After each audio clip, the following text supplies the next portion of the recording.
Chapter 1. The Beginning.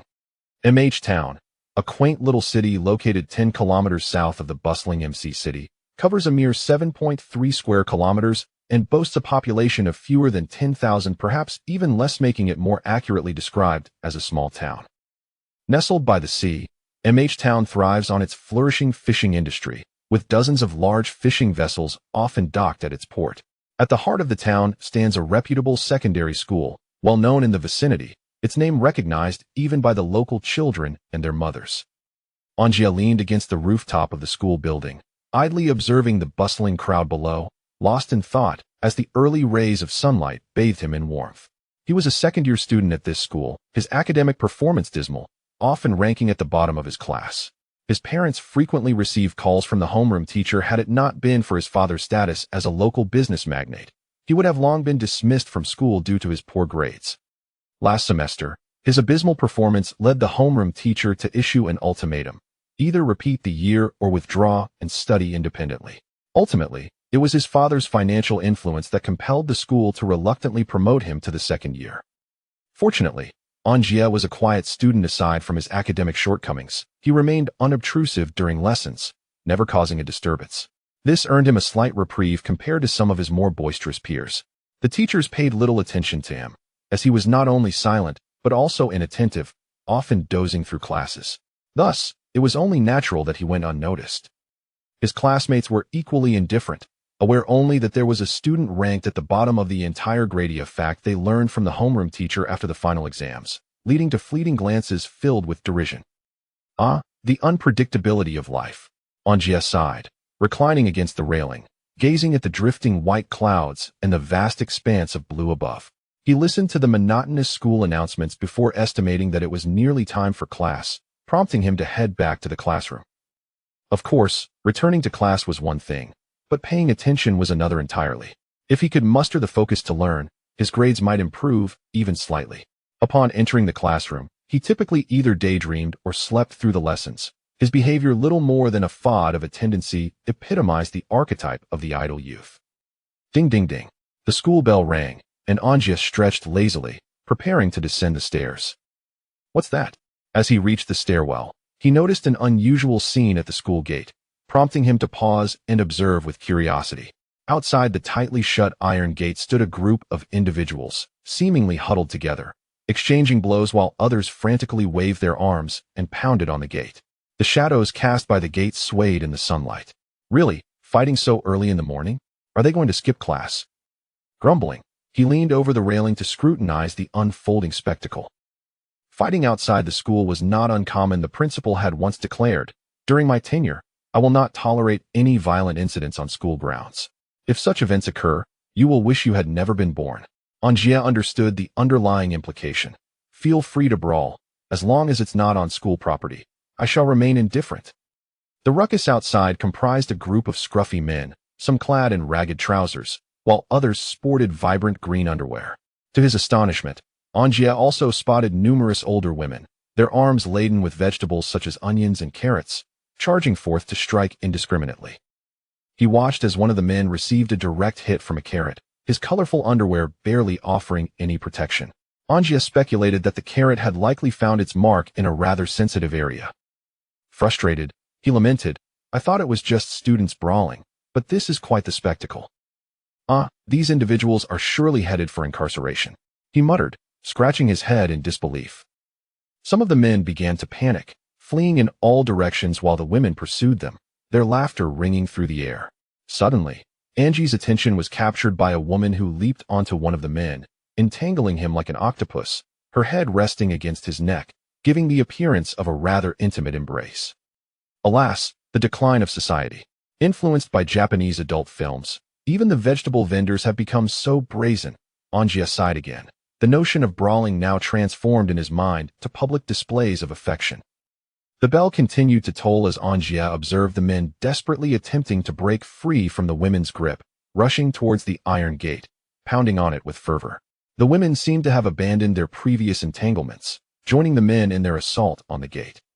As he drew nearer, An Jie finally discerned their faces, pale as if under the influence of opium, with dark rings resembling those of pandas encircling their eyes.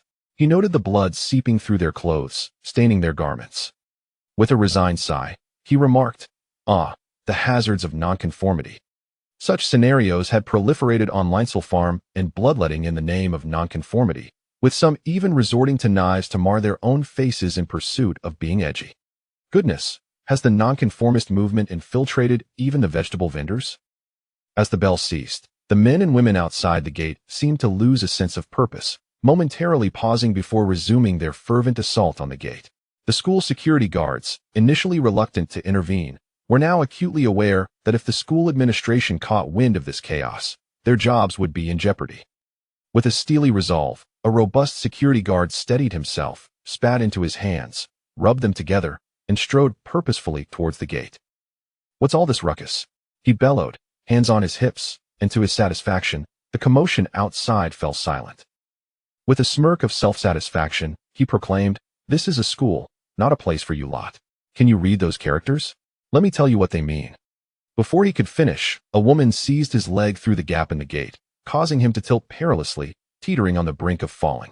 An Jie watched in what seemed like slow motion as he succumbed to gravity.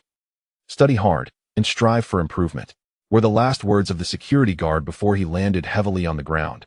Producing a dull thud, the campus security guard had just begun to rise to utter a reprimand when dozens of hands seized his legs, pulling him outward.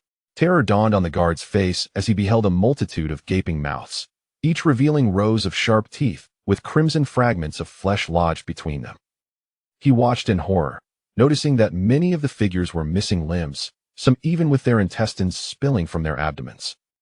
The icy touch of the hands on his legs sent shivers down his spine, a temperature reminiscent of death itself.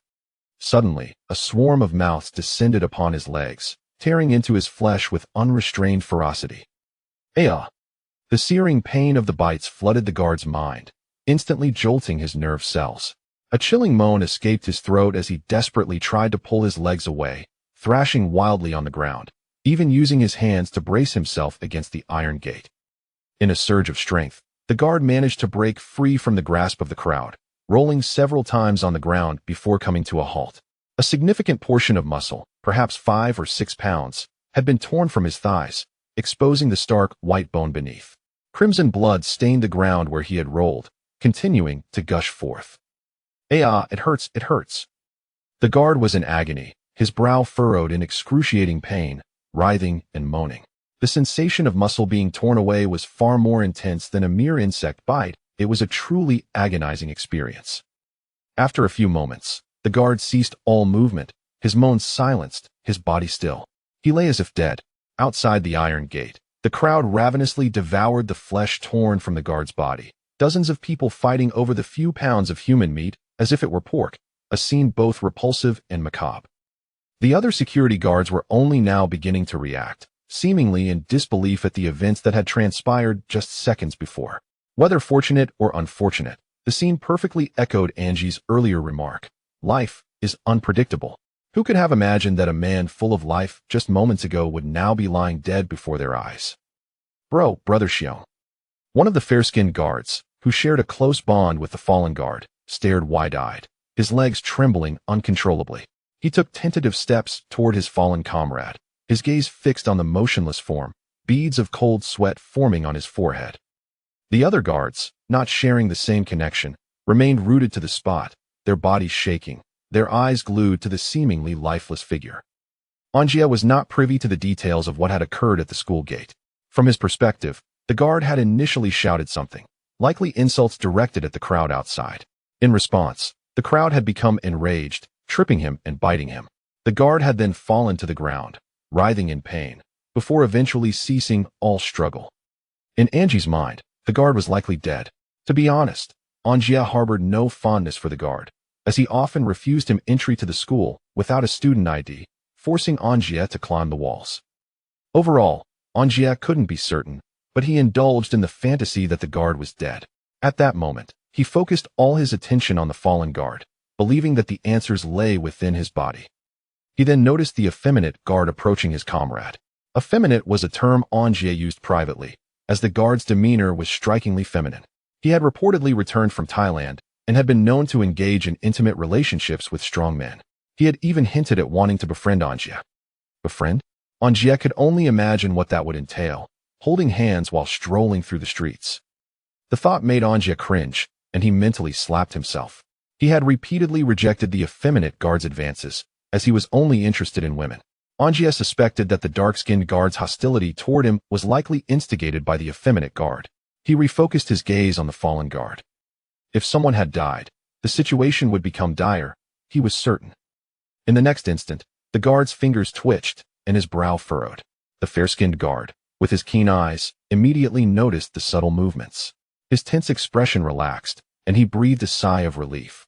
He turned back and shouted, "Come quickly! Brother Xiong is still alive. He's not dead. Call 120. Hearing this, the other guards also felt their anxiety subside. They quickly pulled out their phones to call the police and request an ambulance. In the next moment, the fallen guard opened his eyes. His pupils rolled upward, revealing only the whites, as if a white film had covered his eyes. His face was as pale as a sheet of paper, with a hint of green. The fair-skinned guard, oblivious to these subtle details, rushed to his side and attempted to help him up. The guard raised his hand, and the fair-skinned guard immediately assisted him, asking with concern, "Brother Xiong, are you all right? You're bleeding a lot from your leg." He glanced at the leg and saw the bare bone. He chuckled awkwardly. "We need to get you to a doctor right away. The wound needs immediate treatment to prevent." "Oh, whoa." Before he could finish, the guard began convulsing as if he were having a seizure, foaming at the mouth and writhing in pain. Occasionally, he coughed violently, spewing a stream of dark red, foul-smelling blood from his throat. Brother Xiong." The fair-skinned guard gasped, covering his mouth in disbelief, tears welling up in his eyes. No one could have anticipated such a sudden turn of events. But what followed would be forever etched in the memories of everyone present. "Oh, whoa." The guard let out a bestial howl, his hands shooting out to grab the effeminate guard's arm. He then slammed him to the ground. Under the effeminate guard's horrified gaze, he lunged like a predator, sinking his sharp teeth into his neck. "Oh." The effeminate guard's brow furrowed in agony, and he let out a deafening moan, desperately struggling and kicking the attacker with all his might. The guard pinned the effeminate guard to the ground with effortless ease. Then, with a fierce bite and a powerful tug, he tore out the effeminate guard's throat. Bright red blood gushed from the effeminate guard's neck, splattering grotesquely across the guard's face. The effeminate guard could only let out a hoarse moan. An Jie no longer considered the situation unexciting. He had initially thought they were about to engage in some sort of intimate act, but he was wrong. He had witnessed the effeminate guard's blood, and he realized that a murder had actually occurred on campus. The subsequent scene was truly horrifying for An Jie. Anyone witnessing such a moment would be rendered weak at the knees. The imposing bear-like figure, after tearing out the throat of the effeminate individual, proceeded to rip open his abdomen with powerful hands, creating a gruesome gash from which various bloody internal organs were extracted. This was not merely an image from a biology textbook, but a real-life dissection. An Jie was certain that the effeminate man was still alive when his throat was ripped out, and even when his belly was torn open. He distinctly recalled seeing the man flailing in resistance, only to grasp his own intestines in despair. An Jie could only imagine the torment of being grasped by one's own entrails, but the agony was evident in the man's contorted visage, a testament to his indescribable suffering. The effeminate man thrashed about, wildly swinging his intestines, splattering them across the bear-like figure's body. Unfazed by the assault, the bear-like figure seized the intestines with both hands and, with a forceful tug, tore them apart right then and there. Wow. An Jie doubled over, clutching his abdomen as he retched violently. He could scarcely fathom, let alone anticipate, that he would witness such a sanguinary spectacle. Can you comprehend the sheer brutality of what An Jie witnessed? He saw the gruesome moment when the bear-like school officer severed the intestines, squeezing out undigested, vile matter that writhed grotesquely. He even caught a glimpse of the pale school officer, contorted in agony, his veins threatening to burst from his forehead. He writhed and convulsed, blood gushing from the gaping wound, splattering onto the ground. The other school officers, perhaps paralyzed by terror, stood frozen in place, trembling and pale, unable to move. Their inaction stemmed not from fear alone, but from a selfish impulse, as they shamefully watched the tragic scene unfold. The effeminate man even expressed a silent plea for help, yet they remained indifferent, coldly observing as he was mercilessly torn apart by the bear-like school officer. Eventually, the effeminate man ceased his struggles, surrendering to the ravenous beast that was once the bear-like figure. An Jie pondered the man's demise, realizing he must have truly perished. The savage assault had persisted for several minutes. If he were still alive, he would have fought back, yet he did not. Memories of the effeminate school officer's kindness resurfaced in An Jie's mind. He had facilitated An Jie's truancy, discreetly alerting him during school inspections. Such a good person, reduced to this. As he continued to vomit, An Jie broke down in tears, realizing he would never again have the chance to skip school, nor would anyone assist him in doing so. At the school gate, an extraordinary development unfolded that could render any onlooker utterly paralyzed with fear. The effeminate man suddenly rose, and before anyone could react, he lunged at a school officer, sinking his sharp teeth into the officer's neck. In front of horrified witnesses, he savagely tore a chunk of flesh from the officer.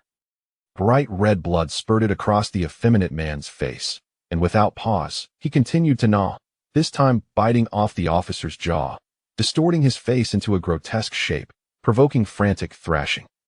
Only then did the remaining school officers react, screaming as they fled in terror. Their speed rivaled that of sprinters, showcasing the immense potential of human instinct when faced with imminent danger. They fled desperately, seeking to distance themselves from this nightmarish scene. But it was too late. Those who had previously lingered outside the iron gate uncles and aunts had somehow entered, blocking the teacher's escape. The lead school officer was tackled by one of the aunts, who bit into his mouth with such ferocity that her sharp teeth pierced his tongue. From a distance, it resembled an intimate kiss between two lovers. The ensuing chaos required no further elaboration. The school officer was brought to the ground, devoured by the ant, as flesh and blood were ruthlessly torn away. The remaining officers had no time to flee, as the uncles and aunts closed in. One officer crawled toward them, and even the effeminate man, recently mauled, staggered in their direction. In their panic, the officers noticed the peculiar pallor of these individuals, pale as death, with their eyes shrouded in a milky film, devoid of warmth. An Jie finally snapped back to reality, having just retched. He slapped his face and hastily retrieved his phone, trembling as he dialed 110. Undoubtedly, An Jie was calling the police. Such criminal activity in a school required his report as a responsible citizen. Though it was his duty, he fervently hoped the police would arrive soon to confine these deranged individuals to hospitals, psychiatric wards, or prisons. If this was a nightmare, it was one from which he could never awaken. Regardless of its authenticity, as long as he remained ensnared in this nightmare, he was compelled to abide by its rules.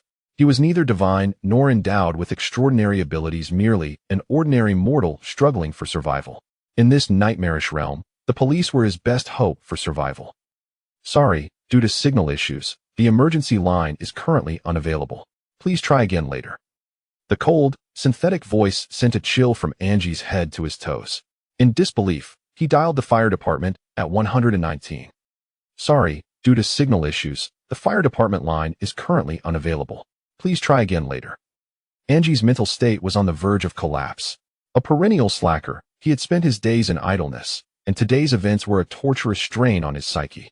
Although he had often mocked characters in online literature and films facing such calamities, believing he would handle it differently, he found himself utterly unprepared when such horrors befell him. He cowered in a corner, clutching his head, devoid of a support system. What could a reclusive man expect? His only recourse was the police when the emergency line failed. His last hope rested with the fire department. What else could he do? In a situation like this, the instinctual response of any rational person would be to rely on the government. What else could he depend on? Chapter 2, Transmission. Moments later, over a dozen teachers noticed the peculiarities of the situation and hurriedly grabbed wooden sticks and other implements to rush over. They initially assumed that the school guards were being assaulted by outsiders, but as they arrived, they collectively gasped in horror, their eyes wide with disbelief, their jaws nearly dropping to the floor. What is happening? Blood and dismembered flesh were strewn across the ground. Severed arms and legs lay detached from their bodies, and several blood-soaked men and women were gnawing on the bloody limbs. They tore off chunks of flesh, chewed them briefly, and then swallowed them whole, even witnessing the severed limbs twitching in agony. One school guard, with his abdomen torn open and intestines almost touching the ground, was the most horrifying sight. As he consumed a piece of flesh, the teachers could clearly see the writhing of his exposed intestines, blood dripping from them. The guard's face was missing a large chunk of flesh, revealing the interior of his face, including brain matter. For a moment, the teachers stood frozen in place, unsure of how to react. Moments later, within 10 seconds, the guards who had been torn apart by the frenzied men and women began to revive one by one.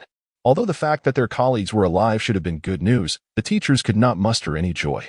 Just imagine a person with a ripped open belly and organs exposed standing before you. Would you feel happy? Oh heavens! The sight terrified the teachers, leaving them paralyzed. The resurrected guards had pallid, bluish skin, their eyes rolled back in their sockets, and their mouths agape, revealing fangs as they crawled toward the teachers, intent on tearing into their flesh. Brother Xiong, have you lost your mind? It's me, Liu Bei. Ah, what do you want? Don't come any closer. I know martial arts. Help! We must escape. They were oblivious to what had afflicted them.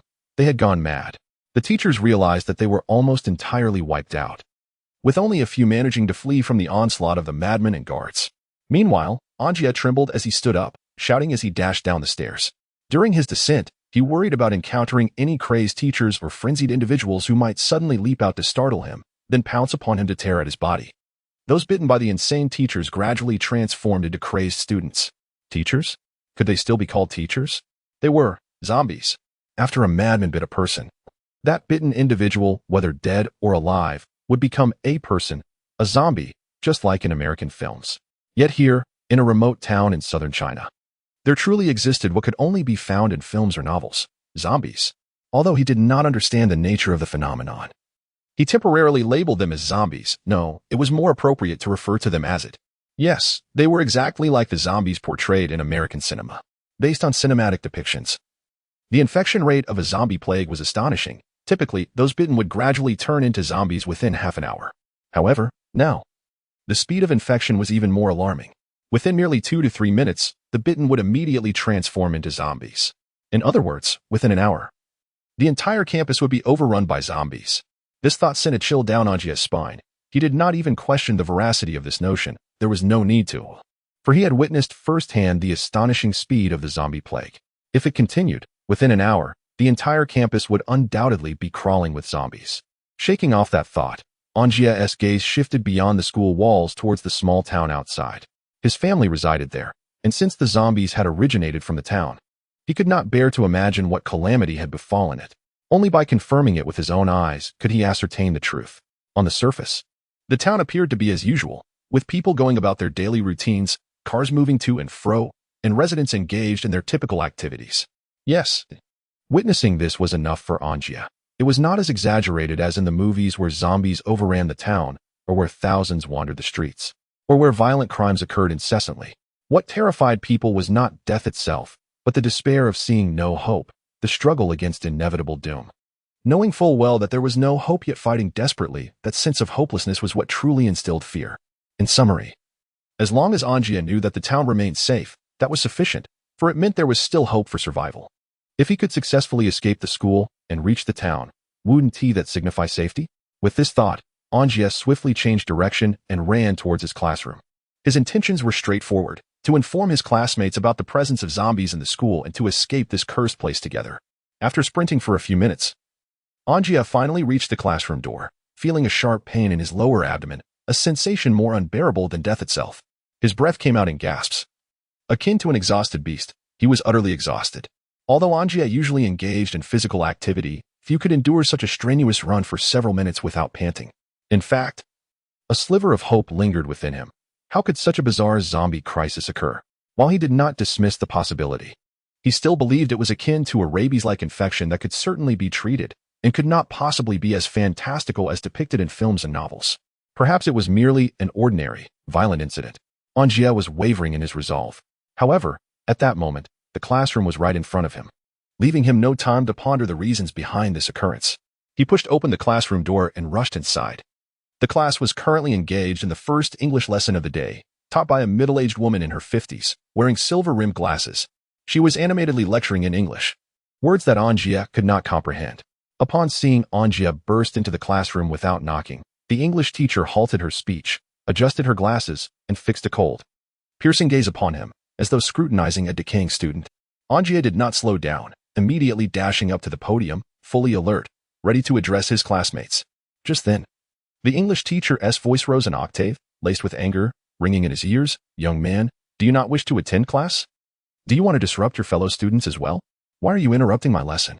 If you do not step down from that podium and return to your seat in 3 seconds, I will call the campus guards to escort you to the discipline office for political education. Indeed, she was a quintessential English teacher, for even her final words were delivered in English. In her eyes, a student like An Jie, perceived as a disruptive presence, warranted such measures. An Jie cast her a glance, his eyes brimming with helplessness. There was no time to indulge her nonsensical chatter. After taking a deep breath, he shouted loudly to the entire class, urging them to flee.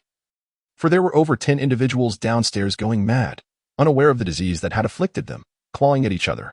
They would soon ascend. And those bitten would also succumb to this madness. I speak the truth. We must escape the school at once. Upon finishing his plea, silence enveloped the classroom. Even the English teacher, an elderly woman, widened her eyes, seemingly bemused by this student with an overactive imagination. Sensing the odd atmosphere, An Jie contorted his face and yelled again. I am being sincere. I witnessed it from the rooftop. You must believe me. His words were met with a chorus of laughter, their gazes rife with disdain and contempt. Sweat, the size of mung beans, trickled down An Jie's forehead. He felt as though a colossal boulder was crushing his chest, constricting his lungs and leaving him breathless. But more than that, he felt utterly powerless. In China, certain truths often go unacknowledged by the masses, who remain unconvinced. He was driven to madness. Astonished by his own audacity, a surge of courage erupted from within, compelling him to slam his fist onto the wooden podium, producing a resonant thud. To his astonishment, his punch left a shallow dent in the wood, splintering fragments that scattered around the impact zone. Once more, silence fell over the class. With a flushed face, he bellowed. I am telling the truth. Why do you not believe me? Is this amusing? What benefit do I gain from lying? I merely wish for you to escape and save your lives. You may not comprehend the terror of those individuals, but it will be too late once you do. They will soon be upon us, and escaping will be impossible. Despite An Jie's fervent protests, the laughter only intensified, and his words were perceived as silent acceptance by his peers. A bold, scrawny boy among them scoffed, Brother, today is not April Fool's Day. Save your childish lies for the ghosts. Others chimed in with similar mockery, some even uttering phrases like go die. The English teacher, surprisingly, pulled out her phone, perhaps dialing the discipline office. Faced with their derision, An Jie fell into a profound silence. In this class, he had no allies. He rarely conversed with anyone. And such a predicament was unsurprising. Had he not witnessed the scene with his own eyes, he might have reacted like the others. Indeed, in modern society, one must witness such bizarre occurrences to believe them, unless, perhaps, the speaker holds considerable authority. Yet, in this class, he was regarded as an ineffectual presence, lacking any prestige. Even during class officer elections, he was overlooked, a clear indication of the prevailing sentiment. His absence or presence mattered little. Beyond the occasional exasperated reprimand from the homeroom teacher, no one sought to engage him in conversation. He was a solitary figure, synonymous with loneliness.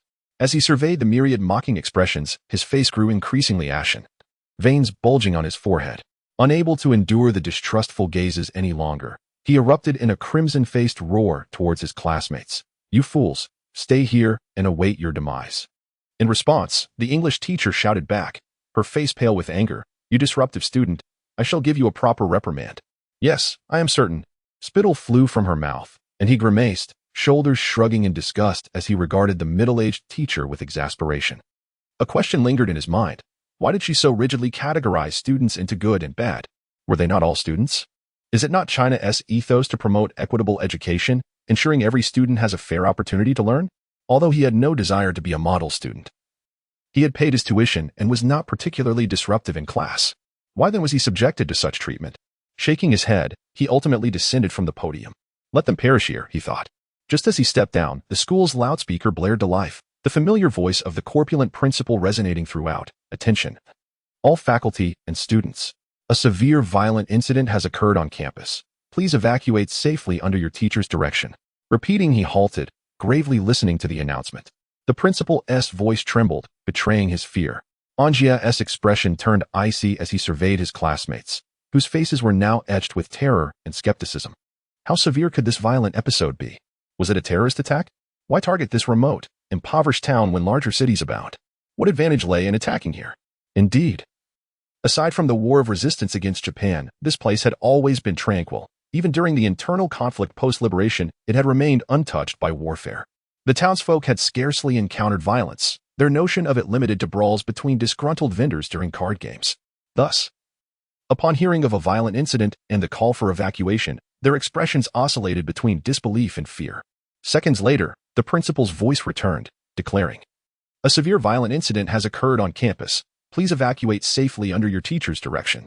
Repeating a severe violent incident suddenly, the broadcast crackled. A cacophony of distorted noise permeating the air. "Ah, Brother Xiong, what are you doing?" Bang! The principal's scream echoed through the speakers, accompanied by the sound of overturned desks and chairs. The entire school fell silent, eyes wide in shock, fixated on the loudspeaker, desperate for understanding. An Jie was gripped by terror as he stared at the device, unable to fathom that even the principal was addressing the burly school officer as Brother Xiong. Then came a chilling voice that sent shivers down the spine of every listener. "Xiong, don't come over. I promise, we'll go to a hotel tomorrow. Please don't be angry. I'll give you help. The classroom fell into utter silence, each student gaping in disbelief at the wall-mounted speaker, grappling with the incomprehensible reality of what they had just heard. No, it wasn't a matter of disbelief. It was an inability to accept that their principal was entangled with the school officer. Help? No. A howl erupted from the loudspeaker, followed by the officer's guttural roars, and then came the horrific sound of flesh being torn. Choo-choo, the principal's voice weakened. Diminishing to a mewling sound, the entire school descended into absolute silence. An Jie's heart raced violently, as if it might burst from his chest. This was a genuine cry for help born from a profound fear of death, though he had witnessed the horrifying scene with his own eyes. The chilling whispers that filled the air made his blood run cold and his heartbeat quicken. In the next moment, the calm before the storm shattered. The entire school erupted into chaos. Students disregarded their teachers' commands, surging down the stairs like a relentless tide, desperate to escape this dreadful place. They thought, if they hesitated for even a moment, their lives could be forfeit. Almost everyone descended the stairs with this mindset, striking anyone who obstructed their path. "Get out of my way. Damn it, die already." The stairwell was a cacophony of panic, with students trampling over one another. Many were knocked down, crushed under the weight of their peers, and rendered unconscious. These selfish individuals seemed to be punished by fate itself.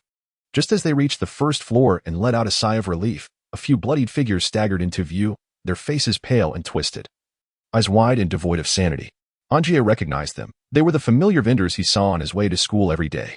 They barely had time to greet them before those monstrous beings lunged, their gaping maws ready to tear into flesh. The air filled with horrified screams as students felt the terror rise within them. Blood and flesh splattered across the stairs. An Jie's class teetered on the brink of chaos. But their elite English teacher's commanding presence kept them relatively calm. "You worthless fools, stop shoving. There's a blockage outside. Sit down and behave, or I assure you, you'll find yourself in detention." The teacher's authoritative voice quelled the unrest, but the calm was short-lived. Suddenly, without warning, a blood-soaked student staggered into the classroom. His face contorted in agony, eyes wide with terror, leaving only the whites visible. An Jie's heart sank at the sight, his body tensed, fists clenched so tightly they creaked. That figure was undoubtedly a zombie. What happened to him? Why is he drenched in blood? Could he be a victim of the violent incident? The class erupted into a flurry of chatter. An Jie turned and shouted, "That's not a victim. It's a monster. It will eat us." His words were met with outrage. "You heartless jerk. Can't you see he's injured? Stop spreading lies, you scum." An Jie fell silent, realizing that no one in the class was willing to believe him. What could he do? As the zombie entered the room, its vacant eyes fixated on the students. A boy near the door stood up, reaching out to help. At that moment, An Jie's instinct screamed at him. "Don't go near him," he shouted. But it was too late. In a moment of panic, he kicked the zombie, feeling an unsettling softness beneath his foot, as if he had struck a slab of fat. The creature stumbled back, seemingly unfazed. The sympathetic boy was momentarily frozen, bewildered by the sudden aggression. The English teacher, adjusting his glasses, glared at An Jie and yelled, "Why did you hit your classmate? Can't you see he is injured? You're the reason for all this chaos." An Jie opened his mouth to explain, but it was too late. The teacher rushed to the zombie's side, lifting it with concern. "Are you okay? You've lost a lot of blood. We need to get you to the nurse." The zombie, however, had other intentions. It slowly turned its gaze to the teacher's neck, then lunged, pale hands gripping tightly, forcing her down to the ground. Outside, the situation was even more dire. Students scrambled out of classrooms, racing towards the playground, only to find it swarming with zombies. They barely had time to react before being devoured. The remaining students fled towards the school gates, only to discover a horde of zombies blocking their escape. Those who remained had no choice but to run, unsure of where they could find safety. The English teacher, pinned to the ground, sensed the impending danger as the chilling grip tightened around her neck. Her eyes widened in horror as she gasped, "What are you doing? I was only trying to help. You better be nice to me, or you'll find yourself in detention." But the zombie was indifferent to her pleas. It opened its gaping maw and sank its teeth into her neck. Screams erupted from the class as the teacher's crimson blood splattered across the zombie's pallid face. The creature tore at her flesh, ripping away a chunk of her throat. The classroom was paralyzed by shock. Legs trembled uncontrollably, and An Jie felt an overwhelming urge to assist the teacher. Yet, fear kept him rooted to the spot, helplessly watching as the horror unfolded. In the next instant, the zombie ripped open the teacher's chest, exposing her ribcage. The students could hardly believe their eyes as it extracted her still-beating heart and took a savage bite. Swallowing it whole, the creature continued to feast on her remaining flesh, arms, thighs, torso. In mere moments, the class was on the brink of collapse, overwhelmed by the gruesome sight. Many could not withstand the horror, retching uncontrollably, while An Jie felt a wave of nausea wash over him. What lay ahead was not merely the threat of vomiting. The chance of succumbing to shock loomed large. The English teacher, who had succumbed to death from a zombie's bite, astonishingly rose from the ground. Simultaneously, the entire school appeared as though it had been drenched in blood, with gore and viscera staining every surface, and zombies crawling everywhere. The sky seemed to be brewing something ominous, as the temperature in the atmosphere suddenly became stifling. Chapter 3, The Bloody Classroom, Part 1. The English teacher swayed unsteadily as she stood, her body trembling violently. Her ghastly visage and blood-soaked form sent shivers down the spines of the entire class.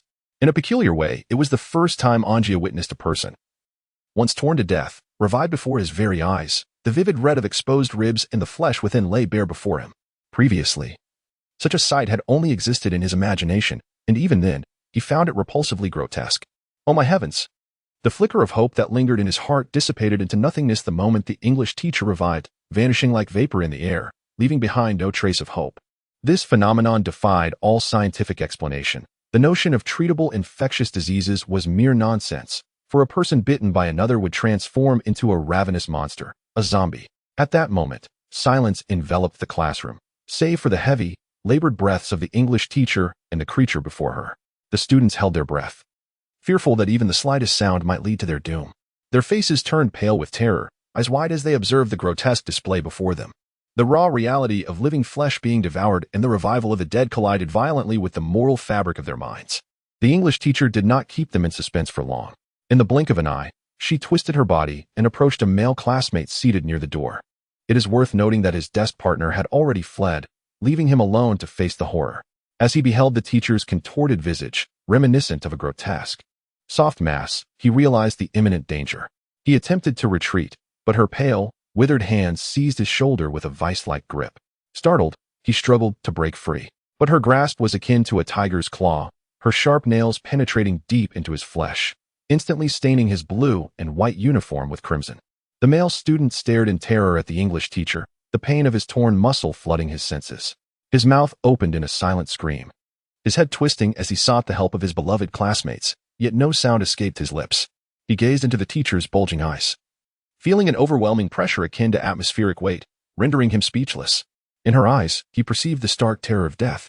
Suddenly, the English teacher's face contorted in madness, and with a swift motion, she wrenched off the male student's right arm, blood gushing forth and staining the wall a deep red. At that moment, the student could no longer afford to feel fear. A chilling groan erupted from his throat, reminiscent of a tormented soul from the depths of hell, imprinting itself indelibly in the minds of all present. "Help! Save me!" The class erupted into chaos, screams piercing the air as they could no longer maintain their silence. In that instant, no one paid heed to the male student being mercilessly dismembered. The English teacher continued her gruesome feast, tearing away chunks of crimson flesh and swallowing them whole.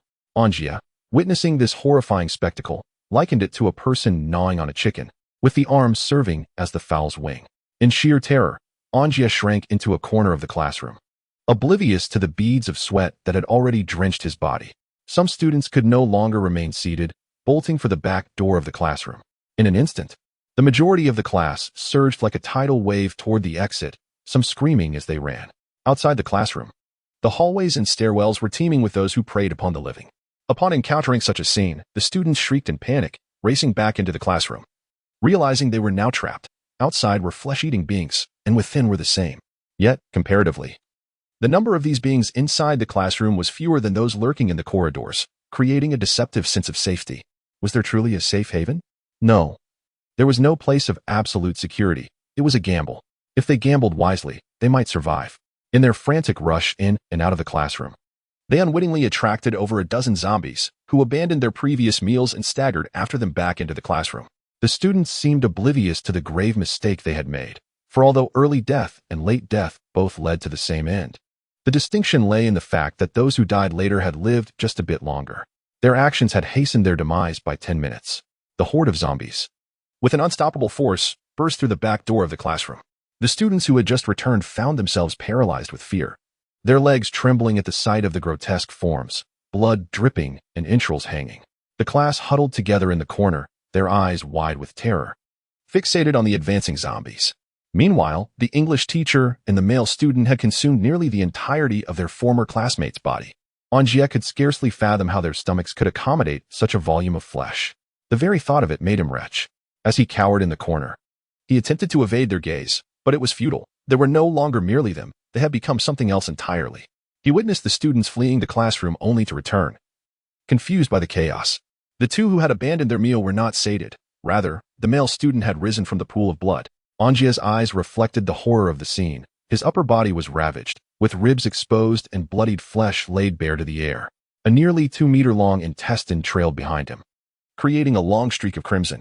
Undoubtedly, he had been infected. The sight of the white film covering one eye revealed the truth. The horde of zombies, their twisted forms and clawing hands, closed the distance of less than 3 meters to the students huddled in the corner, who could now smell the scent of decaying flesh. Unable to withstand the paralyzing fear, one male student bolted from the crowd, convinced that the zombies would rend them all to pieces. Rather than await his fate, he reasoned, it was better to take a chance. These repulsive creatures were merely that, repulsive. As long as one did not linger foolishly, survival was possible. With that thought, he even smiled, radiating like a blooming chrysanthemum. How beautiful his imagination was. Yet, the allure of fantasy belied the harshness of reality, a timeless truth. He had scarcely covered a few meters, still wearing a grotesque smile, when 3 zombies intercepted him. Their mouths were stained with blood, and remnants of flesh clung to their teeth, revealing that they had recently enjoyed a hearty meal. It seemed they were not sated, or perhaps they lacked any concept of fullness, because their next prey had been firmly locked onto the smiling fellow before them. The classmate, who once bore a radiant smile akin to a blooming chrysanthemum, suddenly transformed, his expression contorting into one of despair. Just as he intended to turn and flee, 3 pairs of hands emerged from behind, seizing his abdomen in unison. The male student froze, a sense of foreboding washing over him, for he could feel the chilling absence of warmth in those hands, as if they belonged to lifeless corpses.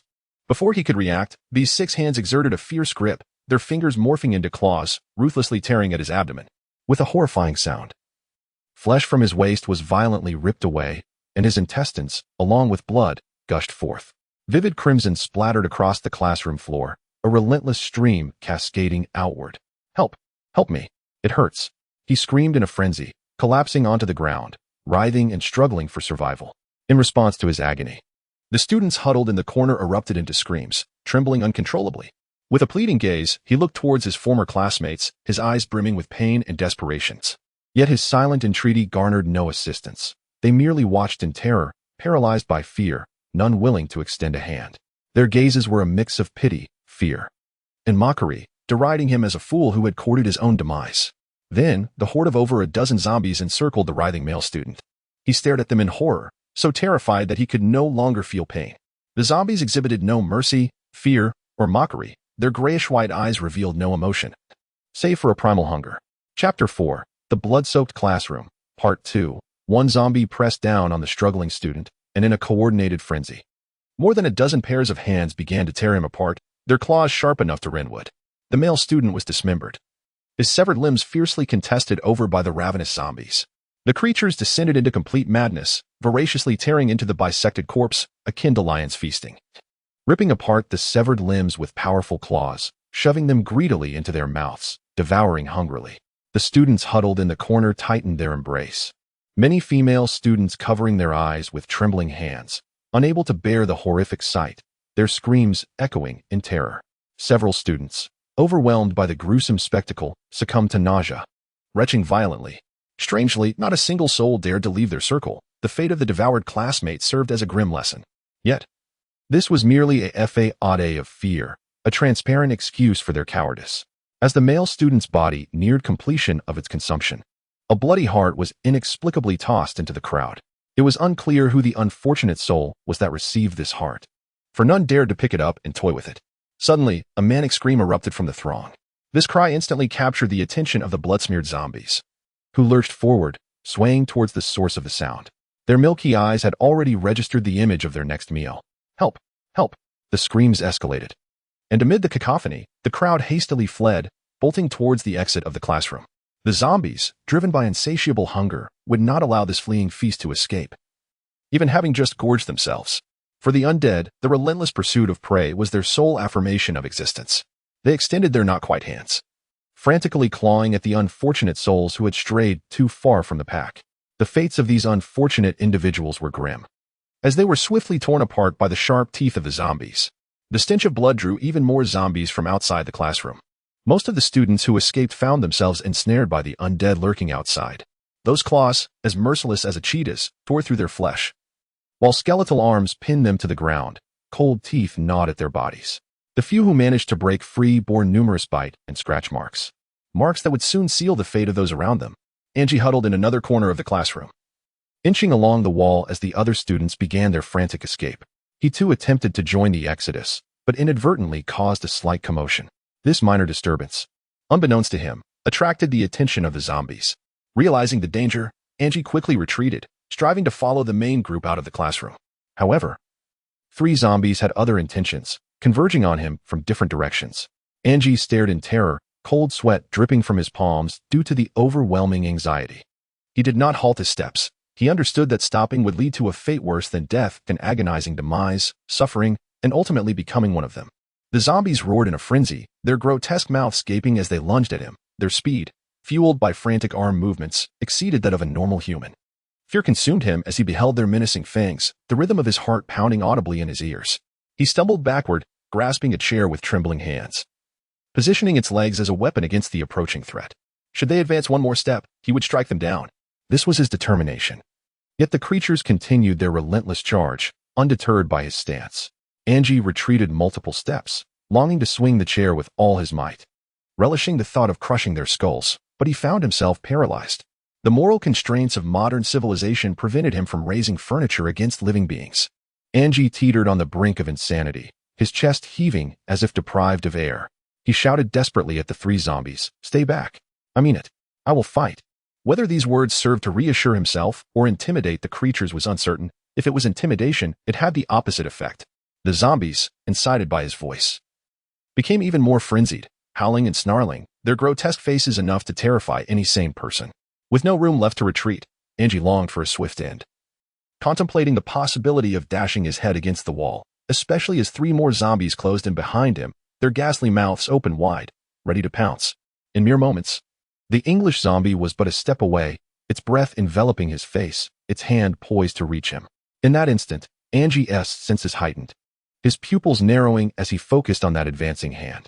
He let out a scream, raising the chair and bringing it crashing down upon that hand. With a sharp crack, the hand was instantly dislocated, fingers snapping under the impact. A breath of relief escaped An Jie, his fear dissipating with the act of defiance. However, just then, he heard the unmistakable sound of breathing behind him, zombie breathing. He immediately dropped to the ground, rolling out of the way as a hand swiped past him. In a flash, he sprang to his feet, chair in hand, ready to strike the approaching zombie. The zombie was struck squarely in the head, yet it merely punctured a thin layer of flesh. For reasons unknown, just as the chair was about to collide with the zombie's skull, the force seemed to diminish abruptly, resulting only in a breach of its scalp, revealing the stark white bone beneath. He was on the verge of collapse. This was unequivocally the first time in his life he had lifted a chair to strike another being, even if those humanoid monstrosities were subconsciously regarded as human in his mind. He finally comprehended the reason for his earlier hesitation. It was because he still perceived them as fellow humans. There was no time for further contemplation, as the zombies were drawn towards him, steadily encircling him in a corner. With a frantic shout, bolstered by a surge of courage, he forcefully thrust the chair forward, clearing a path through the zombies obstructing his way. However, he did not anticipate that the chair's legs would plunge deeply into the zombie's body. The creature let out a ferocious roar, contorting its face in agony, and began to thrash its arms wildly at him from behind the chair. He wished desperately for it to cry out in pain, for at least that would indicate it was capable of feeling fear. Yet, in reality, the zombie was undeterred by pain, inching its body closer to him, attempting to bridge the gap. In disbelief, he watched as the chair's legs penetrated the creature's flesh. An unimaginable horror unfolding before him. The thought of witnessing his own body being pierced inch by inch was enough to drive anyone to madness. As the zombie's hands drew nearer, the distance between them diminished to mere inches. At that moment, a wave of relief washed over his terrified face. He pushed forward, forcefully shoving the wretched zombie several meters away. Retrieving the chair, he charged ahead and delivered a powerful kick to the zombie's abdomen, tearing away a chunk of its flesh. A gelatinous, congealed blood erupted forth, staining his foot with the putrid fluid, suppressing his nausea. He reminded himself that his life was far more precious than the revulsion he felt. The zombie continued to writhe, attempting to lunge at him with the intent to rend him apart. He recoiled in terror, flinging the chair once more, this time striking the zombie squarely on the head. One of the chair's legs embedded itself deeply into its skull, and with a resounding thud, a gaping wound released a torrent of grayish-white matter. As he withdrew the chair, the zombie convulsed momentarily on the ground before falling silent. Seizing the opportunity, he recognized the glimmer of hope. One less zombie meant one less threat encircling him. With renewed determination, he lifted a chair before him, sprinting madly toward the classroom's rear exit. The chair swept aside the zombies in his path as he charged forward, his focus fixated on the rectangular wooden door ahead. In his frenzied escape, he struck down unfortunate zombies feasting on the remains of others, the sound of their skulls cracking echoing through the corridor. He barely registered the carnage he was leaving behind. Otherwise, he would have undoubtedly been sick for hours. The doorframe loomed ever closer, a blinding white light spilling through the cracks. Gritting his teeth, he burst through the door, finally escaping the classroom. His immediate goal was to return home and flee the town with his family. However, before he could exhale a sigh of relief, the sight before him filled him with revulsion. The corridor, scarcely 3 meters wide and less than 25 meters long, was saturated with a gruesome display of crimson flesh and dismembered limbs. The once pristine white walls were now smeared with varying degrees of filth, and no fewer than 50 zombies lurked on either side, gnawing hungrily on human remains, momentarily paralyzed by the horrific scene. His heart raced alarmingly in his chest as he clutched the chair tightly, wishing to meld his hands with it. Just as his heartbeat reached a frantic crescendo, one of the zombies turned its gaze upon him, and he felt an inexplicable shiver run down his spine. Its face bore an unsettling excitement as it dropped a skeletal arm and staggered closer to him. As it approached, he scrutinized the zombie, his mind racing with conflicting emotions. It was a remarkably beautiful creature. Though perhaps beautiful was an inappropriate descriptor for a zombie, it certainly applied to what it once was. Long, dark hair cascaded down its pale skin, and its flawless features were reminiscent of a once beautiful girl. He recognized her. She was the school beauty from the neighboring class, relatively untainted compared to others. Her face bore no remnants of the gruesome carnage. This was undoubtedly the most striking zombie he had encountered thus far, and he understood all too well that succumbing to her beauty would lead to a catastrophic end. The upper half of her clothing had been torn away, exposing her form without any modesty. He slapped his own face in an attempt to dispel his thoughts, the sharp sound echoing as a faint blush marked his cheek. "Get a grip, An Jie," he scolded himself. "You're on the brink of death, and you're thinking about this?" Before he could finish his thought, the beautiful zombie advanced towards him, her lifeless eyes reflecting his image. Fear gripped him, rendering him speechless as she extended her ghastly, desiccated hands, poised to grasp him with claw-like fingers. Startled, he raised the chair defensively, hoping to shield himself from her grasp. However, her withered hands moved with an alarming swiftness, effortlessly penetrating the chair as if it were but a fragile illusion. In that moment, he glimpsed her exposed form once more, swaying dangerously close to him. Instinctively, he recoiled, feeling the chair slip from his grasp as he stumbled back, desperately attempting to evade the grasp of the school beauty turned zombie. In that instant, he heard a resounding crack as the chair connected with her, but he did not pause to confirm whether it had struck true. Instead, he turned on his heel, intent on retreating back into the classroom, resolved to eliminate the remaining zombies within and barricade himself in, awaiting salvation. He contemplated the sheer might of that beautiful woman. No, that zombie. A chair felt as light as a piece of foam in her hands. This was merely the strength of a single school beauty, and to think there were over 50 more outside. The idea of escape seemed utterly implausible. Thus, he resolved to wait for rescue. Perhaps it was the fear that clouded An Jie's thoughts, causing him to misinterpret the reality around him. In the moment he turned, the sight that met his eyes magnified his terror manifold. He trembled uncontrollably, feeling even the cells within his muscles quaking. His classmates, now transformed into zombies, along with a dozen others trapped in the classroom, slowly approached the door, blocking An Jie's escape route. Indeed, he had become a fish in a barrel, encircled by nearly 20 zombies in a narrow corridor, and he could see the 50 zombies in the hallway staggering towards him. Their faces were filled with a ravenous desire, and An Jie had no doubt that if he failed to act, they would soon indulge in a frenzied tearing apart of his flesh. Fear flickered in An Jie's eyes, but more pronounced was the feeling of despair. As the number of approaching zombies neared 100, he attempted to muster courage through a roar, yet his voice faltered, transforming into a mere whisper as the zombies lunged at him with renewed fervor. A sensation he desperately wanted to express was overshadowed by the violent pounding of his heart. He bit down hard on his finger, the sharp pain momentarily distracting him from his fear. Seizing the almost dilapidated chair that lay on the floor, he thrust it at the nearest zombie, piercing through its skull, leaving it to convulse pitifully on the ground. An Jie's expression was inscrutable as he observed the struggling creature, with a surge of resolve. He struck the zombie's head again. The weight of his first act of killing surged within him, and he bit his finger anew, the pain bringing him back to reality. Clutching the chair tightly, he sought to end its suffering, convinced he had done nothing wrong. With a steely gaze, he confronted the advancing horde of zombies. At this moment, he bore no weapons save for the battered chair. His classmates had either perished or become zombies, leaving him alone with a single broken chair against a throng of nearly 100 undead. One could only imagine the profound solitude and terror he felt. The zombies closed in, the nearest now merely 2 meters away. All hesitation evaporated, and he charged forward, yelling as he wielded the chair to clear a path through the encroaching mass. In this desperate gambit, he understood that remaining still meant certain death. Thus, he rushed headlong into the fray. Success meant survival. Failure was akin to remaining behind. Embracing this mindset, he forced a narrow breach through the horde. Of course, the zombies' bodies were soft and gelatinous, and as he pushed through, he inevitably brushed against them. The frigid touch of their skin and the nauseating feel of their flesh nearly sent him into a stupor. As they lunged at him, he bent low to evade their grasp, and to his astonishment, their decaying limbs could not touch him, barely grazing his back. A flicker of hope ignited within him. Moments later, as he pushed past several zombies, excitement and panic caused him to exert more force than intended, resulting in the chair's legs tearing through the abdomen of a few zombies. Blood gushed forth as he hunched down, splattering his face with the putrid liquid. The acrid stench of blood nearly choked him, inducing a wave of dizziness. Wiping the blood from his face, he quickened his pace, disregarding the strain of exertion as he stood upright, swinging the chair wildly while sprinting. The zombies, with their stiffened bodies, could not crouch to a 90-degree angle, their maximum bending reaching only about 120 degrees. An Jie capitalized on this, instinctively bending to navigate through the horde. However, he suddenly straightened, and the zombie's desiccated arms nearly wrapped around his neck.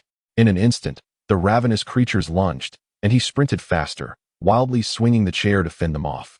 Within mere seconds, nearly 10 zombies were struck by his makeshift weapon. However, the sheer number of zombies was overwhelming. To them, these 10 were but a few stray hairs on a cow. An Jie, being but a single individual, faced insurmountable odds, and he knew that surviving this ordeal would require divine intervention. Before long, he found himself cornered, with the nearest zombies lunging at him. Startled, he dodged as they charged again. This time, he could not evade, for the horde behind him pressed forward. One particularly ghastly hand was mere inches from him. An Jie shoved a hapless zombie aside and leaped back, his back colliding with the cold, unyielding wall behind him. An unmistakable chill enveloped him.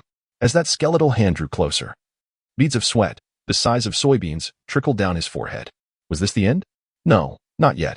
I am still alive, An Jie shouted, gripping the chair firmly and swinging it at the approaching hand with all his might. With a resounding crack, the hand shattered, severed from its arm, falling lifelessly to the ground. Yet, the zombie felt no pain, continuing its relentless advance towards him, its wrist pressing against him without its hand. Had he not struck that hand, An Jie's chest would likely have been a gaping maw of bloody ruin.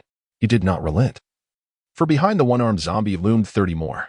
He kicked the severed zombie aside just as its gaping maw lunged for his neck, mere centimeters from a fatal bite. Regrettably, this unfortunate zombie was not destined to savor the feast.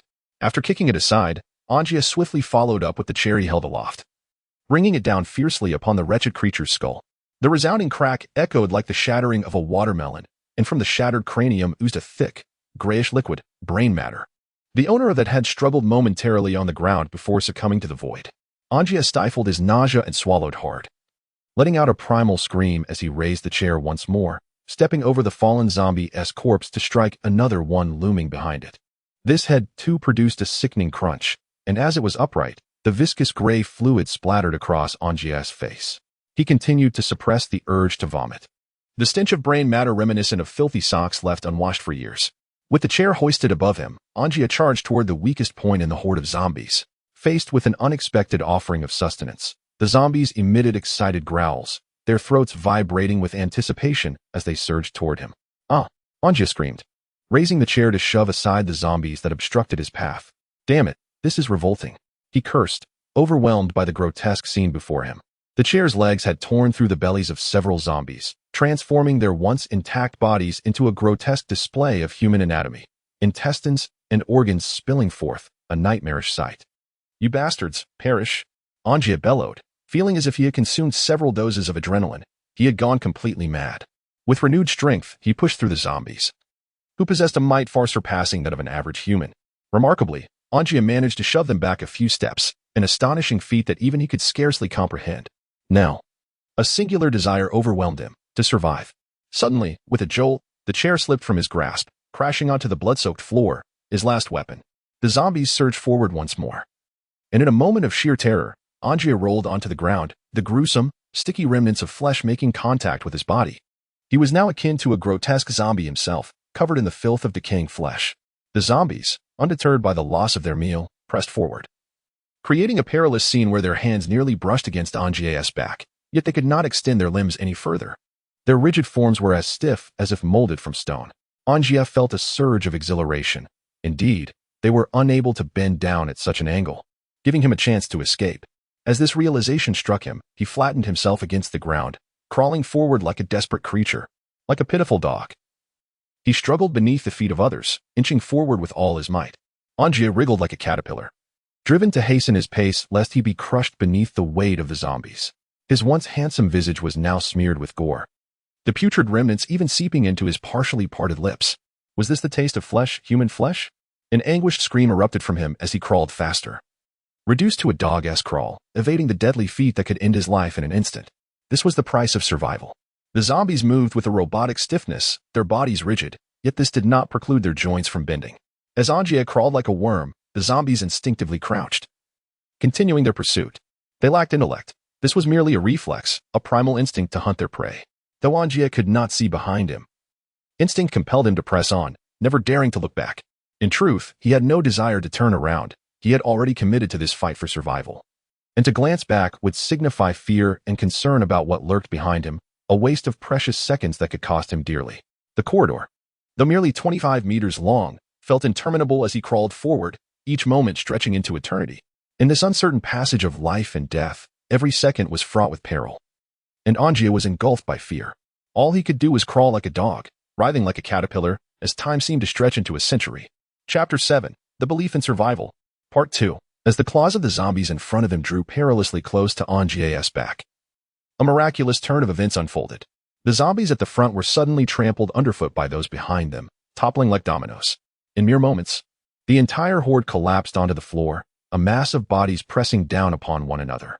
The unfortunate zombies at the front were crushed into a grotesque pulp, while those in the middle were utterly immobilized, trapped beneath their fallen brethren. The cacophony of their collapse was deafening. Imagine nearly 100 individuals crashing to the ground in unison. It was a thunderous roar. Hearing this drum-like sound behind him spurred An Jie to crawl forward with reckless abandon, terrified of what the zombies might unleash. Finally, reaching the threshold of a classroom, he sensed the uproar had diminished and hesitantly turned to glance back. What he beheld sent waves of exhilaration coursing through him. The zombies were piled upon one another, a sight so surreal that An Jie could scarcely believe his eyes. Just minutes prior, he had been crawling like a dog on the floor, and now he had miraculously escaped.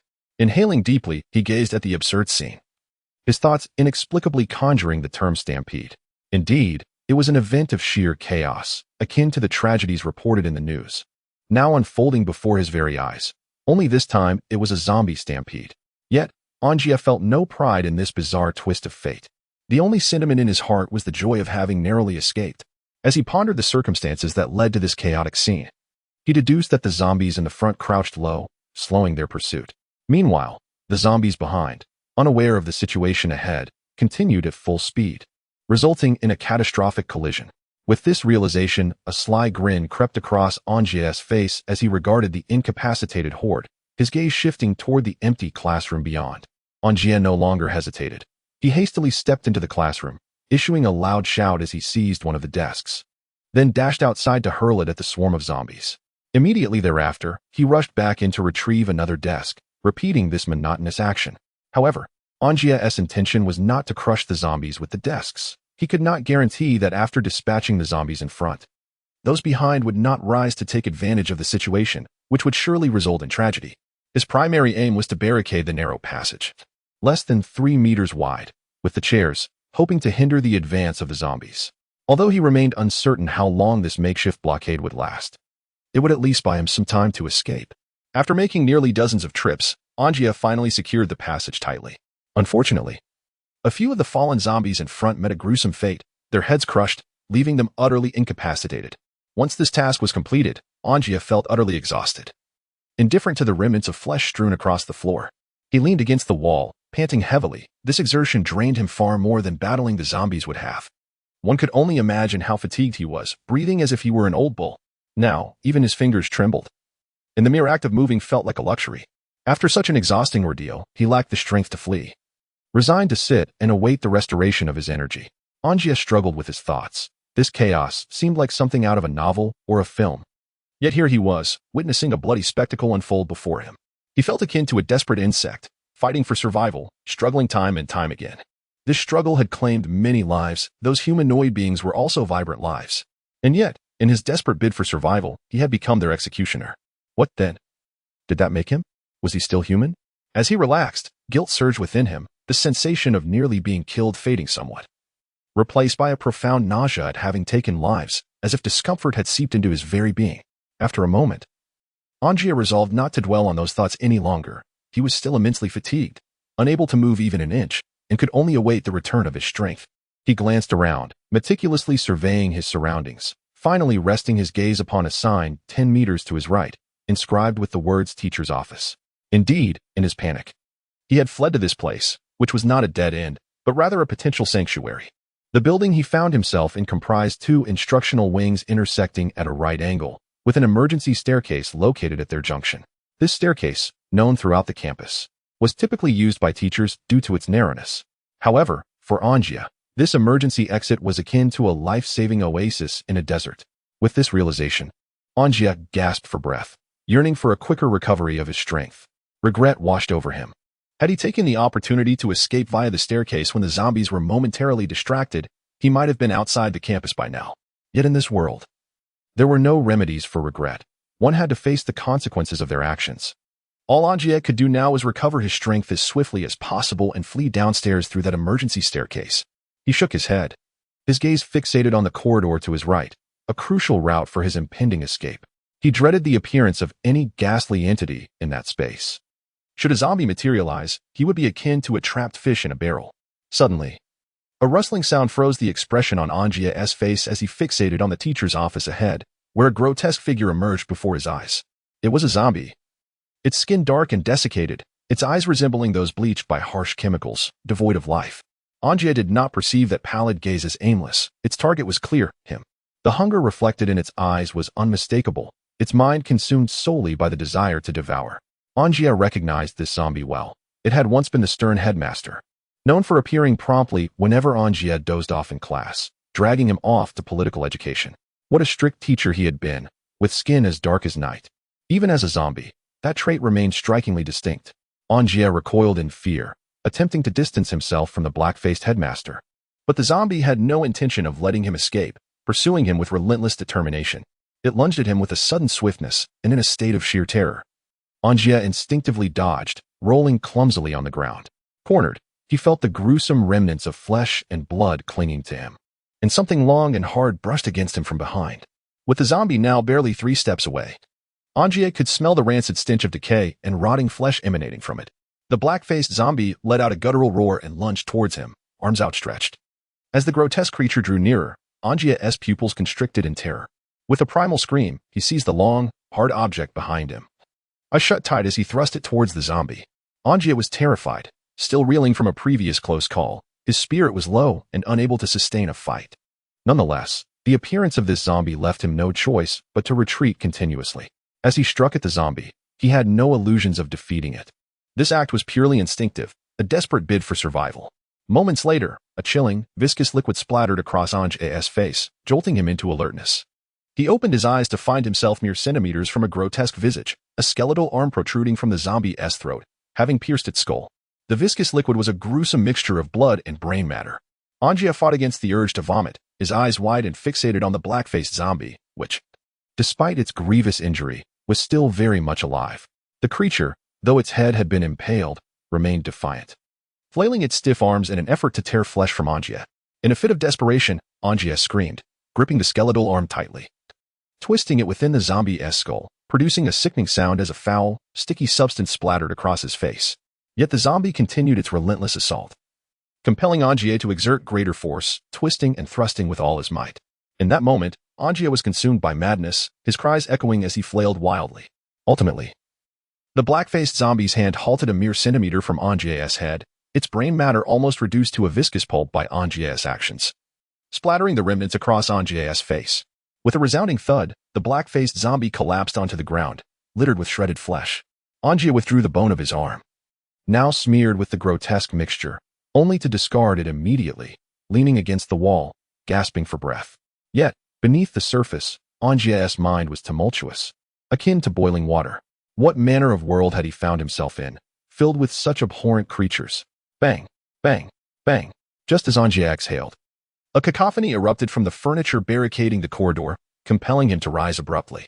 His senses sharpened. The zombies were attempting to displace the tables and chairs. Taking a deep breath, he sprinted towards the emergency staircase. He could not endure another assault from a zombie. At this moment, all he desired was. An Jie hurried down the staircase, realizing its design was indeed suited for emergencies, explaining why students rarely traverse this route. The staircase was unusually narrow, accommodating only 3 people side by side at its widest point, with steep, lofty steps that nearly made him feel as though he were climbing a mountain. The daunting ascent almost caused him to tumble, and had his life not been at stake, he would have never chosen this path. An Jie's classroom was on the 3rd floor, and by the time he reached the 1st floor, he was utterly exhausted, so much so that even his fingers felt immobile. However, in his frantic flight, An Jie paused, eyes wide with terror at the sight before him. The staircase entrance was barricaded by no fewer than 10 zombies. Hiss.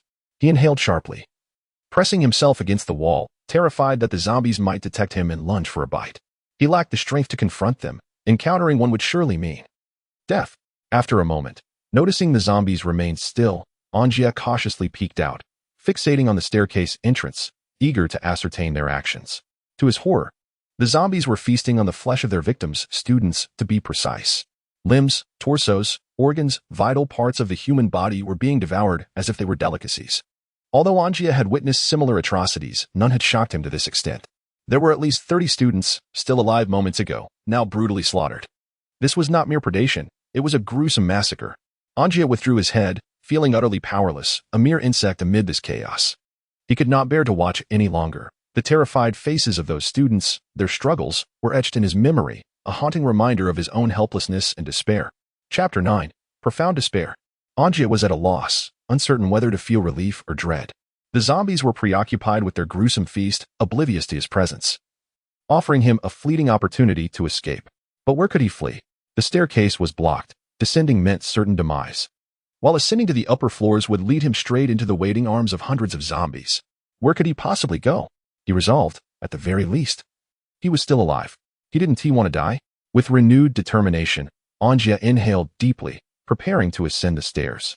He had considered this course of action beforehand, not out of a desire to confront the zombies, but rather to evade them as much as possible. His thoughts turned to the rooftop, his favorite sanctuary, where he hoped no zombies would be found. An Jie wasted no time, almost crawling up the staircase with a sense of urgency. He felt a peculiar affinity for this primal movement, reminiscent of humanity's earliest actions. Climbing had saved his life. As he reached the 3rd floor, he began to run towards the rooftop, praying not to encounter any zombies along the way. Perhaps fate smiled upon him, for the staircase was devoid of any undead. An Jie reached the iron door leading to the rooftop, his heart racing at the prospect of safety just beyond. He grasped the handle, attempting to push it open, though he had never used this staircase before and had no knowledge of whether it would yield. With a forceful tug, he heard a click. But the door remained stubbornly shut, as if it were securely locked. In a frenzy, An Jie pounded on the door, his fists demanding the presence of someone inside. For without assistance, his fleeting courage would evaporate. He continued to strike, his knuckles bruising and bleeding, yet the door remained unyielding, resembling Pandora's box, impossible to open. An Jie's frustration boiled over, and he cried out in despair, "Open the door." At that moment, the door swung open unexpectedly, catching him off guard and sending him sprawling to the ground. The figure that emerged was a bespectacled male student, his face marred by acne. Initially excited to open the door, he recoiled in terror upon seeing An Jie, his expression shifting from enthusiasm to horror as he stumbled back, exclaiming, "A person eater. Monsters are here, help." Hearing the student's cries, others rushed over, their faces mirroring the same fear as the first, as if they were gazing upon a horrific creature. An Jie, despite his pain, struggled to rise, feeling a surge of exhilaration upon seeing others like him, only to be met with their fearful gazes, prompting him to question his own appearance. Was he truly that terrifying? Upon closer inspection, even he himself felt a wave of revulsion. His entire body was smeared with blood and scattered flesh, the grotesque remnants emanating a pungent stench. At this moment, Andrew bore an uncanny resemblance to those monstrous zombies. He comprehended why they regarded him with such horror, were it not for the flicker of consciousness within him. He would have been indistinguishable from the undead. As he attempted to clarify his state, a robust male student from the crowd bellowed towards the back, "Teacher, there is a monster here. What should we do?" The moment his words fell, a mature male voice responded, "Oh, do you still need a teacher to instruct you? This creature is no longer human. It will only bite. Anyone bitten will become just like it. Have you not seen? Your teachers and classmates who were bitten have transformed into monsters. You all know what to do. Eliminate this beast and survive." "Understood. Thank you, teacher," replied the sturdy student, who then inexplicably produced a baseball bat, his expression grim as he advanced towards Andrew. In his eyes, Andrew had already become a corpse. At least in a matter of minutes. Andrew overheard their exchange, and it was evident they had mistaken him for a zombie. Yet, in truth, he did indeed resemble one. Exhausted to the brink of collapse, Andrew mustered the last vestiges of his strength, gritting his teeth and calling out to the approaching student, "Classmate, look closely. I am still human, not one of those monsters." The robust student flinched, having never encountered a creature that could still speak. After hearing Andrew's words, he eyed him suspiciously. "Are you truly still human?" His tone was laden with doubt, as anyone would react similarly upon seeing someone drenched in blood, especially in such dire circumstances. Andrew gazed earnestly at him, nearly devoid of energy, and firmly asserted, "Yes." The sturdy student scrutinized him once more, and not just he, but even those nearby shared the same incredulous expression. "Are you sure you haven't been bitten? Not injured?" Though on the verge of fainting, Andrew nodded affirmatively.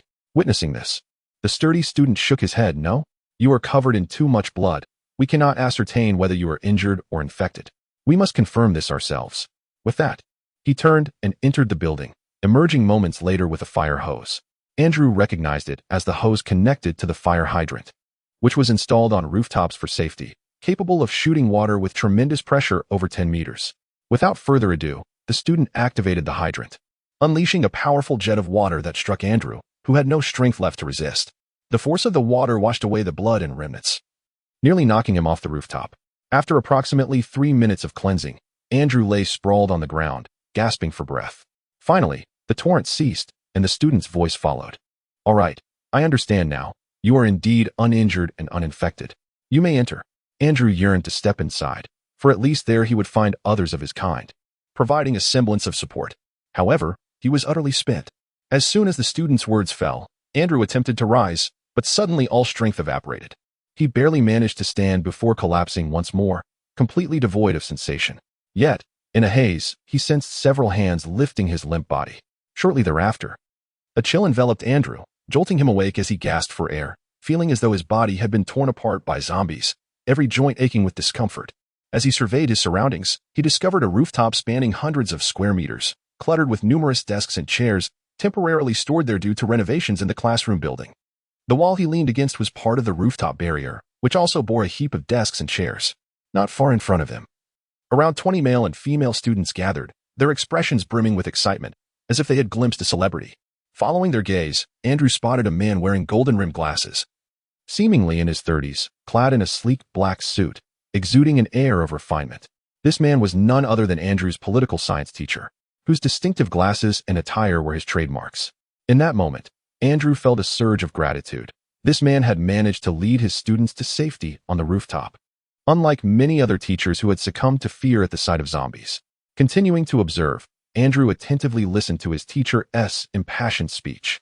Dear students, our campus is no longer the beautiful haven filled with laughter. It is now steeped in blood and peril. On our once lovely playground roam countless humanoid beasts. We have witnessed that once bitten or scratched by these creatures, we descend into madness, losing all reason. We must survive and thrive. But the only way to do so is through battle. Arm yourselves. We shall resist these fiends and protect our home. Yes, our beautiful town has also fallen prey to their wandering. Our friends and family may have perished at their hands, becoming like them. Yet, we remain alive.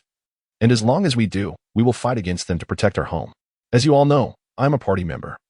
And my duty is to safeguard the lives and property of the people. I will be at the forefront of this struggle. Come. Let us take up arms to protect our home.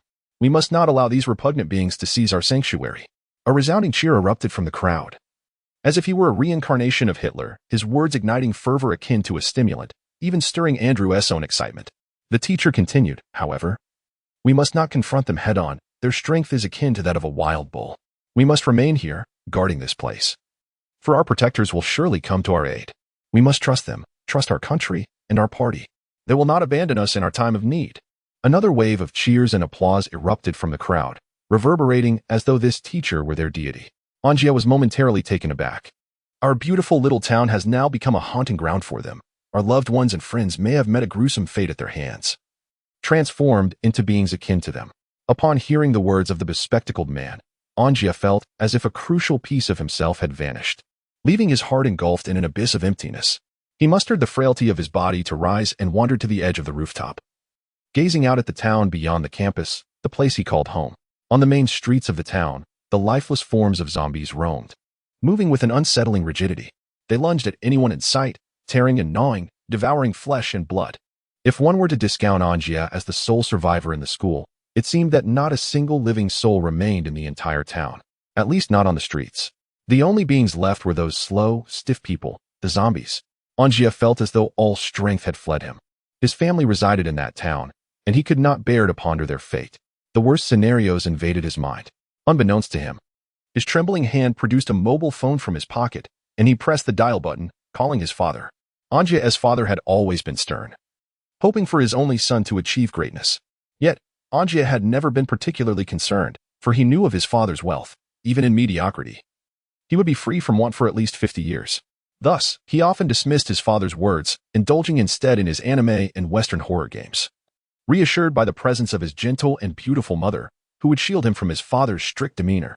However, of late, especially after entering high school, his father seemed to have relinquished his oversight, merely grunting indifferently while An Jie played games, as if he were not his biological child. An Jie's poor academic performance appeared to have become a mere acceptance for his father, who ceased to enforce discipline meant to improve An Jie's grades. An Jie, in turn, did not mind. He relished the freedom to pursue his desires. Yet now, upon realizing the potential danger to his father from the zombies, he felt an unexpected longing for the stern man, reminiscing about all that he represented. Despite the feeble signal, he dialed his father's number. Yearning for any sign of life from his family, even the faintest sound would suffice. By some stroke of divine intervention, the call connected. And as the familiar ringtone echoed in his ears, An Jie's heart raced. If the call went through, he might hear news of his family's safety. He clung to the hope that they were still unharmed.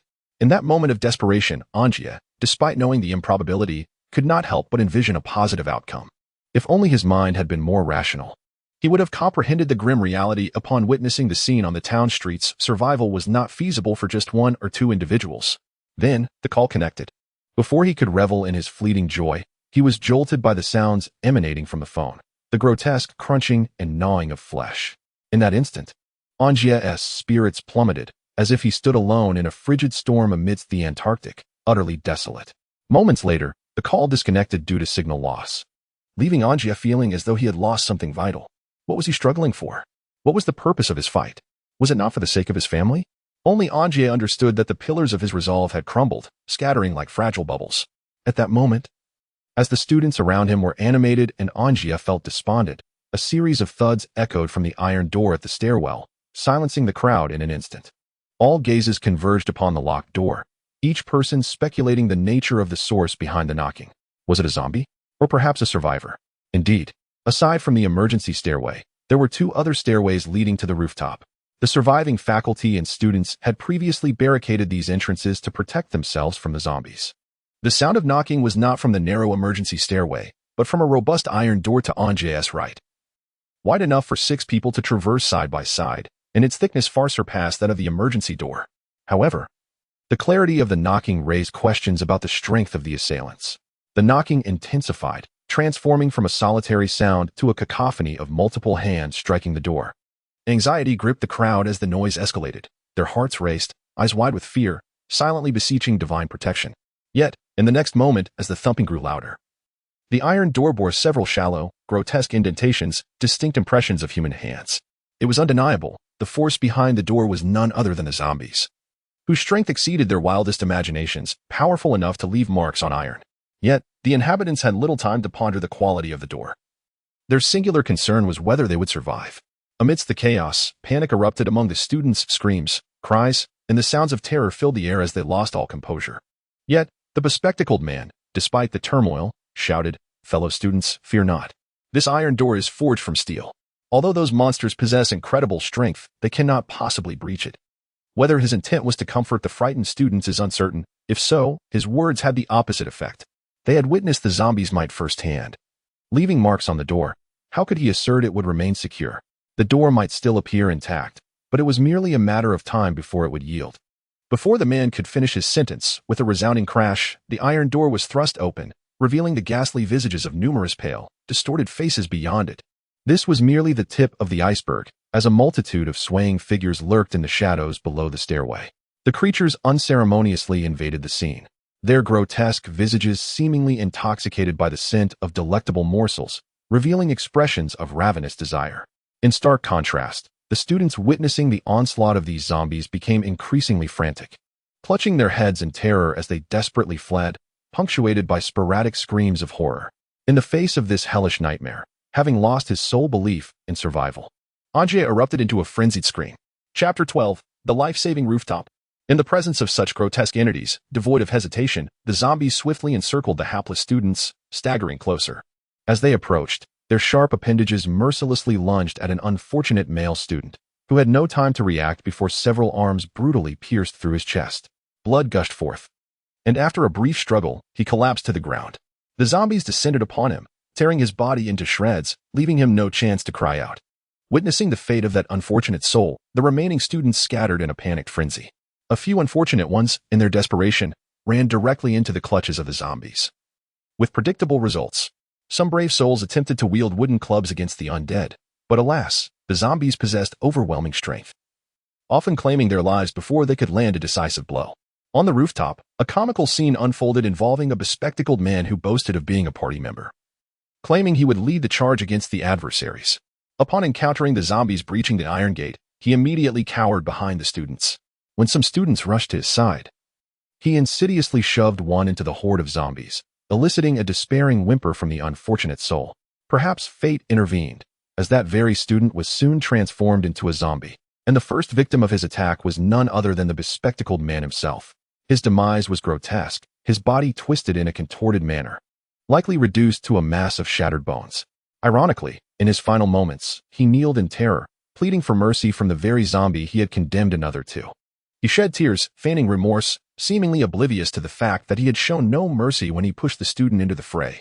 Upon witnessing the zombies forcefully opening the iron gate, An Jie felt a surge of survival instinct. The desire to live surged within him.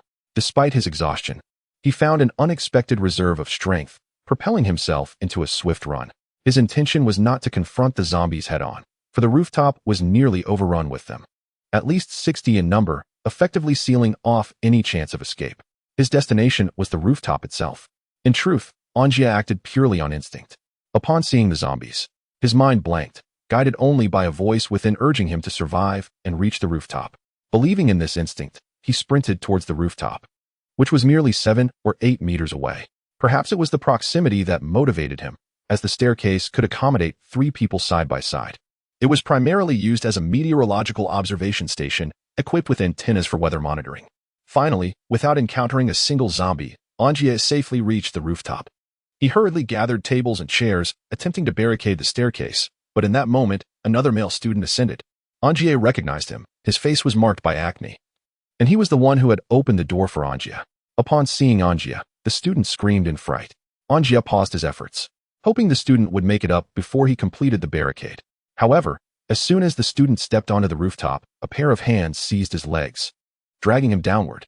He turned in terror, only to find a ghastly zombie gripping him. He struggled desperately, attempting to break free, but the zombie's strength was insurmountable, and he was pulled down the staircase. In a moment of sheer desperation, perhaps driven by the primal instinct to survive, the student clutched the corner of the wall, holding on for dear life.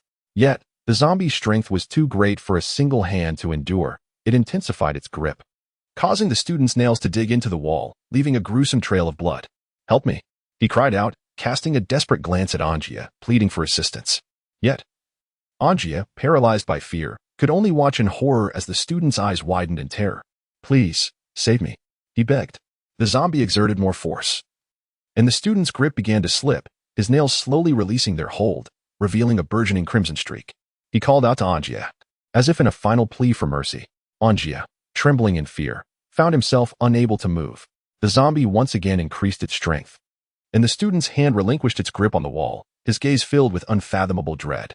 In that moment, the acne-ridden youth was dragged down the staircase by the merciless zombie, his fingers still embedded in the wall, a haunting testament to a life extinguished in despair.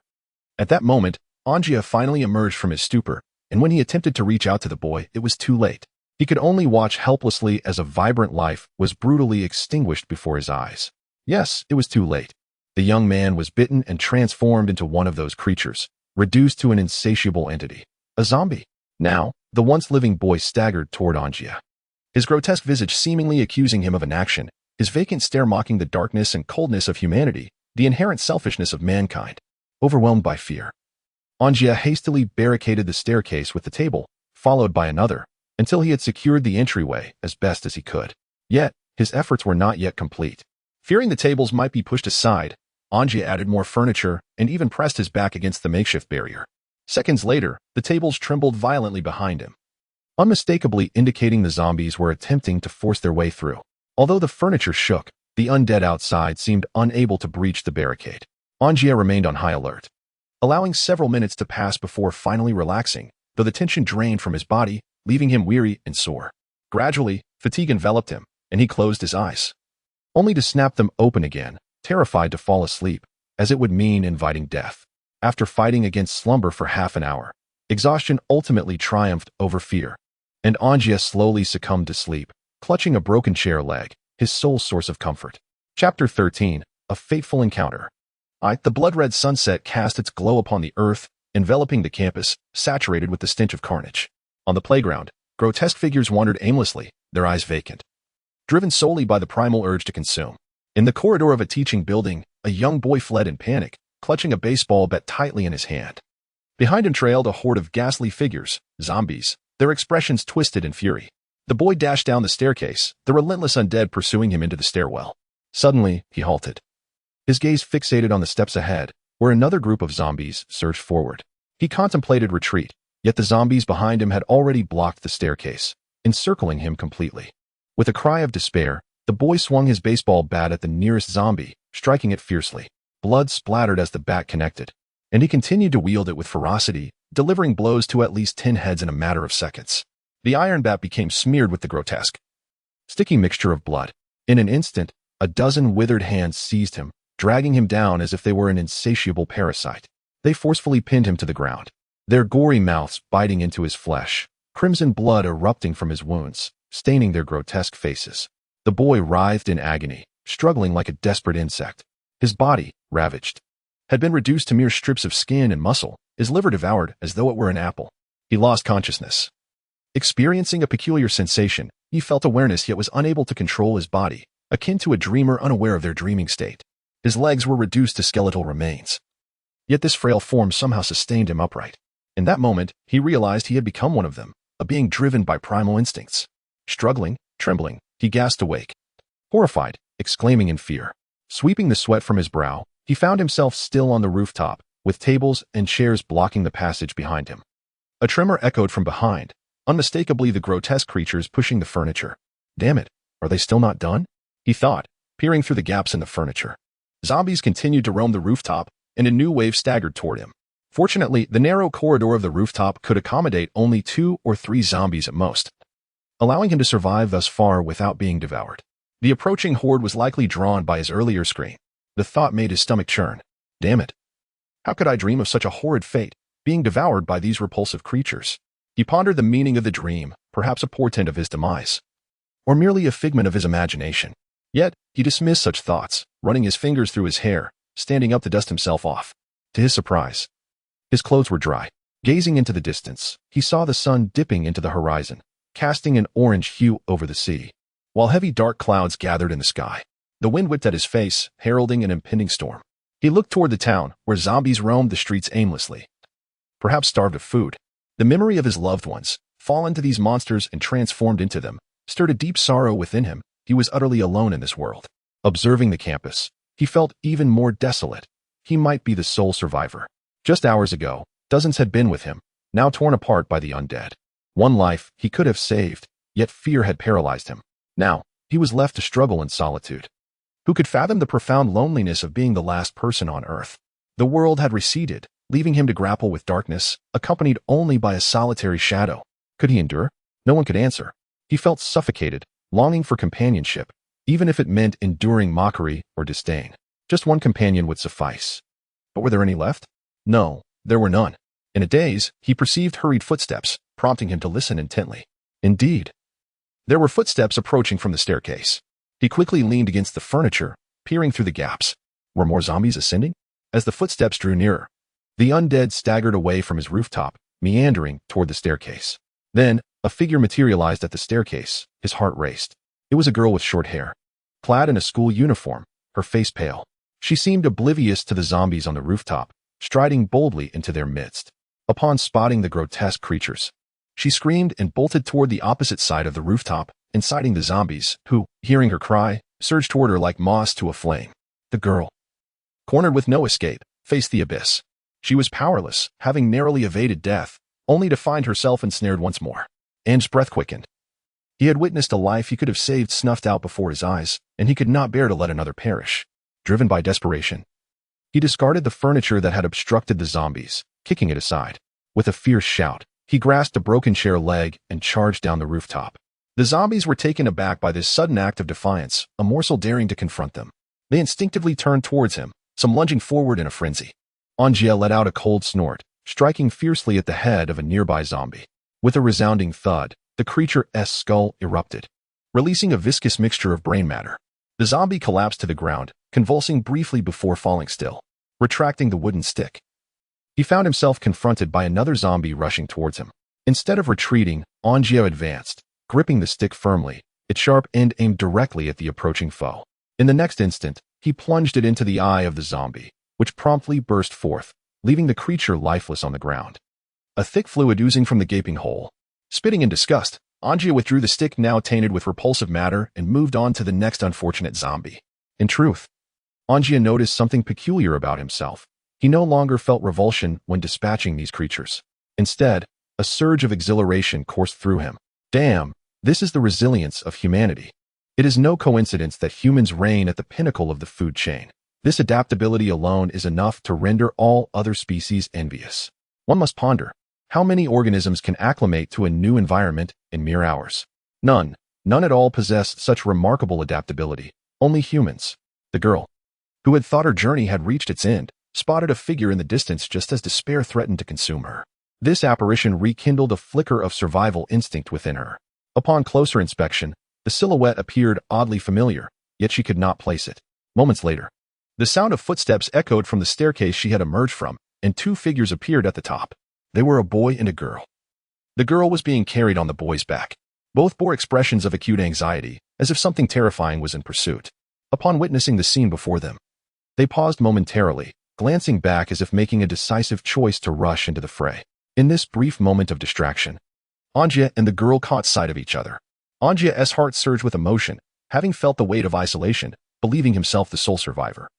He was now overwhelmed with joy at the sight of others.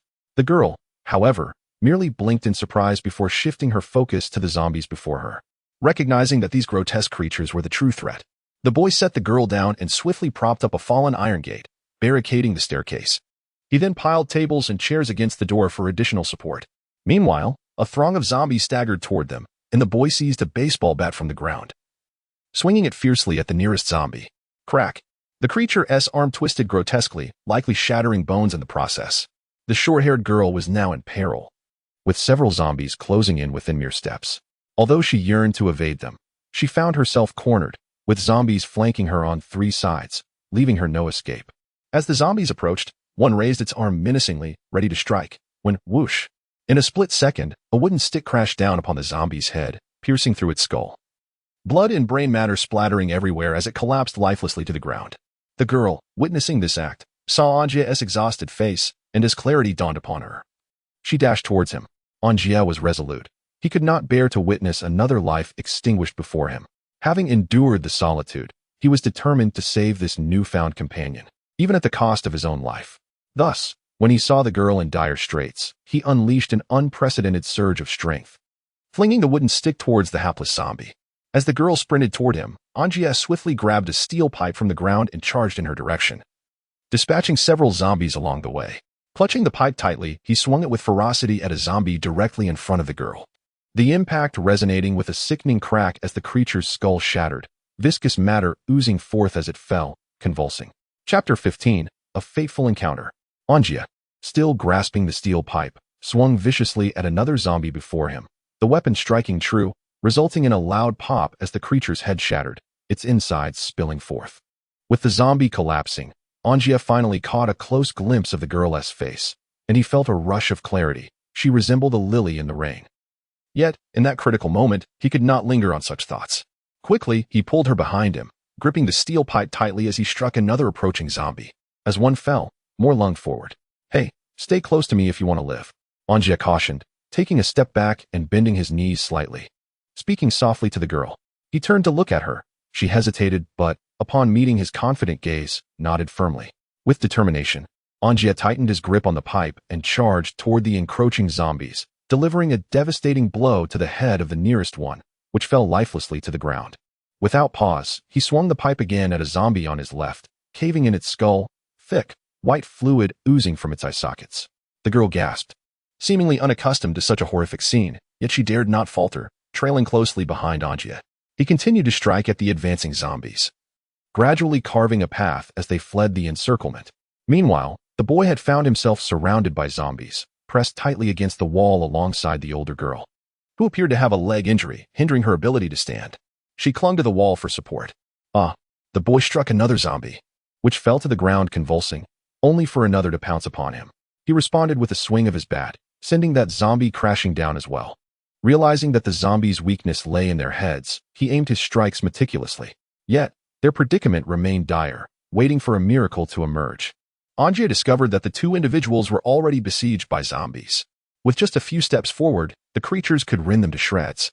In haste, An Jie led the girl to the rooftop, issued a few commands, and then swiftly descended, racing towards the impending danger. His steel pipe struck a zombie attempting to squeeze through, splattering its brain matter into the air. As the creature fell, several others turned their grotesque heads towards An Jie, their decaying visages contorting into an expression of hunger. At that moment, more than a dozen zombies staggered towards him. An Jie let out a low growl and retreated, intent on luring some of them away, as a plan had already begun to form in his mind. True to his expectations, the horde of zombies advanced, flailing their stiff limbs in pursuit. An Jie discarded the steel pipe and heaved a table, flinging it towards the approaching creatures. Instantly, several zombies were struck, collapsing to the ground in violent convulsions, their intestines gruesomely expelled as a result of the impact. An Jie then seized a chair, launching it at the oncoming zombies. The chair's legs pierced through the chest of two of them, even penetrating their spinal columns. If a human had endured such an assault, they would surely have groaned in agony, yet these zombies emitted not a sound, merely writhing in futile struggle. Seeing that the number of zombies had diminished, the boy seized the opportunity to lead the girl out of the encirclement. However, the zombies were not inclined to let them escape so easily. With the boy carrying the girl on his back, his speed matched that of the zombies, and they had barely taken a few steps before the undead resumed their pursuit, clawing at them with their gnarled hands. Just then, At a critical moment, a table soared through the air, crashing into the zombies behind them, followed by several more pieces of furniture that sent the creatures sprawling, blood and flesh flying. Indeed, after clearing his own area of zombies, An Jie had come to their aid. He was elated to find fellow survivors, yearning for companionship in this dire situation. He called out to them, urging, "There are still many zombies here. Hurry over to my side, and we shall flee to the rooftop together." The necessity of reaching the rooftop had become paramount. It represented a sanctuary amidst the hellish landscape of zombies below. Although they had vanquished a considerable number of the undead, an astonishing horde remained on the rooftop. They could not hope to kill them all. Evasion was their only recourse. Suddenly, a series of thunderous knocks echoed from the iron door that the boy had barricaded. The sound was so forceful that it could not be ignored. An Jie froze, casting his gaze toward the door, his mind racing with thoughts. Could it be more survivors? He quickly shook his head. Such a sound could hardly originate from humans, at least not ordinary ones. In contrast, the expressions of the two individuals grew grave as they pondered the implications. The knocking intensified, causing the barricade of tables and chairs at the stairwell to shift several inches. With a resounding crash, the iron door slammed to the ground, revealing a horde of grotesque zombies. An Jie's breath quickened. He had never felt so powerless. Chapter 16, Dialogue, Planning. Part 1. An Jie immediately ushered the two survivors onto the rooftop, not daring to relax even for a moment. He quickly re-established the barricade at the staircase. Yet that was not enough. Upon seeing a large group of zombies advancing, he wedged a weather monitoring pole between the walls of the stairwell for added security. After these measures, An Jie still felt uneasy and piled more tables and chairs atop the barricade before pausing to regard his companions. The young boy appeared to be of similar age to An Jie, while the girl accompanying him was slightly older, exuding a mature beauty. An Jie's gaze shifted to the first girl he had encountered, before moving away, lost in thought. After a brief silence, the boy spoke first. My name is Zhang Yu. I sincerely thank you for saving us. That older woman is my sister. Her name is of little consequence now. Let us introduce ourselves, as we are classmates." No sooner had Zhang Yu finished speaking than his sister, whom he had referred to as older, playfully struck his head with her fist. "You little rascal, is your skin itching again?" she exclaimed. "Don't mind this brat. I'm Zhang Peng, a biology teacher at this school." Her fist landed accurately on Zhang Yu's head, causing a small bump to appear. "Ouch, that hurts," he protested. "Serves you right," she retorted. An Jie observed the playful banter between the siblings, feeling a sense of warmth return to his heart. He introduced himself. "I'm An Jie, a student at this school." The siblings paused their antics, and Zhang Yu suddenly grinned at the girl, his smile resembling that of a lecherous uncle toward a young girl. "What about you, classmate? You haven't introduced yourself yet." "I'm Zhang Yu. My name and looks are quite charming, aren't they?" The girl instinctively recoiled, attempting to distance herself from him. Just as his words left his lips, his sister swung a playful punch at his face, gripping his ear and scolding, "You little brat. Can't you see you frightened the girl? I wonder where you learned that lecherous demeanor." "I'm Fong Xiaoyu. As straightforward as the character for Fong and as gentle as Xiaoyu means little rain. Do you remember me, teacher? I visited the school clinic this morning." "What?" Zhang Peng paused her playful assault, looking curiously at the girl. Suddenly, a realization dawned upon her, and with excitement, she exclaimed, "Oh, I was so worried about you. I'm glad to see you're safe. Teacher, I'm so scared. The entire school is overrun with those monsters, and thankfully, they didn't find me, giving me a chance to survive." Zhang Peng grasped Xiaoyu's hand, speaking with fervor. "I feel the same way," as the two women engaged in animated conversation. An Jie realized how desperately they longed for companionship in such dire circumstances. Meanwhile, the two boys stood aside, exasperated. In resignation, Zhang Yu sat beside An Jie. "Did you come up here alone?" An Jie lowered his head for a moment before replying, "Yes. I initially intended to escape the school, but the number of zombies below was overwhelming, and I was terrified, so I retreated to the rooftop." After a brief pause, he continued, "There were many survivors up here at first, but they were bitten by zombies and turned. Now, I am the only one left." Zhang Yu pondered for a moment before muttering, "Zombies? What a fitting name. These creatures move awkwardly, devoid of thought or desire. Their sole remaining instinct is to devour the living. This is the realm of the living dead. They have forfeited all semblance of humanity, reduced to mere animated corpses, zombies." An Jie nodded slowly, bowing his head once more. Zhang Yu continued, "Our small town has devolved into a dominion of the undead. Apart from us, there may be no living souls left." This statement struck at An Jie's deepest fears, a truth he was compelled to accept. After a long pause, he murmured, "Indeed, without rescue, and unable to make a phone call. Our town, no, our province, may well be isolated. The outside world remains oblivious to our plight, and we are powerless to seek help. We are akin to insects trapped in a cage. No, there is still hope, Zhang Yu declared emphatically. We are alive, are we not? As long as we breathe, hope persists. After a moment, he continued, although we cannot contact the outside world for now, it is due to a torrential downpour forecasted for tonight across the province. With winds expected to exceed 18 levels. The sky is rife with electromagnetic disturbances, making it entirely reasonable that our signals cannot be transmitted. However, once the storm passes, we will be able to reach out. An Jie seemed to glimpse hope and inquired, when will the storm cease? In about a week, approximately 5 days. This remark did not come from Zhang Yu, but rather from a girl named Fang Xiaoyu, who added, aren't you all students? Didn't you hear the school broadcast? I made it quite clear this morning. Ignoring her, An Jie self-deprecatingly remarked, 5 days without contact with the outside world means we must continuously evade those zombies, fleeing relentlessly. Zhang Yu patted An Jie on the shoulder and said, come on, don't be so pessimistic. We still don't know the situation outside our town. Perhaps it remains a safe haven. Besides, there are troops nearby. As long as we survive, those repugnant beings will eventually be dealt with. Therefore, our foremost task is to endure, escape this school, and report our situation to the military. An Jie raked his fingers through his hair and asked, given that our school is infested with zombies, with nearly 100 on this rooftop alone, is it even possible for us to escape?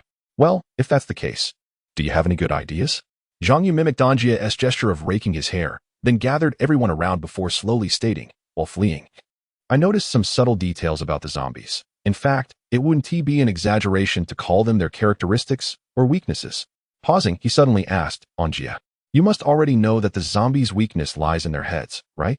An Jie nodded, and Zhang continued, for reasons unknown, as long as their heads remain intact, they do not perish.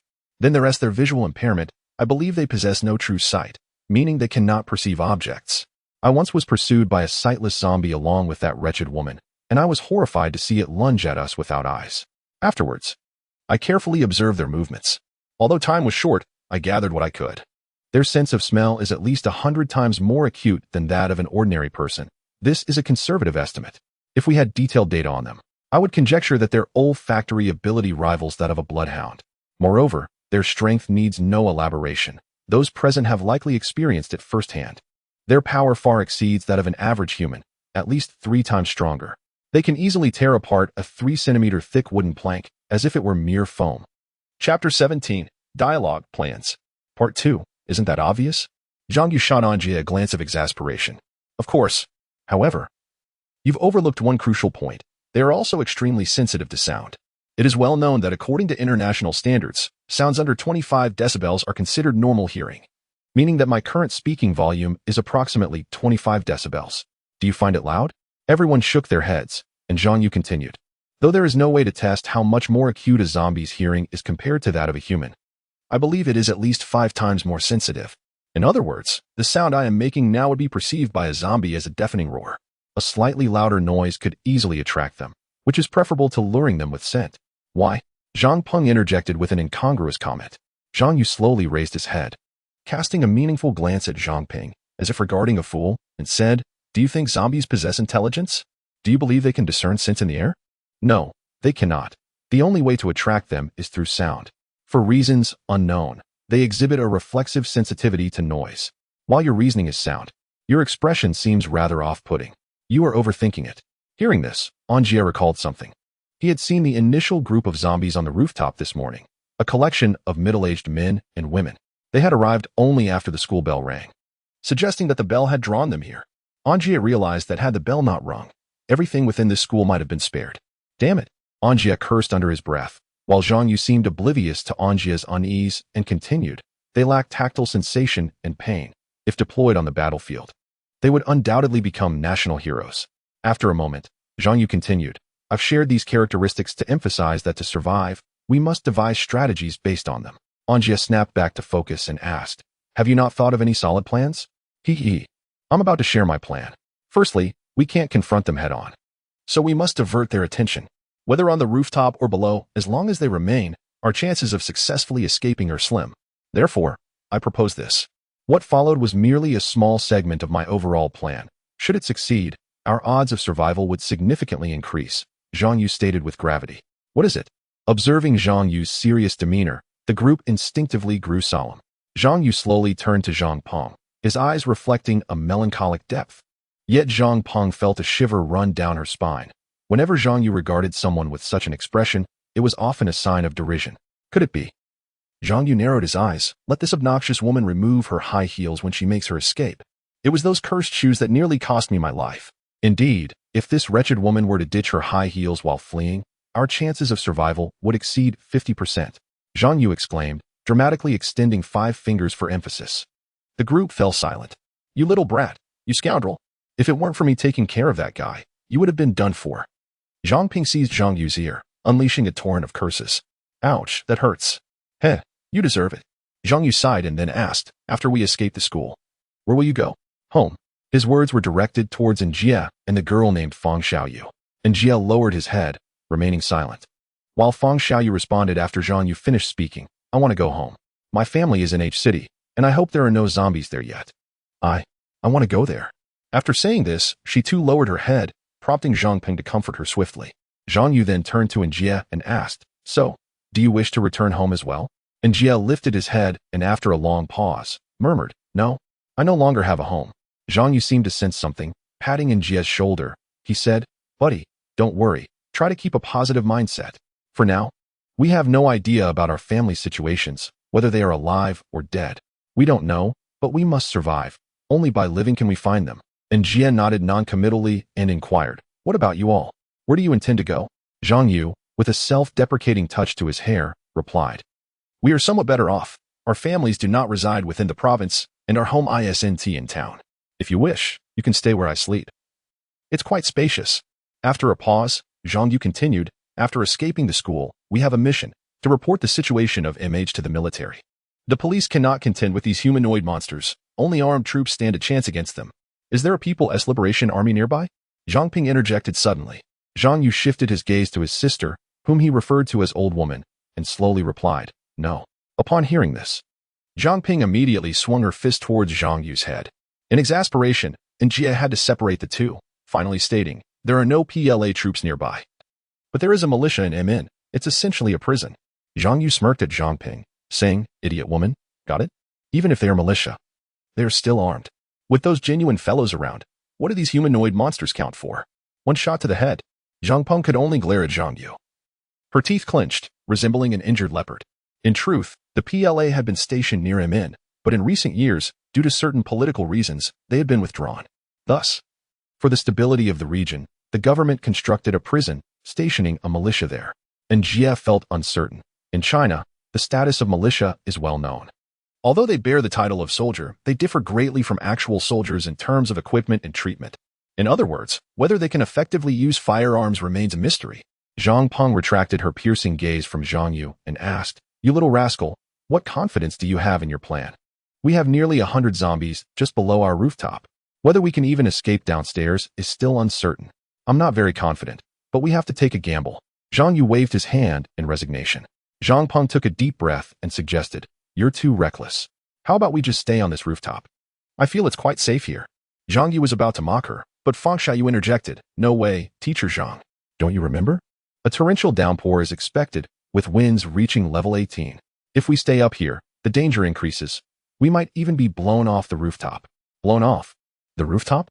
At her words, Zhang Ping immediately felt goosebumps, picturing the absurdity of being blown off the building and dying in a comically awkward position. Head down and rear up. If death were to come in such an embarrassing manner, Zhang Peng would rather become a zombie. She shook off her goosebumps, lamenting, is there truly no other choice? Zhang Yu wore an expression of teachable earnestness, replying to Zhang Peng. The basic situation is as follows. If we remain on the rooftop, we cannot withstand the storm. In other words, we have no retreat. To survive, we must take a chance. Then, Zhang Yu turned his gaze towards the struggling zombies on the rooftop stairs and coldly declared, now is the time to validate my plan. Chapter 18, Companions. Let us survive together.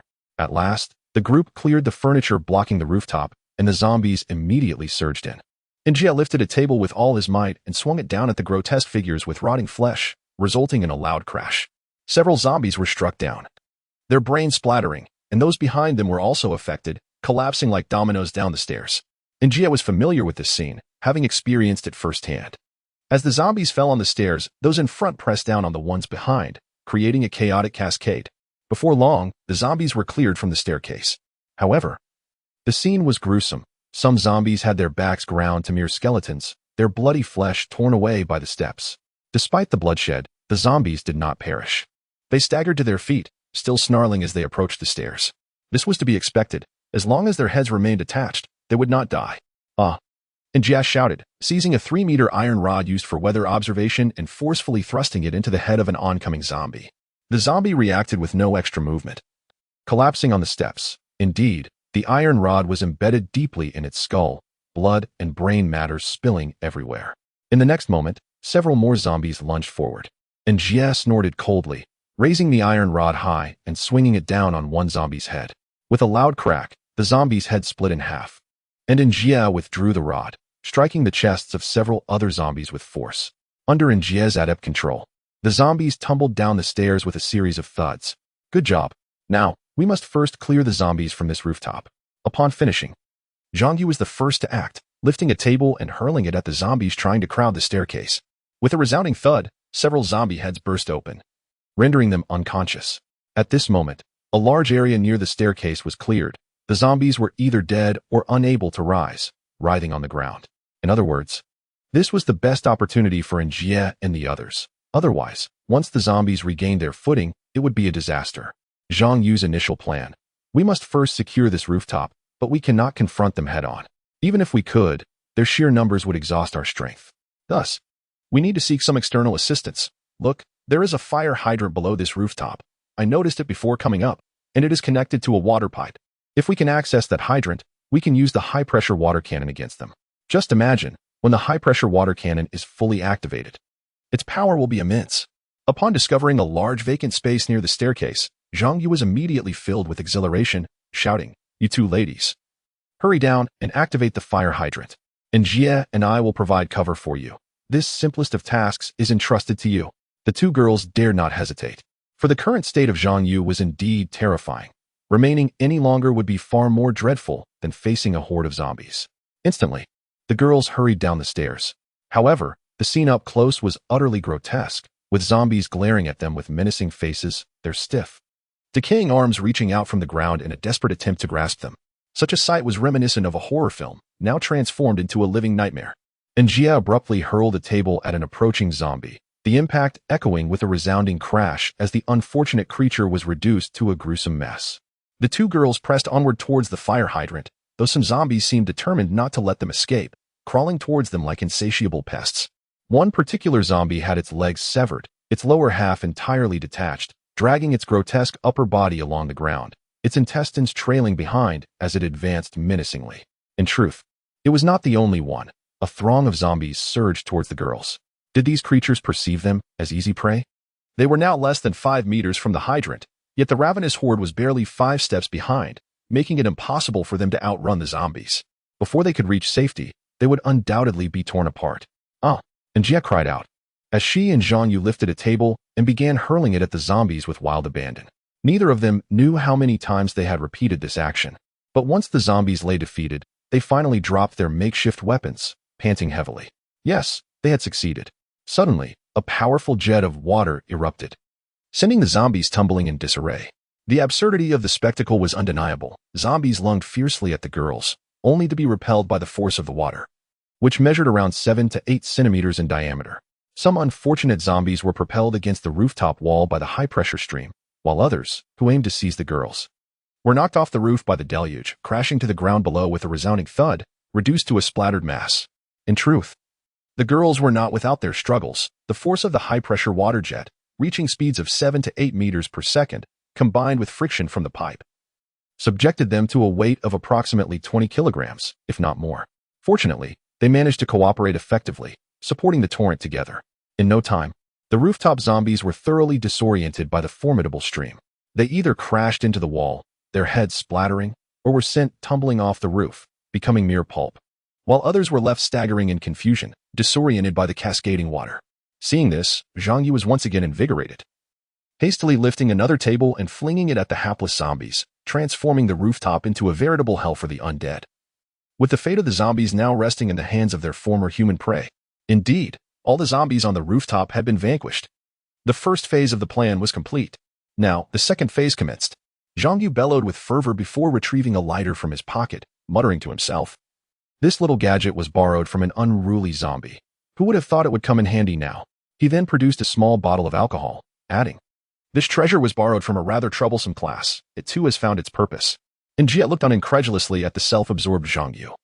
Although he claimed to have borrowed these items, it was evident he had no intention of returning them.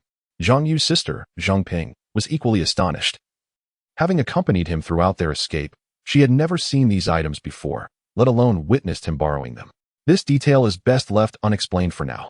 The onlookers watched as the self-absorbed Zhang Yu frantically ascended to the rooftop, zealously gathering an assortment of tables and chairs, then shouting as he forcefully pushed them over the edge.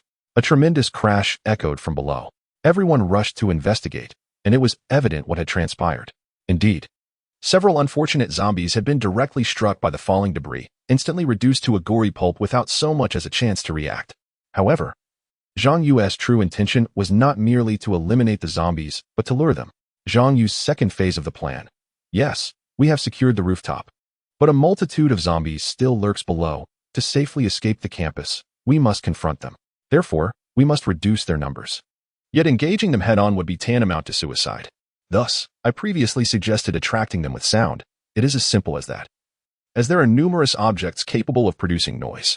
Once they are drawn to the sound, we can dispatch them. Zhang Yu became increasingly animated. His face alight with fervor as he shouted, "Damn it, you deserve this. Go to hell." With that, he lifted another table and hurled it downwards.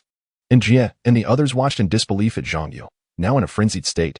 Had he forgotten the plan to wait for the zombies to gather before striking? Throwing objects now seemed like mere cruelty. However, to their surprise, this tactic proved effective. After Zhang Yu hurled a few tables, the zombies began moving more swiftly towards the fallen objects. Could it be that Zhang Yu had an inkling of this characteristic of the zombies? In his current state of frenzy, Zhang Yu was overwhelmed with adrenaline, his mind consumed solely by the thrill of slaughtering zombies. Thus, a comical scene unfolded below. A throng of zombies moved in unison, their sights set on the scattered tables and chairs. While a typical person would have instinctively dodged objects falling from above, the zombies pressed forward fearlessly towards their target. Yet, the individual responsible for the chaos above exhibited the utmost lack of decorum, recklessly tossing furniture that directly struck the zombies, splattering their brains across the pavement. As the zombies finally congregated below, their ghastly faces raised towards the rooftop, unaware that at that very moment, a table plummeted from above, crashing down upon them. With a resounding thud, several unlucky zombies had their brains splattered as the table mercilessly toppled them to the ground. They barely had time to react before being reduced to a grotesque mess. Zhang Yu grinned wickedly, exclaiming, "But this is only the beginning. I intend to make you feel exquisite torment." With that, he retrieved the bottle of alcohol from his pocket, splashing half onto the tables before igniting them with the lighter. Flames rapidly engulfed the wooden surfaces, billowing thick black smoke into the air. Zhang Yu fervently shouted to the crowd, "Quickly bring some wood to ignite, and then let us indulge thoroughly." As his words echoed, he boldly kicked a table off the rooftop. The flaming table, engulfed in thick black smoke, plummeted like a fiery orb, striking down several unsuspecting zombies below. The impact was tremendous, sending the creatures sprawling, their insides reduced to a bloody pulp. Yet, astonishingly, the zombies remained alive. With a guttural roar, the flames from the table swiftly spread to their bodies. In mere moments, they were ablaze. It was uncertain whether the zombies felt pain, but they writhed desperately, their charred muscles contorting grotesquely. They were truly dying. An Jie, in resignation, seized a chair, set it aflame, and hurled it down at the zombies below. Simultaneously, the two girls also tossed a chair down. The flaming chair arced gracefully before crashing down upon the heads of several zombies, causing their brains to ooze forth. The unfortunate creatures collapsed, consumed entirely by the flames. With a cold smirk, Zhang Yu remarked, "You are utterly ineffective.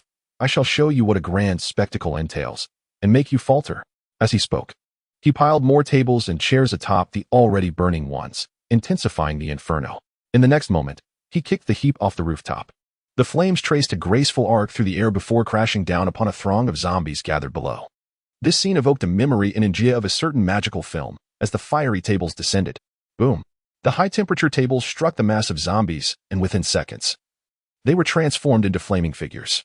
The fire spread rapidly. Initially, only the central zombies ignited, but soon the flames engulfed all within a 3-meter radius with a swift rush. The acrid scent of charred flesh permeated the air, even reaching the rooftop where the onlookers recoiled at the overwhelming aroma of roasted meat. An Jie felt a wave of sorrow. Must he slaughter these zombies merely to survive? Were they not once human? He was perplexed by his own thoughts.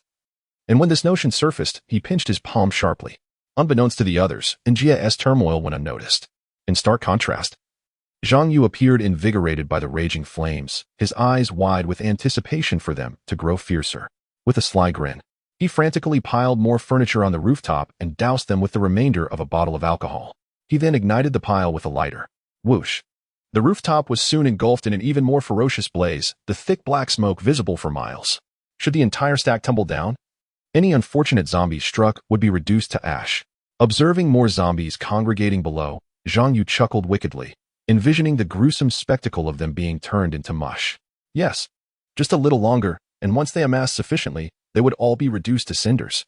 The sky darkened ominously, thick clouds swirling above, with glimpses of violet lightning flickering within. Suddenly, a deafening clap of thunder resonated, followed by a drizzle that escalated into a downpour. Boom! The rain intensified, extinguishing the flames within seconds, leaving only charred remnants upon the ground.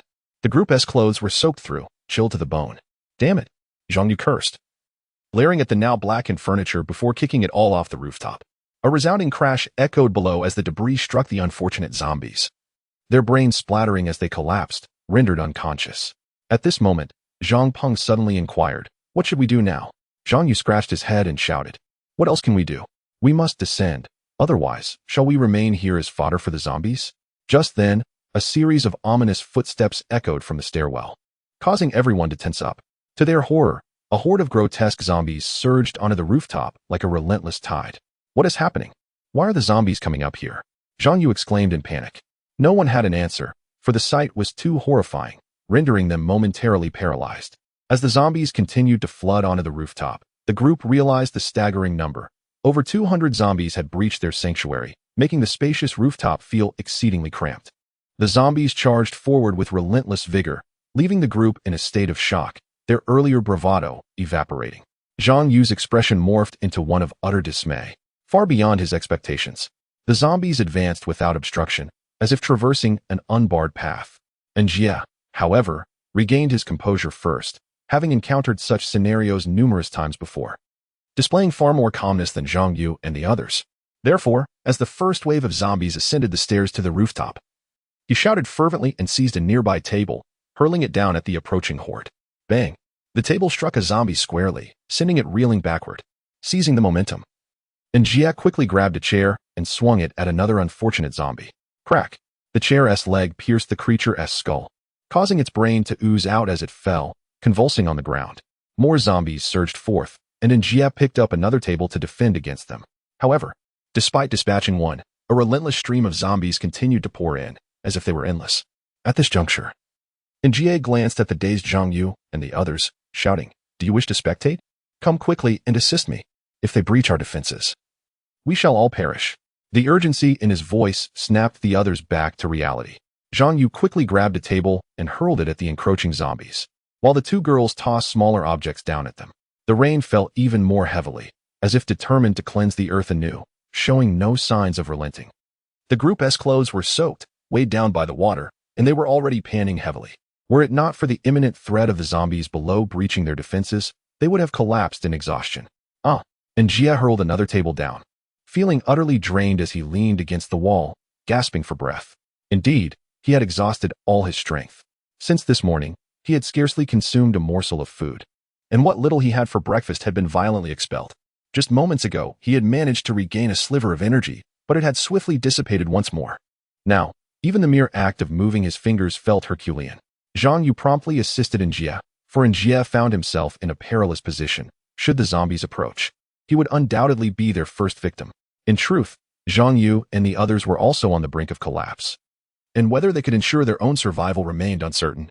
Yet, he had the audacity to help An Jie, which stirred a forgotten sentiment within An Jie's heart, something he could not quite define. Nevertheless, An Jie was acutely aware of his own dire condition, and he immediately shouted at Zhang Yu, urging him to conserve his strength and flee. Zhang Yu, his face contorted in frustration, responded, "What are you yelling for? You are my savior. If I allow you to perish, what right do I have to exist in this world? We must survive together, my friend." As he spoke, Zhang Yu seized a chair and hurled it down the staircase, striking a hapless zombie with a resounding thud, splattering its ichor across the floor. "We shall live together." An Jie finally comprehended the essence of what he had been missing: friendship. Throughout his life, he had never known the meaning of friends, brothers, or companions. His parents, consumed by their careers, had often left him isolated at home, and his only companion had been solitude. Over time, this solitude had shaped his reclusive nature, leaving no room for companionship.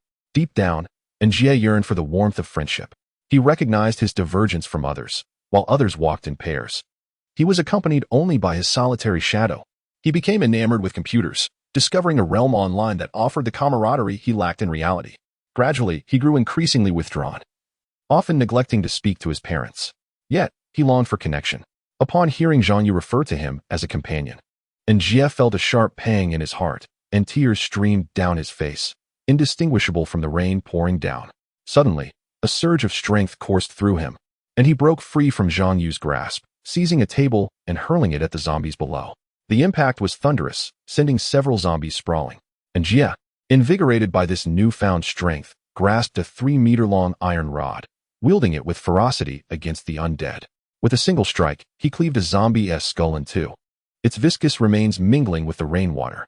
Emboldened, An Jie charged down from the rooftop into the throng of zombies. Zhang Yu and the others stood frozen in astonishment until An Jie plunged into the horde.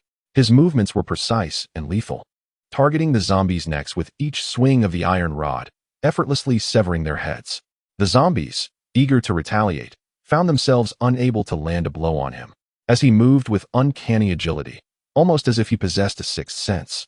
An Jie was a veritable killing machine, and he was unaware of the extraordinary state he found himself in, a perfect harmony of body and mind, as though even his cells danced to his command. Moments later, An Jie carved a path through the horde, leaving a trail of headless corpses in his wake, the stench of blood saturating the air and painting the rooftop crimson. Strangely, the decapitated heads continued to gnash their jaws, as if still craving human flesh. He drove the iron rod into another zombie's skull, and with a metallic clang, blood flowed forth. The creature collapsed with a resounding thud. An Jie withdrew the rod, his expression cold, and shouted to the others still on the rooftop, urging them to descend quickly. As they hurried down, their expressions reflected disbelief at the scene before them. Over 50 zombies lay slain, a feat beyond comprehension. How had An Jie accomplished this against creatures far stronger than humans? Just as they reached the stairs, the remaining zombies shifted their focus, lunging toward them. An Jie sprang into action, striking a zombie's head with the iron rod, splattering brains and gore. He continued to dispatch the undead with ruthless efficiency, targeting their limbs and rendering them incapacitated. "Stay close to me. We must flee," he commanded, forging ahead and clearing a path through the narrow emergency staircase, the very route he had taken to ascend to the rooftop. He had once vowed never to traverse this staircase again unless it were a matter of life and death. Yet, in a cruel twist of fate, he found himself racing down it once more, driven by the instinct to survive. Due to the narrowness of the staircase, everyone could only move in single file. An Jie took the lead, for the precariousness of this stairway left no room for complacency. True to his apprehensions, as they descended to the next floor, a few grotesque zombies blocked their path, as if they anticipated An Jie and the others would tread this very staircase. Without uttering a word, they let out a chilling roar and lunged towards An Jie. With a disdainful snort, he swung his iron rod at the nearest zombie. The impact was immediate. A gruesome mixture of blood and brain matter erupted from the creature's head, splattering An Jie's face, wiping the viscous fluid away. He gripped the iron rod tightly and thrust it into the eye socket of the advancing zombie. The rod penetrated deeply, obliterating the eye within. The lifeless form of the zombie convulsed briefly before collapsing onto the steps. An Jie swiftly dispatched the remaining zombies, and the group pressed on downwards. Along the way, they encountered several more zombies, all of which succumbed to the onslaught of their attackers, allowing the group to reach the ground floor. The rain continued to pour heavily, showing no signs of abating. The situation became markedly simpler. The zombies below had congregated at the opposite end of the teaching building, and the relentless rain masked An Jie and his companion's presence. They considered themselves fortunate, and hurried towards the school gates, yearning for liberation from this wretched institution. However, their hopes were dashed upon discovering dozens of zombies lurking near the gate. This was a scene beyond their worst imaginings. They were on the brink of escape, only to be thwarted by the undead. Was their fate truly sealed? It became evident that the gate was locked, and teacher Zhang Peng had no key, as the keys were typically secured by the campus security. Today, however, the guards were absent, having taken leave.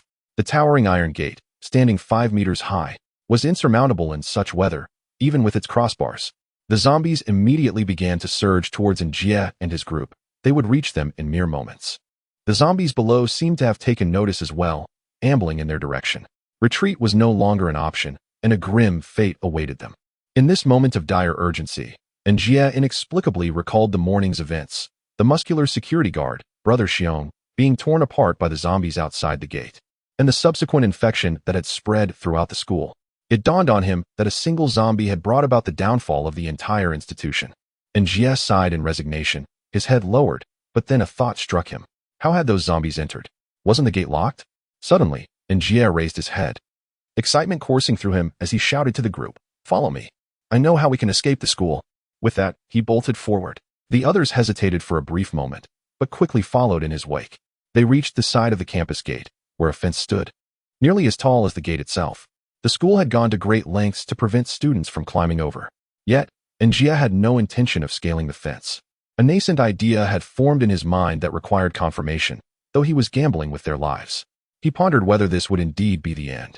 Upon arriving, the sight before them left the group in stunned silence, caught between the realms of heaven and hell. An Jie had won his gamble, not long ago. A motorcycle had crashed into the campus fence, collapsing a section. The school had yet to repair it, leaving a portion boarded up with wooden planks.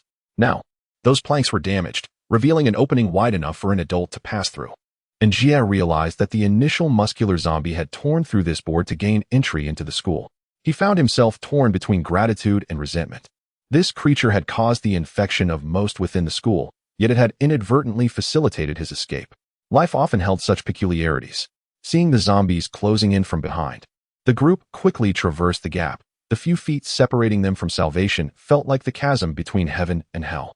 At last, they had escaped this accursed school. Zhang Peng shouted excitedly, "Everyone, follow me. My car is just ahead." She produced her car keys from her bag and dashed to a blue sedan, flinging open the door and calling out, "Hurry, we need to get out of here." An Jie and the others wasted no time getting inside. And Zhang Ping started the engine, flooring the accelerator as they sped towards the town. The rain continued to pour, seemingly intensifying. They had successfully fled the school. Yet the relentless specter of the undead loomed large. They were no longer human. They had transformed into another kind of being, something beyond humanity itself. "What options do we have?" someone lamented. "None at all. We are trapped in this hell, unable to evade the ghouls' pursuit. We are destined to perish at their hands." "There is still hope. It's not too late," another countered. "Do you not recall what you once told me? What do you know about the apocalypse? The end is when I had to blow my brother's head off to survive. This world will soon become a domain for these monsters. I must endure, for without women, how can I live? Such a splendid woman, such magnificent allure. Let her go. She is mine. They are all mine. You can perish alongside your apocalypse." Chapter 1. The Beginning, the Objective. My name is Fang Xiaoyu, a sophomore at MH High School. Today dawned bright and sunny, although somewhat stifling. I followed my usual routine of attending school. For reasons unknown, our school, like many across China, mandates that students arrive early each morning for morning exercises, and tardiness results in penalties. Though I found it frustrating, I adhered to the school's regulations, following the exercises. There was a brief respite until the morning reading session began at 7, during which students would have their breakfast. However, as the school's announcer, I had to quell my hunger to deliver the daily broadcast. My responsibilities included reporting the latest weather updates and temperatures, as well as announcing various events within the campus. Although I find it quite exhausting, I have grown accustomed to it. I have been in this position since my first year of high school, and upon reflection, it has been over a year now. I cannot fathom what compelled me to join the broadcasting interest group, an activity that seemed rather mundane at the time. However, despite its monotony, it has provided me with a means to pass the time. In fact, the broadcasting room I occupy is a small chamber at the far end of the first floor of this educational building. While it may be small, it spans over 30 square meters, yet it is cluttered with various items, leaving me with less than 10 square meters to maneuver. Consequently, Every day I must squeeze myself into the space, though fortunately, my figure remains quite slender. This educational building comprises two structures intersecting at a right angle, and from my room's window, I can gaze out at the rooftops of the adjacent building. A common pastime of mine is to observe the scene there, and today proves no exception. I pressed the mute button on the equipment and played a song, ensuring that my movements would not disrupt my classmates' enjoyment of music. Then, I turned my gaze towards the rooftop across from me. As expected, it was occupied by familiar faces and sights, and there he was again, that boy. Lost in thought as usual, I stifled a laugh each time I saw him. An inexplicable thrill coursed through me. Of course, I do not harbor any romantic feelings for him. In truth, I do not even know his name or have ever interacted with him closely. He is merely a curious distraction in my otherwise monotonous routine. It has been quite some time since I became a broadcaster, aside from rainy days. I have seen him almost every day. Yet, one must wonder about his apparent boredom, spending his days idly on that rooftop. If it were me, I would rather devote that time to reading than to such aimless contemplation. I seem to be chastising him. Yet I recall feeling a sense of loss on rainy days when he was absent, akin to the disappearance of a familiar presence. Without his silent companionship over this past year, I would have likely succumbed to utter boredom. I stuck out my tongue and glanced at my watch. It was nearly 6:55 p.m., just 5 minutes before morning reading would commence, signaling the end of my duties for the day. I languidly stretched and picked up a sheet of paper detailing the day's weather. Alas, it was not favorable. Heavy rain was predicted for either the afternoon or evening. However, it was beyond my control. My responsibility was merely to relay this information to my classmates. I switched off the mute and spoke into the microphone. Dear students, today's campus broadcast is concluded. Next, I will present the weather update. After a brief pause, I continued. Today is October 20th, 2010. The morning temperature is rather refreshing at 27 degrees, with clear skies. However, heavy rain is expected this afternoon or evening, so please prepare for inclement weather. That concludes today's broadcast. I wish you all diligent study. As I concluded, I noticed the boy still lingering on the rooftop. Was he not attending class? This question lingered in my mind. While nearly all my classmates hurried back to their classrooms after the broadcast, he remained, seemingly lost in thought. My curiosity piqued, but I dismissed it. I had my own matters to attend to. I departed from the broadcasting room and returned to class to commence the day's lessons. After the morning reading, the director of education approached me. As the saying goes, no one visits the temple of the gods without reason, and this stern-faced director must have something to discuss. Indeed, he spoke. After consulting with the teachers, we have decided to cancel afternoon classes due to the impending heavy rain. Could you please inform the students, shall you? How bothersome. Such trivial matters could easily be conveyed by anyone else in the broadcasting room, yet they sought me out specifically.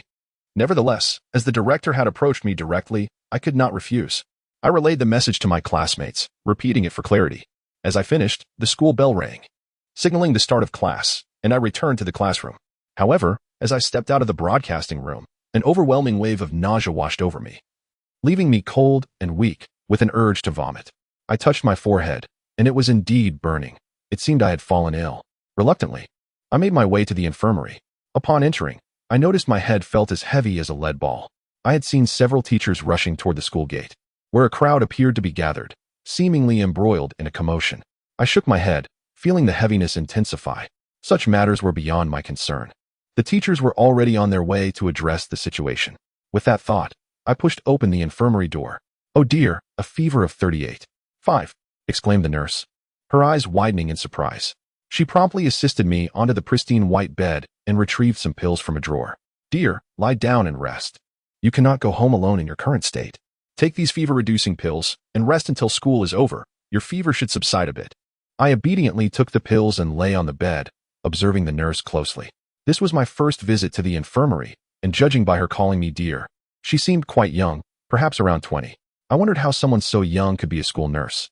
Yet, there are no regulations stating that a school nurse must be over a certain age. Covering me with a soft white blanket, she gently advised, "This is the season of transition, and temperatures can be quite unstable. Many have caught the flu, so do take care of yourself." I nodded in agreement. Indeed, the tropical depressions from Southeast Asia often collide with the cold air from the north during this season, leading to sweltering mornings and chilly nights, occasionally resulting in heavy rain. Tonight's anticipated downpour was a consequence of this very phenomenon. She smiled and said, "Now, sleep well. I will wake you when school is over." With that, she lightly patted my head before leaving the infirmary. I slowly closed my eyes, my head feeling too heavy to lift. All I wanted was a peaceful slumber, hoping that upon waking, I might feel a bit better. My consciousness has begun to blur as I drift into a deep slumber, gradually losing the distinction between dreams and reality, caught in a realm that feels both dreamlike and tangible. Suddenly, a voice pierces through the haze. Attention all faculty and students. A severe violent incident has occurred on campus. Please evacuate the school safely under the guidance of your teachers. The announcement echoes repeatedly. I am unaware of how long I have been asleep. As I slowly awaken, a warm orange light filters through the window, bathing my face in its glow. It is more fitting to describe it as the setting sun. I rise from the bed, feeling considerably lighter in my head, no longer burdened by the heaviness that had weighed me down moments ago. Glancing at the clock on the wall, the hands point precisely to 5:10 p.m. I shake my head and rub my eyes. Could it be? Is it really already time for afternoon classes to be over? I cannot fathom having slept until this hour. Indeed, the rumbling of my stomach leaves no room for doubt. If I had truly slept this long, I must have missed lunch this morning, which explains my current hunger. Yet, what troubles me is why no one has come to wake me. Did the school nurse not say she would rouse me? Perhaps she simply forgot? Surely, there must be some reason for her neglect. I reason with myself. Overthinking would serve no purpose. I ought to hurry home. I recall asking her for a leave note from my homeroom teacher, so my parents would likely call him if they grew concerned. I descend from the pristine hospital bed and approach the door, gripping the handle firmly and flinging open the barrier that has isolated me from the world, unwittingly stepping into the threshold of my nightmare. The scene before me is utterly unrecognizable as my familiar school. It has transformed into a gruesome battleground. Blood and dismembered bodies litter the playground.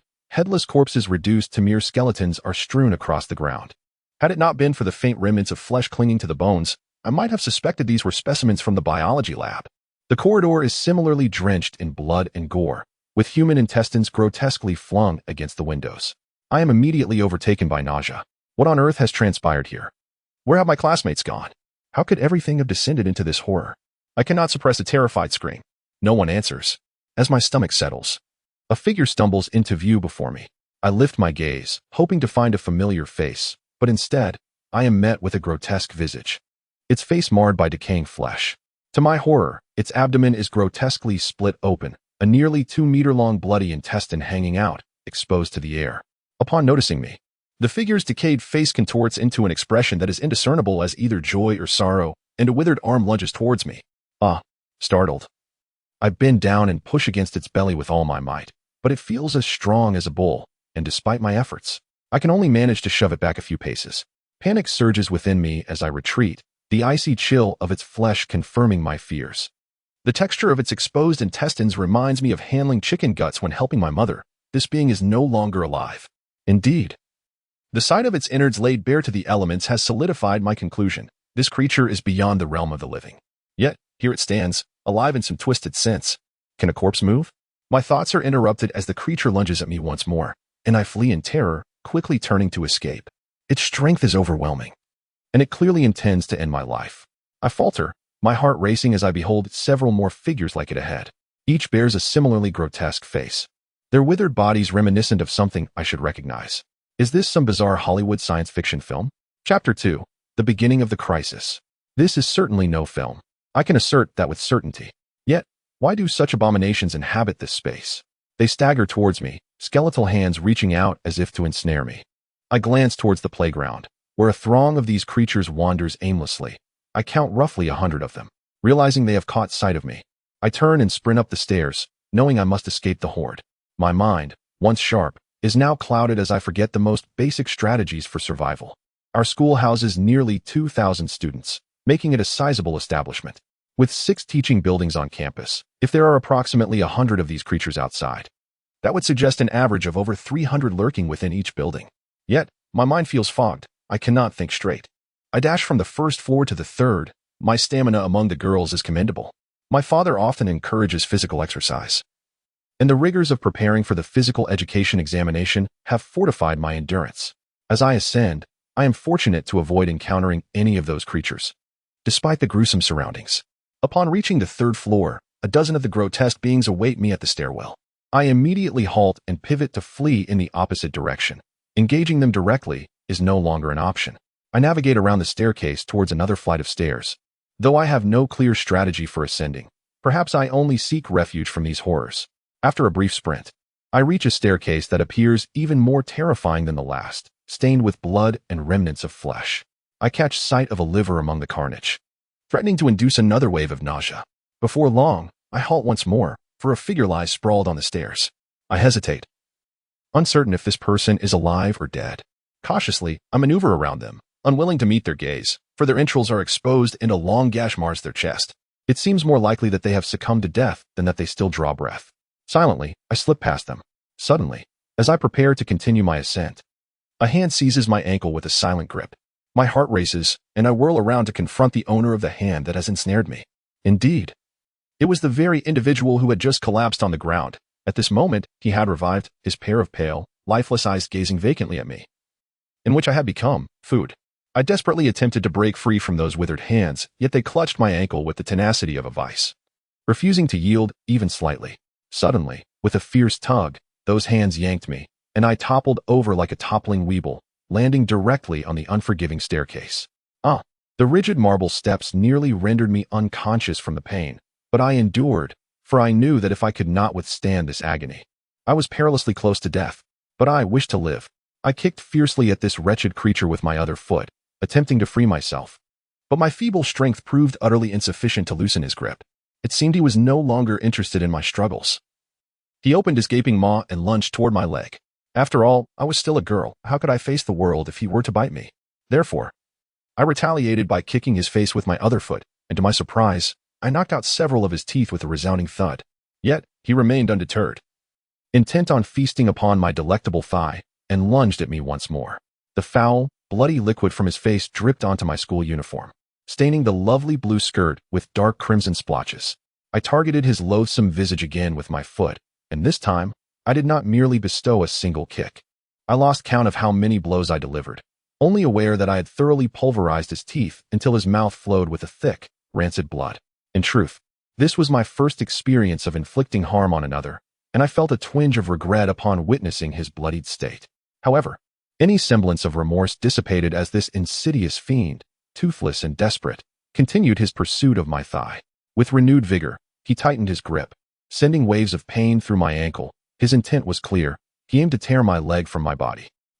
I fought with all my might, stomping down on his withered hands, but to no avail. In that moment, I recalled the soft, slimy texture of their flesh, reminiscent of chicken intestines. I sprang to my feet, seizing his fingers with both hands, as a primal instinct for survival surged within me. If I did not act decisively, death awaited me. I wanted to live.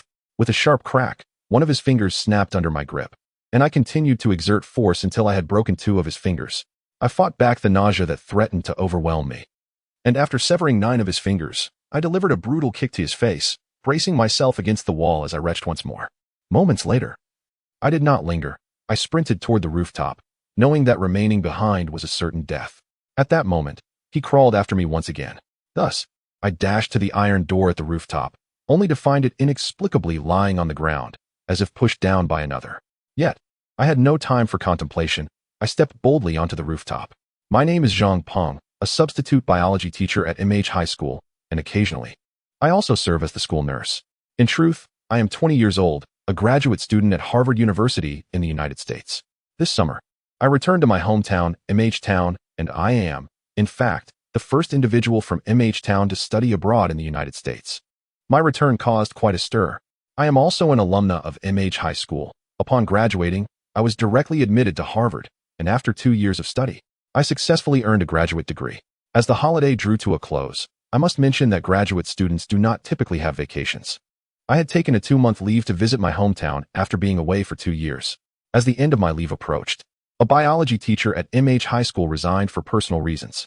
Given my background in biology, the school requested that I temporarily fill in. In fact, there are fewer than 10 biology teachers in the school, barely sufficient to meet the needs. I was asked to stay until a new biology teacher arrived, which could take over a month, given the remoteness of MH Town. However, since this is my hometown and my alma mater, I felt inclined to contribute. Thus, I extended my leave and remained here. Additionally, I possess knowledge in human biology, and, due to certain circumstances, I have a natural talent for medicine, allowing me to fulfill the role of the school nurse as well. Today, the new biology teacher arrived, reputed to be an esteemed veteran educator. and it was time for me to depart. In the morning, I completed my final duty, taking the temperature of a girl with a high fever, administering antipyretics, and providing her homeroom teacher with a leave request to ensure the girl returned home after school. Yes, I believed I had fulfilled my responsibilities. It was time to gather my belongings and leave. Over the past month, I found myself growing increasingly fond of my hometown, which was only natural. However, I had to prioritize my studies and complete my education. I returned to my office to pack my things, due to the lack of biology teachers. The office appeared rather empty, though it was larger than those of other teachers. As I gazed at the old textbooks in my hands, tears unexpectedly streamed down my cheeks. I trembled as I clutched those worn volumes to my chest, and I began to weep uncontrollably. Wasn't I strong when I left last time? Why did I cry this time? I had always been resilient, hadn't I? I was uncertain, yet I could only sense a void within my heart.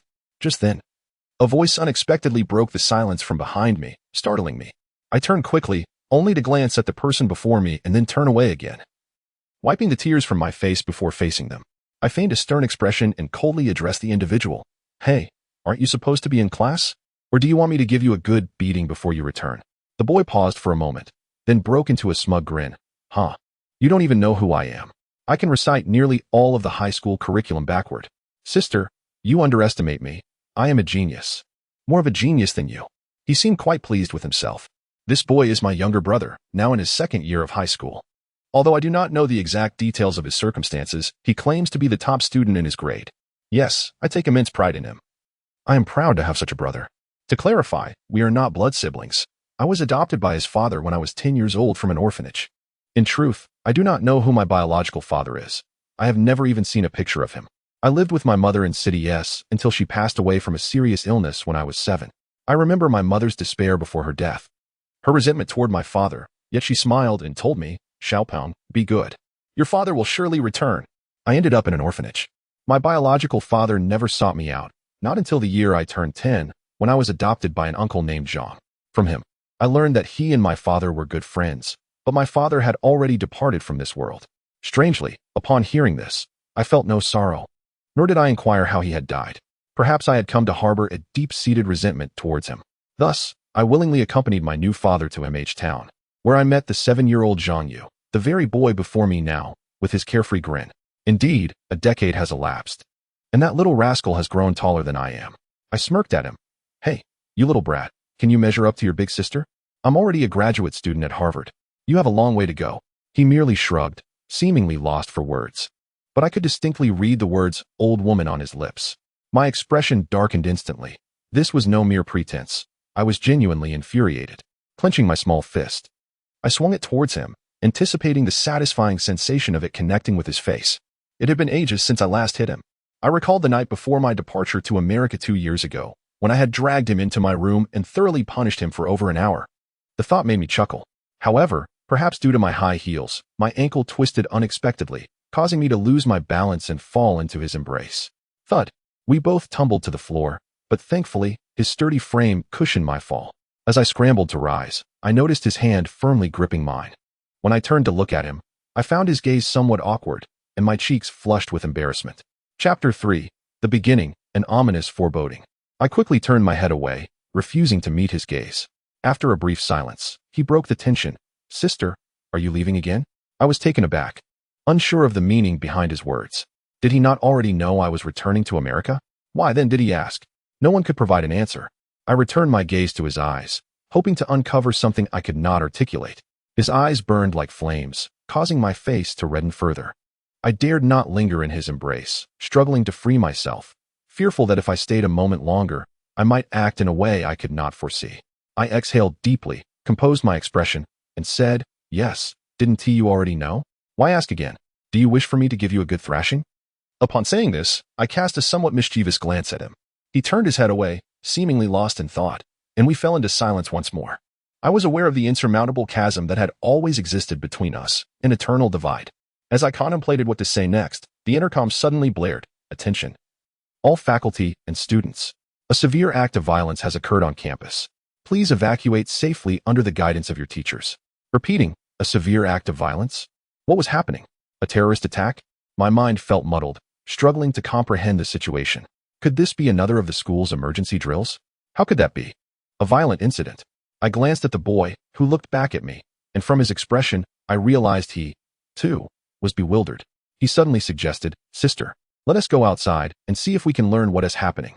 I nodded in agreement. However, at that moment, the voice on the intercom shifted.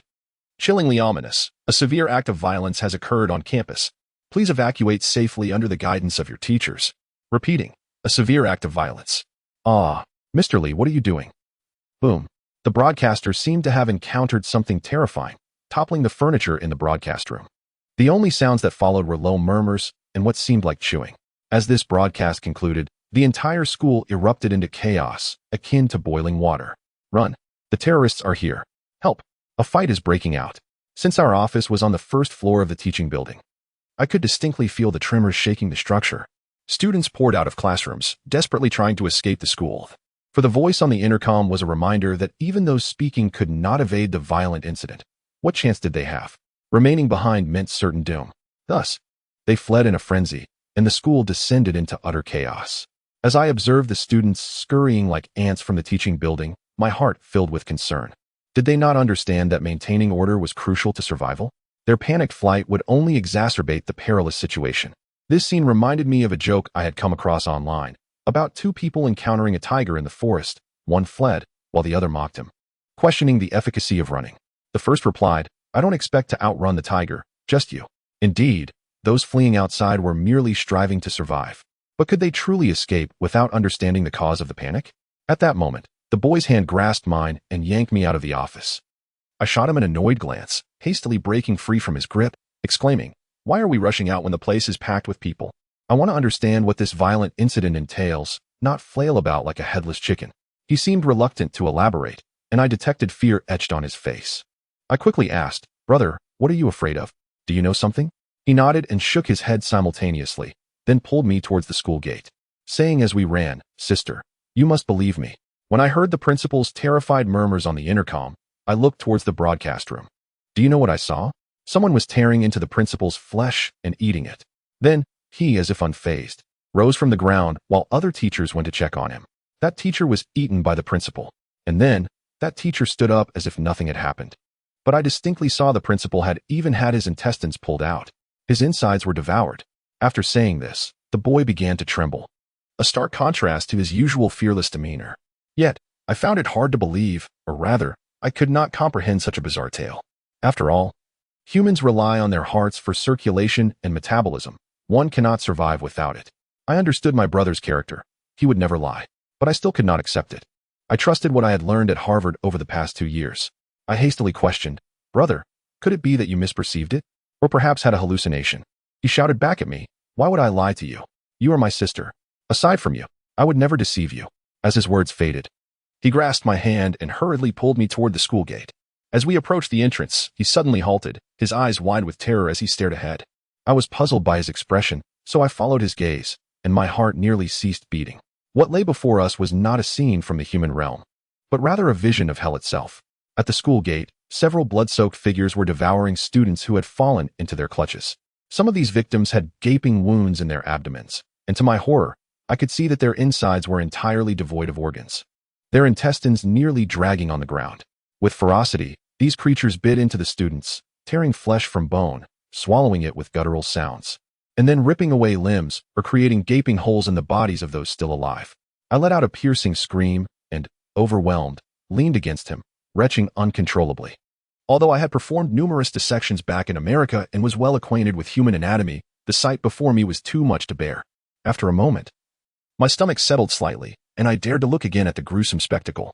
I had to admit I now believed the boy's words, albeit at a terrible cost. He, too, wore an expression of unease, clearly grappling with the horror he was witnessing for the first time, yet somehow managing to suppress his own nausea.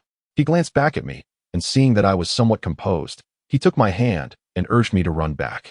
However, it was evident that the creatures were staggering toward us, their eyes glinting with a primal hunger. He suddenly spoke, "Sister, you see it too, right? The strength of these people is immense, and if they scratch or bite you, you will become one of them." I nodded, and he continued, "We cannot confront them head-on. We must reach the upper floors. They are still below, and perhaps the upper levels are free of their presence.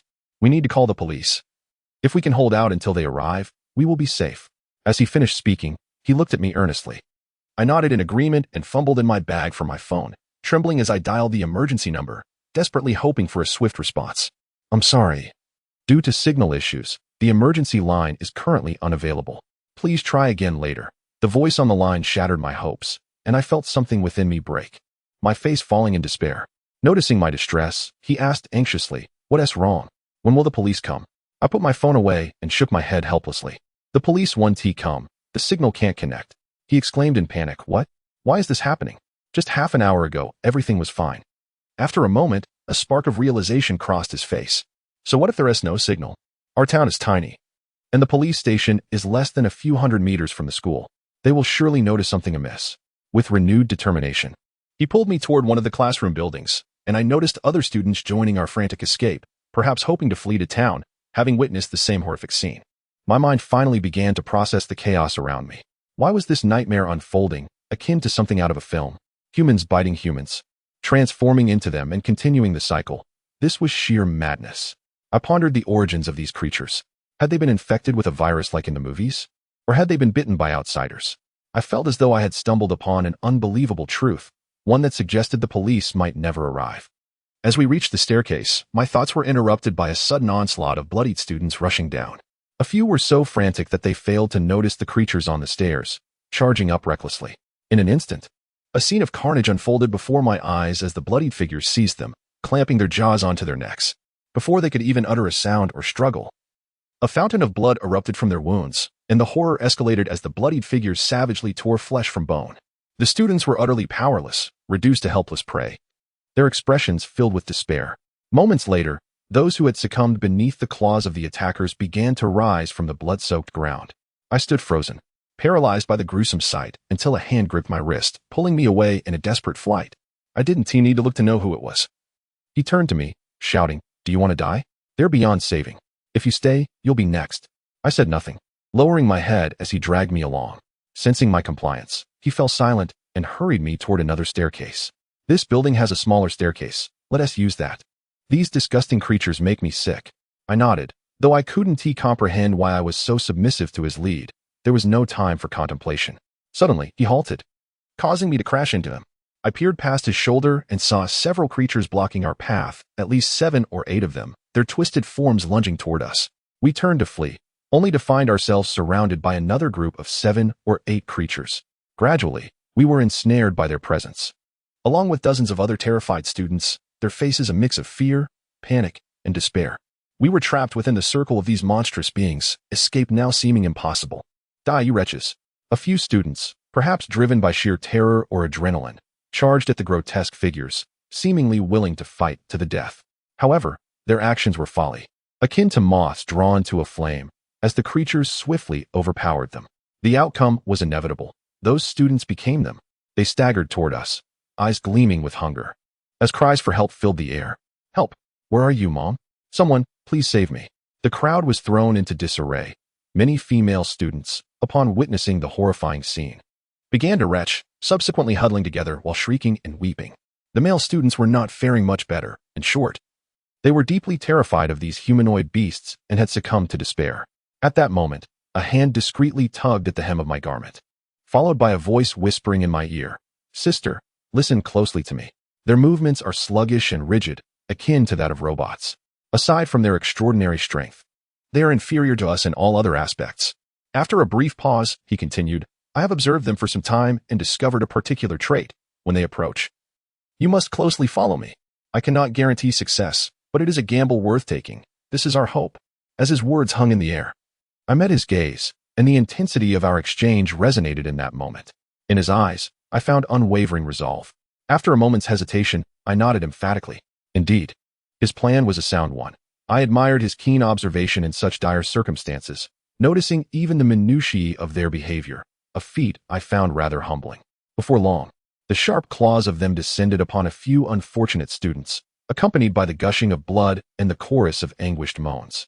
The chaos intensified as students began to scatter, each vying for survival. Yet, they were not inclined to let their prey escape easily. When their teeth sank into one student's flesh, they released their grip only to pursue another victim. The students fled desperately, knowing that running was their only chance at survival. In that moment, a grim joke flickered in my mind. Indeed, A single misstep could lead to death. Death itself was not the most terrifying prospect. What haunted me was the thought of perishing at the hands of a former teacher or classmate.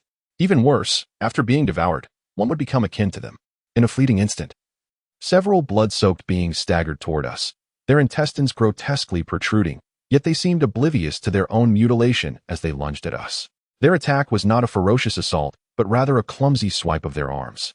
At that moment, the boy beside me crouched low and dashed toward them, and I followed closely. In the next second, their hands swung down toward him, and my heart raced, fearing for his life. Yet, those hands faltered, stopping mere centimeters from his back. I exhaled in relief. It seemed he was correct. Their range of motion was severely restricted. In the next instant, the boy kicked at their heels, causing them to tumble over, yet they resembled turtles, unable to right themselves. Another wave of relief washed over me. His gamble paid off. Their rigidity indeed rendered them incapable of movement, making them as helpless as overturned turtles. We wasted no time, for more of them were advancing from behind, and the path ahead was clear. We sprinted toward the staircase, dashing up to the third floor, breathless and fatigued, prompting me to request a moment's respite. Reluctantly, he agreed, and we slipped into a classroom on the third floor. Exhausted, we were nonetheless driven by the fear of them pursuing us. As we entered the corridor, the atmosphere was nauseating, with blood and dismembered flesh strewn across the floor and walls. This calamity had escalated alarmingly fast. Within mere minutes, the entire building had transformed into a scene of horror. Ahead, a pile of desks blocked our path, and sprawled on the floor lay a lifeless body, a gaping wound in its throat, with a viscous mixture of red and white pooling around it. I recognized him. He was the head of the department. I could hardly believe he too had met this fate. As I pondered this grim reality, the boy moved toward the body, cursing under his breath. Damn it. This way is blocked. If we hide in this classroom, we will surely be discovered. Just then, the barricade of desks began to tremble, startling us into silence. Before we could comprehend what was happening, the desks were violently overturned, revealing a horde of grotesque faces. Them. I screamed in terror as they lunged at the boy. In a split second, he seized a desk and swung it toward their heads. The sound of impact echoed as the first few beings were decapitated, and without pause. The boy rushed toward me, shouting, "Run!" Before I could grasp the situation, he yanked me along as we ascended the stairs, leaving me in awe of his strength. Upon reaching the fourth floor, the scene was eerily similar, with blood and gore adorning every surface, yet no beings were in sight. It appeared they had gone in pursuit of other survivors. The boy wasted no time in barricading the doors with desks and chairs while we huddled in a corner, fearful of discovery. The classroom was eerily silent, filled only with our rapid breathing and pounding hearts. After a moment, I asked, "Aren't you afraid? Hitting them with desks?" "Yes. I fear death even more," he replied. "But what if they are merely afflicted by some disease? Won't killing them make us criminals?" "Indeed, I am terrified," he admitted, his hands trembling. We remained in stillness, fully aware that our world had irrevocably changed, no longer the peaceful and beautiful realm we once knew. This was the dawn of a profound transformation. The sunlight grew increasingly blinding, resembling blood, and I realized we had lingered from morning until afternoon. Meanwhile, the boy continued to await the arrival of the police, perhaps aware that waiting was futile. At one point, he contemplated venturing out to assess the situation, but I stopped him. I could not articulate why I felt compelled to do so. Perhaps I sensed that once he stepped outside, he would never return. We remained in that hushed classroom until that fateful moment. Chapter 5, The Beginning, Analysis, Part 2. Suddenly, a frantic knocking resounded at the door, sending our hearts racing. A panicked voice called out from outside, "Open the door. Those monsters are chasing me. Please, let me in." Our hearts momentarily lightened. After all, it was another human, not them. I wondered how he had found us. Perhaps he had stumbled upon us in his frantic escape. Abruptly, the boy muttered, "Damn it. That guy outside will expose our location and attract them." As the words fell, others had already dashed to the doorway. In a flurry, he hastily moved the furniture that obstructed the entrance and swung open the grand door. Outside stood a young male student, approximately 17 or 18 years of age, his body smeared with bits of flesh. His expression was somewhat simple-minded, and upon seeing us emerge, his face betrayed a blend of excitement and agitation, tinged with an undercurrent of sorrow. We exchanged few words. Although the sight of a survivor exhilarated us, there was no time for sentiment. As a throng of creatures staggered down the corridor, their grotesque visages twisted into even more sinister grimaces upon spotting us, we turned on our heels and fled, our hearts pounding like boiling water, each of us terrified that a mere misstep would lead to our demise at their hands. Bam! We ascended the staircase, but the young student was utterly exhausted. Just as he was about to reach the next step, he stumbled and fell. Before he could react, the creatures behind him lunged forward, their gaping maws tearing into him. The poor boy did not even have time to utter a whimper before he was devoured.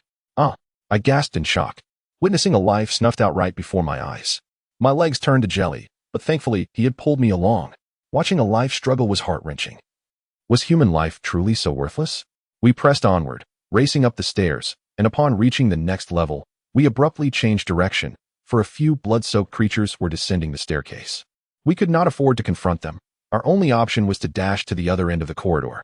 Those vile beings relentlessly pursued us, while the ones below seemed undeterred by the fate of the young student and instead hastened towards us. Did they sense that we were more succulent prey? This thought flitted through my mind as we burst into an empty classroom, the creatures sealing off the corridor behind us, leaving no room for even an ant to escape. As they drew nearer, we hurriedly shut the door and barricaded it with the classroom's furniture. It wasn't long before a thunderous banging erupted from the door, causing us to collectively gasp in fear. It was clear that they had arrived. "Damn it," the young man shouted, bracing himself against the door in a desperate attempt to hold them back. Bang, bang. The pounding intensified, and I could see the door quivering violently. He gritted his teeth, and from his expression, I could sense the tremendous force of the creatures outside. Watching him exert himself so fiercely left me in a daze, unable to do anything but stare. In the next moment, a deafening crash echoed as the wooden door splintered, creating a gap of over 10 centimeters. Through that breach, I could clearly see the ghastly faces of the creatures outside. They roared in madness, their hands flailing to widen the opening. In mere moments, the gap expanded to over 20 centimeters, their hands reaching through. He seemed to be running out of strength, now leaning against the barricade of desks and chairs. Spotting my frozen state, he urgently shouted, "Quick! Move some furniture to block the door. If you don't hurry, I'm really going to die." His words jolted me back to reality. Hearing his plea, I dashed to find something, anything, that could help. As I passed the teacher's desk, my gaze fell upon a wooden podium toppled on the floor, from which various small items had scattered.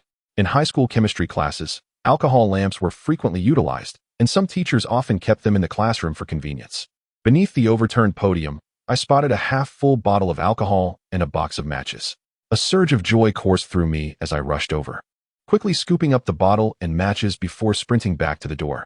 The young man's expression shifted upon seeing my haul, a mixture of confusion and disbelief crossing his face. "What are you thinking?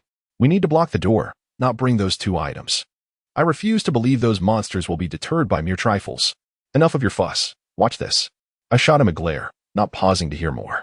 Swiftly, I opened the bottle of alcohol and, through the gap, doused the unfortunate beings outside.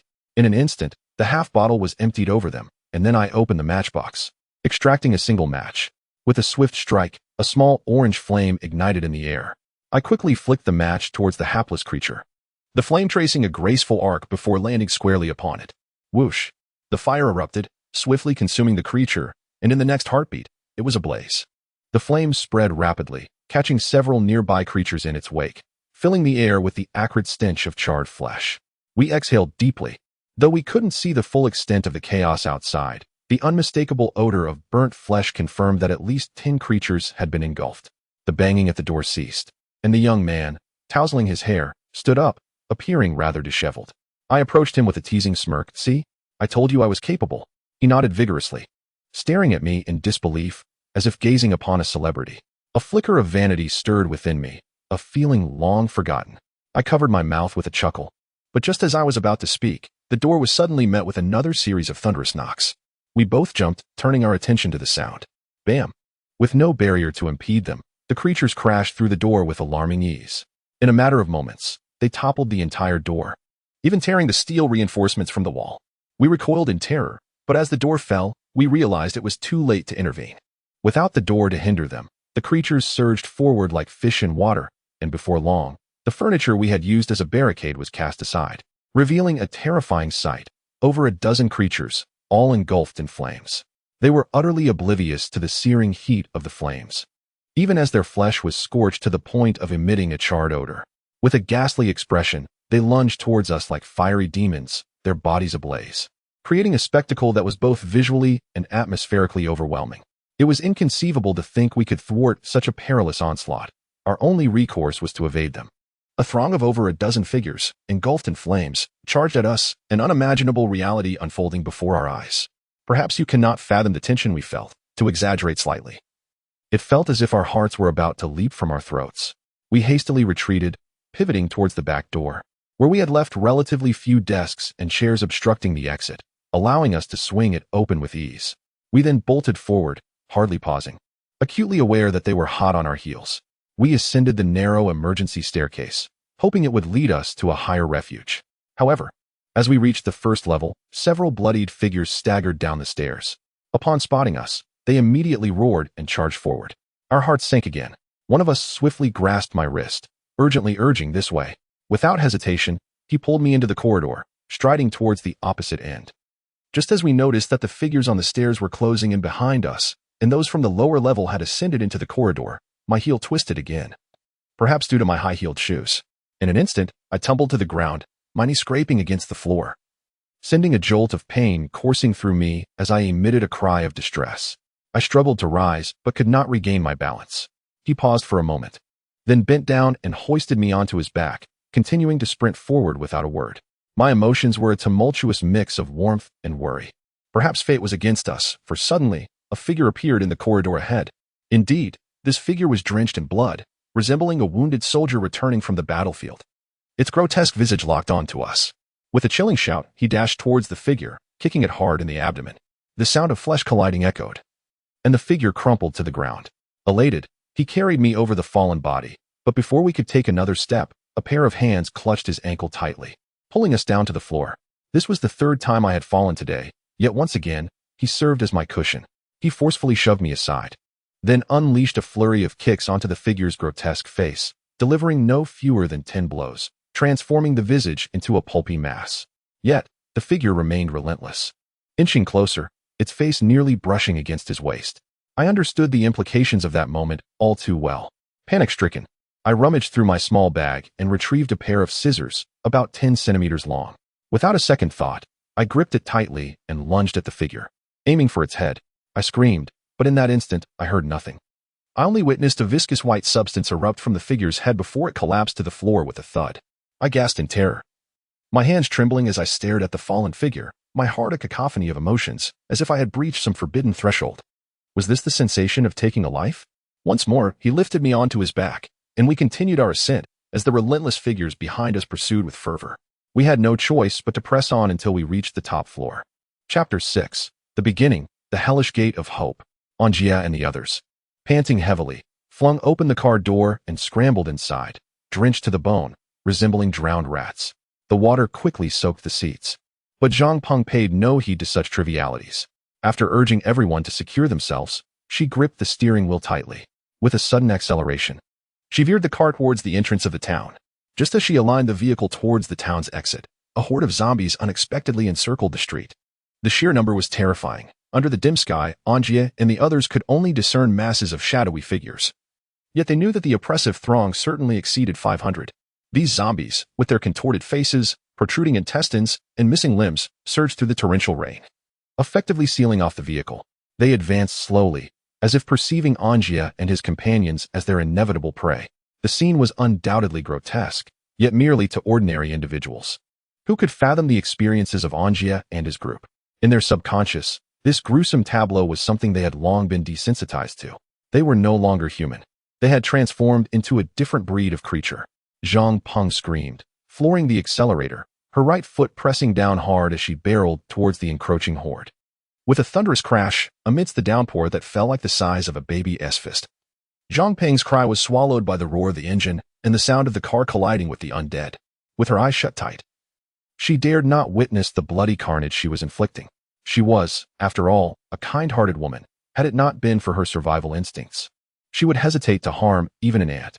To An Jie and Zhang Yu, the scene was grotesquely vivid.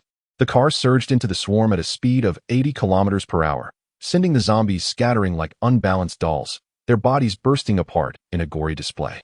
Yet, they pressed on, seemingly impervious to pain, charging towards the vehicle with reckless abandon. The chaos intensified. Some unfortunate zombies were obliterated, their blood splattering, while others were cleaved in two, and some were crushed beneath the tires, instantly becoming a gruesome paste. The entire street was drenched in the stench of blood, and no amount of rain could wash away the horror. The horde of zombies was overwhelming. The few that Zhang Peng managed to knock down were but a mere fraction of the multitude.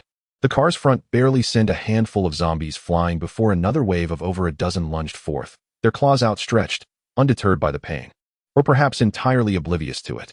Intestines, entrails, and grotesque splashes of blood and flesh were strewn across the windshield, the viscous crimson obscuring everyone's view, forcing Zhang Peng to activate the automatic wipers. Outside, a relentless surge of white, clawing arms could be seen, a number so vast that escape seemed utterly impossible. Anyone ensnared would be reduced to mere fragments in an instant. Zhang Peng pressed the accelerator again, only to discover that the vehicle was unable to move, and it seemed to be sliding backward. "Ah!"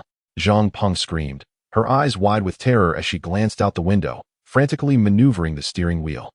The relentless tide of zombies outside appeared to swell, wave upon wave advancing towards them. The rain had washed away the grotesque blood and flesh from the zombies, making them almost indistinguishable from humans, if not for their inherent grotesqueness. Their collective strength was now formidable enough to push the small car backward. Zhang Peng could only imagine that if their force reached a certain threshold, they could easily rend the entire vehicle apart. "Sister, back up. Quickly. The zombies behind are fewer." Zhang Yu, noticing the anomaly, shouted urgently. Trusting Zhang Yu, Zhang Peng immediately shifted the car into reverse, realizing that the number of zombies behind was indeed less than those in front. A few unfortunate zombies, either plagued by bad luck or overconfidence, stood defiantly behind the car, undaunted by the prospect of death. Although the speed of their retreat was far less than their previous charge, they still managed to crash into and knock a few zombies to the ground, the wheels crushing them into a gruesome pulp, the sickening sound of bones cracking echoing ominously. "Our car can't break through that horde. Sister, we need to switch vehicles." Zhang Yu shouted. "Switch? How do we switch? Are there any other cars here?" Zhang Peng responded in a panic while steering the vehicle. "There are. Look to the right." An Jie interjected suddenly, pointing outside the right window, through the rain-soaked glass.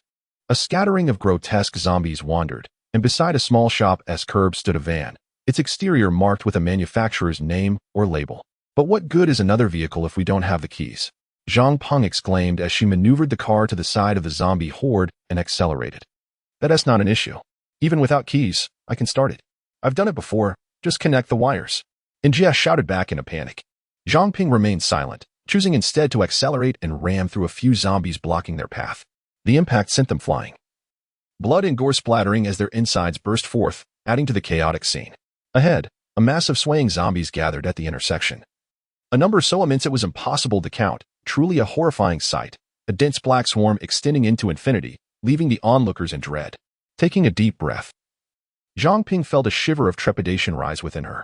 Her grip tightened on the steering wheel, her gaze fixated on the seemingly endless horde before her, preparing for a final struggle. "Foolish woman, what are you thinking? You can't possibly be intending to drive into that throng," Zhang Yu exclaimed, recognizing her intent, his tone laced with certainty rather than doubt. "Ah!" Zhang Peng cried out, slamming her foot down on the accelerator, propelling the car to a speed of 90 kilometers per hour, hurtling towards the zombie mass. "Are you insane? You'll get us killed.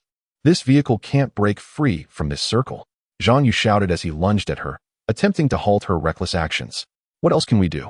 There's nothing left, no escape. This is hell, and we cannot evade the hungry ghosts chasing us." Zhang Peng surrendered, allowing Zhang Yu to grasp her hands, bringing the car to a halt. Tick, tick. As she spoke, tears began to fall, cascading down her cheeks. "We will soon perish at their hands. We cannot survive." Smack. Before she could finish, Zhang Yu slapped her face, leaving a vivid red mark. He locked eyes with her, his voice cold and resolute. "Have you forgotten what you told me? Never abandon hope, even in despair. Only by believing can we manifest reality." Zhang Peng froze. Those words were once her encouragement to the mischievous young Zhang Yu, a phrase often echoed by her mother. Yet, she no longer held faith in such empty promises, having awaited her father's return only to face the harsh reality of her mother's death. She longed to tell him that those words were mere deceit. But under Zhang Yu's earnest gaze, she found herself unable to speak, merely weeping silently. "There is nothing impossible in this world. It is a realm of miracles. We escaped from peril before, just as we believed we could flee the school, and we succeeded. Now we must believe we can survive this too. We must never relinquish hope." Zhang Yu nearly shouted, his face flushed with fervor, while Zhang Peng's tears flowed like a broken necklace. "There is still a chance. It's not too late." And Jie suddenly interjected. Yes, we can evade them. Xiao Yu chimed in seriously, her childlike voice adding an unexpected charm to her earnestness. Really? Indeed. Haha, we are so lucky. The keys are still in this van. I won't even need to do the tedious task of hot wiring.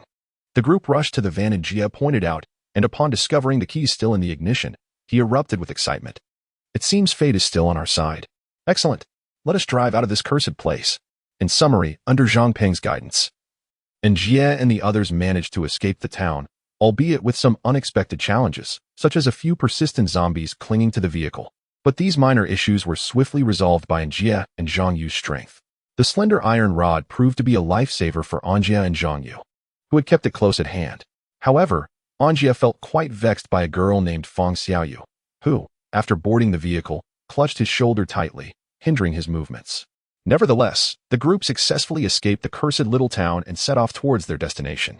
Once free from the town's confines, An Jie and the others could finally examine the vehicle they were in. It was a standard 6-seater van, indistinguishable from any other unless one noticed the label affixed to it. Upon entering, they discerned that the label was a green shamrock, indicating it belonged to the pharmaceutical factory in MH Town. This factory was the lifeblood for nearly 90% of the medications found in local hospitals and clinics, and approximately 60% of the province's pharmaceuticals originated from it.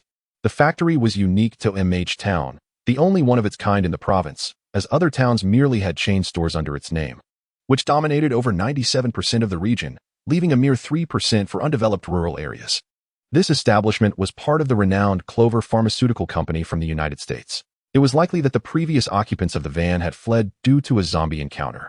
Apart from the 4 companions, the only notable item left was a small silver box beside the driver's seat, rectangular in shape, reinforced with iron strips, and locked.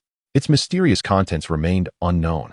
But the group had no time to ponder it. Their priority was to reach the MN military base and report the zombie outbreak in MH, entrusting the armed forces to address the crisis and eradicate the plague.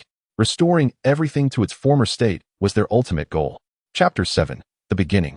The garage 5 kilometers north of MH Town lies MN, an area more than twice the size of the town, nearly reaching MC City at its edges. This location serves as a military base for militia forces and houses a large power station, supplying 80% of the electricity for the entire MC region. The presence of the People's Liberation Army was initially to safeguard this crucial area. However, following their withdrawal, the government had to establish a new military presence for security, resulting in the formation of the militia. These militia members were recruited from nearby towns and rural areas, lacking the training and discipline of regular soldiers. Their proficiency with firearms remained uncertain. An Jie and his companions were acutely aware of this, yet they clung to a fragile hope as they ventured forth, perhaps anticipating unforeseen fortunes. Zhang Peng drove the van from the esteemed company, guiding the group toward the MN area as the sky darkened ominously. Just moments ago, there had been a dim light. But within 5 minutes of escaping the town, the world had plunged into darkness, reminiscent of an impending apocalypse. The horizon bore a terrifying visage, with the setting sun appearing blood-red, while a tempest raged violently. Fearful of being pursued by zombies, Zhang Ping accelerated the vehicle to nearly 100 kilometers per hour. The surroundings were shrouded in inky blackness, compelling her to switch on the headlights for safety. As they continued down the winding road, flanked by towering trees casting ghostly shadows, the world seemed to fall silent, save for the torrential rain that consumed everything in its path. An Jie and the others fell into a contemplative silence, unsure of what to say, while Zhang Peng remained focused on the road, her hair soaked and clinging to her shoulders. She frequently glanced at the houses lining the route, yet they appeared abandoned, as if their inhabitants had vanished into thin air. The eerie stillness enveloped them, leaving the group feeling utterly isolated. An Jie turned to the trembling girl beside him, who was soaked and clinging to him like a frightened kitten. Indeed, anyone who had endured such horrors would be gripped by fear. He self-deprecatingly ruffled his wet hair and shut his eyes. Zhang Yu then broke the silence, asking, "Sister, how much further?" "About a minute away. We'll be there soon," Zhang Ping replied tersely without glancing away from the road. Following her response, silence fell over the group once more, but Fang Xiaoyu suddenly withdrew her hands from An Jie's shoulder, apologizing. "I'm sorry, I just feel a bit scared." With that, she turned her head away. An Jie felt awkward, scratching his head, and after a moment's hesitation, he stammered, "It's all right." Suddenly, the van came to a jarring halt, prompting all eyes to turn towards Zhang Ping in the driver's seat. She pressed the accelerator frantically, then slammed her foot down in frustration, exclaiming, "Damn it, The engine has stalled. What? The group exclaimed in unison, to which Zhang Peng nonchalantly replied, that's right. The rain has caused the engine to die. It won't start again anytime soon. Zhang Yu shouted in panic. What do we do now? How are we supposed to get to the military base? Zhang Peng retorted sharply, what else can we do? We'll have to walk. Startled by her outburst, Zhang Yu fell silent, realizing that the once gentle Zhang Peng had transformed under duress. It was evident that she was under immense stress, possibly haunted by the guilt of having taken lives in the chaos. After all, zombies were also living beings, were they not? An Jie remained quiet, turning his gaze to the window.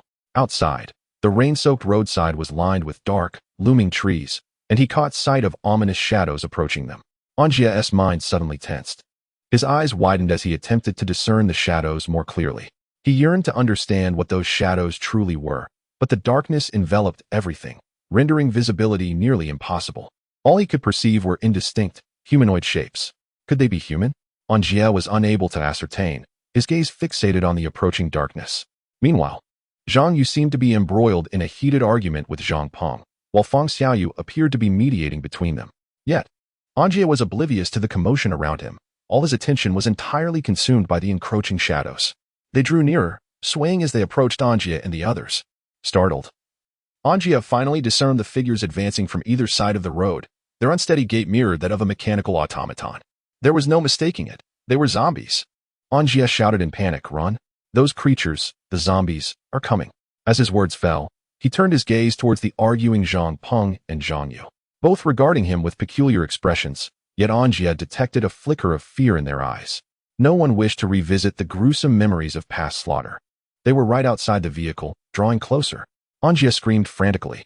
Zhang Yu cursed under his breath and peered out the window, confirming the grotesque silhouettes were indeed the abhorrent zombies. As they approached, their horrific visages came into view. Yes, those were faces that only zombies could possess. Upon closer inspection, the group realized there were no fewer than 100 of these undead creatures. The surrounding area was home to numerous residents and villages. And judging by the attire of these zombies, they were likely the inhabitants of those very communities. To their dismay, the zombie plague had spread to this region. The realization struck them all as the zombies began to encircle the group. Seeing the zombies drawing nearer, Zhang Peng shouted with urgency, we must get out of the car. We are less than a kilometer from the military encampment. If we leave now, we can reach safety within minutes. With that, she prepared to open the car door. However, during her exclamation, several grotesque zombies had already reached the door, their bloodied faces slamming against the window, leaving gruesome imprints that sent Zhang Peng stumbling back with a scream. Bang, bang, bang. At that moment, An Jie faced a similar predicament, with zombies relentlessly battering against the car windows, attempting to breach the vehicle. With a surge of determination, An Jie gritted his teeth, activated the door latch, and forcefully kicked the door open, sending several unfortunate zombies tumbling several meters away. Seizing the brief opportunity, he grasped Feng Xiaoyu's wrist, pulling her from the car. Witnessing An Jie's decisive action, Zhang Yu followed suit, managing to shove a few zombies aside before urgently grabbing Zhang Peng and leaping out of the vehicle together. In truth, despite not being biological siblings, their bond was forged from shared experiences, making their relationship all the more precious. Although they often appeared distant in moments of crisis, their unity surpassed that of many blood relatives, for they deeply cherished this hard-won connection. Zhang Yu instinctively shielded Zhang Peng, wielding a metal rod to strike down a lunging zombie, sending a viscous, foul liquid splattering across his face. With the first zombie down, others lunged forward, their decayed arms swinging menacingly at Zhang Yu. In that instant, should they make contact, he would be reduced to mere fragments. Chapter 8. Companions? Zhang Yu's strength was nearly depleted, and he could only muster a feeble groan. Just then, a silver suitcase struck the ground, colliding with several zombies, the foremost of which was obliterated upon impact. Seizing the moment, Zhang Yu grasped his sister Zhang Ping's hand, sprinting out of the encirclement of the undead. Indeed, the silver suitcase had been thrown by Zhang Ping. It had been in the car, and in her haste to arm herself, she had spotted it beside the driver's seat. Though it appeared inconspicuous, its edges were reinforced with metal, making it a handy weapon. In the urgency of the moment, as Zhang Yu faced imminent danger, Zhang Peng's thoughts crystallized into a singular resolve. He must not perish. Zhang Peng closely followed Zhang Yu, snatching the now bloodied suitcase as they passed the fallen zombie, considering it her lucky charm. You all hurry over. We're heading this way. An Jie shouted urgently to the Zhang siblings. gesturing towards a cluster of trees by the roadside. Time was of the essence. A horde of zombies was rapidly closing in behind them, leaving no room for hesitation as they dashed towards An Jie. Upon their approach, An Jie retrieved fist-sized stones from the ditch by the road, hurling them at the advancing zombies. In the oppressive darkness, he relied entirely on instinct and luck. Aiming in the direction he sensed the zombies were coming from. With swift precision, An Jie launched 3 stones, each striking true. In daylight, the grisly scene would have been unmistakable. The stones lodged themselves into the heads and chests of the unfortunate zombies, the sharp edges penetrating their decaying flesh, while their corrupted eyes burst, releasing a grotesque mixture. Some zombies were impaled through the spine, thrashing wildly on the ground, frothing at the mouth in a chilling display. Eventually, the thrashing ceased, and the creature lay still. An Jie hurled more stones into the void, their trajectory disappearing into the inky blackness. "Let us move quickly," An Jie called back to the group as he threw another stone at the shadows. No one opposed or voiced support. They tacitly ran together into the dark woods. An extraordinary sentiment often referred to as telepathy, which only exists between individuals who share a profound familiarity. In this apocalyptic world, could they truly be partners? Or could they truly understand one another? They must be comrades who have shared life and death, for at least they would not abandon one another. As An Jie shielded them from the zombies, or perhaps even earlier, at the moment they first met, they had already regarded him as a partner, and he felt the same. Though their sole aim was survival, there was still a need for something more. While An Jie used stones to block the zombies, they remained quietly behind him, offering him additional stones. When An Jie prepared to leave, they silently followed. At some point, it seemed they had come to regard An Jie as their leader. Or perhaps it would be more accurate to say they trusted him. "Do you know the way? How much longer until we reach the military base?" The narrow woodland path, drenched by the torrential rain and still being washed clean, was overgrown with branches and weeds. The mud made their movements laborious, and their clothes were occasionally snagged, giving the sensation of running on a sticky surface. They had to be cautious of the long branches, otherwise, it would not merely be a matter of tearing a piece of clothing. Their pant legs were muddy, and their shoes were soaked inside and out, rendering them indistinguishable from mere clumps of mud. The 2 gentlemen remained unfazed. Under normal circumstances, they might have frowned, but with a horde of zombies in pursuit, they showed no signs of distress. Conversely, the 2 ladies were not as composed. It seemed that the desire for beauty was ingrained in all women. As they ran while complaining about their plight, "We're almost there. Just a bit further," Zhang Yu exclaimed excitedly as he ran.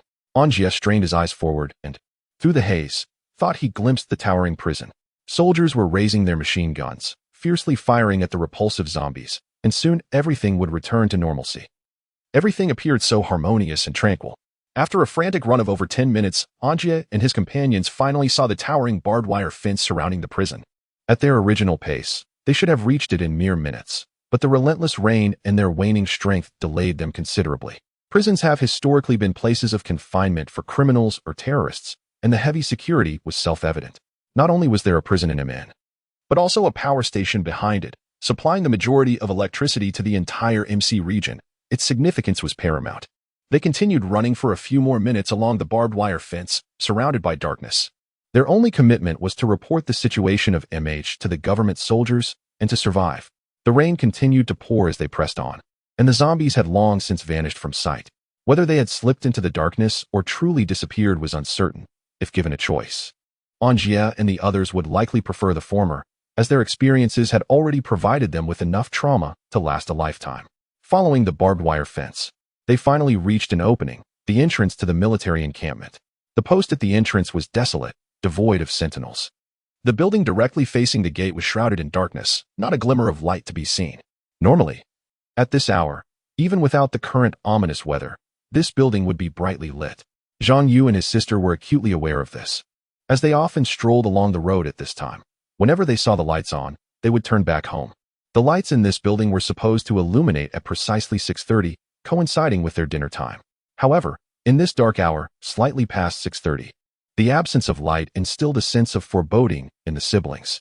Soldiers are known for their adherence to discipline and command, and their schedules are fixed. Even if the sky were to fall, they would maintain their routines unless ordered otherwise.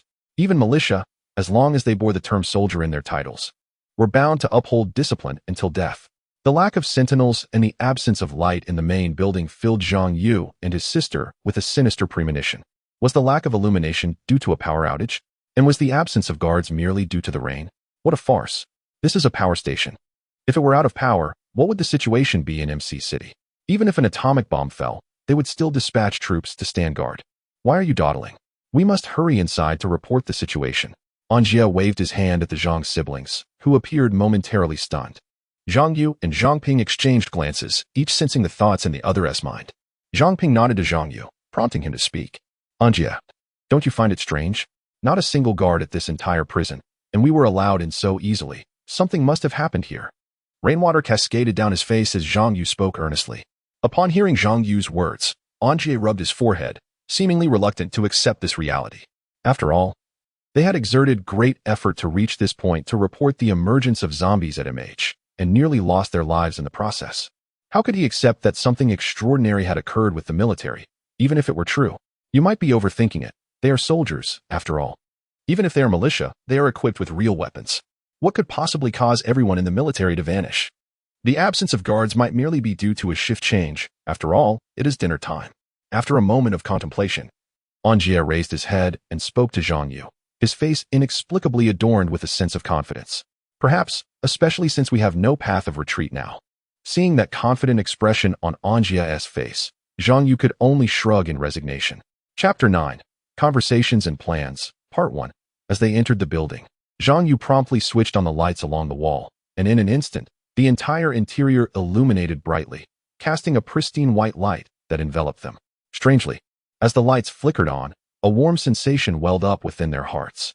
Perhaps, in such dire times, only familiar lights could provide warmth, allowing one to momentarily forget the hellish terror of those blood-red, abyssal nightmares. Where An Jie and his companions found themselves was a standard government reception hall. Under the bright white lights, several black leather sofas lay haphazardly strewn across the floor, documents and books scattered about. And even the national emblem that had once hung proudly on the wall was askew. The scene resembled a place ransacked by robbers, steeped in desolation. Within this building, 2 spiral staircases ascend to the upper levels. Beneath the national emblem lies a counter, cluttered with scattered books and documents, a half-finished cup of coffee spilled across several sheets. This scene evoked a profound sense of desolation among An Jie and the others, an overwhelming feeling of decay. On the floor, a winding, dark red trail of blood stretched out from a slightly ajar door, snaking its way into the reception room, ending at the final white marble tile at the far end. Perhaps it continued outside, but it might have already been washed away by the torrential rain, leaving no trace behind. A wave of dread swept over the group. An Jie himself seemed incredulous about the reality before him, wishing instead that he were ensnared in a long and absurd nightmare. Let us split up and search. Perhaps there are survivors. Feng Xiaoyu suggested first.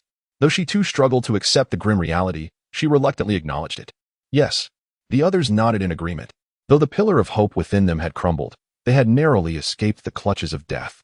Their sole belief now was survival, followed by a selfless desire to rescue others. What good was saving anyone if they themselves were not alive to do so? After all, they had come this far.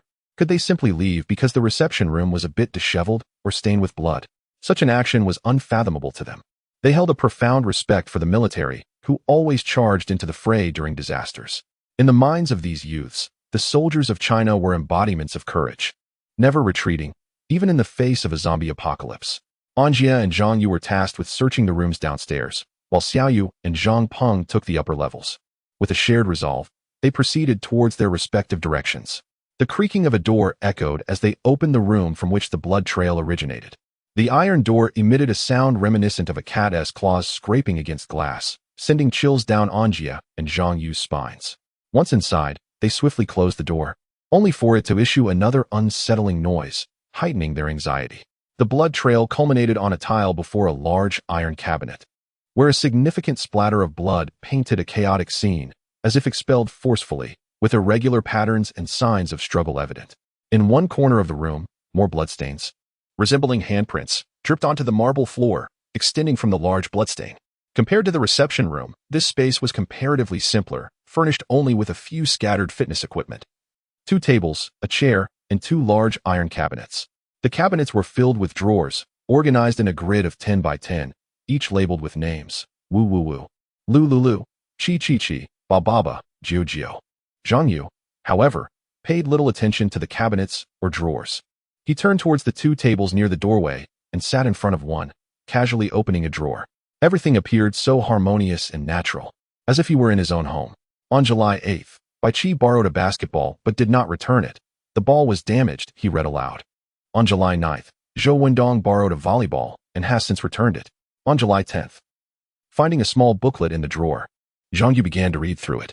After hearing the line, An Jie lost interest and randomly selected a drawer from the large cabinet, pulling it open. Locked. Next, he muttered, scratching his head before trying another drawer, only to find it locked as well. This was to be expected. The names on the drawers indicated they held significant belongings of their owners. If they could be opened so easily, was this even a military base? Ah, unlocked. An Jie exclaimed as he opened the 7th drawer in the 3rd column on the left with surprising ease, as if it had never been locked. He noted the name on the drawer, Chao Nima, and while he could read it, it felt somewhat awkward to pronounce. However, his attention quickly shifted to a small black object within the drawer. This is, he reached in and pulled it out. An Jie, those drawers contain firearms. Be careful, Zhang Yu warned, raising his head slowly. Upon seeing the black object in An Jie's hand, his face turned pale, twisting in horror as he stuttered, pointing at An Jie. This, An Jie said, aiming the small black handgun at Zhang Yu. The dark muzzle instilled a sense of dread, akin to standing at the edge of a precipice. Fool, don't point a gun at me. Zhang Yu's complexion grew even more ashen, his fear escalating. What are you afraid of? It's not loaded. It won't kill anyone. An Jie smiled, demonstrating his point by spinning the gun in his hand. Idiot. Even if it's unloaded, don't aim it at someone. That's very dangerous. Bang. Before Zhang Yu could finish, a gunshot rang out, startling everyone. A silver bullet shot forth from the handgun in An Jie's grip, narrowly missing Zhang Yu's ear and embedding itself in the wall behind him. Mother. Damn it. I can't believe this. Zhang Yu stammered, his face drained of color. In contrast, An Jie appeared unfazed, examining the gun with a sense of wonder, occasionally murmuring in admiration. This idiot. Zhang Yu thought to himself in terror. Moments later, 2 concerned voices emerged from the doorway. Hey, boys, are you all right? We heard a gunshot. An Jie, are you okay? Open the door. The unsettling creaking sound again sent chills down the spines of those present. With a pale face, Zhang Yu hesitated before opening the door, as though he had been wrestling with his thoughts for an eternity. What do you want? He asked, his voice low and anxious. We heard the gunshot from upstairs and came down to check on you, Feng Xiaoyu replied honestly. You little brat, have you grown wings? I was just worried about you, okay? She retorted, her tone half serious, half teasing. Teacher Zhang Peng did not possess the same amiable temperament as classmate Xiaoyu. With a swift motion, she seized Zhang Yu's ear and mercilessly twisted it, followed by a scathing reprimand. Before long, Zhang Yu's ear turned a deep shade of purple. Ouch! That hurts. You wicked woman, you dare! He exclaimed. Ha ha ha, you deserve it. Zhang Peng retorted, of course I dare. It was Xiaoyu, being obedient, who intervened and pulled the 2 rascals apart, inquiring, what are you 2 doing down here? I expect an explanation. Well, just look over there. Zhang Yu sighed helplessly, gesturing towards the self-absorbed An Jie. Wow, a gun. How did you get that? Zhang Peng seemed intrigued, yet Xiaoyu took several steps back. Indeed, as a typical Chinese woman, encountering a firearm was understandably alarming, particularly in a country like China where gun control is stringent. Women react to firearms much like they would to a rat or cockroach. Chapter 10, Conversation and Plans, Part 2. Oh, this? I found it in those drawers. There might be more in the others. An Jie waved the black handgun in his hand and pointed to the iron cabinet behind him. I see, Zhang Yu abruptly interjected. Pushing his nose up as he spoke, the militia exercises strict control over firearms, akin to the armed police. Generally, firearms are not carried unless for training or missions. Under normal circumstances, they are managed by designated personnel, and one must register their name to obtain them. Thus, this must be the armory. However, it's quite strange that even the armed police would not dare place an armory directly adjacent to the reception area, yet the militia has done so here. They must possess a great deal of confidence. Or perhaps they believe no one would dare to seize their weapons, or they think the most perilous places are the safest. It could also pertain to some political issues. Zhang Yu mused quietly to himself. By the way, can you handle a gun? Zhang Yu's gaze sharpened as it fell upon An Jie, his dark eyes imbued with a certain depth. No, An Jie replied candidly. Then, An Jie inquired, what should we do with this gun? Should we return it? Fool. Zhang Yu shook his head in exasperation. Your intellect is woefully inadequate. Allow me to elucidate the current situation. You arrogant brat, how dare you? Zhang Peng exclaimed, her voice nearly a shout. In her recollection, She had always been the one to criticize others' intelligence. How could she endure being chastised by someone like Zhang Yu? After all, she had gained admission to Harvard University. However, before she could finish her retort, Zhang Yu's piercing gaze fell upon her, the depth of his melancholic eyes conveying a profound understanding, as if he were regarding a fool. Zhang Peng was rendered speechless, swallowing her words. All right, with the fool's interruptions now silenced, let us proceed, Zhang Yu remarked, turning away with a tone as bland as sipping plain water. That cheeky brat, just wait. Zhang Peng seethed silently, her mind racing with dreadful thoughts. The current situation was far more complex than they had anticipated. The terrifying speed at which the zombie plague spread was akin to the radiation following a nuclear explosion. No. It was even more horrifying, almost geometric in its acceleration. We still do not know the source of this plague, but I can assert with certainty that yesterday, at least until around 6 this morning, our world was still relatively normal. Zombies had yet to appear. However, by this morning, around 8, monstrous zombies suddenly emerged, attacking humans and disseminating the plague. If we assume our town is the epicenter of this outbreak, then in the short span from 8 this morning to around 7 this evening, the plague has spread to the MN region. Don't ask how I know. Those zombies we encountered on the road were local residents. One can only imagine the terrifying speed at which it spread. Even the SARS outbreak pales in comparison. At this rate, within 3 days, our entire province could become a haven for the undead. This is merely a conservative estimate. If my hypothesis is correct, zombies must have emerged in MC by now, and in significant numbers, Zhang Yu stated with a grave expression. Why? An incongruous voice interrupted, belonging to Zhang Peng, who was seeking an opportunity to mock Zhang Yu, a means of revenge, in other words. Ah, the presence of ignorance. Zhang Yu slowly directed his gaze towards her, his melancholic eyes reflecting a depth of understanding, akin to looking at a fool. You cheeky brat, just wait. Zhang Peng continued to ponder grimly. Look at the bloodstains on the floor. How long do you think they have been there? Zhang Yu pointed at a bloodstain on the ground. Zhang Peng became intrigued, crouching down to examine the blood closely. After a while, she stood up and said, the blood has coagulated, and the hemoglobin is mostly dead, with only a few remaining. So, conservatively speaking, this blood must have been spilled at least 5 hours ago. Now, observe the pattern of the blood splatter. How do you think it was spilled? Zhang Yu replied nonchalantly. Zhang Ping responded directly, based on the blood stain on the floor, it could not have fallen straight down, for if it had, the shape would not be directed in one single direction, but rather spread outwards. After a pause, she continued, the victim must have collapsed on the ground. Judging by the shape and length of the blood splatter, the blood must have gushed forth from their neck. Given the large area of the bloodstain, I surmise that a significant amount of blood would have flowed from the neck. Excellent. You have provided substantial evidence to support my earlier hypothesis. Zhang Yu adjusted his non-existent glasses, then continued. Notice the distance between this bloodstain and the iron cabinet. By my estimation, it is around 190 centimeters. Roughly the height of a person. The others looked toward the indicated area, and their calculations aligned closely. Furthermore, have you noticed that this bloodstain is directly aligned with the drawer labeled Chao Nima on the iron cabinet? Zhang Yu remarked with an air of significance, glancing at the others.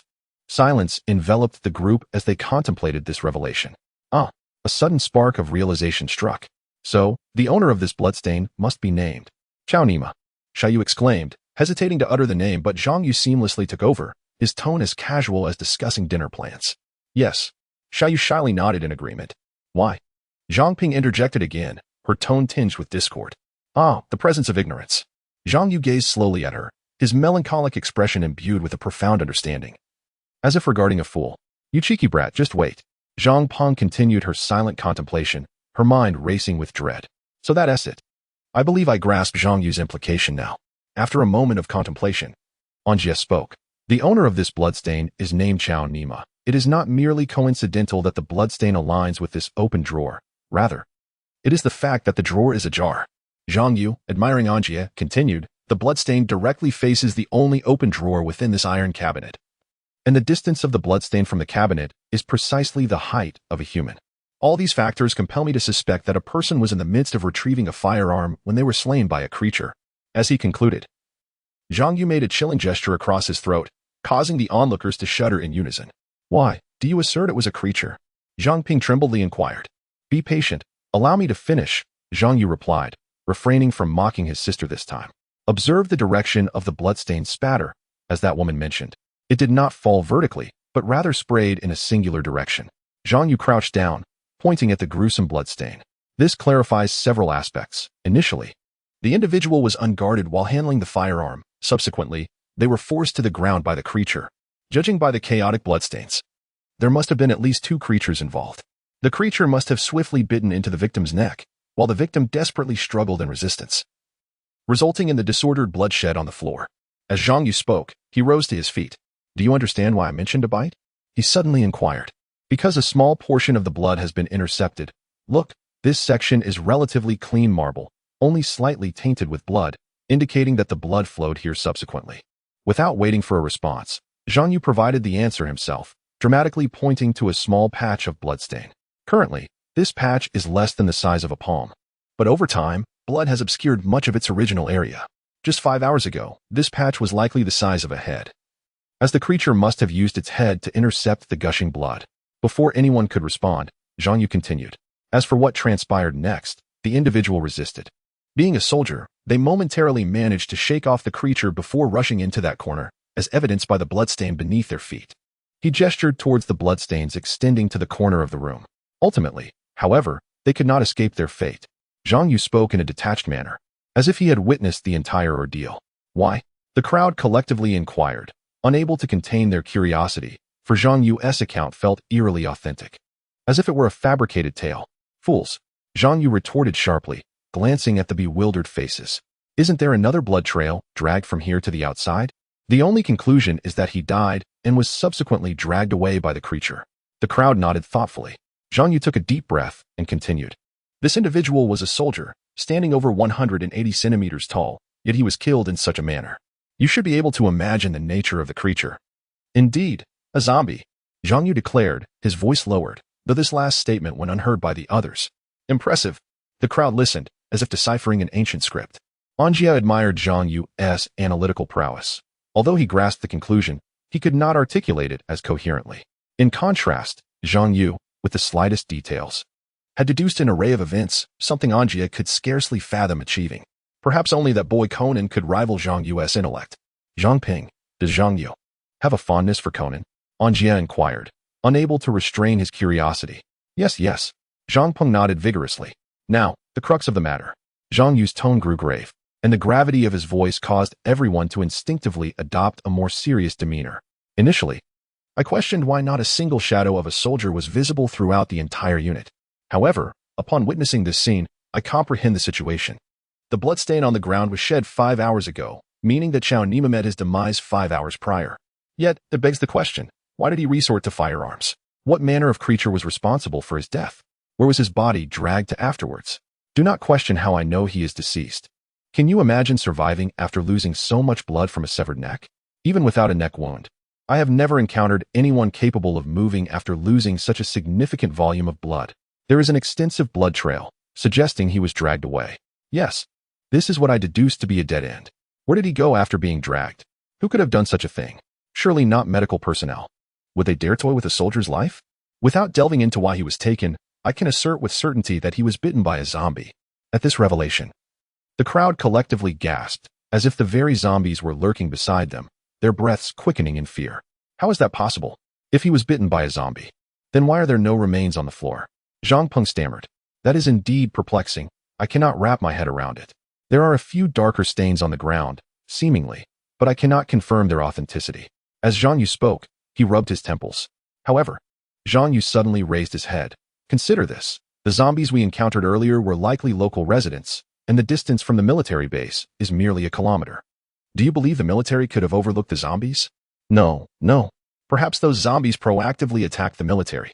Yes, that makes sense. The zombies assaulted the troops, and in their defense, the soldiers resorted to firearms. This unfortunate soldier, Xiao Nima, was attacked while attempting to retrieve his weapon. Thus, it must have been a zombie that assailed him. Otherwise, who would dare commit murder within the military, especially against a soldier? The physical prowess of soldiers far exceeds that of ordinary individuals. It is nearly impossible for a civilian to kill a soldier. Zhang Yu's demeanor grew impassioned. However, I find it strange that why, after running to the corner, did Xiao Nima return here? Zhang Yu pointed to the bloodstain on the floor with a calm expression. An Jie and the others felt utterly helpless. Faced with someone whose emotional transitions were so rapid, moments ago, he was invigorated, and now he appeared tranquil as if sedated. An Jie unconsciously touched his firearm, muttering. Perhaps he desired to survive. There is a gun in that drawer. He may have sought it to combat the zombies and thereby stay alive. Understood. Zhang Yu regarded An Jie with appreciation, while An Jie shyly lowered his gaze. In the depths of despair, this individual perhaps glimpsed a sliver of hope, or merely harbored an innate desire to survive. The fervor for life surged within him, compelling him to take reckless risks, wagering his existence for a fleeting chance. These beliefs in survival defied the fate of death, and An Jie had traversed such a path, or perhaps executed it. Yet ultimately, perhaps due to the absence of divine favor, the two parties met with divergent destinies and outcomes. Gambling was but a mere fragment of fate. However, for most, a singular misguided gamble has condemned their futures. Kid, why is that person's name Chao and Ima? Zhang Peng whispered to Zhang Yu, pulling her aside. You fool. What are you saying? Yes, you're so impressive. I'm just a silly idiot. Within the military, soldiers' personal belongings or firearms are typically stored in rooms or cabinets to which only the owners possess the keys. In other words, the drawer housing the weapons could only have been accessed by its owner. Coincidentally, a trail of blood led directly to this drawer, and based on my prior deductions, it can be inferred that the owner of this bloodstain is indisputably the drawer's owner. Do you understand? Zhang Yu quietly conveyed to Zhang Ping. Zhang Yu. An Jie scratched his head, murmuring, what should we do with this gun? Should we put it back? Put it back? Why on earth would we do that? Zhang Yu shot An Jie a disdainful glance. The horde of zombies attacked the unit 5 hours ago, and the entire battalion has been annihilated. At least, that is the extent of our current knowledge. The situation may become far more dire. We should temporarily take this gun with us. An Jie, take a look in the drawer for anything else useful. If there is anything of value, we'll take it all. We need to leave now. Let me check. An Jie swiftly yanked open the drawer, rummaging through its contents. What about you? What did you discover upstairs? Zhang Yu inquired of Zhang Peng and Xiao Yu. The building comprised 3 floors, with only 2 or 3 rooms on the upper levels. The rooms were standard office spaces, and apart from scattered books and documents, we found nothing of significance. The situation was essentially akin to that below. Xiao Yu replied obediently to Zhang Yu, while Zhang Ping regarded Zhang Yu with a peculiar gaze, as if harboring some profound implication within his deep eyes. Fool. What are you staring at? Not convinced? Zhang Yu glanced at Zhang Ping, his tone devoid of any hint of inquiry, exuding confidence instead. I found a box of bullets and a magazine.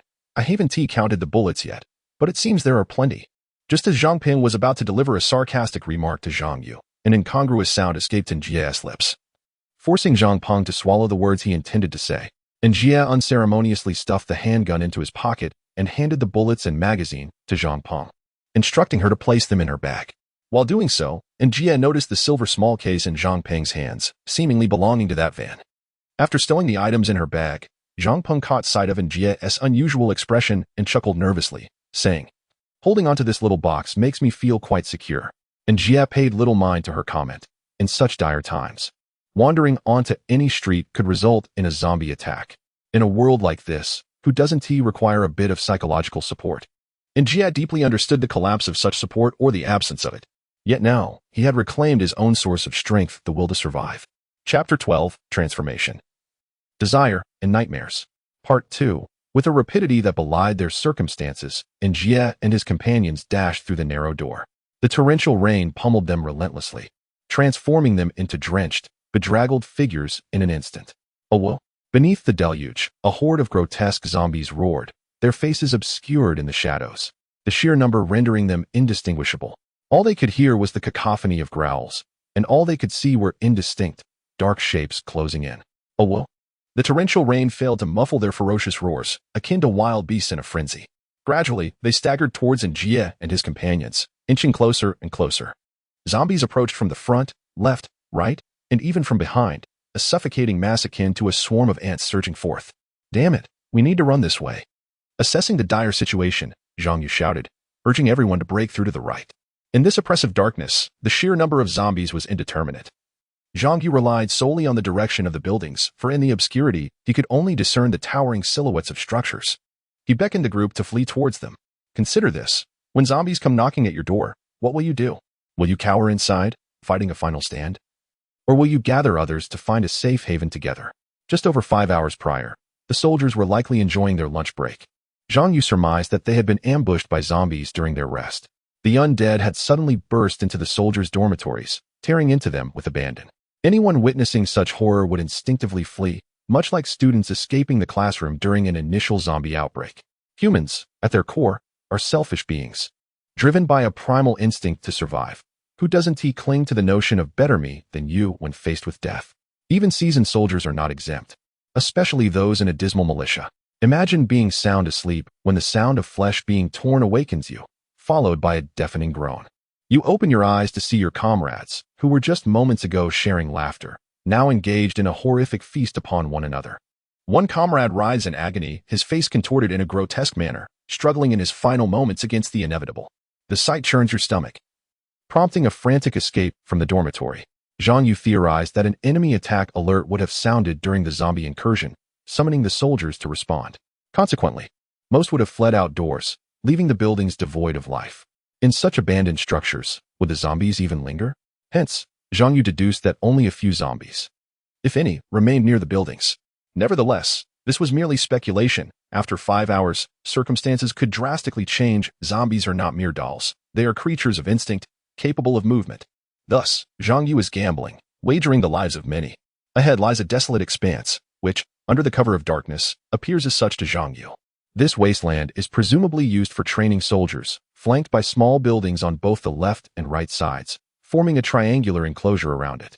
Further ahead stand a power plant and a prison for the incarcerated. The decision to flee towards the right is simply based on the fact that the number of zombies there is fewer than on the left. It's as uncomplicated as that. An Jie grips a dumbbell tightly, running while shouting, and swings it down onto an undeterred zombie. With a crack, the catastrophic blow shatters the unfortunate creature's skull, sending grayish matter flying, and under the torrential rain, the zombie collapses to the cold ground without a single bubble escaping. In this direction, there are only a sparse 20 or so zombies, and due to the open outdoors, the group encounters minimal resistance. In truth, they have no desire to engage with such repulsive beings, for that could lead to their demise. The zombies move slowly and stiffly, reminiscent of malfunctioning automatons. To draw a simple analogy, for every second a human travels, a zombie would take 3 seconds to cover the same distance. An Jie and his companions dash forward at a pace far beyond that of walking. In other words, while they can cover a distance in 1 second, the zombies would take 5 seconds to do so. With such sluggishness, the zombies possess little other capability apart from their brute strength. How could An Jie and his companions possibly perish at their hands? As long as they remain vigilant regarding the zombies' positions and accelerate to avoid contact, it is utterly improbable for the 20 or so zombies to catch up in such an open space. Aside from a few foolish zombies that unexpectedly lunged out, startling the group, they managed to break free from the encirclement with little hindrance. The fates of those foolish zombies are equally grim. They either meet their end from a suitcase striking their heads, a dumbbell crushing their skulls, or being rendered limbless and writhing on the ground like worms. Escaping the zombies' pursuit, braving the fierce wind and rain in a pitch-black wilderness, An Jie and his companions find themselves aimlessly darting about like headless flies, acutely aware that halting would invite the grotesque creatures to pounce upon them, marking the end of their journey. After several minutes of relentless running, their strength nearly depleted, they realize that in such a short span, amidst the raging storm, they have scarcely covered 500 meters. The zombies trail behind at a leisurely pace, as though they are fully aware that escape is futile. Damn it, let us hide in that building until we regain our strength, then we can escape. Zhang Yu shouts amidst his labored breaths, the words tumbling out in fragments, revealing either his exhaustion or his fear. The building he refers to is not far ahead, and as they approach, the group notices an open folding iron gate. It seems to be a parking garage. This 2-story structure houses a garage of approximately 130 square meters, neatly lined with 10 dark green off-road vehicles, each bearing a prominent white number from 1 to 10. Gasping for breath, the group rushes inside, refraining from making a sound, afraid that even the slightest noise might attract the zombies. They lean against the wall, breathing heavily. After a moment, Zhang Peng seems to realize something.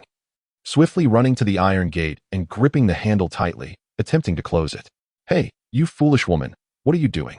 Zhang Yu utters weakly, fully aware of her innocent intent to shut the door against the approaching zombies. "What are you all standing there for? Come help me close this door. The zombies are almost here." Zhang Ping exclaims, her face flushed with urgency, her voice tinged with desperation.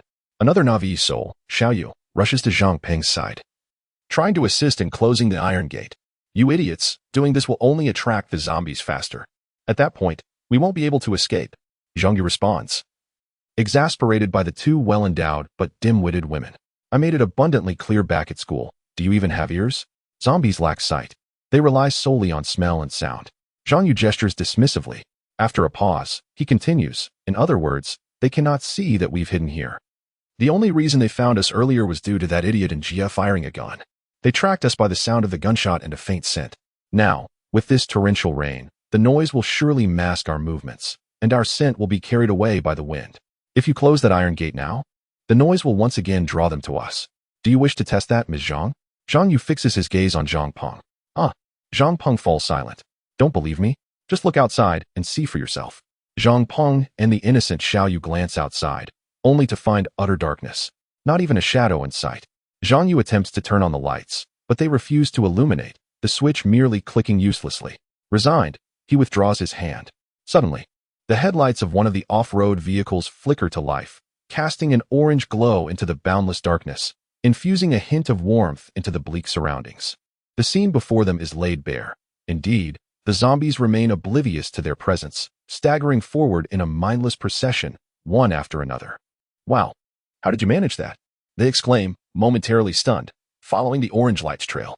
Yet, blinded by the glaring brightness, they can discern nothing else.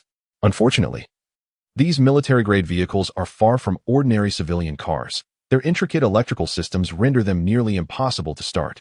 An Jie, grumbling, crawls out through the window of the vehicle. Drawn to the allure of the off-road vehicles, he seems to glimpse a glimmer of hope for escape. Regrettably, the military vehicles differ fundamentally from civilian ones, which mainly rely on gasoline for ignition. While military vehicles do the same, they demand a higher electronic capacity due to strategic requirements. These off-road vehicles are equipped with an array of electronic devices, radar navigation systems, GPS satellite positioning, and a myriad of wires that leave An Jie bewildered. After much effort, he finally figures out how to turn on the headlights. I disdain this place. After rolling down the car window, An Jie raised a long middle finger towards the sky. All right, let us take refuge upstairs for the time being, to avoid being detected by the scent, and perhaps search for the car keys as well. Zhang Yu took the lead, gracefully climbing the stairs while leaning against the wall. The others followed closely behind, though An Jie seemed to disdain something as he walked. While Feng Xiaoyu appeared to be deep in contemplation, her face marked by hesitation. They ascended quietly, cautious not to make too much noise, akin to thieves in the night. On the second floor, there were numerous rooms, all standard office spaces, but they opted for the management office, as it had always been a hub for overseeing various matters. Keep it down, we don't want to attract their attention, muttered one unfortunate soul. The one at the door nodded heavily in agreement. Stealthily, they opened the door without a sound. The familiar darkness enveloped them, rendering the room's layout completely invisible, let alone the possibility of locating any keys. Outside, the tempest continued to wreak havoc, uprooting a slender sapling as if it were a mere twig, its roots desperately clutching at the loose soil, struggling for survival. Yet, in the end, with a sharp crack, it snapped from its roots, swept high into the air by the ferocious winds. Boom! A bolt of purple lightning struck the sapling, instantly transforming it into charred carbon, faint embers still flickering amidst the darkness. Whirling once more, it was caught in the violent gusts, unsure of its fate. Thunder rumbled ominously, illuminating 10 shadowy figures in a nearby room. Chapter 13, Transformation, Desire, and Nightmares. Zhang Ping and Feng Xiaoyu screamed in unison, their eyes fixed on the darkness. The shadows lunged forward before An Jie and Zhang Yu could react, pinning them forcefully to the ground. Strong hands gripped their necks and arms, while the shadows' legs locked around their waists and thighs, pressing their noses firmly against the floor, rendering An Jie and Zhang Yu nearly immobile, save for their eyes and a few other small movements. Damn it, who are you? Let us go. Feng Xiaoyu and Zhang Peng continued to scream in terror, with An Jie joining in, straining against his captors, but the shadow's strength was overwhelming, keeping him firmly restrained. The warmth of their hands indicated they were human. In the darkness, Xiaoyu and Zhang Peng could only discern that the owners of the hands were indeed figures, but having just escaped from a zombie chase. They were petrified at the sight of these figures. Throughout their ordeal, they had seen no other living souls, leading them to subconsciously believe that apart from zombies, it was only the 4 of them left in this world. Thus, when the 2 shadows suddenly attacked, these naive girls instinctively assumed they were zombies and began to panic, preparing to defend themselves with makeshift weapons. Little girls, it's not wise to strike blindly. Just as they raised their arms, 2 more figures charged towards them, seizing their wrists in powerful grips. With a surge of strength, They cried out in pain, dropping their makeshift defenses. Who are you? We bear no grudge against you. Please let us go. An Jie spoke coldly. Unable to see their faces, he inferred from their voices and touch that they were likely men, and judging by their tone, one seemed to be around 40. But from their actions, it seemed they were. Heh, are you humans too? We are merely fortunate students, powerless in the face of monsters. Our teachers and classmates have transformed into beasts, and we are terrified. We barely escaped the school, only to encounter more monsters on our way. We sought refuge here. Can you help us? We truly do not wish to perish at their hands. Zhang Yu assessed the situation while feigning a pitiful demeanor, her voice tinged with emotion, as if she had not encountered another human in decades. What on earth is this guy thinking? An Jie and the others exchanged glances at Zhang Yu, who hastily winked and sighed. Release them. Confiscate everything they brought. A deep male voice commanded. The two figures restraining An Jie and Zhang Yu released them and quickly seized the dumbbell from An Jie's hand, along with the others' gear. Even Zhang Ping and Xiao Yu's dropped belongings were taken, including Zhang Pro's small handbag and suitcase. Damn it. An Jie and Zhang Yu slowly rose, finally able to see the figures surrounding them. In the darkness, discerning their faces was impossible. They could only make out their hulking forms. 5 of them were exceptionally muscular, with the slenderest among them having a waist twice as thick as Xiao Yu's. One figure, a woman, had a slender build akin to Xiao Yu's, her flowing hair visible even in the shadows. 4 figures flanked one man, whose physique was bulkier than the rest. From the deference shown by others, it was apparent he was the leader. A subtle smile crept across Zhang Yu's face, a glint of cunning flashing in her eyes. Well, we too are merely striving to survive. In this darkness, we cannot discern whether you are monsters or not. Let us band together to endure against them. We are survivors, not threats. We seek to find more survivors to unite with us. The leader laughed heartily, clearly excited to meet fellow survivors. However, An Jie and his companions felt no warmth towards them, harboring mistrust since their first encounter. Band together with you? You've taken our weapons. Who knows if you'll use us as pawns? This was An Jie's thought. Zhang Yu, however, laughed along, her expression a mix of surprise and delight. Thank you, big brother. We shall rely on you from now on. After finishing his account, Zhang Yu recounted the harrowing experience of escaping the school, detailing encounters with the undead, the frantic dash to the rooftop, and the methods employed to fend off the zombies, including their vulnerabilities. He spoke candidly, omitting only a few details, such as how An Jie had slain over 50 zombies. In a theatrical display of vulnerability, he lamented. We were terrified. The entire journey was plagued by those repugnant creatures who lunged at us the moment they laid eyes on us. In our fear, we drove through them, barely managing to flee the town. We believed we were safe, only for the car to suddenly stall. The tension in the room escalated as they awaited the conclusion. Zhang Yu smiled brilliantly, reminiscent of a blooming chrysanthemum, and added, ultimately, we encountered you, big brother, and thus escaped a grave peril. Was this truly Zhang Yu? An Jie and the others shuddered. Haha, splendid. From this moment on, we are allies. Let us introduce ourselves. I am An Jie, the leader of this motley crew. He boomed. Come forth, lads, and boldly declare your names. The burly man laughed heartily, reaching out to squeeze the ample bosom of a nearby woman, prompting a soft moan from her. His laughter erupted anew at her sultry sound. I am Shouting Yi, one man declared. I am Long Taobing, another added. I am Pei Ju Ding, yet another chimed in. Ji Miao, the woman said slowly, flicking her long hair and casting a seductive glance at An Jie and Zhang Yu. Your turn. Her voice was as soft as a sponge, seemingly beckoning the men toward temptation. Despite their reluctance, An Jie and the others, recognizing their shared humanity as survivors, reluctantly introduced themselves. An Jie and Zhang Yu, you both possess remarkable talents. What plan should we pursue henceforth? We are all ears, An Jie boomed once more. The current situation is exceedingly dire, Zhang Yu began, his tone growing somber. We are unaware of the number of zombies. Our current location does not lend itself to diverting them elsewhere, as this building is merely 2 stories high, a mere 7 or 8 meters. Attempting to lure them away could inadvertently attract them toward us. Furthermore, we must devise a comprehensive escape plan. Where to go, what to do, how to handle encounters with other survivors, and securing provisions. As this storm may linger for an extended period, his expression darkened. Alone, we stand no chance against the undead. We require a multitude of companions, for the world outside is likely in a similar state. Surviving cannot merely be a fleeting thought or the endeavor of a solitary individual. Zhang Yu scrutinized their expressions before continuing. Additionally, we need weapons. Yes, an abundance of firearms. With sufficient weaponry and allies, we can endure. He observed their reactions closely.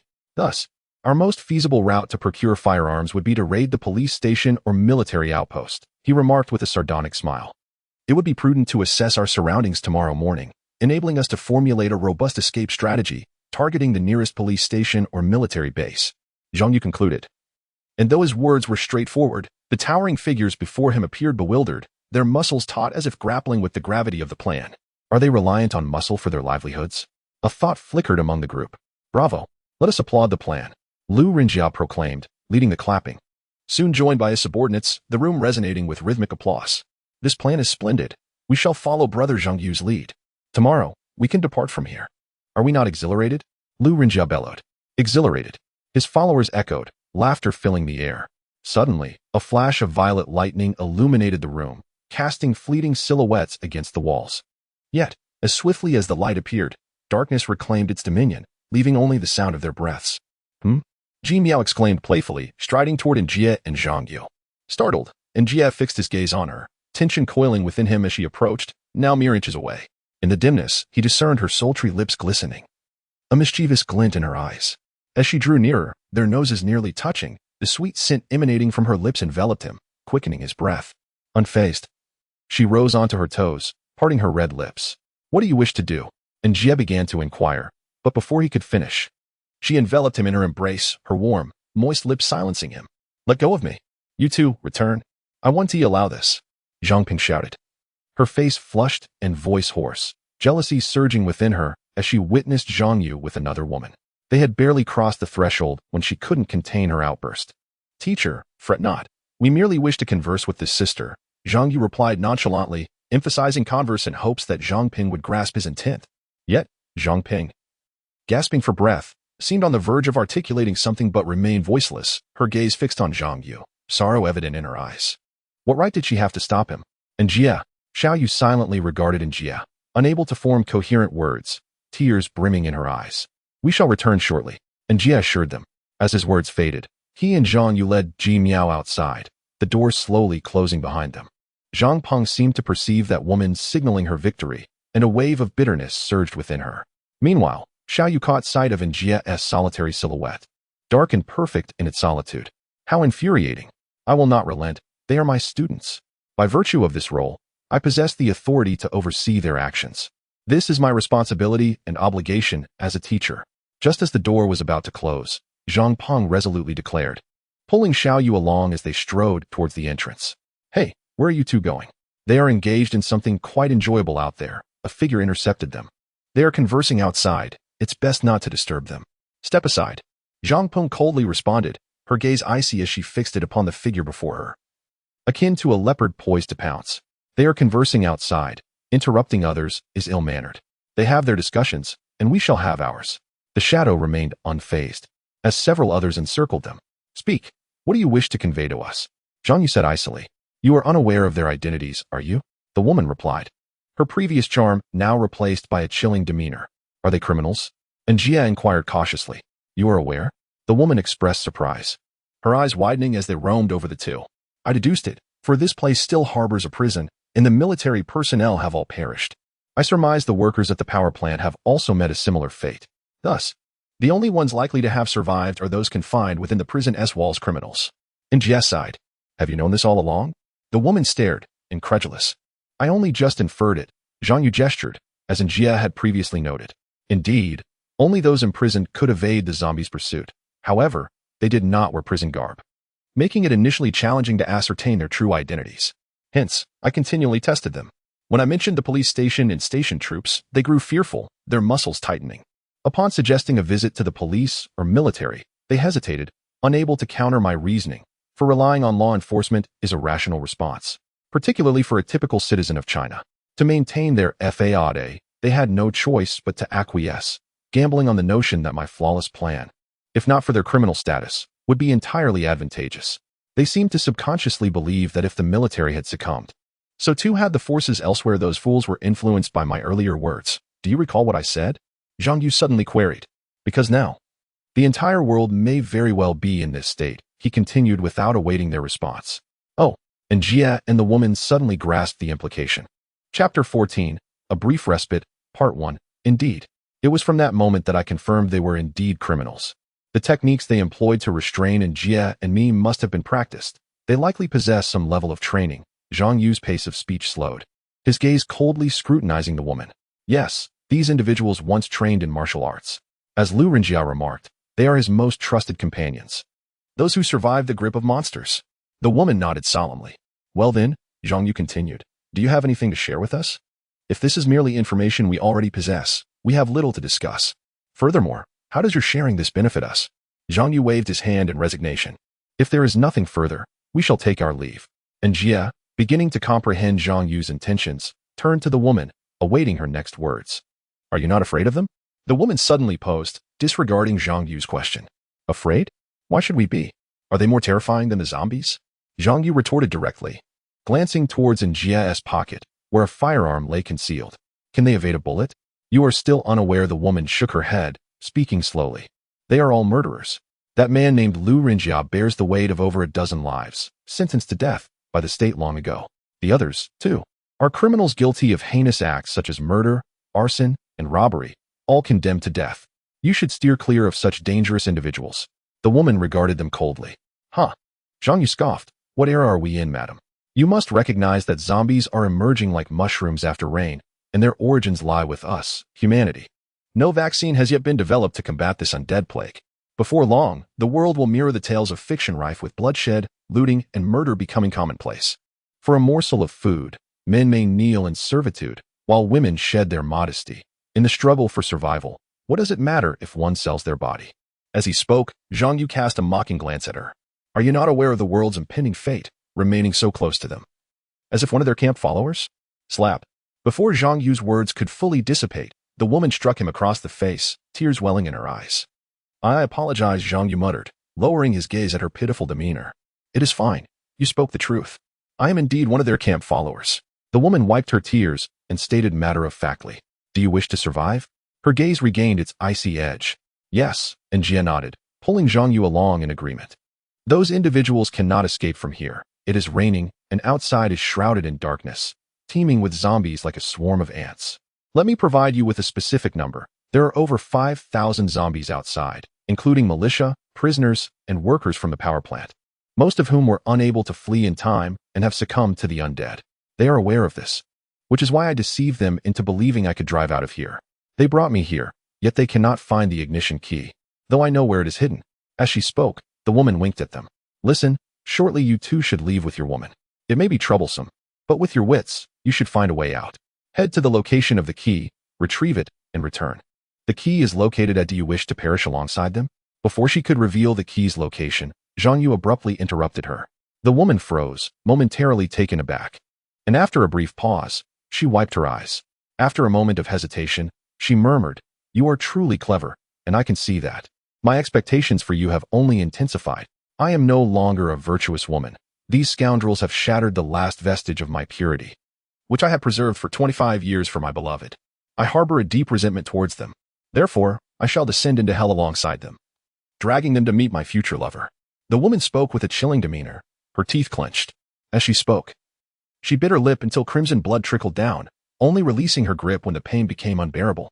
Thus, it is perilous to leave your women here. They might suffer the same fate as I did. Surely, you do not wish to live with regret. Then, let them remain with you. A pained smile crossed her face, tinged with sorrow. In response, An Jie interjected, They are merely our teachers and classmates, and that teacher happens to be his sister. Thus, the notion of women having lovers does not apply. Oh, the woman playfully blinked, taking a moment before laughing. Their feelings for you too are quite extraordinary. I can discern that. In truth, you need not concern yourself with such matters, Zhang Yu remarked, gazing at her. The woman turned her attention to him, her expression obscured by the shadows. I have already begun to strategize against them. It is evident that we cannot confront them directly. We are devoid of any means of defense. Hence, I suggested we survey the surroundings. My true intent was to coax them into doing so. For we are but pitiful students seeking to escape. They would never allow us to investigate, as they must maintain their masquerade. Zhang Yu stated calmly. How do you know? Do you possess some assurance? The woman inquired. Did that fellow not say initially that they are not dangerous individuals? His words stem from their fear of the police, specifically, a dread of death. You mentioned they are all death row inmates.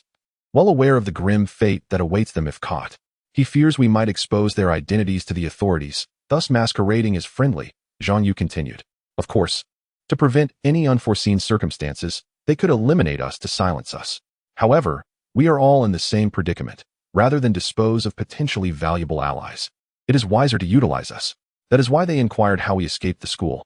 With a sardonic smile, Zhang Yu added, those fools surely wished to test our utility, which is precisely why I answered honestly, revealing our capabilities without reservation. My intention was to demonstrate our value, and it appears I have succeeded. He elaborated, they have recognized our potential, yet they seek to ascertain the extent of our utility.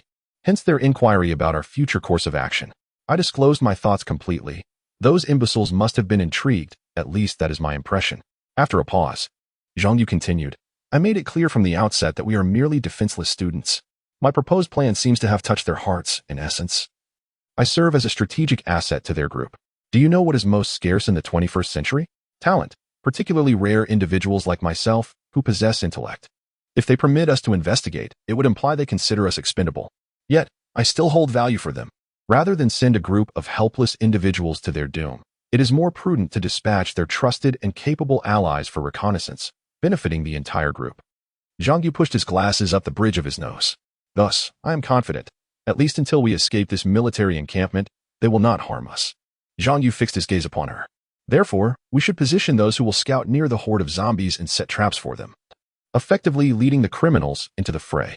We shall maintain the moral high ground, and our excuses for distancing ourselves will be simple, a mere misjudgment. Even if they later seek to retaliate, we will face no threat. Zhang Yu spoke coolly, then turned his attention towards An Jie's pocket. A gun lay hidden within. An Jie felt as though she were deciphering an ancient script. This boy had been secretly plotting against them. Had he not revealed it himself, she might never have realized. Yet, paradoxically, she felt a pang of sympathy for those criminals, akin to being sold out, yet still counting the money. Zhang Yu waved his hand dismissively, continuing, your recent plan, in my view, holds little chance of success. First, how do you intend for us to escape in search of that car key? Even if you divulged its location, we have no means of exiting this garage to retrieve it. They are fully aware of our value. They will not release us until they have exploited every ounce of our worth. This is precisely why they confiscated all our belongings initially. If we truly held no value, they might very well choose to eliminate us or use us as bait for the zombies. After a moment of contemplation, Zhang Yu added, thus, I maintain that your plan stands little chance of success. It would be wise to heed my counsel. Tomorrow, we shall eliminate these scoundrels and survive together. His laughter was bright and radiant. You truly are just an ordinary high school student? The woman struggled to believe him. She found it hard to accept that such a plan could originate from a child. She felt no chill from his cold-bloodedness, only astonishment at his intelligence. Just kidding. We are merely ordinary high school students. That was a mere fabrication. Please do not take offense, dear sister. Zhang Yu's demeanor shifted from icy to playful. The woman was momentarily taken aback, trying to reconcile the jovial boy before her with the one who had just spoken of murder. Finally, her rigid countenance softened, a radiant smile breaking through. I understand now. I look forward to your performance tomorrow. Please rid us of these scoundrels. Chapter 15. A Brief Respite, Part 2. Meanwhile, in another management room. Let us go. You beasts. Someone, come save us. An Jie. Two young ladies, do not resist. They are quite occupied outside having a splendid time. Why would they return? My dear sisters, do relax a little. Allow us to pamper you properly. What are you doing? Zhang Yu's expression darkened as he burst through the door, shouting. Zhang Yu and An Jie have returned. Let me go? You scoundrels, release me at once. Little Yu shouted loudly, struggling with all her might. Do not give up easily. Believe in the emergence of miracles. Uncertain whether Zhang Yu had noticed Zhang Peng's gaze, he began to hesitate. They had only just formulated a plan, and if they resisted, it would mean that the plan would be in vain and their lives would be at stake. Did they possess the strength to fight back against their captors? Conversely, if the two women surrendered themselves, his plan would become even more flawless, with 100% certainty of sending those scoundrels to hell. Yet, An Jie also looked at Zhang Yu. His mind was not as agile as Zhang Yu's. He was aware of Zhang Yu's plan, but he also understood that they were currently in a position of weakness, utterly powerless to resist. Only this plan could successfully lead them away from these fiends, while simultaneously ensuring their punishment. But now, their two companions were being humiliated. To save or not to save. If they intervened, it would mean they would all be plunged into despair, facing the danger of death. However, to watch them suffer at the hands of these brutes while remaining powerless was unbearable. After all, They had escaped peril together. Could they really allow them to be soiled? Yet, what could they do to rescue them? In that moment, An Jie found himself hesitating. He was confident he was not a selfish person. Yet now he could only act selfishly. Gazing into the darkness at Little Yu's pitiful figure, An Jie could no longer bear to look. He shut his eyes tightly, biting down hard on his lower lip until blood began to trickle out. An Jie, if you must blame someone, blame your own lack of strength. Watching your companions endure humiliation, and you can do nothing to help them. An Jie, you are still the same useless person as before. Indeed, my strength is insufficient. If only my power were a bit stronger, they would not have fallen into such dire straits. An Jie was on the verge of collapse, his lower lip nearly torn apart by his teeth. In this agony, only two words echoed in his mind: strength. In the dark room, the gasps and moans of the two girls intensified, and their last line of defense was on the brink of collapse. Yet they did not call out for help, as if they had resigned themselves to fate. In truth, they trusted that their companions would ensure these men received their just deserts. Zhang Yu's face turned pale as he watched the scene unfold. His teeth ground together, and his fist clenched tightly, nails digging deep into his palms, blood trickling down. A fiery rage simmered in his chest, as intense as the sun's heat. After a long pause, he gritted his teeth and addressed the perpetrators, enunciating each word with force. They are our companions too, are they not? It seems rather unkind to treat them this way. Upon uttering these words, Zhang Yu felt dizzy, his heart racing unexpectedly. He had not anticipated saying such a thing. Ha ha ha, brother Zhang Yu is truly a remarkable man. Lu Renjie laughed heartily. You bastard, let her go. She is my woman. Suddenly, a loud shout rang out. Before Lu Renjie could react, a fist struck his head with tremendous force, knocking it sideways. Zhang Yu. Upon seeing the newcomer, Zhang Ping felt a mix of joy and worry, despite her concern. Her words could not conceal her fervent delight and the sentiment that stirred the hearts of all women. Lu Renjie quickly recovered, roaring as he swung a punch directly at Zhang Yu, with no hindrance. The blow struck Zhang Yu's face, causing blood to pour from his nostrils.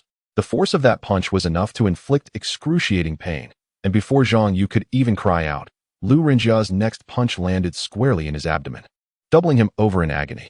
Yet, he barely had time to groan when Lu Renjie delivered another blow to his head, sending him crashing to the floor.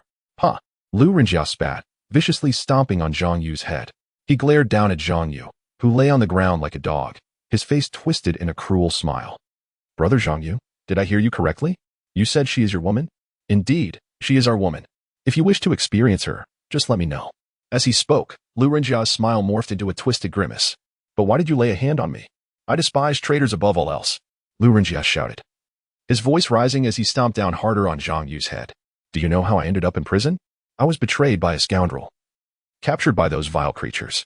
I always considered him a comrade, yet he sold me out for a woman. And you? Do you want to betray me for a woman too? His words grew more fervent, and he unconsciously increased the force of his stomps, pounding Zhang Yu's head relentlessly, leaving him gasping for breath. Witnessing Zhang Yu's beating, Zhang Peng broke free from the grasp of the person behind her and immediately knelt before Lu Renjie, tears streaming down her face as she pleaded, I beg you, spare him. He is just a child, he does not understand. Please, for his youth, let him go. I will do anything you ask, truly anything. Oh, you are such a kind woman, Lu Renjie said, affectionately cupping Zhang Peng's tear-streaked face. Do not worry. I am merely giving him a little reminder of our team's rules. We will not truly kill him. Thank you. It's nothing. Now, let us continue. Seizing the opportunity, Little Yu bit down hard on one of the assailant's arms, causing him to cry out in pain and release her. She then broke free from the clutches of the three men and rushed towards An Jie, tears streaming down her cheeks. Trust me. I will make them regret what they have done to you. I will ensure they suffer. An Jie gritted his teeth and replied coldly. Little Yu nodded, her tears falling like a broken necklace. Finally, they reached An Jie, and the foremost assailant threw a punch directly at An Jie's face. Instantly, An Jie felt the world spin, his head swirling. The assailants then kicked him in the chest, followed by a punch to his abdomen, and another slap across his face. Bitch, can you bear to watch this guy get beaten like this? How pitiful. He is such a good man. There are so few like him in this world. Can you really stand by and watch him disappear? One thug knocked An Jie to the ground, then began to stomp on his head while taunting Little Yu. Of course, Little Yu was not a cold-hearted woman. She had rushed towards An Jie out of trust, feeling safe with him by her side. However, witnessing An Jie being beaten filled her with guilt. She wanted to beg them to stop, but her words were caught in her throat. It was his gaze, clear as the moonlight in the darkness, that provided her with an inexplicable sense of trust. Heh. An Jie lay on the ground, coldly laughing. As he slowly rose, An Jie steadied himself with trembling legs and cast a cold, mocking glance at the men before him, gritting his teeth in determination. They are all mine. Suddenly, a rumble of thunder echoed, akin to the relentless drizzle outside, as if the weeping rain would never cease. Zhang Yu scrambled up from the floor, shouting as he seized a chair before hurling it with force at the glass window. Damn it, had I known this would be simpler. With a resounding crash, the chair shattered the window, sending shards of glass clattering to the floor. Moments later, a thud signaled the chair's fall below. Bang, bang, bang.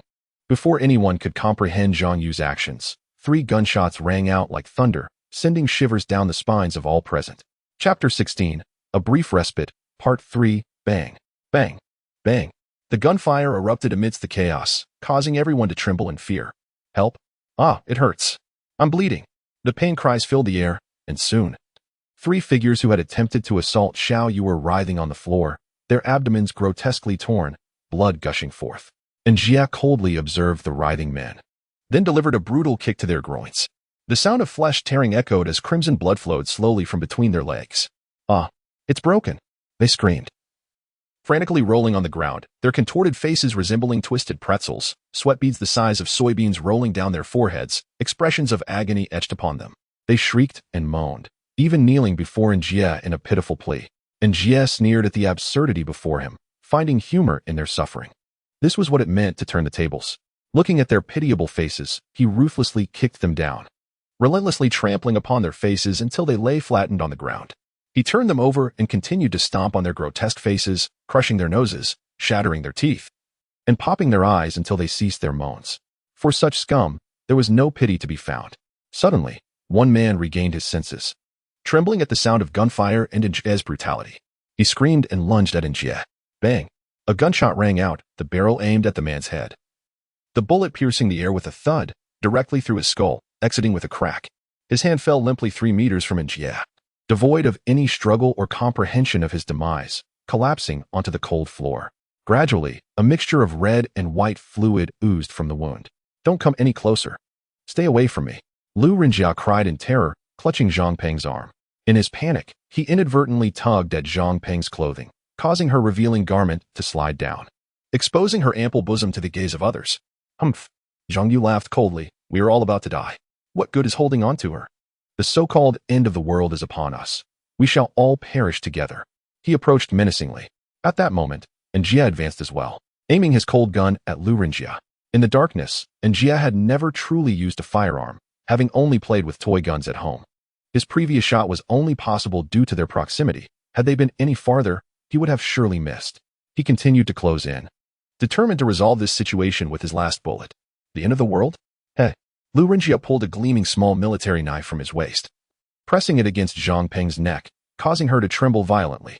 Do you scoundrels even understand what the end of the world truly is? He bellowed. The end of the world is when I have to blow my brother's brains out to survive. His voice rose, red with fervor. Do you know how I escaped from prison? Do you know what it was like to see my brothers turn into flesh-eating monsters? He glanced at the others, his eyes wild. I watched as my cellmates were devoured one by one, trapped like insects in a cage, unable to escape. Do you know that feeling? We were confined in that cage, surrounded by brothers who transformed into grotesque beasts, clawing at us with decaying arms.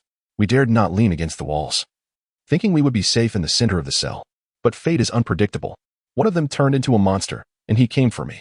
Just before he changed, he pleaded with tears in his eyes for me to end his life. But I ignored him, believing he could be saved. How wrong I was. He shouted, his voice rising in madness. Without warning, he lunged at me, his eyes devoid of humanity, filled only with despair. I stabbed his eyes with a spoon, thinking he would let me go once blinded, but he lunged again. That is despair. That is the end of the world. In the end, I had to split his skull with a bedboard. He shouted, his face contorted in rage. Do you understand? This is despair. This is the end of the world. His emotions spiraled further, his features twisting grotesquely, the knife grinding against Zhang Peng's delicate neck. In the end, I was fortunate. I blew the head off a hapless guard who had the keys on him, and that is how I escaped that damned prison. He cackled. If you had experienced what I did, you would know what this world will become. Soon, it will belong to monsters like those. His voice crescendoed, filled with madness. I must survive. How can I live without a woman? Now, he had backed Zhang Peng against the broken window, the knife drawing crimson lines upon her neck. As she struggled, a sharp movement caused the blade to pierce deeper, blood flowing anew. Zhang Peng could only gaze at Zhang Yu and An Jie with despair. Come, let us die together. Let us depart this damned world. He licked the blood from Zhang Peng's neck, gazing intently at her face as he awaited her response. Unbeknownst to him, the grip on the small military knife in his hand tightened, leaving a small cut along Zhang Peng's throat. A chilling laugh echoed in the air. You shall perish along with your apocalypse. Suddenly, a sharp roar pierced through the darkness, and a figure lunged forth, directly targeting Lu Renjia. An Jie and Zhang Yu stood frozen in shock as the silhouette charged at Lu Renjia, pushing him back several steps until he nearly collided with the glass window. The figure lunged again, and it was then that An Jie and Zhang Yu recognized her. It was the tragic woman, GMO. However, this would be their final encounter. She broke free from Lu Renjia's grasp and leapt forward, wrapping her arms around his head. Lu Renjia stumbled back and fell through the window. I am a filthy woman, unworthy of living in this world, she lamented, even as the world around her had transformed beyond recognition. Let go of me, hurry. The two fell, and the zombies immediately descended upon them, their grotesque faces revealing crimson fangs as they savagely bit into their flesh. The torrential rain poured down, mingling with the blood that stained the ground. An Jie and Zhang Yu rushed to the window, but the scene before them shattered their last shred of hope. What lay before them was beyond the realm of horror. It was the true apocalypse, a genuine nightmare.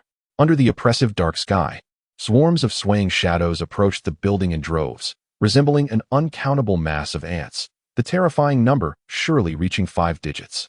The zombies were clad in military uniforms, prison garb, or tattered peasant clothes. The local inhabitants had nearly all succumbed to the undead. Below, Lu Renjia struggled desperately, the gleaming knife in his hand repeatedly stabbing at the advancing zombies. However, Gmo's weight upon him hindered his movements, rendering them sluggish and uncoordinated. He shifted his target, driving the knife into her body, and a stream of crimson blood erupted forth. The woman winced in pain but remained silent, continuing to suppress Lu Renjia without yielding an inch. Let us descend together, she smiled softly. She then turned her gaze towards An Jie, Zhang Yu, and the others by the windowsill. Guns and bullets, please. I do not wish to become one of those monsters, she implored, her voice strained but resolute. Foolish woman, get away from me. Lu Renjia shouted frantically, the knife continuing to pierce her flesh, blood spilling forth as he nearly tore through her insides. The blade, once glimmering with cold steel, was now stained with her life force. Under the relentless assault, Gmo's head drooped, her eyes closing for eternity. Rot in hell, you wretched creature, Lu Renjia yelled, finally shaking her off. At that moment, An Jie could no longer contain himself and pointed his dark gun at Gmo's head. Bang! A silver bullet shot forth from the chamber, slicing through the air before piercing the back of her skull. With relentless force, it exited through her forehead, penetrating Lu Renjia's brain and obliterating his mental faculties. The horde of zombies swarmed around them, quickly devouring the remains of the two fallen souls, leaving only grotesque crimson skeletons behind. Perhaps for them, this was the best possible conclusion. But this An Jie handed a bloodstained school jacket to the disheveled Xiaoyu. Thank you, she replied, her cheeks flushed. Foolish woman, hurry and wear it. You don't want to be exposed, do you? Zhang Yu chimed in, offering his jacket to Zhang Peng. She nodded shyly, donning the already bloodied school jacket and collapsing against Zhang Yu, weeping softly. Are you all right? Zhang Yu asked, embracing her. I'm fine, but I need to hold you, or I'll die, Zhang Peng exclaimed, wrapping her arms around him and crying out loud. Of course you're fine. But there is a horde of zombies below, and if we don't leave soon, it will be too late, Zhang Yu replied calmly. Zhang Ping then pushed him away, wiping her eyes. What shall we do? Survive. There is still hope. Do not give up easily. Miracles will surely happen. Look at this. Is this a car key? Xiaoyu exclaimed, pulling a key with a prominent white number 7 from her pocket. How did you come by it? I found it while checking the situation upstairs with Sister Zhang Peng. She said it might be useful, possibly a car key. So I kept it. If it truly is a car key, we won't have to face the same troubles we did in town, she explained, her voice timid as if she had committed a blunder. Haha, it really is. I can't believe the number 7 SUV can actually be started with this key. An Jie shouted excitedly. All right, let me drive. Sister Zhang Peng, you should sit with Zhang Yu, he insisted. You idiot, who are you calling a child? Zhang Yu retorted. You. Who said that? Your sister. That foolish woman. Enough. Zhang Peng interrupted, delivering a playful punch to Zhang Yu. Ouch, that hurt, he exclaimed. Stop it. She playfully hit him again. Yes, I get it. Can you drive? Zhang Peng asked, staring at An Jie in surprise. Of course. I used to treat cars like bumper cars when I was a child. An Jie replied proudly. I see. Zhang Ping and Zhang Yu took their seats in the back. All right. You wretched horde of zombies, clear the way. I won't be paying for any medical bills after this. Zhang Yu shouted. Let us go. Let's south head to my place for now, An Jie declared. With that, he slammed his foot on the gas, charging straight into the horde blocking the garage entrance. In an instant, blood and flesh erupted, staining the earth in a deep crimson. The torrential rain continued to lash down upon the land as they sped towards a glimmer of uncertain hope. Chapter 17, A Brief Respite, and in a steam-filled bathroom. Two blood-stained blue and white school jackets hung from a nearby rack, while the floor was strewn with the casual garments of two women, including delicate black lace items. Drip. Drip. Warm water flowed gently from the shower head, enveloping two fair bodies, as wisps of mist rose from the warmth, fogging the glass windows and obscuring the exquisite scene within the bathroom. It feels so comfortable to be home. Zhang Peng languidly stretched and sank into the bathtub, glancing at the shy girl still fidgeting nearby. However, why have you not removed everything yet? Zhang Peng's eyes sparkled with a teasing glint as she fixed her gaze upon Xiaoyu, who had already stripped down to nothing. In contrast, Xiaoyu remained clad in her adorable pink attire. Instantly, Xiaoyu's face flushed crimson, and she hastily turned her head away, stammering, Zhang Peng, growing impatient, swiftly emerged from the bathtub and approached Xiaoyu, her mischievous hands reaching for the cute garments adorning her. We're all women here. What are you afraid of? Haven't I seen it all before? Xiaoyu's cheeks deepened in hue as she struggled to evade Zhang Peng's playful grasp. Stop it. Sister Zhang Peng. Oh no, don't take those off. Yet, despite her protests, Zhang Peng's wicked hands succeeded in stripping Xiaoyu of her garments entirely. Wow. Zhang Peng's eyes widened as she stared intently at Xiaoyu's voluptuous figure, then glanced down at herself, seemingly making a comparison. Haha, you truly are a little enchantress. Here I come. Zhang Peng giggled, circling around to Xiaoyu's back and seizing her soft curves. Stop it. Xiaoyu's face burned with embarrassment as she tried to wriggle away. Hee, don't be shy. Meanwhile, in the courtyard, this will do, Zhang Yu remarked, adjusting her nose. An Jie surveyed the heavily barricaded iron gate before them, estimating the wooden planks nailed to it to be at least 10 centimeters thick. With such formidable defense, An Jie speculated that nothing short of artillery could breach this gate in an instant. It's secure, but how do we get out? Are we supposed to dismantle it to escape? An Jie waved his hand dismissively. Indeed, that poses a challenge, but let us focus on holding our ground here. As long as the zombies don't get in, we have no need to venture out. Zhang Yu adjusted her glasses once more. By the way, why do you like fiddling with your nose so much? Do I? Zhang Yu replied, continuing her habit. It seemed they were enjoying themselves quite well. Zhang Yu's gaze drifted to a window glowing with orange light. Following her gaze, An Jie noticed through the misted glass two figures frolicking within. Hee. As long as they are happy, they are enduring a woman's unerasable pain. An Jie sighed. Oh, you understand quite well, Zhang Yu remarked playfully. Don't get any funny ideas. Really? Zhang Yu scrutinized An Jie with curiosity. Of course. An Jie turned his head away. All right, let us rest for the night. We can discuss matters tomorrow. Zhang Yu waved her hand as she headed towards the door. Oh, wait, we haven't eaten yet. She suddenly exclaimed. Are you an idiot? An Jie nearly exploded in frustration, having managed to suppress his hunger, only for the topic to arise again, causing his stomach to growl once more. Haha. Then let us eat. This was the place Zhang Yu referred to as their sleeping quarters, a two-story villa covering over 300 square meters. In truth, it was merely a kilometer or so from the malicious camp, yet the surrounding area had few inhabitants. As Zhang Yu put it, they could count the nearby houses on their fingers. Thus, An Jie had encountered little trouble reaching this refuge. The house was encircled by tall walls, with only one passageway serving as an entrance. Dense woods surrounded the property, and a straight highway stretched before the front door, connecting MH Town to MC City.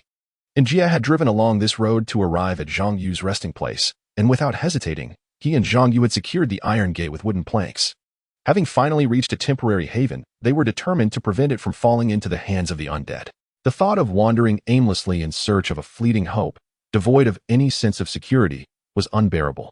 They longed to recline in warm beds, free from worry. A luxury now vanished, replaced by perpetual terror and anxiety. With great difficulty, they had secured this brief respite, a sanctuary where they could momentarily lay down their burdens. Hope, they understood, must be forged by their own hands. Miracles do not materialize out of thin air. Yet, many fail to grasp this truth, seeking miraculous outcomes without effort. yearning for hope while lying idly in bed, wishing for a sudden transformation. In this world, miracles are earned through toil. A lesson well understood by An Jie and Zhang Yu. If they merely sought brief comfort, they would not have fortified the gate, but rather reclined in warmth. To survive, sacrifices must be made. Meanwhile, Zhang Ping and Xiao Yu had finished their baths, donning pink Hello Kitty pajamas as they entered the living room, only to discover the dining table laden with an array of delectable dishes. Their eyes widened in delight and trepidation, fearing the food would vanish before them. After all, they had eaten nothing since the morning, and their stomachs were growling with hunger. To be cruel to oneself is to inflict suffering, and thus one should never endure such torment. "Oh, you both are done bathing? Great, let's eat," a voice called from behind. The two women turned to find An Jie emerging from the kitchen, cradling a large bowl of rib soup. Over 40 minutes had passed since they began their baths. Ample time for An Jie to prepare a meal. However, he felt frustrated, wondering if all women took such an inordinate amount of time to bathe. "Did you really make all this?" Zhang Peng exclaimed, astonished, as she doubted that Zhang Yu could have prepared such a feast. "Yes, indeed. Please sit and enjoy," An Jie replied, placing the bowl of soup on the table. Zhang Peng and Xiao Yu swallowed hard, quickly finding chairs to sit. "Wow, this is delicious. Much better than what I usually eat." "An Jie, you are truly a genius," Zhang Ping exclaimed as she sampled the dish, realizing how exquisite it was. It's really good," Xiao Yu mumbled, her mouth full. Not at all. Usually, my parents are too busy to stay at home, so I often cook for myself. But it probably isn't that delicious." An Jie chuckled bashfully, scratching his head. "You're too modest, An Jie. This is far more delectable than what I usually eat." Zhang Peng continued to devour the food, speaking indistinctly. "Hey, you foolish woman. I think I just heard something." Zhang Yu emerged from the kitchen, his face dark as he carried a pot of rice. "Well, An Jie's cooking is really tasty. You should try it too." Zhang Peng seemed lost in thought, still mumbling incoherently. "I'm saying, the food you usually eat is made by me. How can you say An Jie, that fool, cooks better than me?" Zhang Yu slammed the pot onto the dining table and, veins bulging, pointed at An Jie's head while shouting at Zhang Peng. "You'll know once you try it." Zhang Ping completely ignored Zhang Yu, continuing to focus on her meal. "Hey, woman, I'm talking to you." "I know." Zhang Ping was determined to finish her food. "Does it seem like you're listening to someone speak?" "Yes. Zhang Yu, you helped me quite a bit just now. You should taste it too." An Jie smiled at Zhang Yu. Zhang Yu's expression turned sinister as he glanced at An Jie. "Well, I'll give it a try. If it's awful, don't blame me for turning against you, hee." Zhang Yu mischievously pushed up his nose. "Oh no, even if it's good, I'll still turn against you, hee." After saying this, his gaze fixated upon a piece of rib, intensely mesmerized, to the point of being entranced. Why was this rib so captivating? Why did its aroma waft into my nostrils? Why did it seem to tempt me to eat it? Oh, dear God, it's oozing with rich juices, fragrant and thick, gently flowing out. If I don't eat it now, how can I face the heavens or my parents who raised me? So, I must eat. Zhang Yu swallowed hard, then extended his chopsticks toward the pitiful rib, gradually, slowly, inching closer. Yes, it was within reach, just a centimeter more and it would be his. Okay. Keep going. Snap. Huh? Zhang Yu discovered that another pair of chopsticks had clamped down on his, and the owner of those delicate hands was strikingly beautiful. Someone he felt he had seen before. Slowly, Zhang Yu lifted his head to follow the path of those chopsticks. I absolutely will not allow that rib to fall into someone else's chopsticks. A cold voice echoed. It was that foolish woman, Zhang Peng. Yes. Zhang Yu finally recognized the owner of those chopsticks, the annoying Zhang Peng. That rib is mine, Zhang Yu coldly declared, locking eyes with Zhang Peng. I've already said. I want to allow it to fall into someone else's chopsticks. Zhang Ping coldly retorted. I've also stated, it belongs to me, as the last word fell. Both individuals simultaneously launched their chopsticks toward the poor rib. This mealtime ended amidst the playful squabbling of these two siblings, and everyone ate heartily. For they had not consumed anything since morning, and during this time, they had been ceaselessly active, teetering on the brink of exhaustion. To maintain their strength, they had nearly drained all the nutrients from their cells. Thus, it was hardly surprising that they could consume so much. Moreover, Zhang Yu finally conceded to An Jie's culinary talent, albeit begrudgingly muttering, I helped with the cooking too, so it's only fair that I share the credit for how delicious it is. Yes, it's all thanks to me. Without my help, this meal wouldn't have been so delightful. You merely helped serve the dishes. An Jie retorted mercilessly. Brother, do you really need to be so heartless? Zhang Yu lamented. Chapter 18. The Action That Determines Fate, Part 1. Afterward, An Jie took a hot bath. As the warm, crystalline liquid cascaded over his body, He scrubbed himself with a sense of revulsion, as if trying to wash away the bloodshed that clung to him. Ultimately, he abandoned this effort, realizing that the blood was of a spiritual nature. An Jie understood this truth. It was merely a futile endeavor. An Jie, may I borrow that handgun for the night? As An Jie emerged from the bathroom with damp hair, Zhang Yu rushed over to request the small black handgun. Unfazed, An Jie retrieved it from his pocket and handed it to Zhang Yu, who, upon receiving the gun, couldn't help but ask, "What do you need it for?" "Oh, nothing much, just to equip it a bit," Zhang Yu replied nonchalantly while inspecting it. To reassure An Jie, he added, "I'll return it tomorrow morning." "No worries, take it for as long as you need. It's of no use to me now." An Jie waved his hand dismissively. "An Jie, you should sleep in the upstairs room tonight. That's my room, the second one on the right. The first is that foolish woman S." Zhang Yu pointed upstairs as he spoke to An Jie. "And you?" "Me?" Zhang Yu, looking puzzled, pointed to his own head. "Oh, I'll be in the study tonight. I need to equip this little guy, so I want to be sleeping. You all rest. I'll keep watch." Zhang Yu smiled. "Then I'll keep you company. I can't sleep anyway." No, you need to rest well. You'll be a great help for our actions tomorrow." Zhang Yu shook his head. "Actions? What actions? What are you plotting again?" An Jie grew suspicious. A few hours earlier in the prison, An Jie had come to appreciate Zhang Yu's cunning. Although his plans were thwarted by unforeseen circumstances, it was evident that, without those twists, the criminals would have undoubtedly fallen victim to Zhang Yu's schemes. "Plotting? Why would I plot?" Zhang Yu questioned, confused. "Let us discuss the actions tomorrow. You're tired now. I doubt you could remember much if I told you." With that, Zhang Yu gently pushed An Jie toward the staircase. "All right, but if anything happens, make sure to tell us," An Jie said earnestly, knowing that if Zhang Yu ever decided to plot against him, he would be unable to escape. Thus, vigilance was imperative. "Oh, I understand." Zhang Yu nodded, still perplexed. Then, with an impish grin, he leaned toward An Jie's ear and whispered, "An Jie, there are some interesting items in the cabinet by my bed. Remember, it's in the second to last drawer, the third book in. If you find it, take the flashlight from the first drawer and use it to look." "Really?" "Absolutely." Observing Zhang Yu's lewd expression, An Jie noted that his eyes were nearly slits, and his facial muscles twisted grotesquely. What a lewd expression, what a lascivious demeanor. Regardless, An Jie was resolute. He would not open that drawer. Whatever lay inside could not possibly be anything good, even if it were something that this rascal deemed good. If it truly were, then perhaps it was worth a glance. After all, there was nothing to lose. An Jie harbored a clandestine calculation within his heart. Observing Zhang Yu's familiar expression and address, a pang of jealousy surged through An Jie, accompanied by a bitter sensation that pricked at his senses.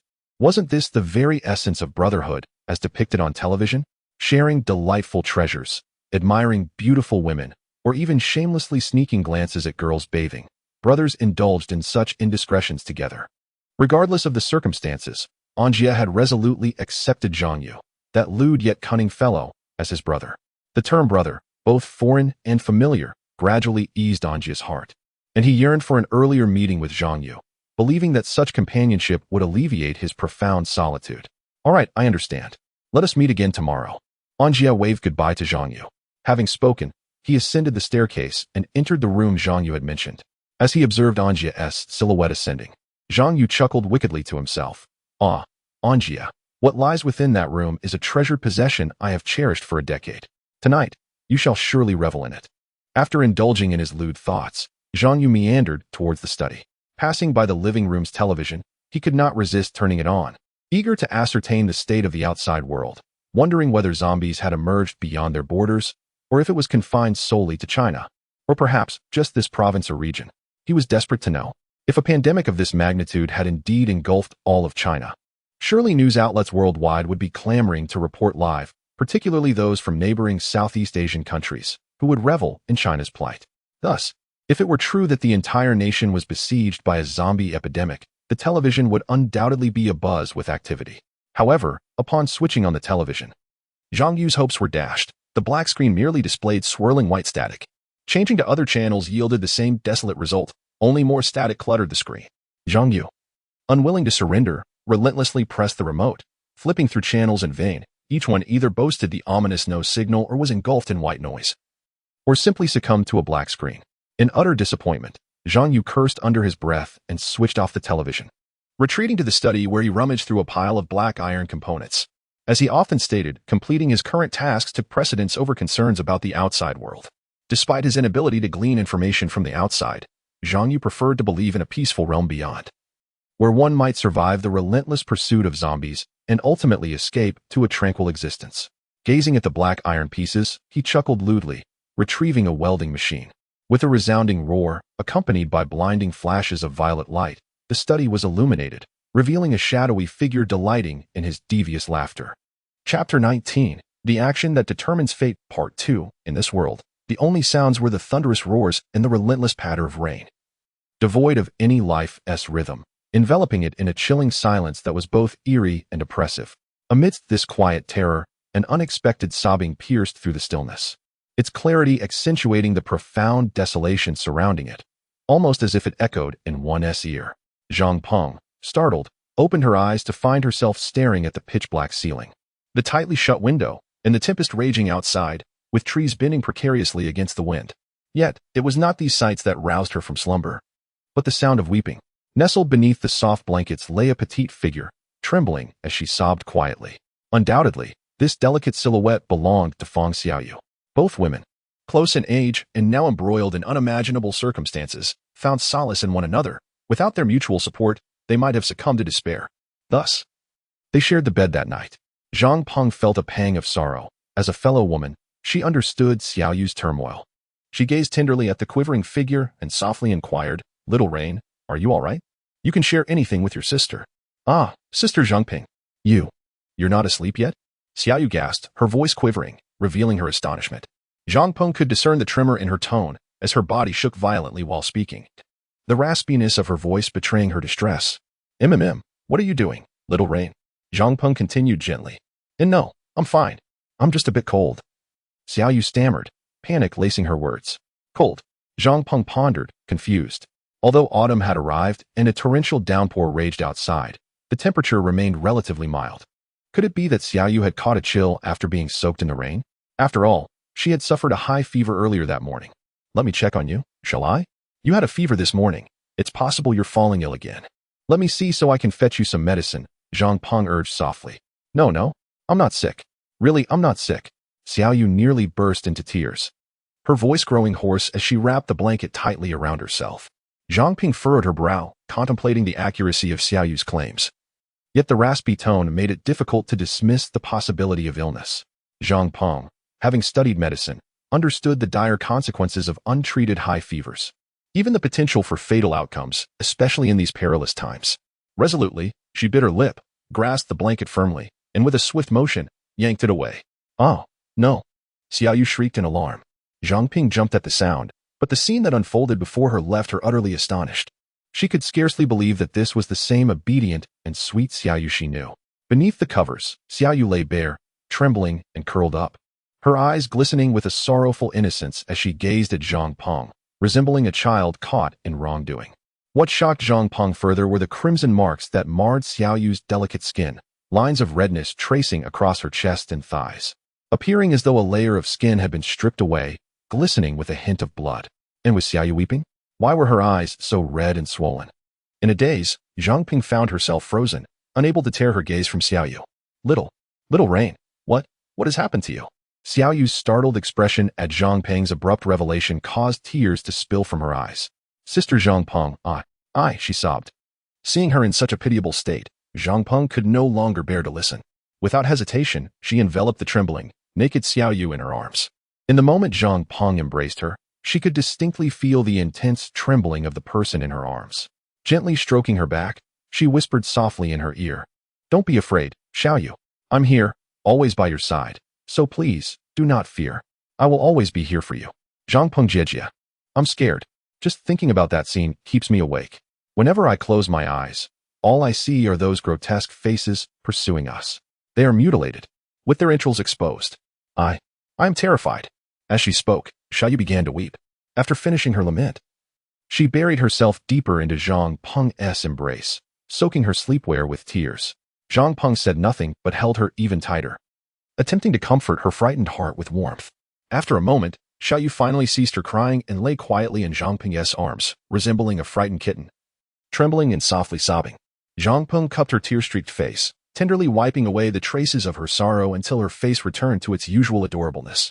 Only then did she stop, retrieve a sleepwear from the side, gently dress Xiaoyu, and cover them both with a soft blanket, finally lying down together. Zhang Peng held Xiaoyu's shivering body and gently inquired, "Xiaoyu, what are those red marks on your body? Can you share with me?" I can." Xiaoyu nodded in Zhang Peng's embrace, her words quivering. Zhang Peng affectionately stroked her head. "I want to erase those marks. After they touched me, I felt tainted. So, I wanted to wipe it away. Wipe it away, until there are no traces left." Xiaoyu said pitifully, trembling. "But, the more I wipe, the harder it gets to remove, so I scrubbed vigorously, very forcefully, yet their marks remain. I must be a dirty woman, right?" Zhangping Jia, "I am a dirty woman, am I not?" Tears brimmed in Xiaoyu's eyes, ready to spill at the slightest provocation. "You feel the same, don't you? Didn't those creatures touch you too?" She gazed at Zhangping with a mix of hope and profound despair. Zhangping smiled and shook her head, choosing not to respond. Instead, she slipped her hand beneath Xiaoyu's sleepwear, gently caressing her, causing Xiaoyu's complexion to flush, unable to suppress a soft moan. One hand lingered between Xiaoyu's thighs, fingers dancing along the edge, before Zhang Peng looked at her blushing face and asked, "Xiaoyu, do you feel disgusted being touched by me?" Xiaoyu shyly shook her head. "No? Then why does it feel so unpleasant when they touch you?" As she spoke, Zhang Peng playfully teased Xiaoyu's sensitive spots, provoking soft gasps from her. Xiaoyu blushed and hesitantly shook her head. I don't know. Hee. Zhang Peng chuckled softly, increasing her playful assault, making Xiaoyu gasp repeatedly. Xiaoyu is a good woman, very loyal to her lover. "So when those detestable creatures touched you, you felt disgusted, correct?" Xiaoyu blushed deeply, gasping softly. "Therefore, Xiaoyu need not feel dirty. For they did not truly harm you. What I am doing now, is it not similar to what they did?" Zhangping smiled gently. "Xiaoyu is a good woman. A very wonderful woman. You must have confidence." "Really?" Tears threatened to spill from Xiaoyu's eyes once more. "Indeed," Zhang Peng reassured her. "I would never deceive you." "Really? I knew you were the best," Xiaoyu exclaimed, leaping into Zhang Peng's embrace, wrapping her arms around her. "Of course. So, Xiaoyu must do something for me." "The same thing I just did to you," Xiaoyu said mischievously, as her small hands stealthily slipped beneath Zhang Peng's sleepwear, swiftly claiming two sensitive areas. Before Zhang Peng could react, Xiaoyu began to explore her body, eliciting soft gasps from her, filling the room with an atmosphere of unrestrained passion. Meanwhile, in another room, An Jie was also unable to sleep, having fallen for Zhang Yu's dubious words. From the second-to-last drawer of the bedside cabinet, he retrieved the intriguing item Zhang Yu mentioned, a book without a cover. Curiosity piqued, he opened it, only to be greeted by the sight of a naked, golden-haired Persian cat. As he flipped through the pages, he realized it was a collection of adult magazines, featuring content from Europe, Japan, South Korea, and even India. The back of these magazines had the words limited edition scrawled across them. Unable to resist, An Jie became engrossed in the tantalizing world within. Realizing why Zhang Yu had hidden them so carefully, why they lacked covers, and why they could only be viewed by flashlight at night, the content was undeniably provocative. In his arousal, An Jie found himself unable to resist his body's response. Meanwhile, downstairs, Zhang Yu continued his lewd activities, the room alive with electric energy. The storm outside raged on, a stark contrast to the deathly silence enveloping the world, ensuring that all were destined for a sleepless night. Thus passed the first night of the zombie apocalypse. Chapter 20. The action that determines destiny. And, the following morning, devoid of sunlight, the world remained shrouded in a gray, lifeless stillness, utterly devoid of the pulse of life. The heavens continued to bow to the storm's might, with last night's winds reaching a staggering force of 19. Uprooting nearby trees. A wandering zombie on the road, caught in a moment of dazed misfortune, was suddenly pierced through the head by a fallen tree. Collapsing instantly, without a struggle, truly a perilous fate for those who lingered on the roads. Finally, An Jie and the others awoke, each bearing dark circles under their eyes. "Oh, you're up. Did you sleep well last night?" Zhang Yu greeted them with a beaming smile, radiant as a blooming chrysanthemum. Ever since Zhang Yu had introduced An Jie to those magazines, he had been labeled a lecher in An Jie's mind, a prestigious title indeed. Zhang Yu remained indifferent, chuckling mischievously as he scurried over to An Jie, playfully winking and casting suggestive glances that seemed to convey a depth of meaning, akin to admiring a beautiful woman, sending a shiver down An Jie's spine. "Heh, An Jie, your complexion seems rather poor today. Did you experience a surge of energy last night that you felt compelled to release?" Zhang Yu whispered to An Jie. Observing Zhang Yu's annoying, lewd expression. An Jie suppressed the impulse to punch him, reorganizing his stiff features that had grown rigid from hours of reading, and replied, "Let us not dwell on that. By the way, what were you up to all night? I saw flashes of light downstairs the entire time." Zhang Yu appeared puzzled, seemingly eager to discuss literature. For those books were meticulously selected after extensive research across numerous countries' aesthetic standards, in his eyes, almost divine masterpieces. The intricate scenes, exquisitely sensual close-ups, and endlessly captivating narratives, how could they not be regarded as masterpieces? Yet, An Jie had not even mentioned them, which Zhang Yu perceived as an affront to the authors and the beauty within those pages.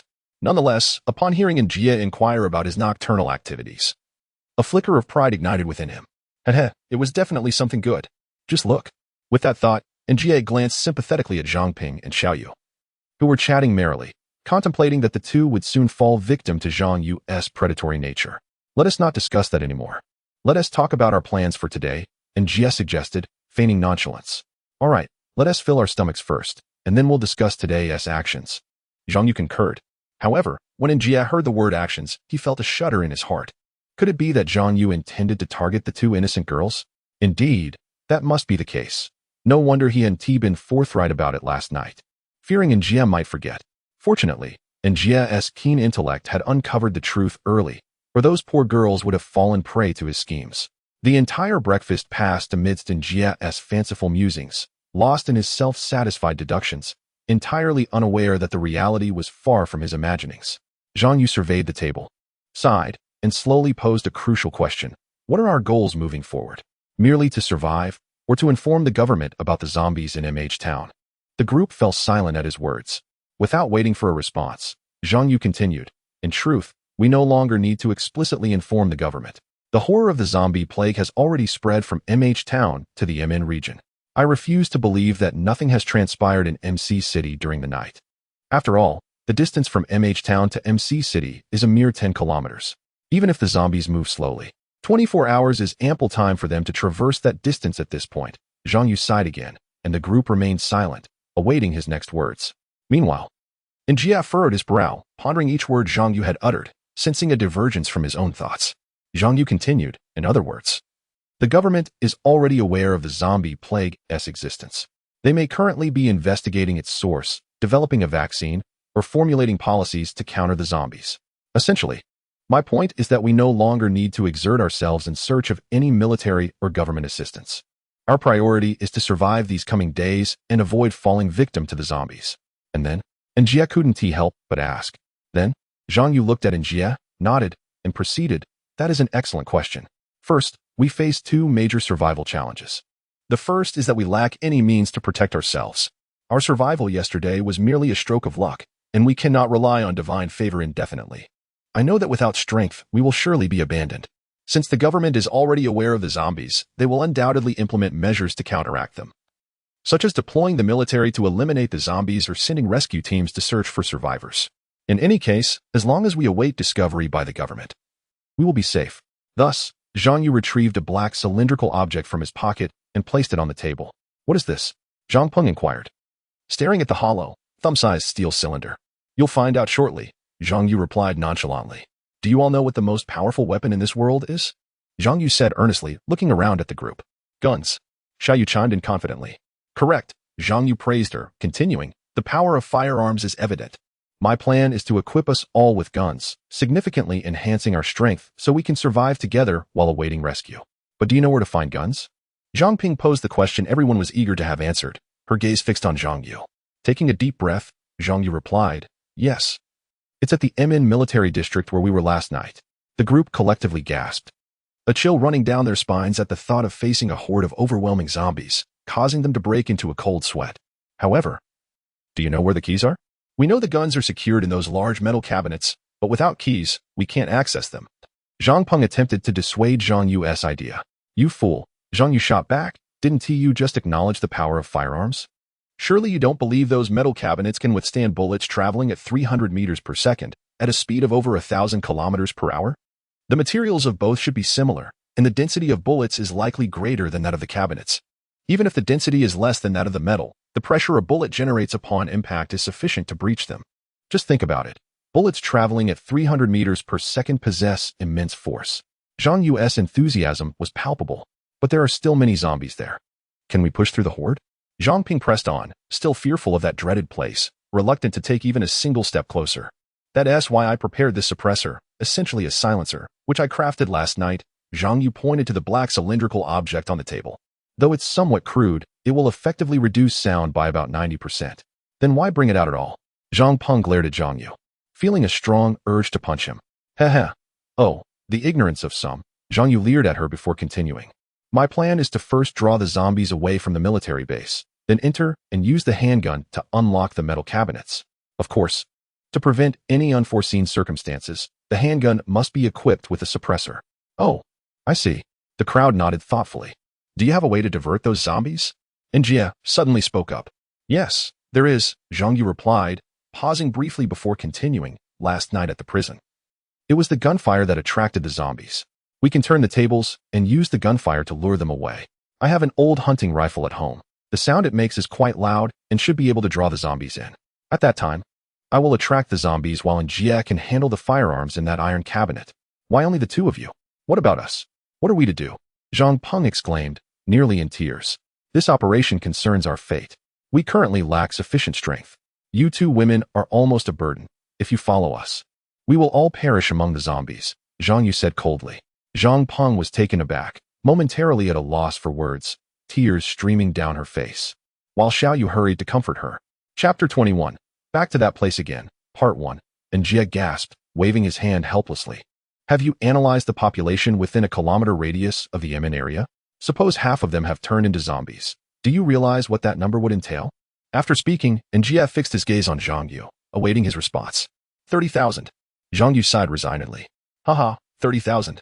An Jie chuckled bitterly, then abruptly grabbed Zhang Yu by the collar and shouted, with just the gunfire, it is entirely possible to attract all 30,000 zombies. Do you understand? The entire road will be swarming with zombies. Do you think you'll have a chance to break through that road? I doubt even an off-road vehicle could plow through that many zombies. Even if just 3,000 zombies were blocking the road, escaping would be uncertain, and hiding in the thicket to lure them? Your chances of survival would be nearly zero. An Jie's neck turned crimson. Moreover, An Jie paused. Locking eyes with Zhang Yu, you are my partner. I cannot allow you to attract the zombies.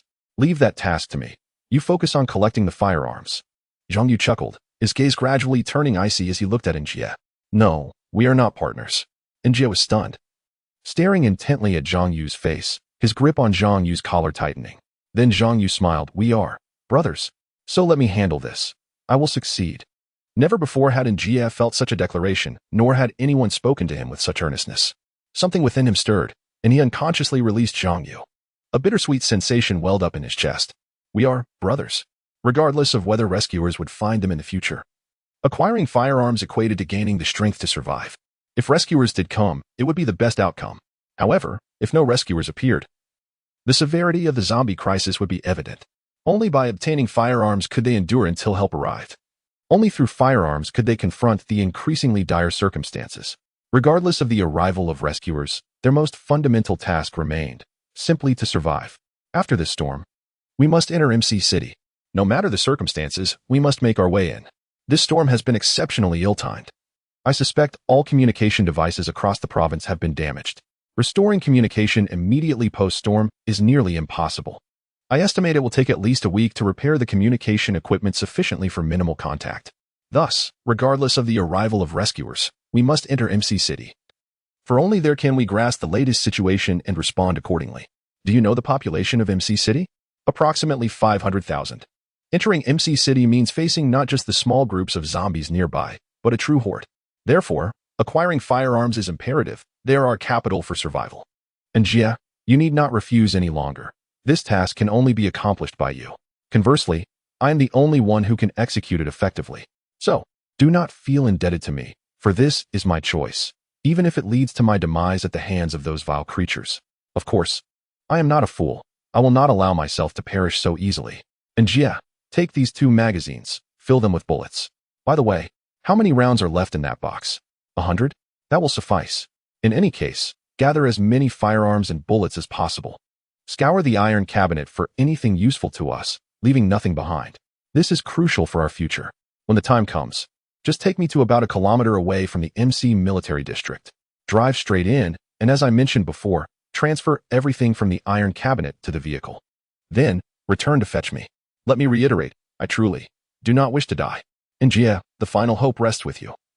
You must return and take me away. As An Jie recalled Zhang Yu's words, his grip on the steering wheel began to tremble. Before leaving home, Zhang Peng was in tears, reminiscent of a rain-soaked pear blossom. This was the second time An Jie had witnessed her weeping. In his memory, she had always been lighthearted, never one to display her emotions openly. Yet today, on the very day Zhang Yu decided to act as bait for the zombies, this woman cried, her second time shedding tears for Zhang Yu. Did he hold such significance in her heart? As An Jie thought of Zhang Peng's earlier hesitant demeanor, he realized that in this apocalyptic world, who wouldn't wish for their loved ones to survive? Though Zhang Peng hadn't explicitly stated it, An Jie inferred her desire. She hoped he would bring Zhang Yu back alive. While on the surface, An Jie's mission appeared safe due to Zhang Yu luring the zombies away. What if Zhang Yu failed to draw them off? Every situation has its duality. If the zombies were indeed lured away, the operation would be half successful, but Zhang Yu would bear the threat of death. Conversely, if the zombies remained, or only a small fraction were diverted, An Jie would be in grave danger, marking the operation's failure. Zhang Peng understood this, which is why she looked so pitiful and hesitant. An Jie had resolutely made up his mind. He would never allow his brother to perish. He was determined to bring him back alive. Chapter 22. Returning once more, Part 2. An Jie and Zhang Yu removed the wooden planks nailed to the iron gate.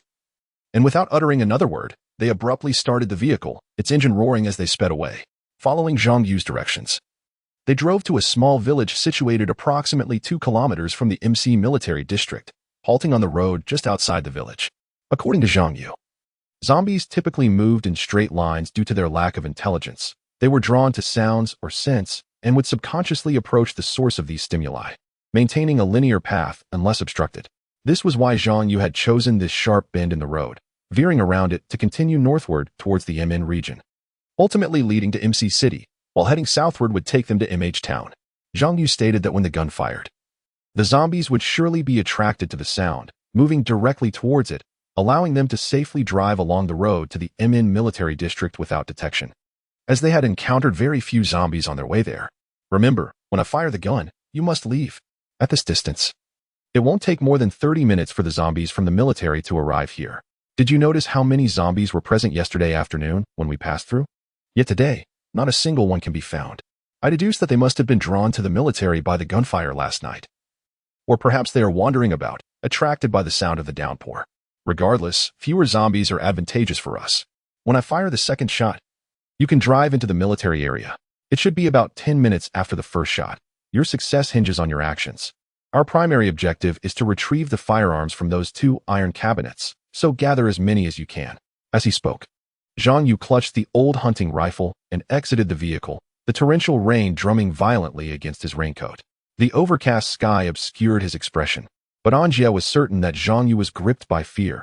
No one welcomes death. I truly do not wish to die. An Jie, the final hope rests with you. You must return and take me away. These were Zhang Yu's last words, after which he fired a shot towards the sky. The sound of the antiquated rifle rang out sharply amidst the cacophony of the rain, a defiant proclamation against the fate of death, signaling the end of the rifle's life as well. As the gunshot echoed, An Jie frantically accelerated away, catching a glimpse of Zhang Yu's solitary silhouette in the rearview mirror. It seemed Zhang Yu was gazing back, his figure appearing so fragile against the deluge. An Jie felt an indescribable sensation in his heart. Was he smiling? Brother, I will return. We will survive. The recollection ceased as approximately 10 minutes had elapsed since Zhang Yu fired his first shot.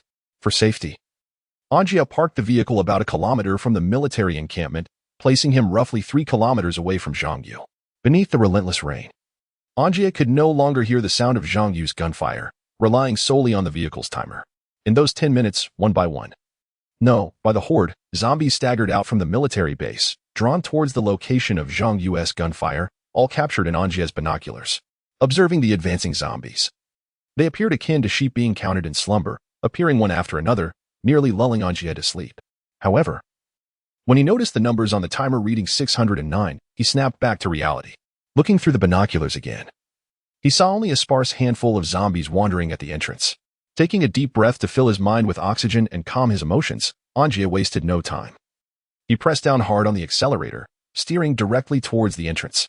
He could only wonder how Zhang Yu was faring. The number of zombies here had indeed diminished significantly. But what of the situation on his side? The thought twisted An Jie's facial muscles, and he felt something crystalline and moist welling in his eyes, threatening to spill over. An Jie was not one to express his feelings verbally. Rather, he preferred to convey them through action. In his heart, he had made a resolute decision. He would never allow his brother to fall victim to the zombies. As he approached the entrance, a few wandering zombies abruptly turned their grotesque heads, their cataract-like eyes fixated on An Jie's approaching vehicle. They immediately raised their withered, claw-like arms and staggered towards the speeding SUV. In an instant, An Jie accelerated to over 120 kilometers per hour, vanishing from sight in a mere blink. The fate of the unfortunate zombies was all but sealed as they recklessly lunged at the vehicle. Their demise was inevitable. An Jie could only see shadows flung into the air before a cacophony of bones cracking shattered the rain's rhythm.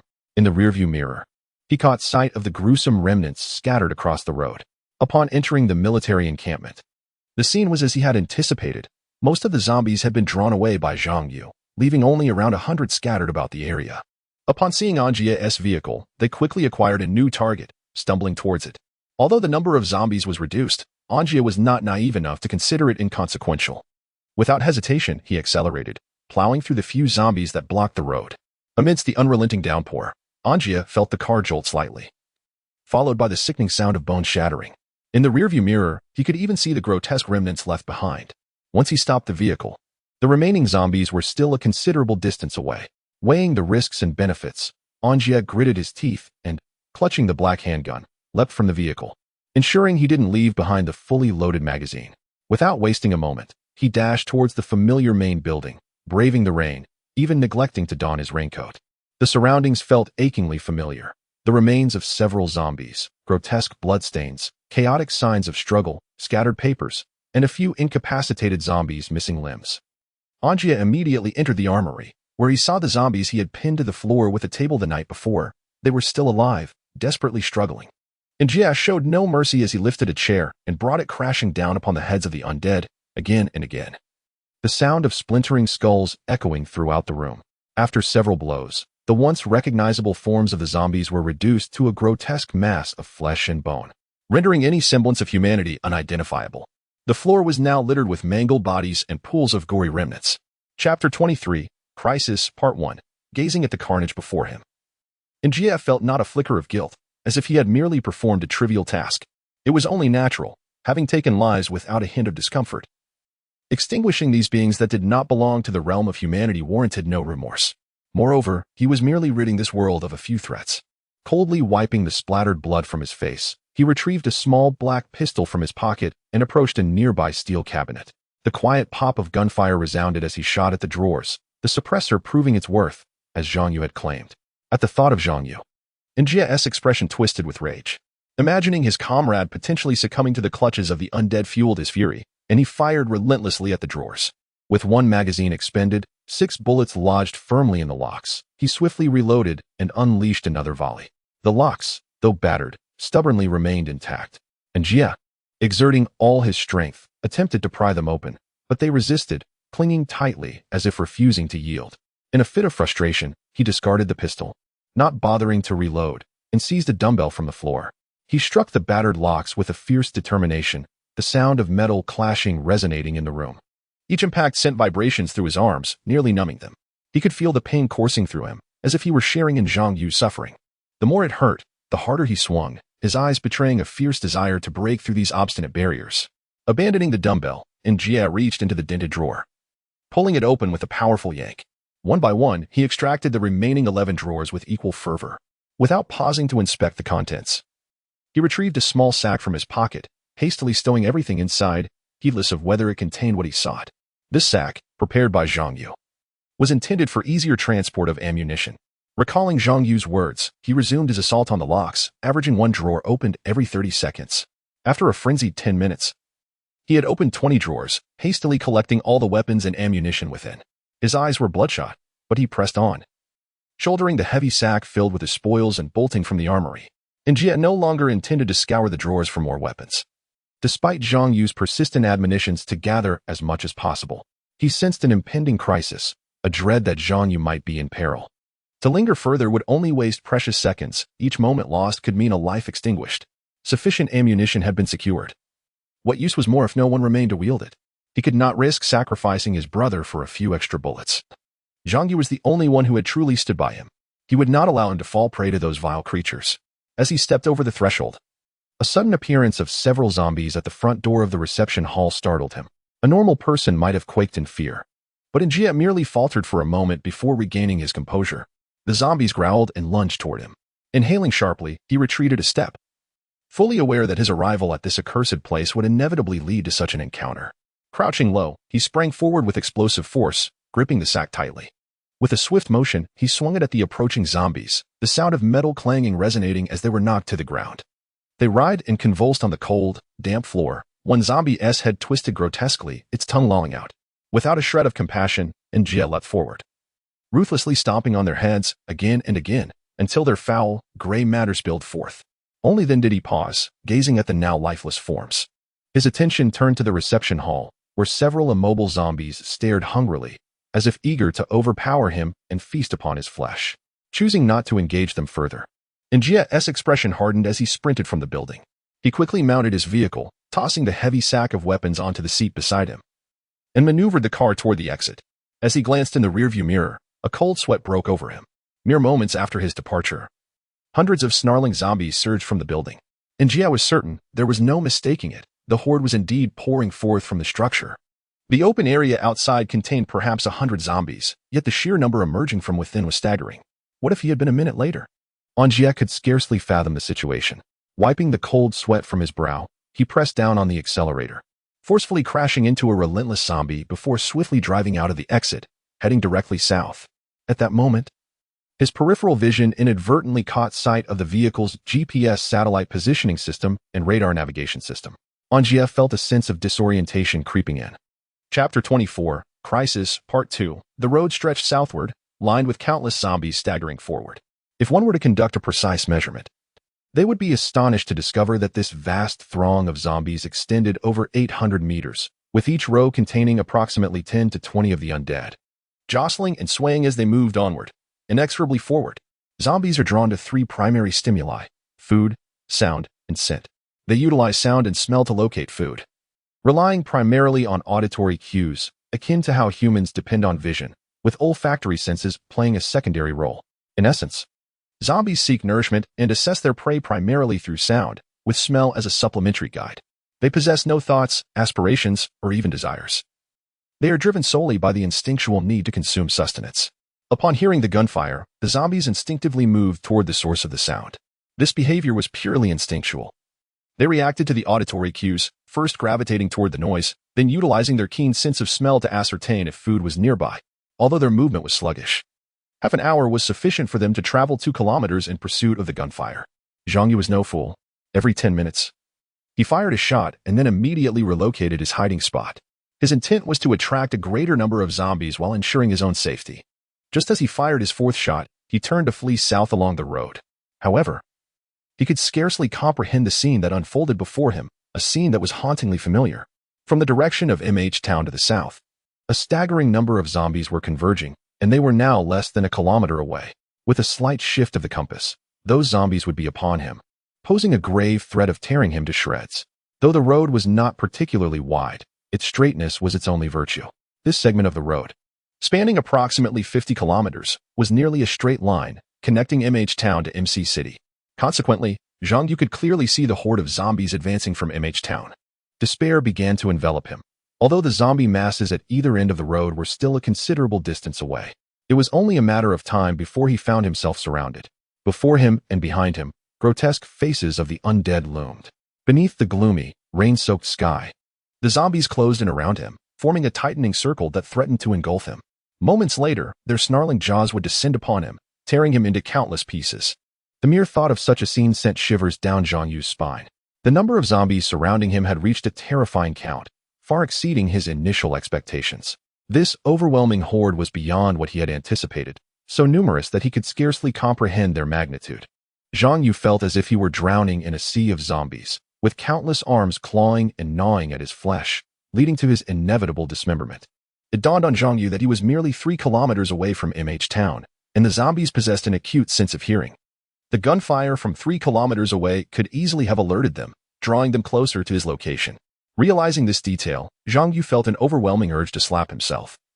Amidst his meticulous planning, he had overlooked the zombies from MH Town, a variable that sent a tremor through him. With the rain pouring down, the sky was shrouded in gray, limiting Zhang Yu's visibility. He could not discern the exact number of zombies to the south, but he was certain it exceeded 5,000. What did 5,000 zombies even signify? He could not afford to dwell on it any longer, as he had already begun to run, braving the torrential downpour. He slung the old hunting rifle over his shoulder and darted into the woods flanking the road, sprinting through the underbrush while clearing branches and vines with his rifle. He had no recollection of how long he had been running, fixated solely on the repetitive motion of pushing aside branches. Everything in his line of sight had morphed into mere obstacles, and his mind became clouded, lost in a haze of confusion, even questioning why he was desperately fleeing. Yet, a mantra echoed in his mind: run to survive. In an instant, Zhang Yu caught sight of pale, dried limbs reaching toward him. Out of instinct, he mistook them for branches and raised his rifle to sweep forward. With a crack, the rifle was caught by a skeletal hand, which astonishingly bore 5 fingers. Why would a branch have fingers? Zhang Yu was momentarily stunned, fixated on the grotesque digits, when suddenly he realized that what he was facing was not a branch at all, but a ghastly arm. With a howl, a horde of zombies erupted from the underbrush, roaring and contorting their bodies, their twisted faces gaping wide as they lunged toward Zhang Yu. Damn it, he exclaimed in shock, raising his rifle to strike one of the zombies squarely on the head. With a sickening crunch, the unfortunate creature's twisted visage was sent spiraling to the side. Its crimson teeth shattered in the process, rendering its face even more grotesque. Before it could react, Zhang Yu brought the rifle down once more, cleaving open a gruesome gash as the zombie collapsed into the damp earth with a thud.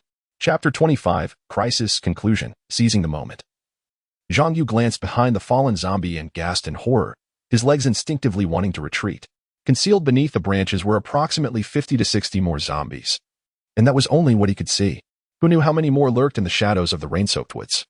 Fear gripped Zhang Yu as he recalled that he had nearly fled through this very area. Had he realized this a moment later, he would have been reduced to mere flesh and blood. With a howl, several zombies lunged at him, their jagged teeth bared and eager to bite. Zhang Yu was taken aback. Immediately crouching down with his legs bent, his hands gripping the hunting rifle's barrel tightly. A more perilous scene unfolded as several zombies bared their sharp teeth, viciously gnawing at the yellowed rifle. Their razor-like fangs carved half-inch deep marks into the steel, leaving Zhang Yu wide-eyed, fear coursing through him as he stared at the vivid bite marks, a chill running down his spine. A bead of sweat, the size of a soybean, trickled down his forehead. He could already foresee the disastrous consequences of being bitten by those lethal teeth on his body. He could even imagine the agonizing sensation of the bite. Undoubtedly, if such a bite were to land on human flesh, it would pulverize bones into fragments. Just as Zhang Yu contemplated abandoning the rifle and retreating, he suddenly felt a surge of pressure on his arm. Unable to withstand the force, one knee buckled, crashing heavily onto the damp ground and leaving a deep imprint. With great determination, he gritted his teeth, exerting more strength in his hands, and slowly began to rise. As he saw a multitude of zombies about to pounce again, he clenched his teeth and shouted, then sprang into action, delivering a powerful kick to one zombie's abdomen. The force of his kick was astonishing, creating a gaping wound from which the dried, viscous intestines spilled out. At this moment, several more zombies lunged at him. Zhang Yu gritted his teeth once more, gripping the hunting rifle tightly, and leapt into action, forcefully stomping down on 2 zombies' chests. With a simultaneous effort from his hands and legs, he astonishingly tore off a few of the zombies' teeth. For an ordinary person, such an act would be excruciating. However, the zombies seemed utterly unfazed, not even emitting a grunt. Utilizing inertia, Zhang Yu was flung several meters away, his head colliding with countless trees. He had no time to dwell on the pain, quickly seizing the rifle and turning to flee, though he was unaware of his destination, instinctively running away from the horde of zombies. After a brief sprint, Zhang Yu found himself back on the road. He had no time to assess the zombie groups at either end. Panting heavily, he dashed into the woods on the opposite side. At that moment, survival was all that mattered, even if it meant crawling through filthy swamps or dung-filled pits. For the sake of survival, glancing at his wristwatch, he realized it was nearly time to fire the gun again, meaning he had to shoot once more in 10 minutes. Although the situation was dire, he was uncertain whether he had attracted all the zombies near the military unit or whether An Jie had succeeded. Yet, every 10 minutes, he would fire the gun. It was his promise to An Jie. Thinking of An Jie, a reluctant smile tugged at the corners of Zhang Yu's mouth. Though they had known each other for merely a day, their bond felt as if they had been friends for decades. Zhang Yu himself could not articulate the feeling, however. He always felt a profound sense of trust when they were together, especially in the face of zombies, as if he could unreservedly entrust his back to him. I hope An Jie has successfully acquired the firearms. Please do not let me down. While running, Zhang Yu gritted his teeth, freeing one hand to quickly reach into his pocket and extract a round bullet. He deftly opened the chamber, inserting the bullet with ease, and finally pointed the barrel towards the sky, preparing to pull the trigger. Just as he positioned himself, a group of zombies suddenly lunged at him from mere meters away, their bloodied maws gaping wide, sharp teeth poised to bite.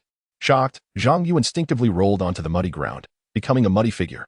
Sitting in the muck, he scrambled backward, eyes fixated on the approaching zombies, mere pawns in the horde, with approximately 40 to 50 more grotesque faces looming behind them, swaying as they advanced. Slowly, they approached Zhang Yu, their deliberate movements akin to a predator stalking a helpless rabbit, as if they had already deemed him an easy prey. In a moment of panic, Zhang Yu shouted, gripping the rifle tightly, raising it to aim at the nearest zombie. Without a shred of hesitation, he pulled the trigger, aiming for its head. A deafening gunshot echoed through the air as a silver bullet shot forth from the long barrel, striking the foremost zombie squarely between the eyes. The bullet exited the back of its skull, embedding itself into the trunk of a tree behind. The unfortunate zombie collapsed into the mud. But Zhang Yu's luck did not end there. The zombies behind it, oblivious to the danger, continued their advance. The first zombie to step on the fallen one slipped and fell into the mud. The remaining zombies followed suit, tripping over their fallen comrade and tumbling into the muck. Zhang Yu was astonished. He had not anticipated such fortune. Yet, without time to dwell on his luck, he grasped the muddy rifle and turned to sprint away with all his might. In the midst of his desperate run, he collided with a long branch, tumbling into the mud once again, further coating himself in filth, a bright red mark appearing on his face. Enduring the pain, Zhang Yu scrambled to his feet and continued to run, eventually finding himself back on the road. Upon reaching the road, he realized the folly of his actions. A chill running down his spine, his body trembling in the cold. His eyes darted in all directions, seeing the zombies encroaching upon him from every angle, swarming like ants. He was now encircled, the horde slowly closing in on him, and it was then that Zhang Yu truly grasped the essence of terror. True horror was not merely the sight of countless zombies, but the despair of seeing no hope. That was the ultimate horror. Indeed, Zhang Yu felt utterly devoid of hope.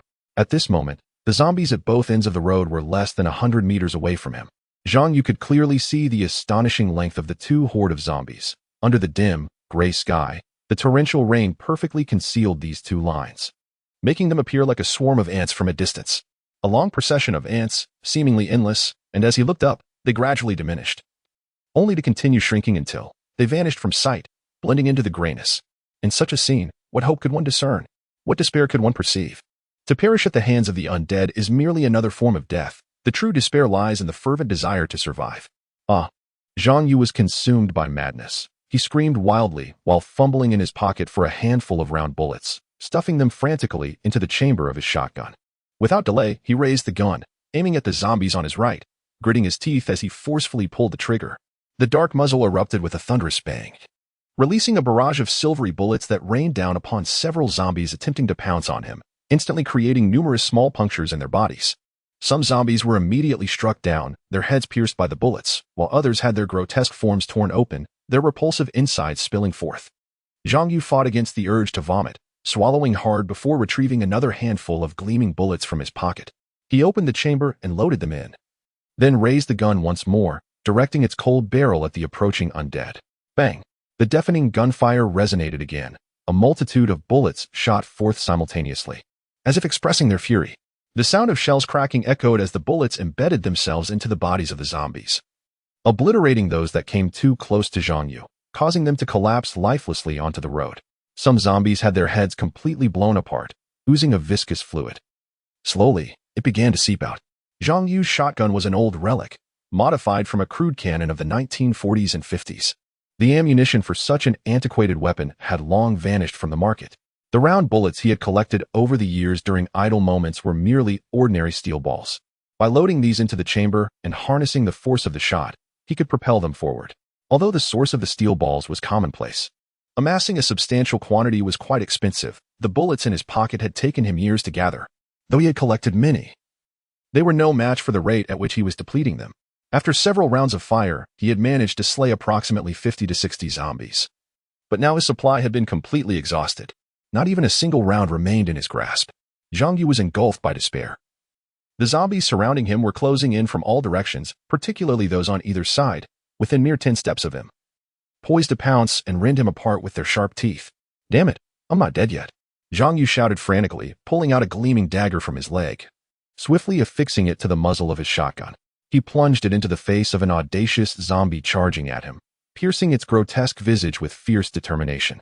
The blade, sharpened to perfection, easily penetrated the zombie's skull, and with a swift motion, he severed a large chunk from its face, revealing the vile contents within its head. In truth, apart from the grayish brain matter, there was little left in its skull, the rest resembling a thick, gooey paste. As this zombie crumpled to the ground, others surged forward from behind him, while several more approached from the front. The horde was now within mere 5 or 6 steps of Zhang Yu, slowly encircling him in a tightening grip. The zombies at both ends of the road were also closing in, their distance dwindling to less than 50 meters. Zhang Yu had even shut his desperate eyes, silently awaiting the arrival of death, patiently anticipating the judgment of the Grim Reaper.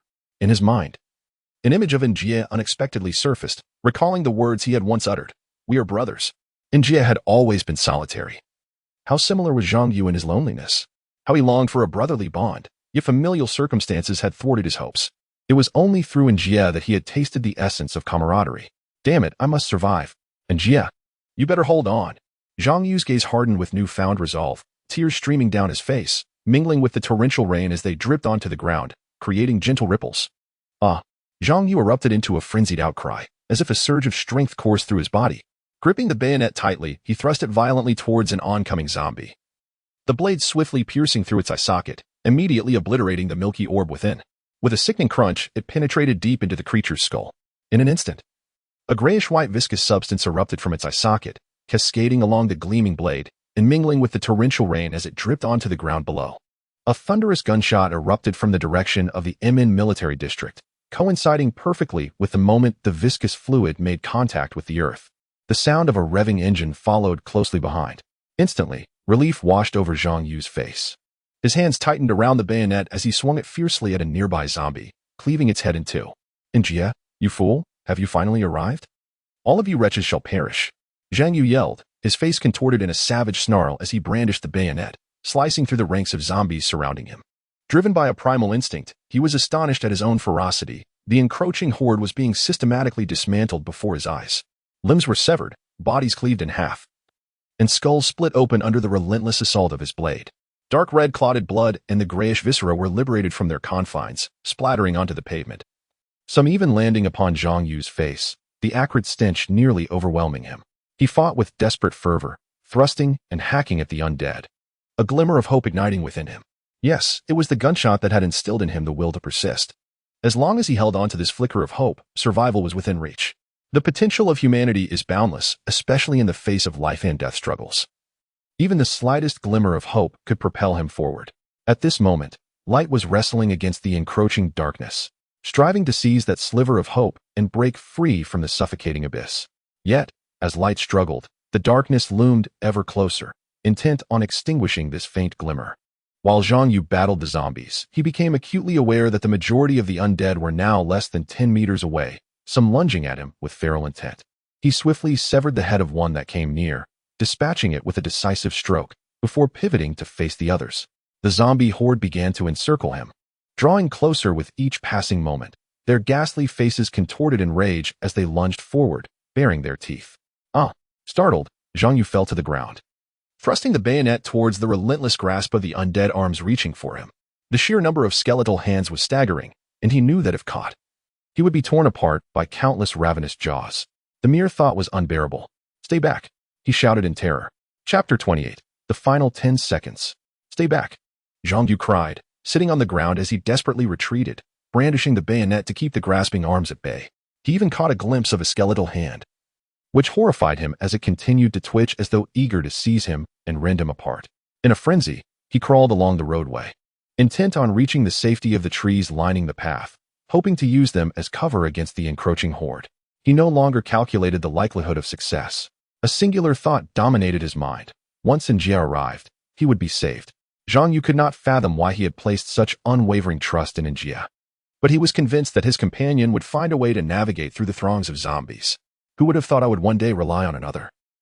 An Jie, you bastard, where are you? Zhang Yu bit down on his lip, refusing to look back, knowing the moment he did, he would be met with a barrage of decaying arms, followed by the ghastly faces that yearned to tear him asunder. Before he could react, several zombies lunged at him, their mouths agape, ready to sink their teeth into his flesh. Zhang Yu finally snapped back to reality, panicking as he flipped onto his back, thrusting the barrel of his shotgun into their gaping maws. What a breathtaking scene it was. The zombies were mere inches from him, and a slight push would seal his fate. Yet, in that critical moment, the shotgun was thrust into their mouths, their teeth clamping down on the barrel. Zhang Yu dared not relax for even a moment. More zombies surged towards him, and if they continued to swarm, he would surely be torn to shreds. The creatures, clenching the barrel, thrashed their heads violently, clawing at Zhang Yu. He could not allow their teeth to break free. Once they did, he would be their next target. He screamed, summoning every ounce of strength in his legs, kicking at the zombies below him in a desperate attempt to push them away.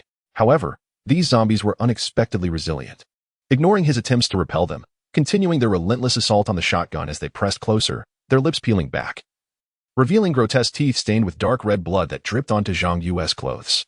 He was utterly at a loss, despite kicking chunks of flesh from their bodies. The zombies were undeterred, still gnawing at the shotgun, their teeth disfigured yet fiercely persistent. Zhang Yu's expression twisted in anguish as he shouted hoarsely, pushing the shotgun away from his body by a desperate 20 centimeters. His eyes locked onto the zombies, wishing nothing more than to obliterate them into a fine paste. At the same time, several zombies staggered towards Zhang Yu's head. Without any warning, their faces twisted grotesquely like twisted dough, their mouths widening as they lunged at Zhang Yu. In an instant, Zhang Yu caught a glimpse of these newly arrived zombies from the corner of his eye. What haunted him most was the sight of their contorted faces, bearing down upon him. Startled, Zhang Yu's eyes widened to the size of car headlights, and he began to thrash wildly, attempting to shake off the zombies that clung to him. Yet, his struggles proved futile. They continued to pin him down, driving him to the brink of madness as the zombies drew ever closer, mere steps away. Desperately writhing, Zhang Yu focused intently on the approaching creatures, striving to free himself before they reached him. Sweat, the size of mung beans, beaded on his forehead as his entire body trembled uncontrollably. Finally, the zombies reached Zhang Yu's face. He did not surrender to despair. His gaze remained fixed on their twisted visages. With a chilling howl, they lunged at him, their mouths agape, revealing sharp teeth as they aimed to bite into his face. Is this the end?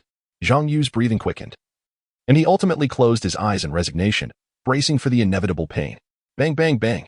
Just as Zhang Yu awaited his grim fate, 3 gunshots rang out from ahead, jolting him into alertness. He opened his eyes wide in terror, his face paling to the color of parchment, even his handsome features contorting in fear. The first sight that met his eyes was a grotesque visage, its face nearly rotting away, marred by horrific gashes. This was not the reason for his scream. It was the shock of this repulsive face lunging directly at him, covering his own countenance, a jarring sensation that would petrify anyone, even in his fright. Zhang Yu ceased to struggle, merely crying out in terror, for he was utterly immobilized, his limbs pinned down by the zombies. Just then, another series of gunshots echoed ahead, and he felt a sudden lightness as the pressure on him lifted. The zombies that had been restraining him fell silent. Zhang Yu's terrified gaze shifted to the zombie above him, and he noticed a grotesque gash in its forehead, approximately the size of a finger, from which a viscous substance, brain matter, oozed, splattering onto his face. Undoubtedly, this zombie was utterly deceased. Zhang Yu, are you all right? Did the zombie bite you? A familiar voice broke through his daze, laced with excitement and relief. Despite the language being less than polite, Zhang Yu felt a surge of gratitude. You fool. You're just now showing up? Did you want me to die at the hands of these monsters? He exclaimed, laughing as he broke free from the remaining zombies, scrambling to his feet. In that moment, he spotted An Jie, breathless and seemingly having sprinted to his side. How did you get here? What happened to the car?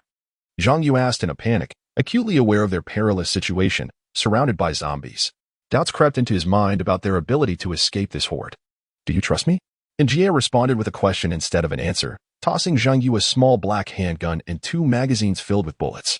This isn't the time for questions. We need to deal with these disgusting creatures, he said coldly, reloading his weapon without a trace of fear. Zhang Yu took the gun and rushed to An Jie's side. Trust you with what? He demanded, his eyes locked onto An Jie's face. An Jie met his gaze, a smile playing on his lips. I bet you, if we can hold out for 30 seconds, we'll live to see another day. With unwavering determination, He raised his handgun and fired at a hapless zombie, the silver bullet piercing its skull, followed by a spray of grayish fluid. Zhang Yu paused, then chuckled despite the dire circumstances. I believe you. His conviction stemmed from a simple word: trust. This is what it means to be partners, to be brothers. Even on a path devoid of signs, standing together with a brother instills a sense of hope, as if the end is just ahead, regardless of the outcome. There would be no regrets. Let us teach these foul beings a lesson they won't forget. Together, An Jie and Zhang Yu raised their pistols, backs pressed against one another, facing the oncoming horde of zombies. They were nearly surrounded as the undead shrieked and lunged forward with outstretched, decayed arms. Ah! They shouted in unison, pulling the triggers of their guns. The sound of gunfire erupted continuously as one zombie after another fell to the cold ground, unable to breach the 3-meter barrier surrounding them.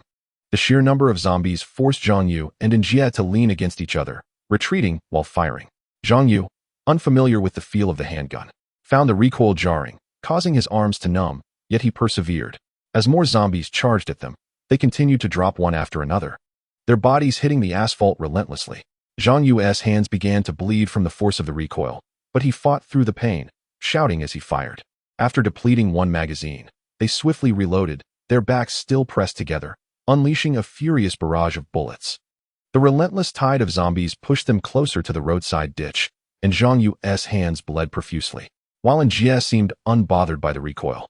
Zhang Yu was nearing his limit, each shot sending jolts of pain through his arms. Fortunately, the overwhelming number of zombies allowed Zhang Yu to shoot accurately at them even with his eyes closed, although his aim was slightly off. Hitting a zombie in a throng as numerous as ants was still manageable. In total, An Jie and Zhang Yu managed to fend off the horde for nearly 20 seconds with just their 2 handguns. An Jie, I barely have any bullets left. Can we hold out for another 30 seconds? Zhang Yu shouted amidst his gunfire. What will happen in 30 seconds? Will we become food for the undead? Or will we turn them into nutrients? Just a little longer. Hold on for the last 10 seconds.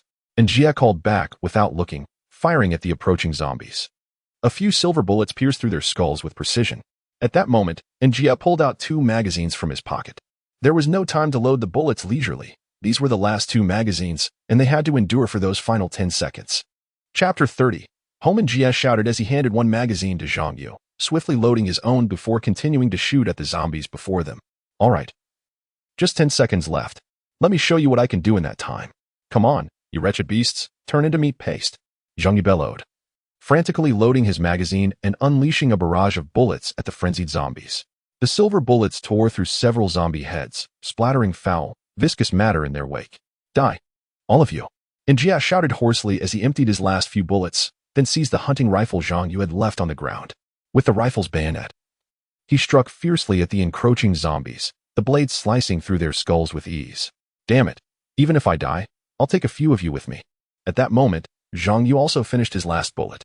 With a frenzied yell, he drew a gleaming dagger from his leg, thrusting it towards the lunging zombies. The situation was rapidly deteriorating. Both had nearly exhausted their weapons, relying solely on their knives and the physical potential within them.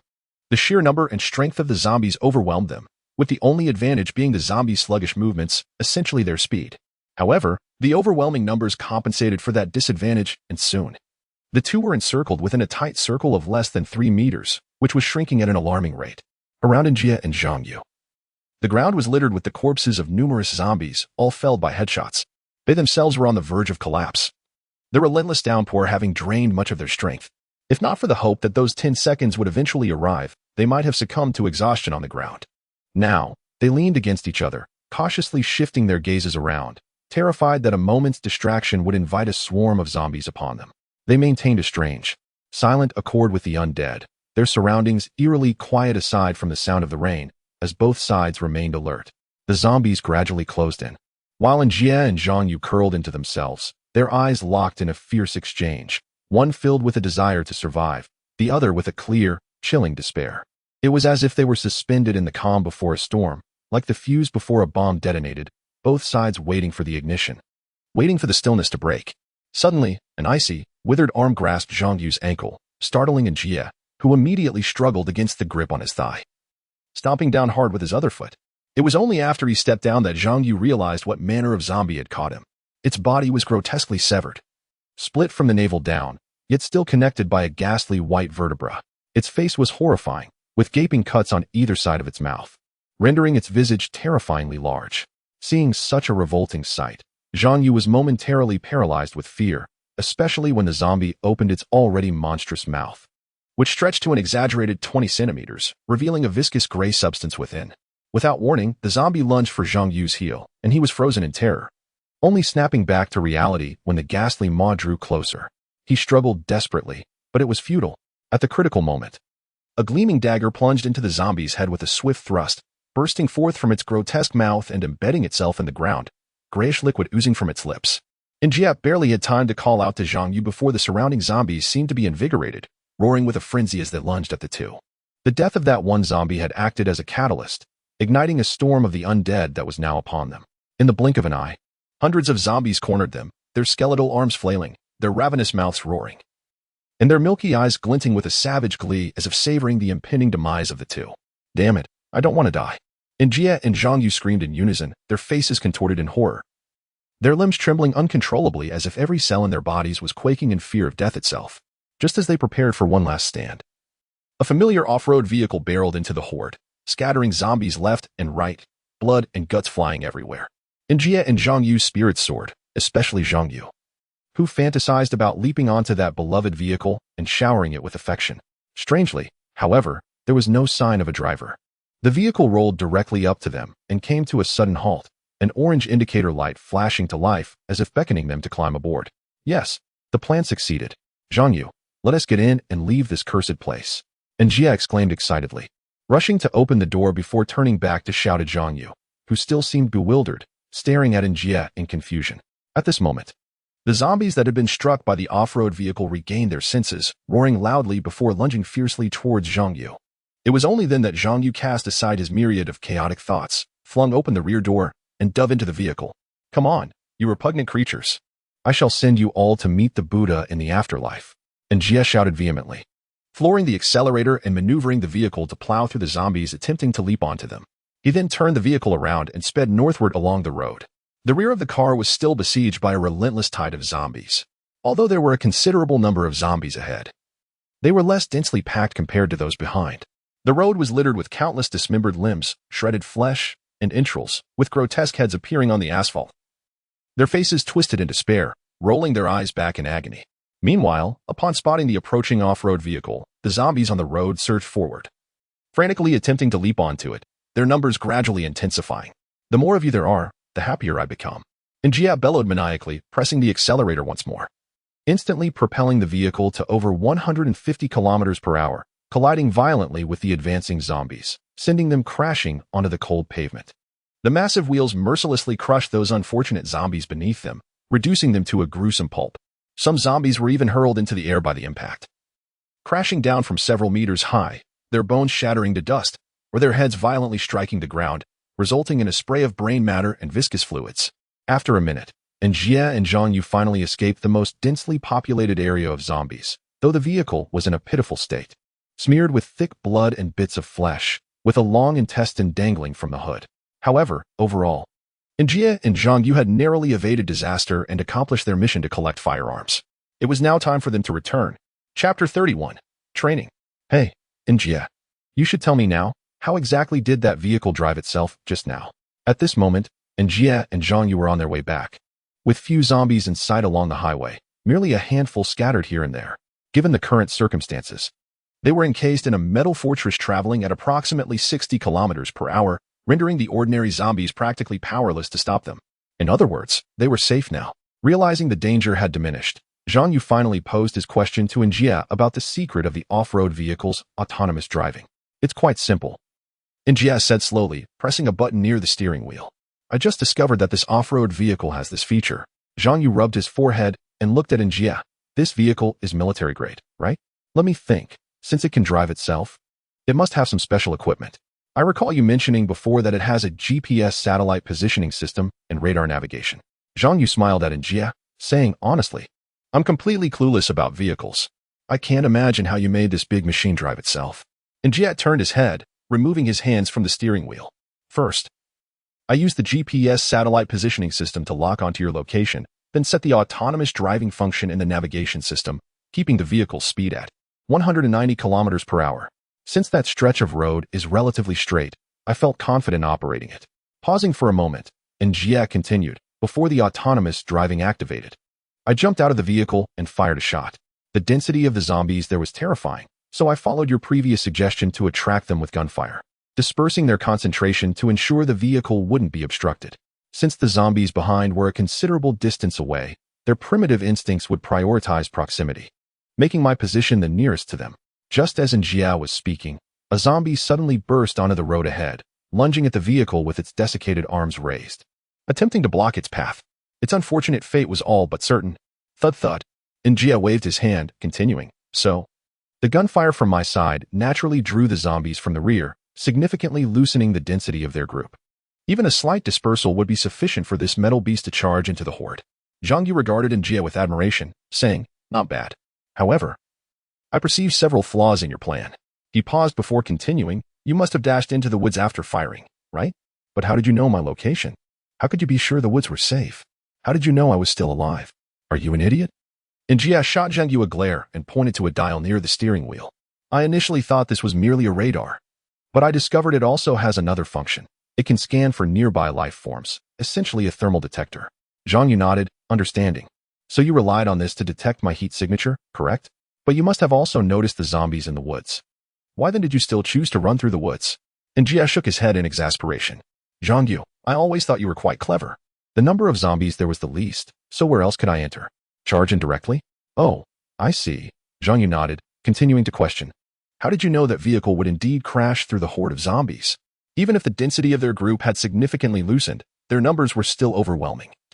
How could you ensure the vehicle would remain unscathed? Huh. An Jie smiled bitterly. I was also taking a gamble. After saying this, An Jie lowered his head, obscuring his expression from Zhang Yu. Zhang Yu stroked his chin, saying, since you were gambling, why didn't you stay in the vehicle? You could operate it while accurately assessing the situation, increasing your chances of winning the gamble.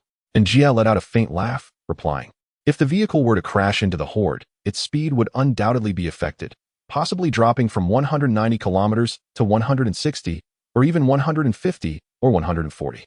If I were in the vehicle, I would have delayed by 2 or 3 minutes, and you would surely be devoured by those zombies. At that moment, Zhang Yu interjected, hey, are you an idiot? There's no way I would be consumed by those disgusting creatures.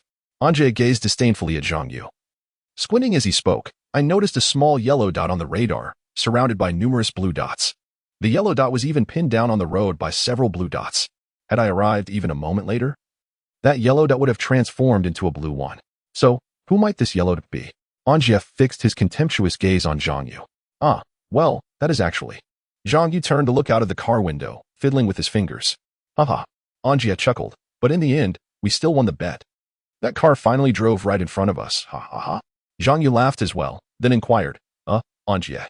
It took you merely 2 or 3 minutes to drive from the Imin military base to where I was.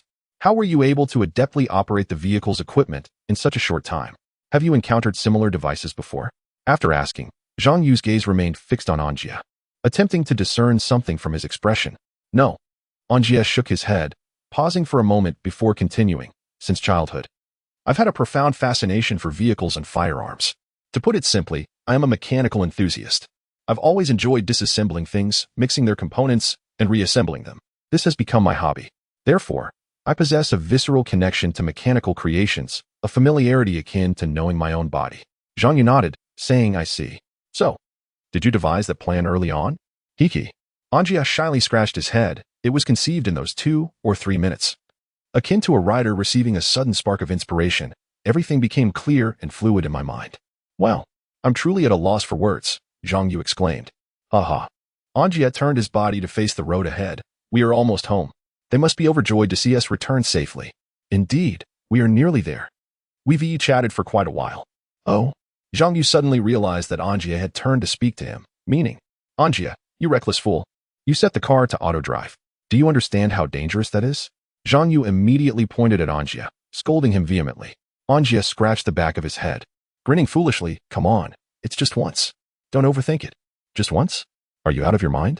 You're driving to my home. The destination is that very house, isn't it? What if the car crashes right into it? Oh, surely not. Surely not, you fool. Do you think this hunk of metal can distinguish the house's door? All right. I'll take over right now. While listening to Zhang Yu's raucous complaints, An Jie maneuvered the vehicle, feeling once more the warmth of camaraderie, reminiscent of sunlight and spring gracing one's skin. In truth, An Jie had yet to share with Zhang Yu the deeper meaning behind that first gunshot, which was not merely to divert the zombies, but also to convey to Zhang Yu. Persevere, brother. An Jie decided against speaking further, smiled, and pressed down on the accelerator, heading straight towards the so-called home. Oh dear, be gentle, will you? I'm the injured one here. Zhang Yu protested as Zhang Peng roughly applied antiseptic to his forehead wound. Observing Zhang Peng's fierce demeanor, it seemed she wished nothing more than to thoroughly reprimand Zhang Yu for his recklessness. Enough with the noise, shut up. Zhang Peng snapped. And extend your hands. I need to disinfect them properly. She scowled, retrieving disinfectant and gauze from the first aid kit. Yes. Zhang Yu obediently extended his hands. When Zhang Peng saw the gaping wounds on his hands, her face twitched momentarily before she clenched her fist and struck Zhang Yu's head hard, exclaiming, "You little rascal. You deserve it. Ouch. You idiot. Didn't I say I was injured? Is this how you treat a patient?" Zhang Yu shouted through gritted teeth. Quiet. Just be silent. When An Jie and Zhang Yu returned, Zhang Peng and Xiao Yu rushed towards them. Xiao Yu was somewhat composed, but Zhang Peng was in tears. After thoroughly checking Zhang Yu for injuries and finding none serious, she finally relaxed. Then, she turned her sharp gaze towards An Jie, inspecting him as well. Once assured he was fine, Zhang Peng delivered several light taps to An Jie's head, followed by a stern rebuke. Finally, she fetched the first aid kit to tend to their wounds properly. The two hapless boys were almost swathed in bandages like mummies by the two straightforward women. Unintentionally or not, Zhang Peng applied the antiseptic with such force that it felt akin to pouring salt on their wounds, causing both boys to grimace in pain. Thus, the above scene unfolded. An Jie shrugged helplessly and turned to Xiao Yu, thanking her. Most of his wounds had been bandaged, and there were no significant issues. After a slight, apologetic smile, he prepared to rise. Xiao Yu stopped him, saying, "Is there really nothing wrong?" Her gaze shifted to An Jie's hands, which had turned purple from the recoil of the gun. An Jie scratched the back of his head and replied, "No, it's just temporary bruising. It will return to normal in a few days." To demonstrate, An Jie twisted his arm, but the movement brought pain, causing him to grit his teeth and furrow his brow. Xiao Yu stifled a laugh. "Let me handle it. My mother taught me methods to relieve blood circulation." With that, she reached for An Jie's hands. "It might sting a bit, but it won't last long, hee. Xiao Yu grinned playfully. "No, that's unnecessary. I can manage." An Jie blushed and turned his head away. If his memory served him correctly, no girl aside from his mother had ever taken his hand so boldly. What is there to be polite about? We're brothers now. Helping you is my duty. Xiao Yu mischievously winked, then vigorously rubbed his arm. "Ouch, that hurts." "Big brother, you're a man, and real men don't easily shout. Toughen up." Xiao Yu teased, increasing her pressure. "Who said that? I'll drag their family over here." An Jie exclaimed in pain, blaming someone for his discomfort. "Alas, a true man should embody strength. We must rely on you, dear brother. If you falter, how shall we, the unfortunate younger brothers, survive?" Xiao Yu feigned a pitiable demeanor, her eyes occasionally shimmering with unshed tears. Were it not for the nature of her actions towards An Jie, an uninformed observer might mistake her for a fragile woman oppressed by men. Younger brothers? Who are the younger brothers? My sister Zhang Peng and I are more than willing to be your younger siblings. Xiao Yu playfully chimed in. Younger? Siblings? An Jie could hardly contain himself. This girl was simply too innocent and endearing. Did she truly not understand that such words could lead to misunderstandings? Yet, was this not precisely what An Jie yearned for? Brotherhood, kinship, friendship, and the warmth of home? At every moment, he longed for at least one of these sentiments. Yet, ultimately, they remained mere aspirations. Ironically, in a world still at peace, he could not grasp these feelings until the world transformed entirely, at which point he acquired what he had previously lacked. Should he resent the apocalypse? Should he express gratitude for it? Unbeknownst to him, An Jie found himself ensnared in confusion once more, oblivious to the pain in his arm. If one must exist in the twilight of the world, then one ought to abide by its decrees. However, for the sake of that which he had never possessed, he was willing to defy the established order. He would lead those remnants until the world met its end. What is this? Have I not already? An Jie, persevere. Have you forgotten the conviction represented by that gunshot? You have supported me in the same manner, so, for my sake, continue to endure. Kill me. I have already been ensnared. The only outcome is to become one of them. I implore you, please save my child. Damn it, little one. You must hold on. An Jie, big brother, are you not coming with us? We will. We certainly will. But before that, we have other matters to attend to. Big brother and big sister, you must survive. Chapter 32. Training. Part 2. In the living room of the Zhang family, the four sat around a round table, atop which lay a bulging small sack. Today's spoils from An Jie and Zhang Yu's endeavors. From this day forward, we must conserve our food. Woman, go see how much food we have left. It matters not what it is, just find everything edible. Zhang Yu commanded, directing Zhang Ping to assess their food supplies. We must understand the critical nature of our situation. Food is as vital to us as life itself. The emergence of zombies will undoubtedly impact our food supply, leading to potential scarcity. We must calculate every morsel we possess. Before long, Zhang Ping emerged from the kitchen with several large boxes and a heap of assorted items. She reported her findings to Zhang Yu. Indeed, there is half a bag of rice left, half a pound of flour, and half a pound of beef. The refrigerator still holds 15 eggs, while cured ham and bacon roughly amount to 5 pounds. Additionally, there are 2 boxes of milk, totaling around 70 bottles. As for chocolate, cookies, egg rolls, Oreos, and various packaged snacks, surprisingly, there are 4 large boxes, and the total quantity, no, the total mass is beyond reckoning. The sheer number approaches 1,000 bags. Upon hearing this, Zhang Yu gazed at Zhang Ping in confusion. Woman, did you foresee such a situation and, like a winter squirrel, hoard provisions? How could that be? These items are my personal collections, my favorite foods, which I have generously offered, Zhang Peng declared proudly. After a pause, she added, with these provisions, we should no longer worry about food shortages, right? An Jie found himself bewildered by the figures Zhang Yu had just mentioned. What did it mean for the total mass to be unquantifiable? Heaven knows what that could entail. In truth, he noticed Zhang Ping's earlier remark that all these were her favorite foods. Did that mean all 4 large boxes were filled with her beloved snacks? This woman is truly astonishing. With these supplies, An Jie surmised she could easily open a snack shop. Xiaoyu nodded in admiration but then lowered her gaze to the snacks on the floor, appearing to frown in contemplation. Zhang Yu emptied the contents of the 4 large boxes and began inspecting each item, frowning in concentration. After a moment, he stood and declared, these are all visually appealing but nutritionally void. High in calories, consuming these will only increase our body fat, leading to obesity, which in turn means sluggishness. Sluggishness equates to being caught by zombies, and that spells death. Therefore, these items offer us nothing but harm. Zhang Peng was about to counter his argument when Zhang Yu turned to her, continuing, overindulgence in these foods will indeed increase fat. To rely on them for sustenance is utterly impractical. Their high caloric content means rapid digestion. To feel full, we would need to eat excessively. Within 2 weeks, these will be consumed. Time equates to life. Eating more signifies wasting time. Zombies will not wait for you to finish your meal. Do you understand? Even with these supplies, we must conserve our food, ensuring that our nutrition remains adequate. Only then can we muster enough strength to escape the clutches of the undead. Unless we reach a dire situation, we should maintain our nutritional intake. Woman, I direct this to you. Let us reserve these for dinner. Our energy expenditure will be lower in the evening, leading to slower digestion, making these items more effective for our evening meal. However, we still lack sufficient provisions, so we must conserve. Understood. Zhang Ping nodded obediently, foregoing her rebuttal of Zhang Yu's views and instead tearing open a bag of chocolate to indulge. Zhang Yu said nothing more, merely glancing at her before continuing. The emergence of zombies has severely disrupted food supplies, especially in our MC district, which produces 30% of the province's food. In other words, we need not worry about food for at least a week. Whenever we wish, we can venture to a nearby field to dig for sweet potatoes or gather cabbages. An Jie interjected, what of the zombies? The nearby population has nearly been exterminated, and they have all turned into them. Venturing outside to forage requires caution. Zhang Yu nodded, stating, this is precisely what I wish to address. The sheer number of zombies is terrifying, so I have decided we must all learn to use firearms. He pointed to the small sack on the table and continued, all 4 of us must learn to wield them, even if it is merely to pull the trigger. This knowledge could greatly enhance our chances of survival. At that moment, Zhang Yu, visibly shaken, added, this morning, I witnessed the horror of a zombie horde. Had it not been for An Jie's timely intervention, I might have been reduced to mere flesh and bone.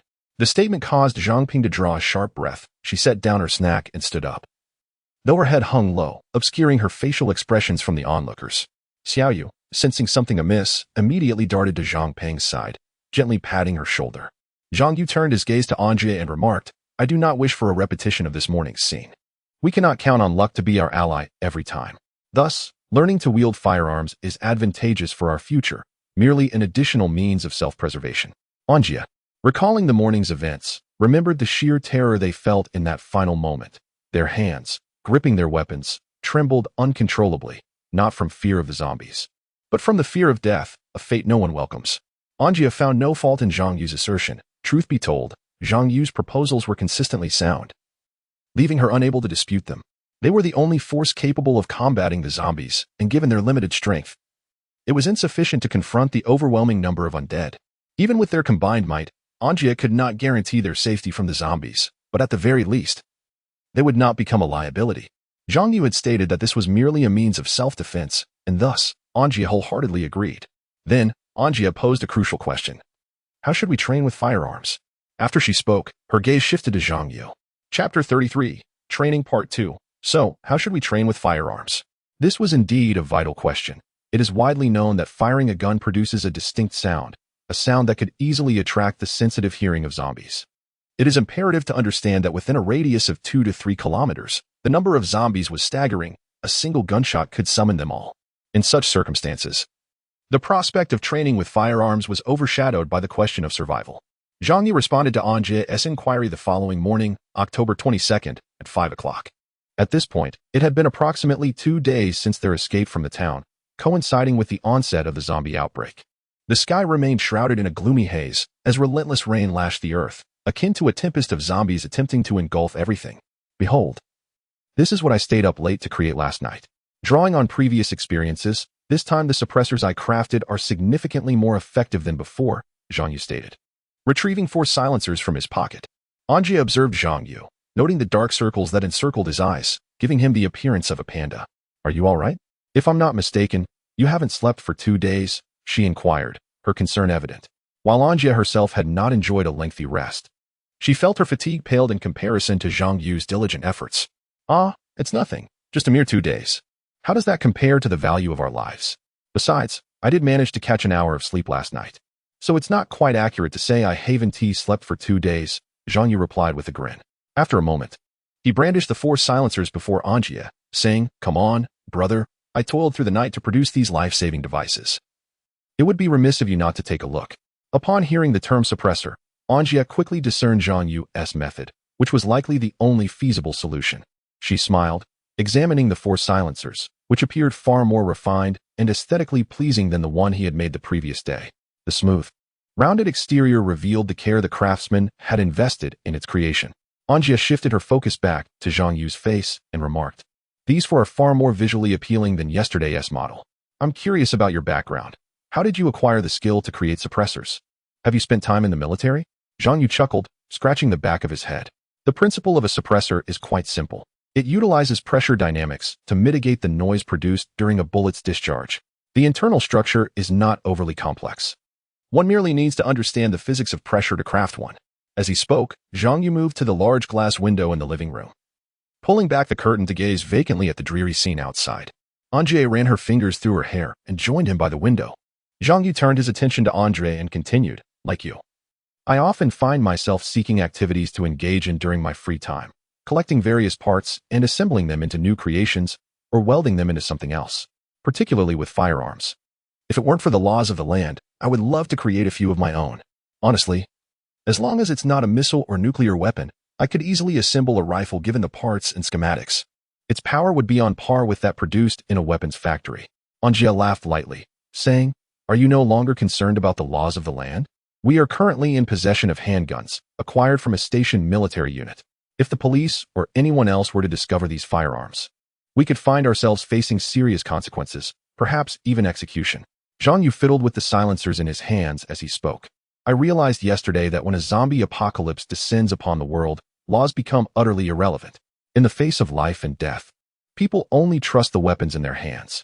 It would be foolish for the government to suppress its citizens with laws. If they wish to avoid the collapse of authority, they must adapt and respond appropriately. At this point, Zhang Yu scoffed. Imagine a scenario where laws are enforced upon a populace driven mad by the specter of death. It's quite an amusing thought, really. Some gluttonous officials preach lofty ideals while promising rewards from the government. Yet their only demand is that the people serve as cannon fodder. Turning to An Jie, he concluded, in any case, what I want to convey is that this world is devoid of laws. The value of human life has diminished to that of a mere cockroach. Surviving has become humanity's foremost creed. Eventually, the government will tacitly permit the populace to wield firearms freely. We are merely ahead of the curve in our preparations. Zhang Yu's remarks were devoid of emotion, dripping with sarcasm that felt as bland as lukewarm water, but tasted far more sour than aged vinegar. At that moment, An Jie found herself lost in thought, her mind drifting back to a scene atop the school rooftop. A seemingly righteous teacher had pushed an innocent student into a horde of zombies, proclaiming himself a party member, dedicated to safeguarding the lives and property of the people. He had asserted that he would always be at the forefront of the struggle. Yet, the reality was starkly different. He had betrayed those principles, sacrificing an innocent life to save his own, ultimately kneeling in shame and pleading before the very zombie he had condemned. Unbeknownst to her, An Jie fell into a daze. Was it truly as Zhang Yu had articulated? Was the value of human life merely an empty expression, or a desperate plea from a man on his knees? Life was no longer something one could grasp in their own hands. It had devolved into a desperate struggle for survival, where one must choose between self-preservation and the sacrifice of others. An Jie felt devoid of hope, experiencing a profound sense of suffocation within his mind. He envisioned a future steeped in despair, shrouded in an impenetrable darkness. While it is true that China is not a realm of absolute peace and beauty, the moral dichotomy among its people tends to hover between good and evil, with few individuals embodying extremes. However, in a world plagued by the emergence of zombies, can the relationships among people and their moral compass remain balanced? The mere thought of individuals resorting to the darkest corners of their souls to survive pierced An Jie's heart. Who among them would willingly assume the role of Jesus, and who would embrace that of Satan? The epitome of goodness entails self-sacrifice for others. Yet who is truly capable of such altruism? Under the clause of the undead, no one can claim absolute safety. Conversely, to embody Satan is to become selfish to an extreme, trampling upon others to secure one's own survival, ascending step by step atop the corpses of the fallen. But who would dare to act in such a manner? The long-standing influence of societal ethics and moral constraints has subtly rendered human thoughts cold and distant, burying their darker sides deep within. In the struggle to live, individuals merely reveal their shadowy aspects. Yet, who among them can genuinely become a Satan? This query may elicit no answers, not even from An Jie, who merely engages in hypothetical musings. For survival, I would do anything. In the face of apocalypse, this is the truest response. An Jie's heart gradually found clarity. We are but pawns on the chessboard of fate. While we cannot alter our destinies, we possess the power to reshape our thoughts and attitudes toward it. Destiny is akin to a rope, with us climbing from one end to the other. The endpoint remains fixed, yet our thoughts are vibrant. Chapter 34. The Virus and Preparations for Entering the City, Part 1. An Jie ceased his imaginings and turned to Zhang Yu, inquiring, "What purpose do these four silencers serve? Are they useful for our firearms training?" Zhang Yu paused in his manipulation of the silencers and replied, "Of course, they are beneficial. This is akin to our method from yesterday. We first suppress the sound of gunfire before engaging in live ammunition training." After a brief pause, he continued, "Regarding the bullets we scavenged, I checked last night, and we have 902 remaining. We possess a total of 33 handguns and 66 magazines." An Jie questioned, "If we are to conduct live-fire training, it won't be long before we exhaust our ammunition. Is this feasible?" Zhang Yu waved his hand dismissively, responding, "This is a makeshift solution. We must reserve 1,000 rounds and use the rest for training." With a sigh, he elaborated, "These are early investment costs that will significantly influence our future path. While I won't dwell on the benefits, the ammunition shortage is indeed a concern. We need to find time to raid the MN troops again to secure all their firearms and ammunition." Secure them? Do you think this is akin to withdrawing money from a bank? An Jie thought to himself. Zhang Yu spoke with a nonchalant tone, as if discussing dinner plans, causing An Jie to draw a sharp breath. Yet, as before, there were no flaws in Zhang Yu's words to refute. It was already past 5, and once everyone had gathered, they would commence training. Their future tasks would revolve around this routine: morning firearm training, physical conditioning post-lunch, and only resting at 6 in the evening. After a moment, Zhang Yu added, "Before they awaken, let us load the magazines, filling all 66. Upon finishing his statement, Zhang Yu approached the round table in the living room, emptied the small sack containing black handguns, and began to load the magazines. An Jie glanced at the sealed iron door, confirming there were no issues, then joined Zhang Yu at the table to engage in the tedious task of loading bullets. Approximately an hour later, after 50 minutes of filling the 66 magazines, Zhang Ping and Xiao Yu, clad in pink pajamas, groggily descended the stairs, beginning their morning routines with little regard for the tension surrounding An Jie and Zhang Yu. Everything appeared so calm and harmonious. Breakfast preparations followed, though Zhang Yu had already arranged it, providing each person with a 250 milliliters bottle of milk and 3 cookies.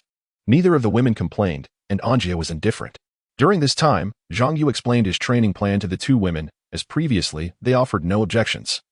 Nodding in approval, the outer perimeter of the house was encircled by a corridor, which served as the training location. Zhang Yu had already prepared the targets, which amusingly consisted of 4 makeshift targets crafted from scrap wood, standing awkwardly at the ends of the house. Zhang Yu remarked, given the torrential rain, "We cannot practice in the courtyard and must temporarily train in this corridor. Although it is not particularly wide, it is lengthy, with each side measuring approximately 12 to 13 meters. We need only to accurately hit targets within this range to ensure our self-defense." He paused before continuing. While attaching suppressors may slightly affect the accuracy of the handguns, it is far preferable to losing one's life. Now, let us commence our handgun practice. With that, Zhang Yu handed the handguns to the two women. Zhang Ping took hers with casual confidence, while Xiaoyu hesitated before cautiously accepting hers. As Zhang Yu assisted in attaching the suppressors, he couldn't help but emphasize, maintain a safe distance to avoid accidental discharge. This is even more crucial than guarding against zombies. "Oh, you are truly verbose," Zhang Ping complained, frowning as she moved to one end of the corridor, lifting the handgun towards the target. "Hey, what are you doing?" Bang, bang, bang. Zhang Yu, still in the corridor, noticed Zhang Ping raising the handgun, realizing the impending danger. But his warning had barely left his lips before 3 faint gunshots echoed.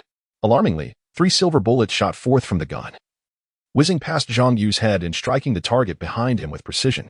"Damn it," Zhang Yu gasped, his complexion pale, feeling the residual heat of the bullets slicing through the air. "How about that? Impressive, right?" Zhang Ping said proudly, fiddling with the handgun. Zhang Yu turned to inspect the target, only to discover 3 small holes had appeared. He stared in disbelief, noting that the distance between the holes was nearly the size of his own head. A chill ran down his spine. What if the bullets had strayed a few centimeters? Would they have struck the target? "I'm quite skilled at shooting, you know. I spent time in the U.S., attended Harvard, and received personal training from the women's self-defense coach." Zhang Ping grinned. "Training? My foot. Do you realize how dangerous that was? What if you had shot someone in the head? Even if you missed and hit their face, it would be disastrous. Are you aware of this, you fool?" Zhang Yu felt an overwhelming urge to tear Zhang Peng apart and sprinkle salt on the remains. Later, he muttered to himself, with such skills, even a wolf would run away in fright. How could it possibly be dangerous? Zhang Ping was utterly astonished. "I am a genius, you know. I am the champion of the shooting event at the National Collegiate Athletic Association." He added, "Remember, I swept all the gold medals in shooting." "What nonsense!" he exclaimed. "Pointing a gun at someone is an atrocious act." Zhang Yu was nearly on the brink of collapse. He had a profound understanding of the fear that comes from having a gun aimed at one's head. That fool An Jie, and that foolish woman as well. Zhang Yu was truly tempted to pick up a Gatling gun and unleash fury upon them, allowing them to experience the terror of being threatened by bullets. Suddenly, a faint gunshot broke through Zhang Yu's reverie, and before he could comprehend the situation, a silver bullet whizzed past his head, striking the target behind him with a soft thud. "What the hell?" Zhang Yu began to lose his composure. "Who fired that shot? I will have them drawn and quartered. Whoever did it, step forward if you dare." At that moment, a timid voice emerged. I'm sorry, that was me who fired the shot." Zhang Yu squinted at the girl who spoke. The muzzle of her gun still emitted wisps of smoke. He narrowed his eyes again, hoping his vision was deceiving him, but ultimately confirmed that it was indeed his classmate, Fang Xiaoyu, who had pulled the trigger. "I can no longer contain myself." Zhang Yu gritted his teeth, each word punctuated with a click from his jaws. Now, his list of experiences of having a gun pointed at his head had grown by 1. He even began to imagine a day when he could turn the gun on them. Another faint gunshot rang out, and a silver bullet sliced through the air, puncturing the target behind him. Simultaneously, Zhang Ping's languorous voice drifted over. It seems my shooting skills have improved again. I accurately hit the target this time." Another improvement, another target hit. Zhang Yu glared through clenched teeth. "You bunch of foolish, wretched idiots. Do you think of me as a target? Come on, if you dare. Shoot me." He screamed in a frenzy, his face contorted much like that of a zombie. A soft gunshot resounded once more, and another bullet grazed Zhang Yu's head, embedding itself in the target behind him. Just then, before Zhang Yu could erupt, An Jie spoke with a hint of apology. "Zhang Yu, that was purely a shooting error. You weren't hurt, were you?" "Oh dear, standing in front of the target is quite dangerous. What would happen if a bullet hit you?" If that was a shooting error, then the previous incident could only be interpreted as pure attempted murder. Zhang Yu howled as if he had been stabbed. "You fools, may you all perish." From that moment, the training commenced. Yet it brought frustration to both An Jie and Zhang Yu. They had intended to train the two girls, hoping to prevent them from becoming burdens. However, the outcome was quite the opposite. The girls exhibited exceptional talent in shooting, almost hitting the target every time. Initially, they thought it was mere coincidence, offering the girls occasional tips, but soon, the roles reversed. The girls began instructing them on shooting techniques. Reluctantly, An Jie and Zhang Yu had to concede to the girls' superior shooting skills. They even regretted not having sent the two girls to the MN army to procure firearms. Zhang Peng's prowess in shooting stemmed from the individual coaching she received from the coach of the American women's self-defense team, combined with her diligent practice.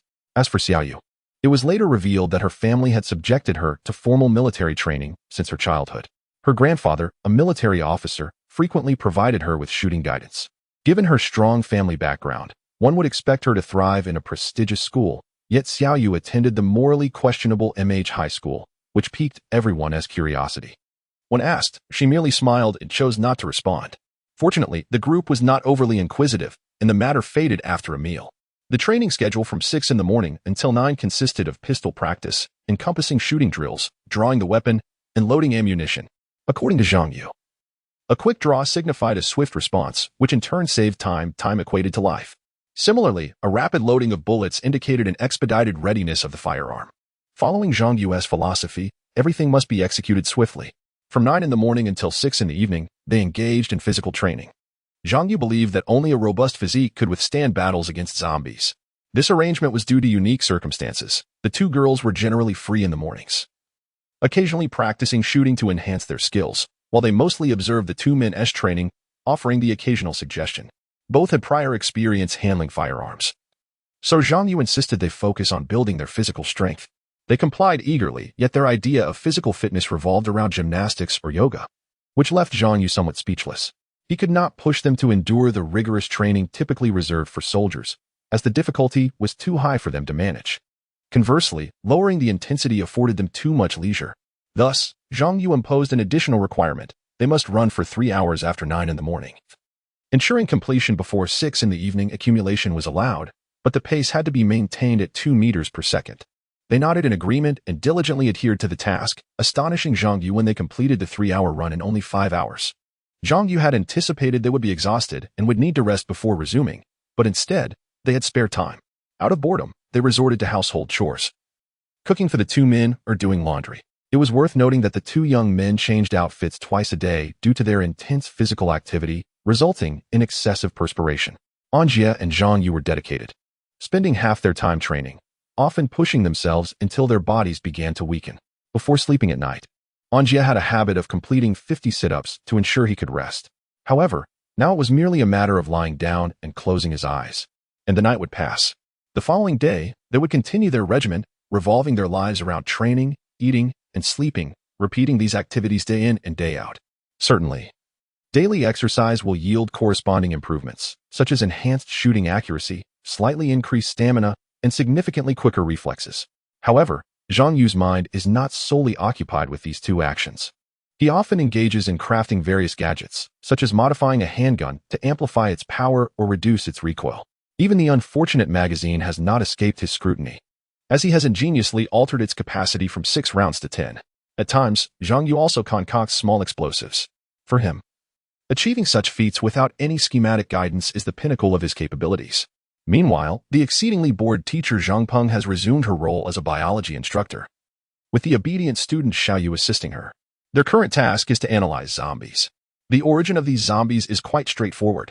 Some oblivious ones frequently traverse this vicinity, meeting a grim fate as they stumble near the Iron Gate, becoming live targets for An Jie and Zhang Yu's shooting practice. For them, countless hours of training pale in comparison to the direct experience of actual combat. The decapitated zombies sadly find their way into teacher Zhang Peng's laboratory for dissection and analysis. Times will turn quietly amidst everyone's training and preparations. A week has passed in this manner. Chapter 35, The Virus and Preparations for Entering the City, Part 2. On the afternoon of October 29th, after a morning filled with rigorous training, the group gathered around the round table in the living room to enjoy their lunch. This past week has been predominantly spent in training, eating, and sleeping, and the effects of such intense regimens are beginning to manifest. The gentlemen's muscles have become more defined, while the ladies have grown noticeably slimmer. At this moment, A somber sunlight cascaded into the courtyard, casting its feeble glow upon a wilting wildflower. Although the sun had returned 3 days prior, its presence offered no relief from the torment that the storm had inflicted upon the world. It merely illuminated the ongoing struggle. Observing the meager food on the table, the rice had dwindled from a full bowl to a mere half. Each person's bowl contained only a few scattered grains of rice, while An Jie and Zhang Yu's bowls remained relatively full, in stark contrast to the scant portions in Zhang Ping and Xiao Yu's bowls. The reason for their small servings was both endearing and amusing. They claimed they were on a diet and thus required less rice. In an effort to satiate everyone's hunger, Zhang Ping reluctantly produced some biscuits. The group remained silent, finishing their meager portions before resorting to the biscuits she had provided. In truth, An Jie and Zhang Yu had already noticed the dwindling food supplies days ago and were planning to forage for more sustenance. However, the two girls chose not to voice their concerns, instead opting to conserve food by taking the smallest portions, leaving the larger servings for the two men, who mistakenly believed there was still an ample supply. Today, however, they finally recognized the scarcity of food when Zhang Peng substituted rice with biscuits. Yet, both An Jie and Zhang Yu feigned ignorance, perceiving this as a kind gesture. In deflecting their gratitude, it transformed from a simple act of goodwill into a distorted form of charity. Ultimately, they would have to accept the larger bowl of rice. Rather than allowing a kind gesture to become tainted, it was better to graciously accept this concern and silently cherish it. Although Zhang Peng's snacks could indeed fill their stomachs, the traditional mindset of the Chinese people ingrained in them a belief that nothing could truly replace rice. This was merely a reluctant measure, for no one wished to substitute snacks for a proper meal. After a moment, the group managed to fill their stomachs to some extent, at which point Zhang Ping voiced her recent discovery. Yesterday, we dissected a zombie and collected samples of its muscle tissue for examination under the microscope. Do you know what I found? Upon saying this, Zhang Peng fixed her beautiful gaze upon the group. They all shook their heads, and Zhang Yu gestured for her to continue. After a pause, Zhang Ping elaborated, it was an astonishing discovery. There were no living cells in its muscles, only dead, decaying cells. What? An Jie and Zhang Yu exclaimed in shock, while Xiao Yu feigned surprise, though she was already aware of the truth from the previous day. Before their astonishment could escalate, Zhang Ping continued, as we know, human movement relies on the connection of cells to nerve tissue, allowing the brain's commands to be transmitted through the nervous system, thereby facilitating bodily movement. In simpler terms, cells serve as the medium through which nerves stimulate bodily motion, with the brain signaling the cells, which is the essence of human activity. Zhang Yu stroked his chin and asked, and then, do you understand how zombies move? He added, according to your earlier statement, if the cells have decayed and died, it suggests that the medium for nerve-driven bodily movement is absent. So, why do zombies still exhibit movement? After voicing his confusion, Zhang Yu waved his hand dismissively. Wait a moment, let me finish before you respond, Zhang Ping interjected. After a brief pause, she continued. We found the absence of living cells perplexing, so Xiao Yu and I extracted samples from every part of the zombie's body for analysis. Finally, both Zhang Peng and Xiao Yu gasped in unison, with Xiao Yu continuing, we discovered a type of organism residing within the zombie. No, they lack proteins, so they must be viruses. Viruses? Zhang Yu and An Jie were taken aback, with Zhang Yu immediately exclaiming, wait, are you saying it's just like in the movies? That the appearance of zombies is due to humans being infected by a virus? Zhang Peng nodded, saying, it seems that way. She elaborated. This virus reproduces at an astonishing rate. In just 1 minute, their numbers can multiply by thousands, provided there are sufficient nutrients. However, these viruses are not invulnerable. They perish upon contact with air or ultraviolet light. The group wisely refrained from interrupting Zhang Ping, who paused before continuing, when the virus enters the human body, our immune cells naturally engage in combat with them, a battle of genetic proportions. Additionally, it is worth noting that the virus possesses a terrifying characteristic. At this point, her voice lowered. What characteristic? An Jie inquired, furrowing her brow. Taking a deep breath, Zhang Ping proceeded. That is the ability to attach itself to any living cell, draining it of its life-sustaining nutrients and rendering it a wilted, gray cell.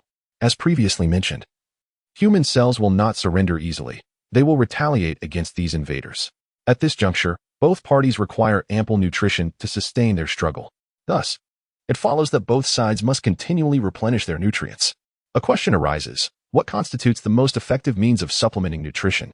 Zhang Ping inquired thoughtfully, then turned her serious gaze towards the group. An Jie glanced at the empty bowl before him and promptly responded, eating. Chapter 36, Virus and the Preparation to Enter the City, Part 3. Bingo, correct? Zhang Ping playfully snapped her fingers and continued, now, within this biosphere, Which organism possesses the highest nutritional value? Consider, both sides are engaged in a tense battle. They have no time to select nutritionally inferior food. Organisms. An Jie pondered deeply, desperately recalling the knowledge imparted in biology class. After a moment, he cautiously replied, mammals, they possess the highest nutritional value. Half correct. In fact, humans, standing at the pinnacle of the food chain, embody the highest nutritional value. Zhang Ping stated coolly, her expression akin to claiming that the vitamins in a radish are supreme. Upon hearing this answer, An Jie and the others manifested a peculiar expression, as if they were on the verge of retching, yet unable to do so, and were forced to swallow hard. Observing the bewildered faces of the crowd, Zhang Ping's temper flared. Haven't you all learned this in middle school biology? Have you forgotten? If I pose another question and you cannot answer, you will have to copy it 100 times and submit it. Zhang Ping glared fiercely at the group, her stern demeanor evoking memories of a nearly forgotten term, teacher. In that moment, she seemed to have reverted to her days as an educator. Realizing the atmosphere was off, Zhang Ping adjusted her expression and continued. Humans are the preferred source of nutrition for viruses, although it remains to be seen whether they will opt for other organisms afterward. As a side note, when two genetic entities commence battle, the nutrients within the human body rapidly deplete, either being siphoned by the virus or absorbed by cells to expedite cellular proliferation. Due to the excessive proliferation of cells, alongside the depletion of nutrients by the virus, a significant number of cells succumb to necrosis. Necrotic cells cease to circulate in the bloodstream. In other words, they remain trapped within the human body, which explains the soft and decayed tissue of zombies. In truth, these are the so-called necrotic cells. Zhang Ping waved her hand in resignation and continued, overall, when our bodies are devoid of nutrients, mentally, we experience an insatiable hunger.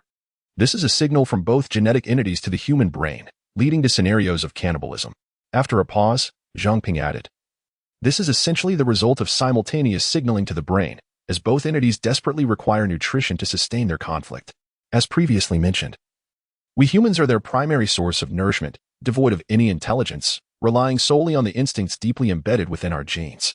Under such influence, humans may subconsciously begin to devour one another, voraciously feasting upon our own flesh and blood in hopes of sustaining the battle. However, in the end, the sole victor is the virus, as all cells within our bodies are drained of vitality, thus becoming necrotic. Zhang Ping lamented. Subsequently, the virus infiltrates the brain and cervical spine, affecting the nervous system. In fact, the virus predominantly adheres to the skeletal system, as the bones are entwined with the nervous system. Having commandeered the nervous system, they begin to manipulate our bodies. To them, our bodies resemble a dwelling, capable not only of seeking sustenance but also of shielding them from harmful ultraviolet rays. Zhang Ping paused before continuing, the weakness of zombies lies within their heads, as the virus concentrates within the cranial region, seizing control of the brain's nervous system.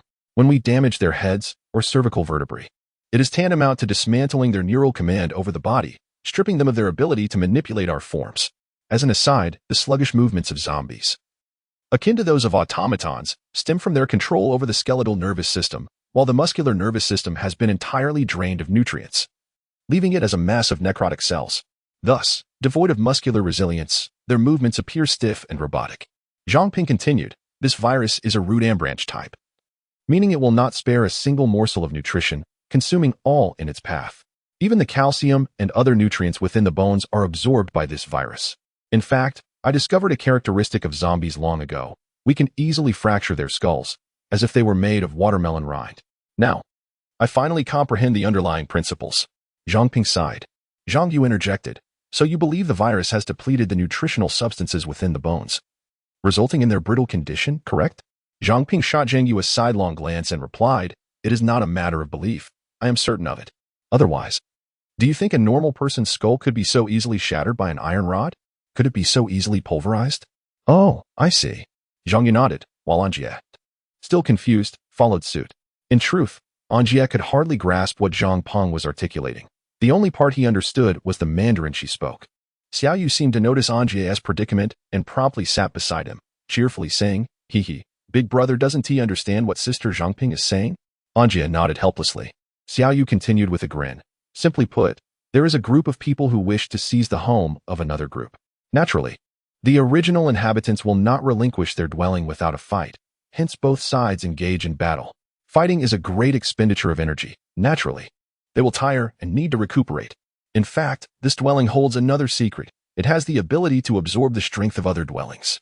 In simpler terms, by damaging another dwelling, its strength is transferred to this one, and the strength can also be converted for the inhabitants within. After a moment, Xiaoyu added, however, the final outcome is that the outsiders possess a peculiar ability, the power to siphon the strength of individuals, absorbing it entirely for their own use. Ultimately, the outsiders conquer the original inhabitants of the dwelling, becoming the new masters of the house. Then, they manipulate the dwelling to commit misdeeds, vandalizing other homes, which in turn become corrupted, mirroring their destructive tendencies. With a smile, Xiaoyu concluded, eventually, a hero emerges, defeating all the villains who destroy homes, saving the world. Hehe. Does Big Brother understand now? Chapter 37, Virus and the Preparation to Enter the City finale. Is that how it is? An Jie, still bewildered, squinted at the self-absorbed girl. Of course. Xiaoyu puffed out her cheeks in a huff. Fool. Zhang Yu muttered disdainfully under his breath before speaking up. Now, I hope you can elucidate the issues surrounding the zombies' vision, olfactory perception, and auditory senses. According to your previous statements, the zombies have eradicated all the cells in the human body, leaving only viscous, desiccated dead cells. I wish to inquire whether these three aspects are similar to those of ordinary individuals, or if they surpass normal humans in any measure. Zhang Ping waved her hand and replied, just as you previously speculated, I have merely conducted an analysis based on your observations. Due to the absence of updated instruments, we have only performed sampling checks. Therefore, what I am about to say is purely theoretical and remains unverified. Zhang Yu nodded, while An Jie and Xiaoyu attentively regarded Zhang Peng, eagerly awaiting her elaboration. After a brief pause, Zhang Peng began. The most fundamental point we can assert with absolute certainty is that zombies lack the sense of touch.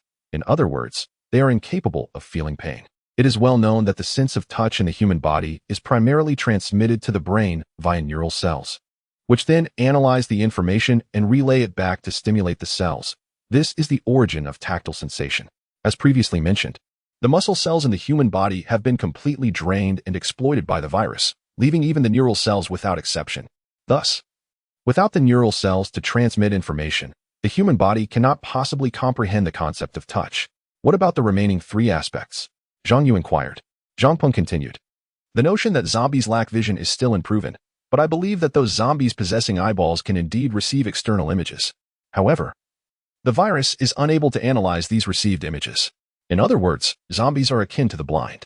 After a moment's pause, she elaborated, to be precise. Zombies with eyeballs can perceive visual images from the environment, but the virus occupying their bodies cannot function like the human brain. They are incapable of interpreting the images they receive. Zhang Yu asked, and what are their hearing and sense of smell? Zhang Ping nodded, smiling as she replied. These two inquiries are also speculative. As previously mentioned, following the virus's invasion, aside from the death of certain cell types, many sensory organs, particularly those associated with the skeletal system, remain relatively intact. After another pause, Zhang Ping continued, this virus is an exceedingly small organism. Millions of similar viruses can amalgamate to form a mass no larger than a strand of hair. Due to their diminutive size, they are highly sensitive to minute stimuli. And because they occupy our neural pathways, they can detect the movement and transmission of molecules in the air, whether it be the sound of speech or the vibration caused by the diffusion of odor molecules. These activities create disturbances in the air's molecular structure. Furthermore, as they are smaller than the molecules themselves, these subtle vibrations are akin to experiencing an earthquake of magnitude 8 for them. Thus, regardless of whether they possess hearing or smell, they can sense the location of moving objects through molecular transmission. In summary, Zhang Ping expressed, I wish to convey that whether zombies possess vision, hearing, or smell is of little significance to us, for we have always dealt with them in the same manner. Understanding these characteristics of their bodies, to be frank, does not offer us substantial utility. Upon finishing, Zhang Peng took a deep breath, her demeanor becoming increasingly unnatural. Zhang Yu cast a meaningful glance at Zhang Peng and softly remarked, So, what are you trying to imply? You seem to be quite apprehensive. Zhang Peng smiled wryly just as she was about to speak when Xiaoyu interjected, What Sister Zhang Peng is truly concerned about is the virus itself. The threat posed by this virus is unprecedented. We have attempted to utilize various solutions to eradicate it, yet it appears to possess an immunity, even in sulfuric acid. It can survive for an extended period. We find ourselves utterly powerless against it. This type of virus is wholly unfamiliar to us.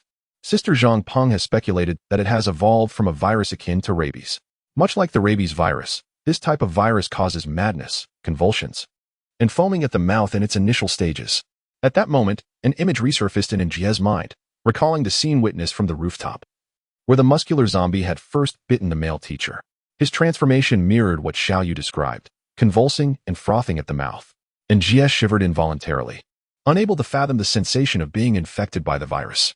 After a brief pause, Xiaoyu continued, however, this only manifests within the first minute or two post-infection. After 3 minutes, the virus has launched a full-scale assault on our cells. Our immune system cannot withstand their onslaught for more than 2 minutes. After 5 minutes of being infected, our bodies fall completely under their control, and there is no way to revert to our former state. With that, Xiaoyu sighed despondently. Zhang Yu rubbed his temples and inquired, if the virus is so perilous, do you have any methods of preventing or neutralizing it? At this juncture, An Jie also broke free from his thoughts and, along with Xiaoyu, turned to Zhang Ping, awaiting her response. Zhang Ping offered a rueful smile. If there were a means to counteract it, would I still be worried? That said, we must accept that there is currently no way to combat this virus, at least until we discover a substance capable of opposing it. The only possible solution may be a singular one. Her voice took on a foreboding tone, and the atmosphere grew tense with suspense, yet a flicker of hope illuminated the faces of the audience. Chapter 38. Entering the City and the Crisis. Zhang Peng cautioned, be careful not to be scratched or bitten by a zombie. If you are indeed inflicted with either, the only way to survive is to sever the injured area from your body within 2 seconds. Remember, you must also cut away a substantial portion of the flesh surrounding the injury. Otherwise, we will have no means to preserve our lives and bodies. A peculiar laugh suddenly echoed through the air. Zhang Yu burst into an unexpected chuckle, startling the others who turned to face him. He then remarked, don't you find it rather amusing? The fact that someone has cultivated such an intriguing virus, it's hard to imagine what kind of mindset the cultivator possesses. An Jie felt a jolt of shock. He had never anticipated Zhang Yu would utter such words, while Xiaoyu trembled, pulling at An Jie's sleeve.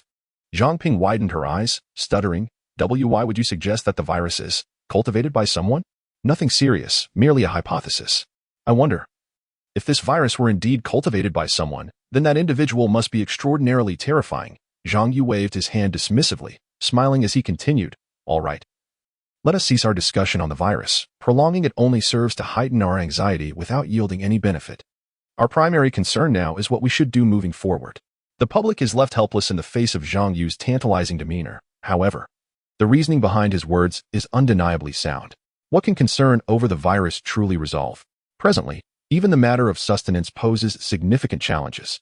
Should we face a future devoid of food, starvation would become an imminent reality. An Jie nodded, encouraging Zhang Yu to continue, asking him to share his perspective on how they should proceed. Zhang Yu obliged, stating that the recent storm had indeed passed, just as he had anticipated. This super hurricane had obliterated all communication devices in the province, be it phones, radios, or computer networks, rendering them utterly useless. He paused briefly before elaborating.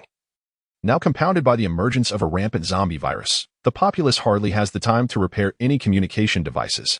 In my estimation, we must endure at least another month without the ability to transmit signals. Do you comprehend? We remain isolated from the outside world for an entire month, while we struggle in this zombie-infested area. Logically, 3 days have elapsed since the storm, and the government should have dispatched police or military forces for search and rescue operations. I cannot fathom what the government is contemplating. Not even the survivors have emerged to assist in the rescue. We are merely 2 or 3 kilometers away from MC City. And if any rescue efforts were underway, we would undoubtedly have seen some signs of life. Yet, it is peculiar that we have not encountered a single soul these past few days, only zombies. Upon reaching this point, Zhang Yu's tone grew cold. Thus, I am led to a daring hypothesis. Something must have transpired within MC City, resulting in a lack of police and military personnel, leading them to abandon the search for survivors in favor of addressing internal matters. This development places us in a precariously dangerous position, within 100 kilometers.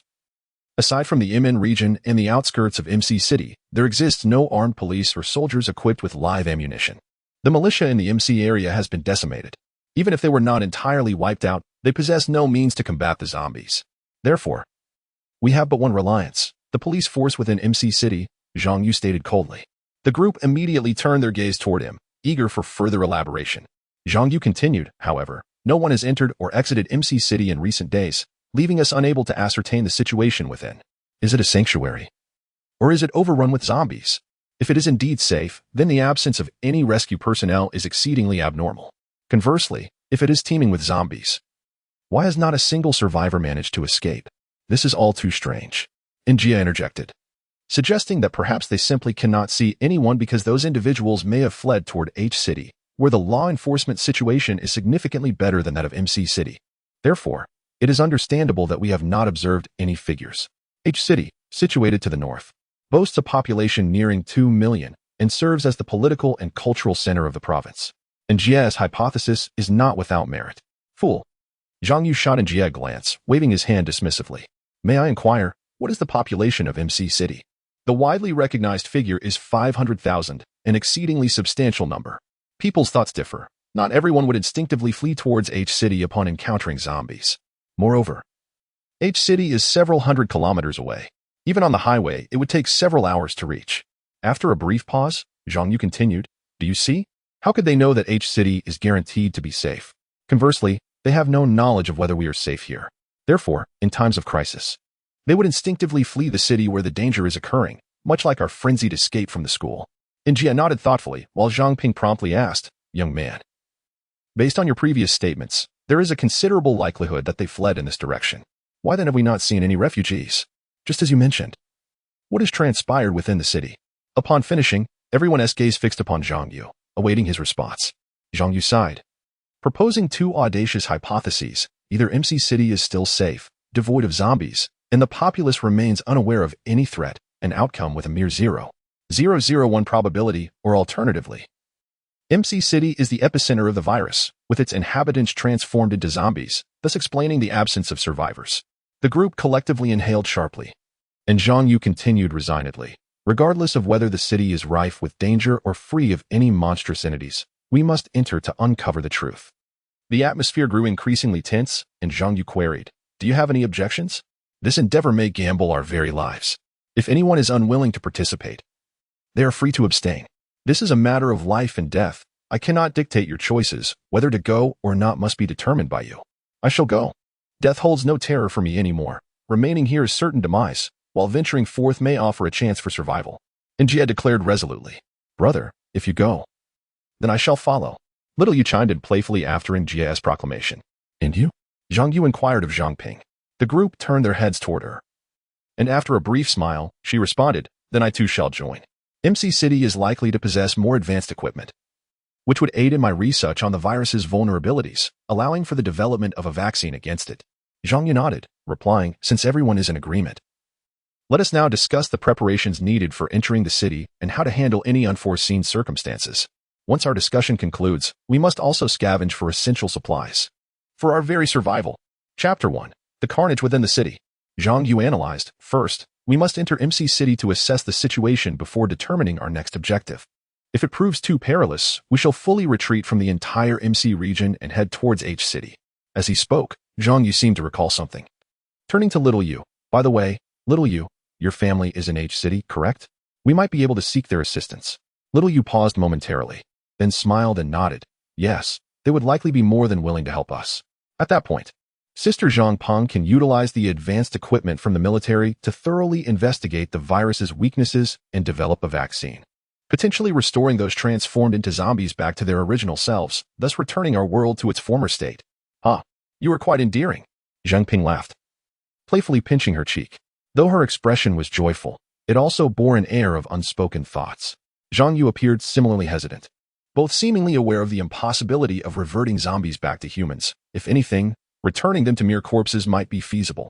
An Jie, too, sensed this and, upon glancing at Little Yu, noticed a fleeting hint of melancholy and sadness in her eyes. Why does she wear such an expression? An Jie pondered.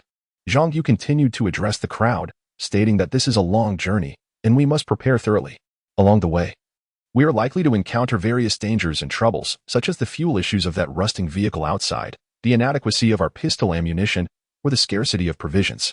Thus, it is imperative that we resolve these issues and ensure our logistics are sufficient before embarking on our journey, essentially, a quest for survival.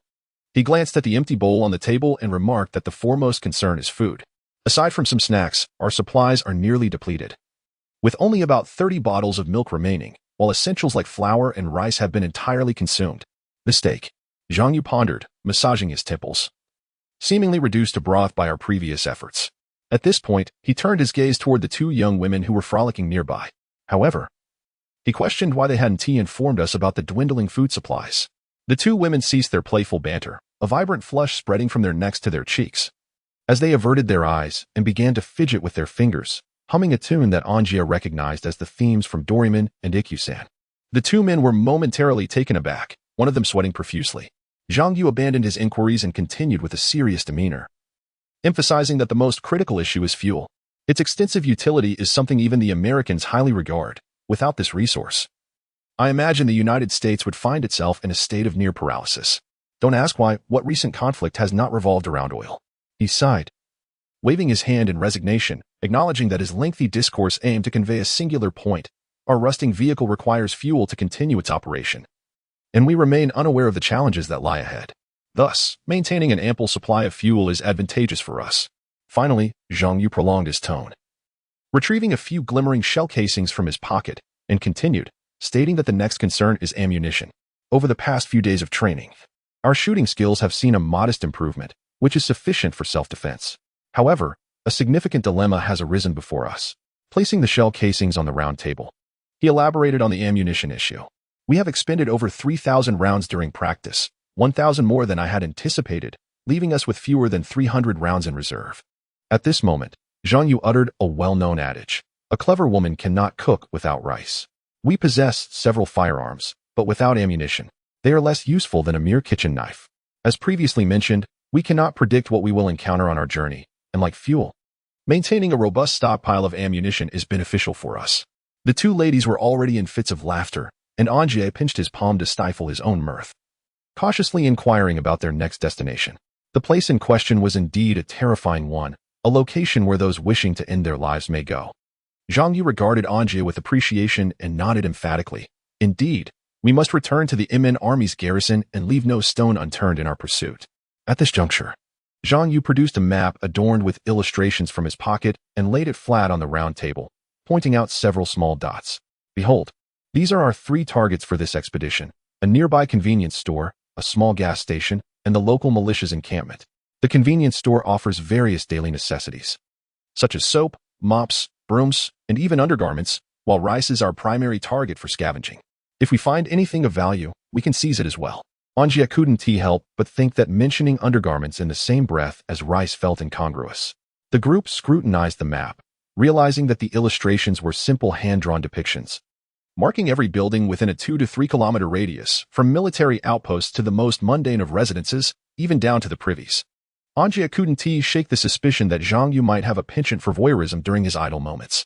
Zhang Ping pointed to a small dot-labeled convenience store and remarked that couldn't we just stock up on rice once we reach MC City? Surely, the city would have far more rice available, and we could take as much as we desired. Zhang Yu shot her a disapproving glance. Are you foolish? If we wait until reaching MC City to gather rice, do you believe we will have that opportunity? If the city is safe, bringing rice with us would pose no issue. But if it is fraught with danger, we would then need to scurry to the supermarket to scavenge for rice, at which point our lives would be in the clutches of the undead, making escape a monumental challenge. Zhang Yu, resigned, lowered his gaze toward Zhang Peng, conveying the gravity of the situation. If we enter MC City and find ourselves besieged by zombies, we could simply head straight to City H without engaging in such trivial pursuits. The group nodded in agreement, deeply impressed by Zhang Yu's meticulous reasoning and, in their hearts, fostering a newfound trust in him. Having a sharp-minded ally is indeed a boon. Zhang Yu pointed to 2 other dots on the map, smiling as he noted that the gas and pistol ammunition are the targets located in those areas. They are not far, and if all proceeds smoothly, we should be able to resolve these matters in under an hour. Afterward, we can indulge in a hearty meal and replenish our strength before leisurely entering the city. The group commenced their actions as Zhang Yu instructed, this time with the entire team participating. Having observed the shooting skills of the 2 young women during the last outing, they welcomed their involvement. The objectives were precisely as Zhang Yu had outlined: fuel, various food supplies, and ample ammunition. Later, An Jie inquired about the origins of the map. Zhang Yu revealed that it was not his creation but rather that of his father. This marked the second instance of Zhang Yu mentioning his family. The first was atop the school rooftop. Curious, An Jie inquired about his family's profession. He assumed that anyone residing in such a grand house could not be ordinary. Yet since arriving, he had not glimpsed any member of Zhang Yu's family, not even a photograph.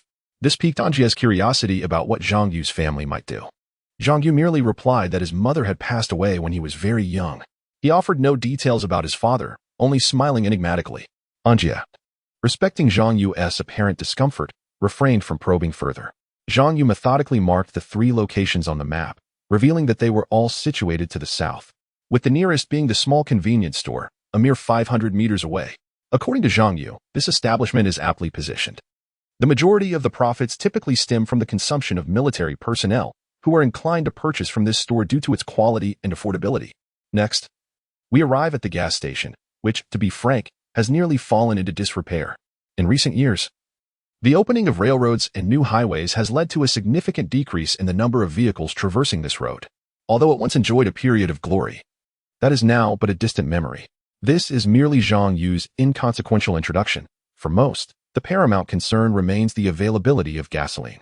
Fortunately, Zhang Yu provides a definitive answer. While this gas station may close within the next 20 years, a standard gas station should maintain a storage capacity of approximately 120 cubic meters, with supplies replenished monthly.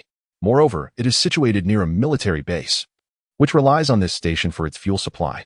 Hence, there is no need for concern. Ample gasoline is assured. The farthest distance naturally leads us to the military garrison, a place familiar, perhaps even unforgettable, to many. The kind woman, Jima, and the criminals executed by An Jie linger in the memories of An Jie and his companions. For this was their first stop. First, they armed themselves with bullets, then filled their tanks with gasoline, and finally, with a sense of bravado, they plundered for food. As Zhang Yu remarked, armed with stronger iron comrades, they felt emboldened during their foraging. Indeed, Zhang Yu was considerate of the group. A shortage of ammunition poses a grave threat, for zombies could emerge at any moment, and here, the undead are counted in the thousands. Without food, one might endure hunger for a mere 5 to 7 days, but lacking weapons could spell a far graver fate. The first destination was the military base. Zhang Ping drove the rugged vehicle, leading the group forth. Remarkably, they encountered not a single zombie along the way, nor even a shadow of one.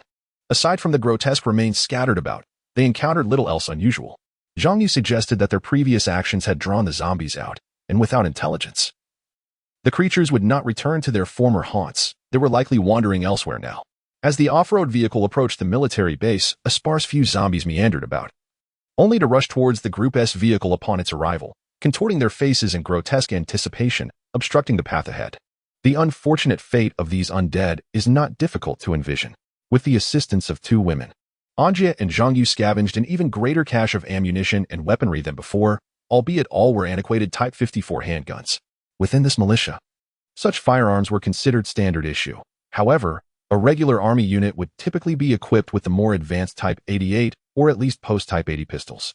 This disparity highlights the militia's lower status.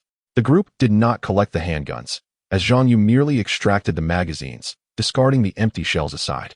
According to him, sufficient handguns sufficed. An excess would only invite considerable trouble. Though he refrained from elaborating on what that trouble might entail, the others could sense a hint of foreboding. Their next destination was the dilapidated gas station, which appeared particularly worn, perhaps ravaged by recent storms. The station was littered with dry, yellowed leaves, and a tattered sign hung limply overhead, swaying with the autumn wind, creaking ominously. The scene within the toll booth was even more disheartening. A gray telephone hung from the table like a ghost, its receiver stained with dark red blood. The final image was a grotesque smear of blood, snaking across the floor, accompanied by decaying remnants of flesh, while a persistent handprint clung to the armrest of the door. Having seen enough, the group began their work, filling the vehicle's tank with gasoline and, as per Zhang Yu's instructions, filling 2 15-liter fuel cans before preparing to move on. However, they encountered an unexpected obstacle. The unwelcome inhabitants were not inclined to let them depart so easily. Surrounding the gas station was an expanse of dense forest, and directly across from the toll booth stood a building serving as employee accommodations for meals, rest, and everything in between. Just as the group prepared to leave, a few ragged figures burst forth from the building, baring their teeth in a menacing snarl. Gunfire erupted, and the assailants fell, their heads shattered in an instant, a testament to the effectiveness of their recent training, particularly An Jie and Zhang Yu's improved marksmanship. Yet, they made a critical error. They had neglected to equip their handguns with suppressors. The deafening gunfire attracted nearby zombies. From the woods, a cacophony of shuffling figures emerged. Indeed, they were zombies. Gunfire erupted once more, this time Under Zhang Yu's guidance, the group scrambled to attach suppressors before firing at the approaching horde. The zombies, lacking any semblance of strategy, charged blindly. Meanwhile, the group, having practiced a few straightforward tactics during their training, quickly formed a defensive line, with one member on standby while the others unleashed a barrage of gunfire. The sound of gunfire echoed through the air as silver bullets cleaved through the atmosphere, striking the undead with deadly precision, several collapsing upon impact. Though it was the first time Zhang Peng and Xiao Yu faced zombies in combat, they had mentally prepared themselves, repeating to each other that zombies were not to be feared. The gunfire resonated with their will to survive, and amidst the chaos, the zombies fell one after another, succumbing to the relentless assault. As the final bullet struck the last zombie, its body convulsed upon the ground. The scene was undeniably gruesome, yet, in this world, bloodshed was the grim currency of survival. "Let us go," a cold voice commanded. The group promptly reloaded their weapons and climbed aboard the vehicle, setting off towards their next destination, a grocery store not far from Zhang Yu's home. Here, An Jie and the others ruthlessly slaughtered the shopkeeper and his family of 4, looting rice, cooking oil, and various canned goods, such as fermented fish and fruit preserves, with the fervor of invaders. Food has become a precious commodity for them in the present moment. An Jie and his companions scavenged 3 large bags of rice and 5 large barrels of cooking oil. And even more astonishingly, they managed to pack 2 large boxes full of canned goods. Ultimately, they had to abandon one box simply because their vehicle could not accommodate it all. Once everything was settled, Zhang Peng pressed the accelerator and continued driving forward. At that moment, Zhang Yu, seated in the back, casually remarked, "All right, let us head into the city. This food should suffice for several weeks." Zhang Ping nodded in understanding. "Yes, we are en route to MC City." The roar of the engine filled the air as their dark green vehicle sped away. A few minutes later, as they passed by a familiar house, Zhang Peng unconsciously turned to gaze at it and asked, "Hey, will we return?" "Return? No, we will not come back. Returning merely signifies waiting for death. We must reach a safe place. At least for the foreseeable future, we will not be back," Zhang Yu replied coldly, his gaze locking onto the house, revealing a hint of sadness and reluctance. An Jie and Xiao Yu also displayed similar sentiments. Although this place had served as their temporary refuge, the experiences of the past few days had ingrained it in their hearts as home. Ahead lay an unknown road, fraught with uncertainty and peril. Yet it was only by traversing this path that they stood any chance of survival. Leaving what they called home evoked a sense of loss in everyone. Suddenly, Zhang Peng exclaimed, startling everyone. Slowly, she continued, "We want to be back for a while. What about our things?" Panic threatened to overwhelm her, her face turning pale. Xiao Yu, scratching her head, inquired, "Sister Zhangping, is there something you forgot to take?" Her curiosity piqued, as she believed they had gathered all the essentials together. "Indeed," Zhang Peng affirmed, nodding fervently, "it's very important." An Jie and Zhang Yu exchanged a resigned sigh, and Zhang Yu reluctantly nodded in agreement. In fact, the moment Zhang Ping finished speaking, she had already turned the vehicle around, maneuvering it back toward the house. The iron gate had not been securely closed, allowing them to swiftly drive into the courtyard. Zhang Ping hurriedly exited the car and dashed into the house, with Zhang Yu following out of curiosity. Zhang Yu halted before Zhang Ping's room, witnessing a sight that nearly caused him to choke. There was a significant amount of blood, at least a liter. The important items Zhang Peng had referred to were, in fact, an assortment of snacks. At that moment, Zhang Peng was lovingly embracing a heap of snacks. Zhang Yu raised a trembling hand, pointing an incredulous finger at the pile of important items. "Is this what you deem important?" he asked, his tone stiff, possibly from excitement or rage. Zhang Ping shot him a reproachful glance. "We want to return for a while. These will surely mold. Once they do, we cannot eat them. Oh, how tragic. I cannot bear to let our dear friends waste away." Zhang Yu sighed again in resignation, nodding in acquiescence. He realized that Zhang Peng considered those snacks their friends, though he could not recall regarding them as such, and he doubted An Jie felt differently. With snacks in hand, Zhang Peng urged Zhang Yu, "Hurry, come help me. We must load these friends into the vehicle." "Wait, we don't have enough space. We can't fit all of this," Zhang Yu began, but his words faltered as Zhang Peng gazed at him with those pleading eyes. He felt his resolve waver. He could hardly withstand such a pitiful plea. "Perhaps if we squeeze a bit, it could fit." He reluctantly conceded, repeating the phrase as if to convince himself. "Wonderful. Quickly, let us move." Meanwhile, as Zhang Yu and Zhang Ping ascended the stairs, An Jie and Xiao Yu emerged from the vehicle, basking in the warm sunlight. It was autumn, and following the storm, the sun shone brilliantly, its rays shining through the thin gray-white clouds, creating a halo of orange light that expanded across the sky. An Jie closed his eyes, savoring this delayed warmth, realizing for the first time how precious sunlight truly was. The warmth enveloped him, filling every inch of his skin. While a gentle autumn breeze caressed his hair, he felt the leaves swirling in the air, dancing freely under the blue sky, embodying the essence of longing and freedom, allowing him to forget about slaughter and death. Moments later, An Jie opened his eyes, and for him, this brief moment of comfort was sufficient. Yet he remained acutely aware of death lurking in the shadows, waiting for an opportune moment to strike. Just then, a faint sound caught his ear, soft footsteps. An Jie's curiosity piqued as he listened intently. The sounds grew closer, increasingly familiar. Could it be footsteps? Panic surged as he realized the implication. He quickly surveyed his surroundings, seeking the source of the sound. His gaze landed on a menacing figure emerging from the corner of the house, a zombie. Without time to react, An Jie recalled that the iron gate had not been securely locked. This creature had likely entered while they were away. The zombie emitted a low growl and lunged towards Xiaoyu, who remained blissfully unaware, her back turned as she enjoyed the warm sunlight. The creature was now exposed, its grotesque face unmistakable. An Jie, unarmed, felt a surge of dread. There was no time to retrieve their weapons from the vehicle, nor to warn Xiaoyu. In that fleeting moment of hesitation, she would be reduced to mere flesh and blood. In An Jie's mind, a flurry of details flashed through as he let out a desperate scream. Abruptly propelling himself toward Xiaoyu, he felt the wind whip against his face, stinging painfully. Upon seeing An Jie rush towards her, Xiaoyu waved joyfully, seemingly laughing and saying something. Run, hurry. Those 5 words surged in An Jie's mind, and he shouted them aloud. In that instant, he reached Xiaoyu's side, mere 20 centimeters separating him from the grotesque face of the zombie behind him. Grr. The zombie twisted its face and lunged at An Jie, who instinctively raised his left hand in defense. A piercing pain flooded his neural pathways as he cried out, his gaze blurring as he looked at his left wrist, only to find a ghastly visage gnawing at it with razor-sharp teeth, crimson blood splattering across its face. Whether it was the sound of blood gushing or the splatter hitting the zombie, An Jie's mind was overwhelmed with a flurry of white noise, while a deafening roar echoed near his ears. Damn it! An Jie shouted, his brow furrowed as he yanked his left hand downwards, tearing flesh from his wrist, yet simultaneously freeing his hand from the zombie's repugnant grip. Before the creature could react, he clenched his right fist and, with 2 fingers, forcefully stabbed them into the zombie's eye socket.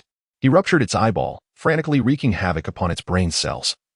Recalling Zhang Ping's words that this would hasten its demise, An Jie tore at the zombie with reckless abandon. In truth, it was already beyond saving. Yet he relentlessly pulled at its head, wishing to split it in 2. An Jie, are you all right? Don't scare me.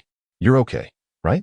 As the zombie's head was finally torn apart, Xiaoyu immediately threw herself onto An Jie, disregarding the grotesque matter on his hands.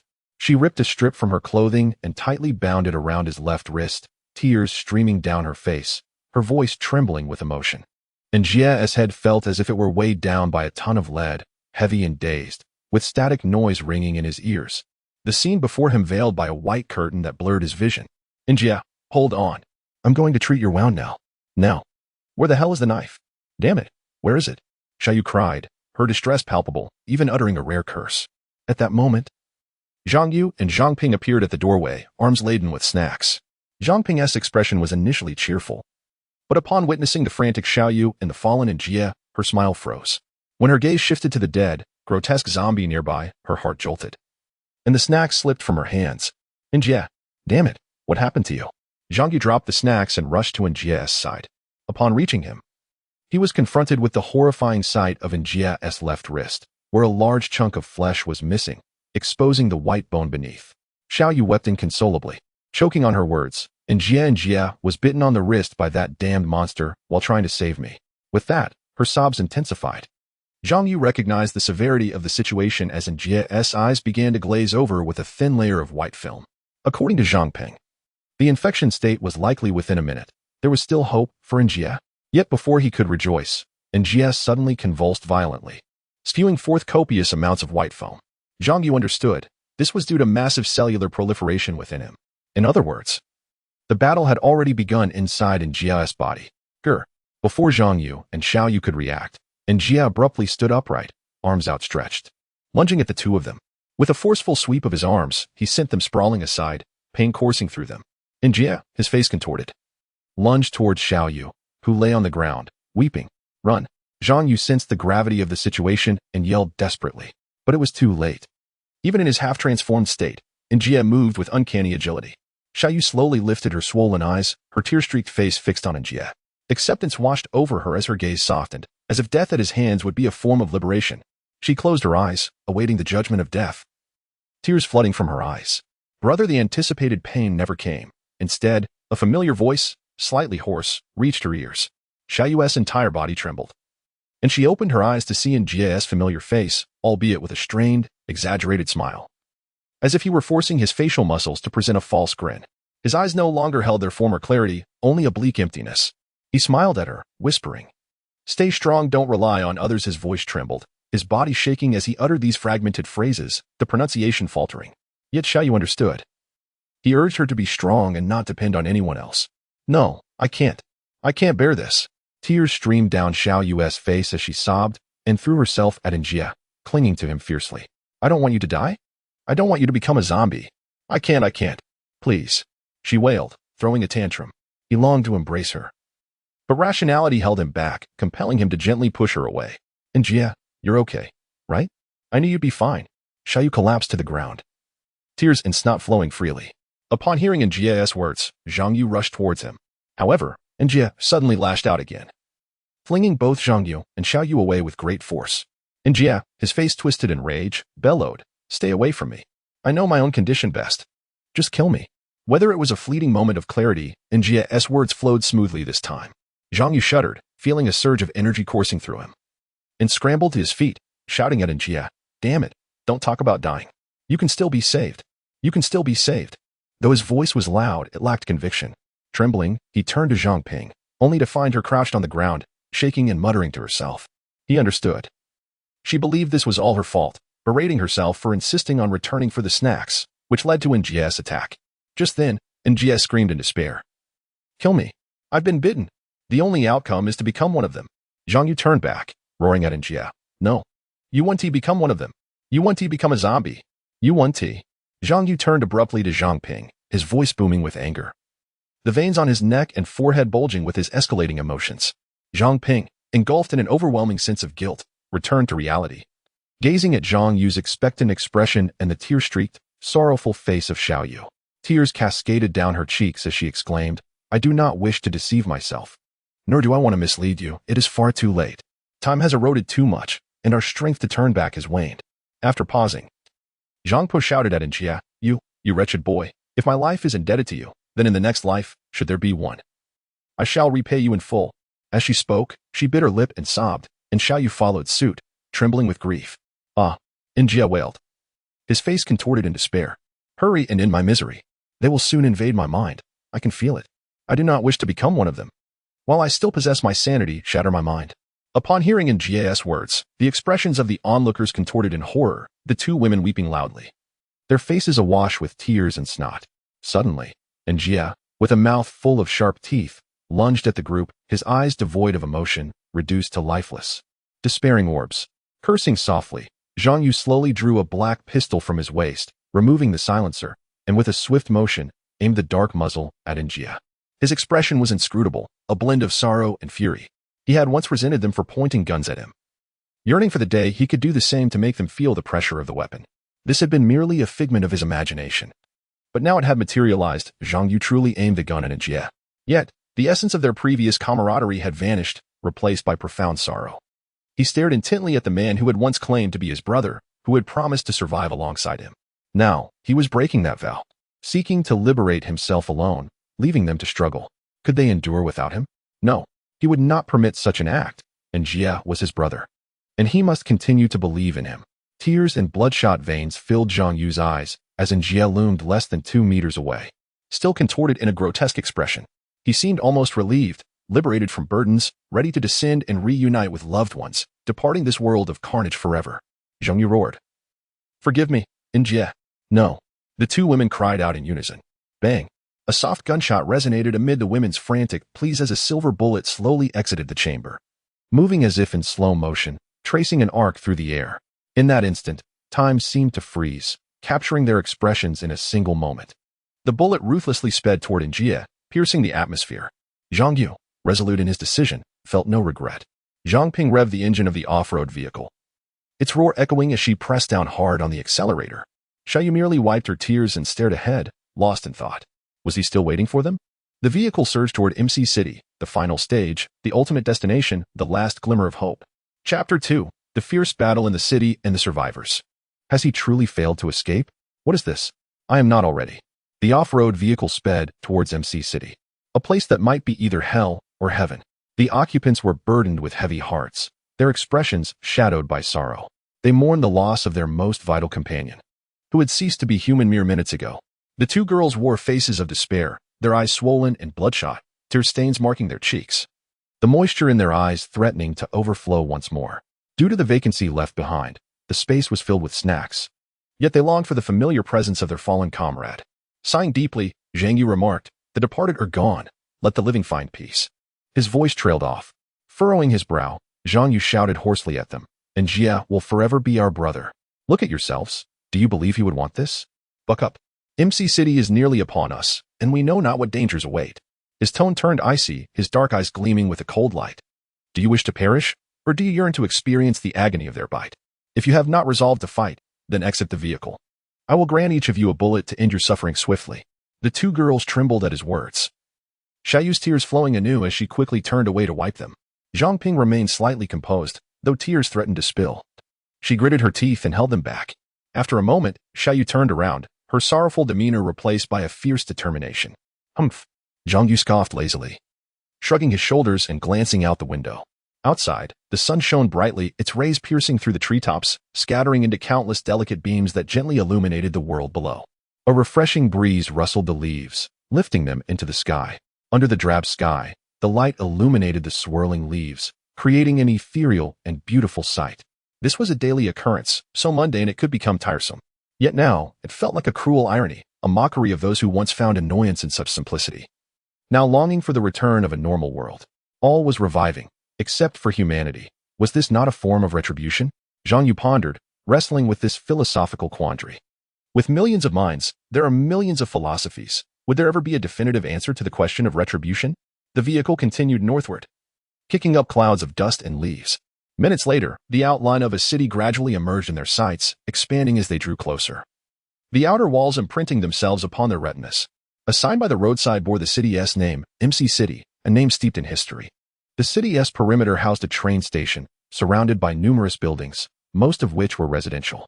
Due to the terrain, the train tracks lay below the horizontal line. To enter MC City from this direction, they would first need to traverse a bridge over 20 meters long. Beneath the bridge lay the train tracks, separated by layers of barbed wire. As their vehicle ascended the bridge, a powerful stench of decay assaulted their senses, enveloping the air. The odor of rotting corpses hung thickly, suffocating them, prompting frantic glances as they searched for the source. Ultimately, their gaze fell upon the tracks beneath the bridge, caught in the tangled web of barbed wire. In theory, a train station should be the most suitable refuge for individuals seeking to fend off zombies. The narrow passages within the station could be strategically arranged to effectively barricade the entire area, preventing the undead from breaching its confines. However, the scene that unfolded before the onlookers was one of grotesque horror, with corpses grotesquely suspended on barbed wire and the tracks strewn with lifeless bodies, all of which were mangled beyond recognition. The most harrowing were the bodies showing clear signs of having been crushed, their bones protruded through torn flesh, shattered ribs jutting out starkly into the open air. One corpse's eyes remained wide open in a ghastly stare, its face so distorted that its nose had collapsed into a mass of flesh. Notably, this corpse's eyes had not yet glazed over, retaining their dark hue and unsettling detail. Such sights were far too common, including that of a young woman clutching a newborn, her child only a month old. Zhang Peng and Xiaoyu could bear no more. This scene was 100-fold more brutal than the Nanjing massacre. Zhang Yu furrowed his brow, and as Zhang Peng halted the vehicle, struggling against the urge to retch, she remarked, "This place is overrun with corpses. Anyone witnessing such horror should be aware of the events that have transpired. Continuing into the city is merely a path to doom. What are we to do?" She implored Zhang Yu, who, being the eldest amongst them, should have been the one to lead them forward. Yet, time and again, she willingly assumed the role of a follower. Zhang Yu clenched his fists, his knuckles cracking ominously as he gritted his teeth, his visage dark and foreboding. "So it is true, the armed personnel have retreated. They intend to abandon us here." Xiaoyu turned her head, her gaze calmly fixed on Zhang Yu, questioning the situation. Zhang Yu bit his lip in frustration, realizing he had unconsciously gripped a handgun, his eyes coldly scanning the exterior. We'll discuss the details later. Our immediate task is to swiftly enter the city and proceed towards City H via the highway. Suddenly, a cacophony erupted as dozens of grotesque figures burst forth from the train station, frantically waving their decaying arms, their milky eyes fixated on the group, lurching towards them with a deliberate slowness. Without a moment's hesitation, Zhang Yu and Xiao Yu raised their firearms, unleashing a barrage upon the advancing horde. The gunfire reverberated through the air, silver bullets swiftly exiting the chambers, followed by the sound of bodies collapsing to the ground. The engine of their vehicle roared to life, a sound akin to the very essence of salvation, awakening those in a stupor while simultaneously rousing even more zombies. More and more undead emerged from the buildings, contorting their bodies as they surged towards the group, their numbers swelling to over 500. Damn it, there are far too many. Zhang Yu seethed, his jaw clenched tightly, muscles in his face taut with tension. With his ammunition expended, he quickly switched to a fresh magazine and brandished 2 handguns, unleashing a relentless hail of bullets into the throng of zombies. The furious discharge of lead mercilessly tore into the decayed flesh of the advancing corpses, each one collapsing in a fit of spasms. Yet, to Zhang Yu's dismay, he observed that new zombies were continuously filling the gaps left by their fallen companions. The prospect of an unending tide of the undead was becoming increasingly apparent. The entire city could easily become a beacon for the ravenous horde. We must break free before their numbers grow even larger. A sudden shout pierced the air, and before Zhang Yu could react, the vehicle surged forward, plowing through the mass of undead. With every crack of bone resonating beneath the tires, the air filled with sickening sounds as the car mercilessly mowed down the zombies. As they pressed deeper into the chaos of MC City, the streets unfolded before them, looking as though they had been pillaged. Vehicles, spewing black smoke, were overturned along the roadside, while others lay tangled in a chaotic heap. The storefronts were shattered and disarrayed, littering the ground with debris, scraps of paper, plastic bags, and human remains. The scene was a picture of utter disarray and filth, with corpses on the road having their eyes devoured by dogs, while maggots feasted upon their decaying flesh. Some bodies were completely overrun by ants, reduced to mere skeletons with no blood left to be found. Desolation, bleakness, and brutality. This was the apocalypse. On the rooftop of a building, a precariously hanging billboard swayed dangerously, threatening to plummet at the slightest gust of wind. A solitary figure crouched behind the concrete railing, peering through binoculars at Zhang Yu and his companions, his focus fixed on the vehicle. The sunlight glinted off the lenses, reflecting blinding rays. At last, they have arrived, he exclaimed, his voice tinged with excitement. After days of waiting, his anticipation had not been in vain. Overcome with emotion, he collapsed onto the railing, tears streaming down his face as he sobbed. Turning to the billboard, he read the welcoming message for the Provincial Cultural Exchange Conference, filled with phrases of delight and hospitality. In that moment, he yearned to extend a heartfelt welcome to the occupants of the off-road vehicle. Yet, if Zhang Yu and the others were to see the billboard, they would likely interpret it as a bitter irony. This cultural hub, now reduced to a landscape of violence and bloodshed, where survival hinged on brutality alone. Damn it, bring it on, Zhang Yu shouted. His teeth clenched as he retrieved a palm-sized object from his backpack, resembling a small coconut with a long fuse dangling from its handle. Only Zhang Yu and his companions knew that this was no mere coconut. He ignited the fuse with his lighter, the sound of crackling sparks filling the vehicle as the fuse rapidly burned down. Glancing back through the rear window, he saw the relentless horde pursuing them, intent on ensnaring them. Drive faster, or we'll be in grave danger, Zhang Yu shouted, jolting Zhang Peng from her reverie. She immediately pressed the accelerator, steadying the steering wheel as the vehicle surged to a speed of 100 kilometers per hour. Come, let this coconut be a gift to you, hoping it will take you to meet the Buddha. With a loud shout, Zhang Yu rolled down the car window and forcefully hurled the lit coconut out of the vehicle. The car sped down the road, mercilessly crushing the zombies attempting to intercept them ahead. A thunderous explosion erupted behind the vehicle, visible in the rearview mirror as a dark red mushroom cloud slowly ascended, measuring approximately 5 to 6 meters in diameter. Accompanied by the deafening blast, a powerful wave of energy surged forth, enveloping the nearby zombies within a 10-meter radius, instantly incinerating them with searing heat. The energy violently tore at their bodies, shredding them into fragmented remains. The sound of flesh splintering echoed through the air. Boom! The energy coalesced and then dispersed, sending a wave of dust outward, knocking back the remaining zombies as if in slow motion. Many were flung several meters away, their heads or bodies colliding with the concrete walls lining the road. One severed, smoking arm was propelled forward, crashing into an electrical box on a nearby utility pole, resulting in another explosion. The unfortunate zombies in the vicinity were instantly obliterated into countless pieces, with one unfortunate creature even having its abdomen split open by a flying rock. Zhang Yu and his companions witnessed an intestine being whisked away by the explosive whirlwind, its owner seemingly heading towards the west. The power of this coconut was truly terrifying. Of the hundreds of zombies pursuing them, fewer than 100 remained. Those fortunate enough to escape the blast radius survived, albeit with missing limbs. The explosion of the electrical box, though an accident, cleared out dozens of unfortunate zombies for Zhang Yu and his companions. Goodness, that was absolutely incredible. The figure atop the building excitedly waved his arms. He was still observing Zhang Yu and his group through binoculars and, upon witnessing the chaos wrought by the coconut among the horde and the explosion of the electrical box, could not help but pump his fist in exhilaration. It felt like a scene straight out of a Hollywood sci-fi blockbuster. In his excitement, he inadvertently shook the binoculars, causing them to capture a massive shadow. What is that? He wondered, intrigued by the shadow, and adjusted the binoculars to investigate further. When the shadow reappeared in his view, his eyes widened in shock, and his breath quickened. He focused intently on the shadow's movement, following it closely. Ultimately, he discerned that the target of the shadow's movement was the very off-road vehicle occupied by Zhang Yu and his companions. He licked his dry lips, his fingers trembling. He never expected that they would attract such a presence. Chapter 3. The fierce battle in the city and the survivors. Everything was awakening. The dead cells were reviving. And the still heart was regaining its rhythm, reinforcing his body in perfect harmony. He awaited the moment of his awakening. Damn it, let us hurry. Seeing that the zombies had been decimated by more than half, Zhang Yu shouted loudly to Zhang Ping, urging her to leave quickly before they could react. In truth, Zhang Ping had already taken action without needing Zhang Yu's reminder. The moment the electrical box exploded, she accelerated the vehicle to over 120 kilometers per hour. This military off-road vehicle could reach a top speed of 200 kilometers per hour.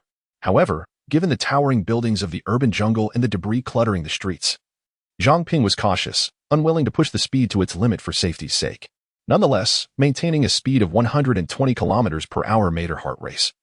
Fearing any misstep could lead to a collision, she focused intently on the steering wheel, her gaze fixed on the road ahead. Beads of sweat began to trickle down her forehead as a bright light emanated from an intersection ahead. Suddenly, dozens of zombies appeared at the road junction, causing Zhang Ping's pupils to constrict, her teeth clenching tightly together, producing a grating sound. Gritting her teeth, she pressed the accelerator down forcefully. The vehicle surged forward with a roar. Boom. The car plunged into the horde of zombies like a frenzied storm, sending several zombies soaring into the air, carving a path through the center of the mass. The zombies that had been airborne soon crashed down with a series of thuds, their bodies splattering upon impact, turning into a gory mix of blood and flesh as their heads shattered into pieces, a viscous grayish-white substance oozing onto the street. Suddenly, before they could revel in their triumph, a deafening sound erupted from behind the vehicle, startling them into turning around or glancing into the rearview mirror. What they saw left them utterly astonished, their mouths agape in shock, even their breaths held in disbelief. A colossal chunk of concrete, at least 2 meters in diameter, loomed overhead, blocking out a significant portion of sunlight. Its mass was undoubtedly tonnage, and it hurtled towards them at an alarming speed. Boom. The enormous concrete fragment crashed onto the road ahead, creating a thunderous noise that shattered the silence, fracturing the pavement beneath it, and sending shards of concrete flying. The entire ground trembled momentarily, reminiscent of a minor earthquake.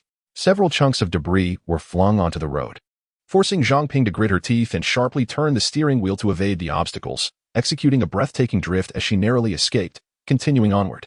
At the same time, more massive concrete chunks fell from the sky, crashing nearby with resounding booms that left everyone in the vehicle jolted, their bodies tingling from the shock. Boom, boom, boom. 5 or 6 enormous concrete blocks descended again, and this time, Zhang Peng clenched her jaw tightly, furrowing her brows as she accelerated to nearly 150 kilometers per hour. Amid the deafening impacts, the stones struck the ground with the force of a small earthquake, sending a steel rebar flying towards them. This was a piece of rebar they would never forget, about a meter long buried in the concrete. Its surface still clinging to chunks of cement the size of fists, with a strip of white burlap also attached. In the eyes of the crowd, it appeared as if in slow motion, gradually hurtling towards them. Yet, in reality, such velocity was lethal. Oh, for heaven's sake, move aside. The figure atop the building continued to observe Zhang Yu and the others through his binoculars. Upon witnessing the rebar being flung upward, he clenched his fists and shouted in alarm, the joints of his fingers cracking with the force of his cry. Zhang Yu contorted his face in a primal scream. While Xiaoyu clenched her fists tightly, and Zhang Ping was making a final desperate effort to accelerate the vehicle just a fraction more. Boom.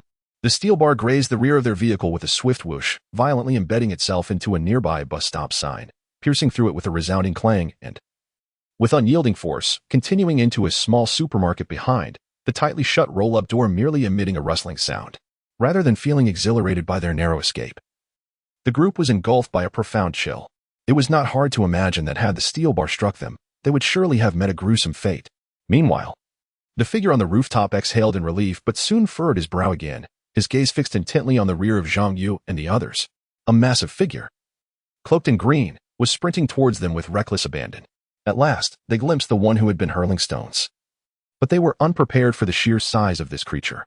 Its humanoid form towered at least 3 meters tall, clad in tattered leather pants. Muscles bulging like those of a green giant, its skin glistening in the sunlight.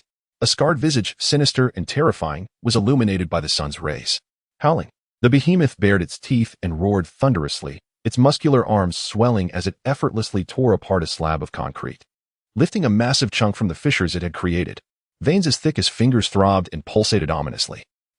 What is this creature? Zhang Yu gasped in shock, his hands trembling uncontrollably. After a few moments of stunned silence, he slapped his own face, then shouted hoarsely at Zhang Ping, urging her to accelerate. We must flee now. Hurry. Just as Zhang Yu's voice faded, a heart-wrenching roar erupted from behind the vehicle. The group quickly turned to see not the green-skinned monster first, but a colossal concrete fragment, weighing tons, hurtling towards them. It was indeed this creature that had lifted a stone to hurl at them. What grudge could it possibly have against them? The debris sped towards them, the air filled with a whistling sound as it tore through the atmosphere. A hapless zombie was merely grazed by the stone, its head exploding in a gruesome display. Grayish matter scattering into the distance, its body convulsing on the ground until all movement ceased.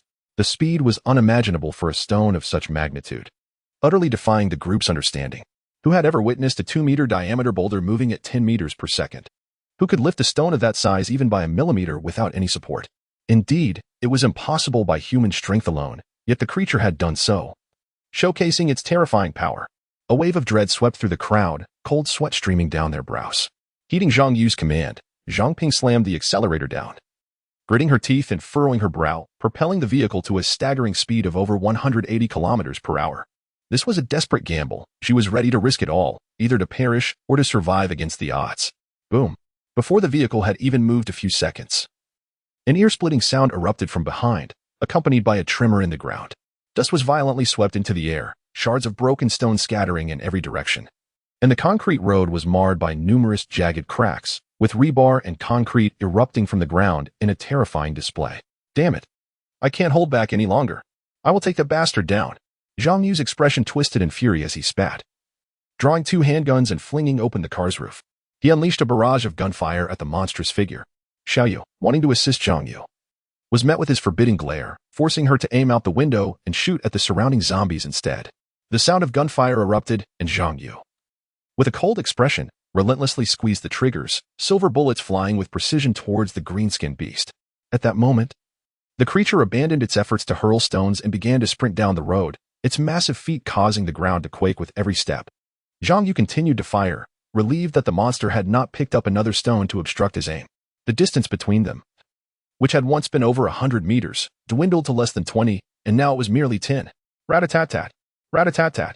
Zhang Yu finally emptied both magazines, swiftly reloading with fresh ones to continue his relentless assault on the creature. Each silver bullet struck the beast's head with fury. The bullets, like shooting stars, swiftly tore through the air, creating a cacophony of cracking sounds as they punctured the creature's grotesque head, blood and viscous fluid spilling forth. This was the roar of bullets. This was the cry of survival. Zhang Yu shouted in rage as he fired, wishing to obliterate the creature's head into oblivion, perhaps even to salt the wounds afterward. The sight of that head repulsed him, a chill creeping up from within as he beheld the monstrosity's skull, riddled with bullet holes, oozing a nauseating mixture of fluids. His face was marred, devoid of any semblance of cleanliness, riddled with pockmarked bullet holes and repulsive fluids. Yet, under such dire circumstances, why had this bastard not succumbed to death? Zhang Yu erupted once more in a frenzied roar, his facial muscles contorting like waves, rising and falling in layers, as his hands feverishly squeezed the triggers of his guns. At that moment, the monster suddenly counterattacked, seemingly sensing pain or perhaps weary of the game. In any case, It bent its knees and leapt ferociously, scaling a nearby telephone pole before launching itself again, landing just 5 meters behind the vehicles of the crowd. As it touched down, a violent tremor surged through the onlookers, a palpable heartbeat of impending doom. The man atop the building clenched his fists tightly, his nails piercing his palms, wishing fervently to assist them. Now, observing the beast up close, Zhang Yu felt his heart constrict, his pulse racing. He screamed hoarsely, gripping his 2 handguns with an iron resolve, pulling the triggers with astonishing speed.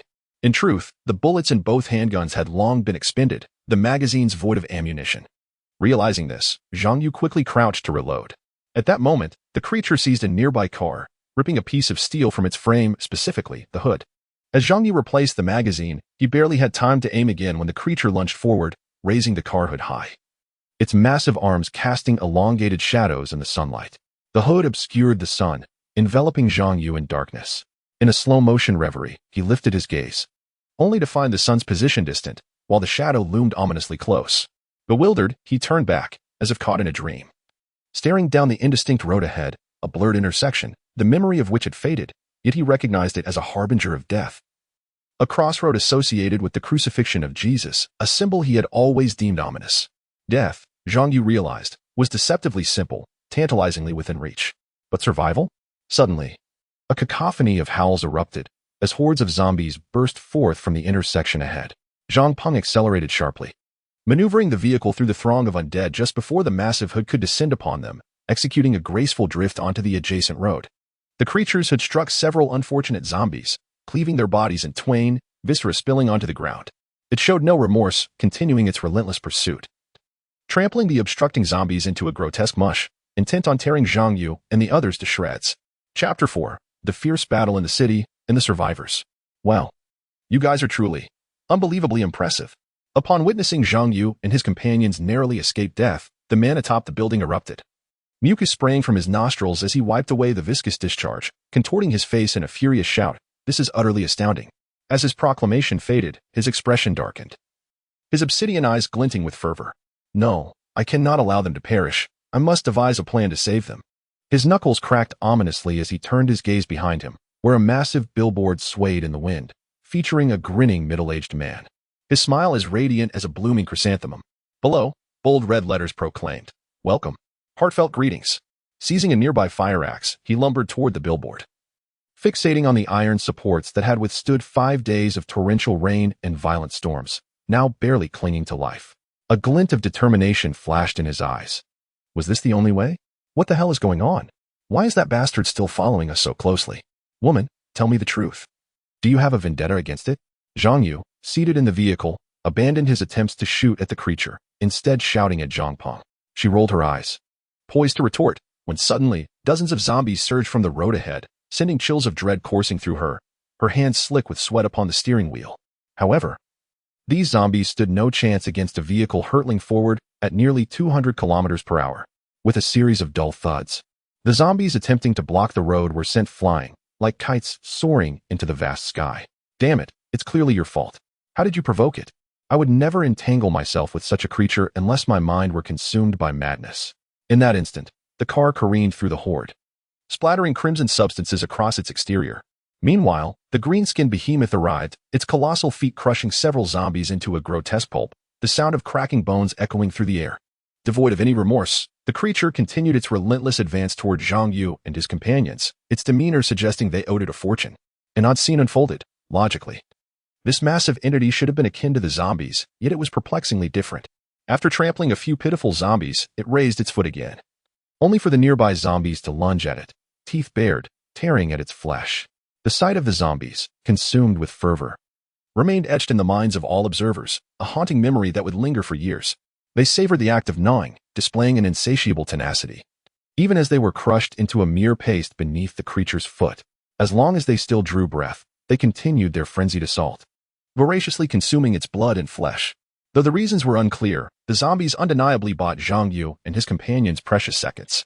Just as they began to gnaw deeper, the creature retaliated with ferocity. Their fate was grim. They were either trampled into mush or torn asunder by the creature's powerful hands. Its speed so swift it could only be described as instantaneous, leaving no time for reaction before they were violently severed in two. At that moment, Xiao Yu suddenly exclaimed loudly, "There is a small alley ahead, Sister Zhangping, let us turn in there. Her finger pointed towards a fork in the road, the width of which was approximately 2 meters. We dashed into it, believing this would effectively keep the monster at bay. This was a daunting challenge. Considering that the width of the off-road vehicle was around 180 centimeters, only a slight difference from the 2 meters. The monstrous creature towered over 3 meters in height. Its body grotesquely disproportionate, with limbs muscularly developed akin to that of a gorilla. When it extended its arms, the reach was nearly 4 meters. Although entering the alley would allow us to intercept this behemoth, what if we couldn't get in? The fleeting thought crossed Zhangping's mind, but she swiftly dismissed it. At that moment, the gigantic creature was merely 5 meters behind them, and the small passageway was also just 5 meters ahead. Continuing to run would lead to an inevitable encounter, while hesitating would result in the same fatal outcome. Zhangping felt a surge of madness as the distance on either side began to shrink, her moments of indecision narrowing. For meters her expression darkened.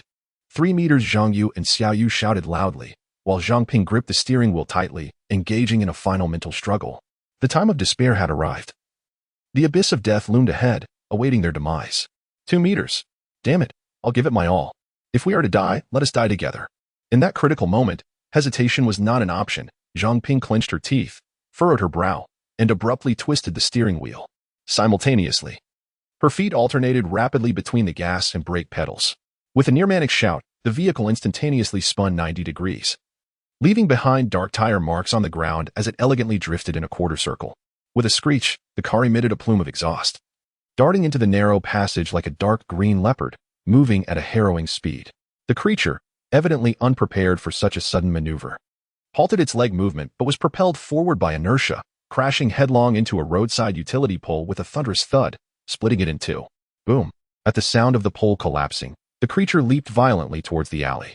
Due to its immense force, it collided with the concrete wall of a building, creating a cacophony of crashing sounds as it smashed through, leaving a gaping hole and exposing rebar within, resembling a skeletal frame. Boom! Boom! Boom! Before Zhang Yu and the others could catch their breath, a violent crash erupted behind them, causing them to turn in alarm. What met their eyes was the ominous silhouette of the creature. Damn it! What does it want? Upon seeing the scene behind him, Zhang Yu instinctively yelled. Drawing 2 pistols from his holsters, his gaze fixed on the rear. Zhangping was equally startled, yearning to accelerate, yet confined by the narrow alley. She had no choice but to slow down for safety. In her heart, she could only wish that the monstrous figure would not pursue them. Boom! Boom! Boom! The sound of violent impacts reverberated as concrete walls crumbled, massive chunks of debris flung in all directions, crashing into surrounding structures with resounding thuds. The source of this chaos was the creature, wreaking havoc in its frantic attempt to navigate the passage. Boom! Boom!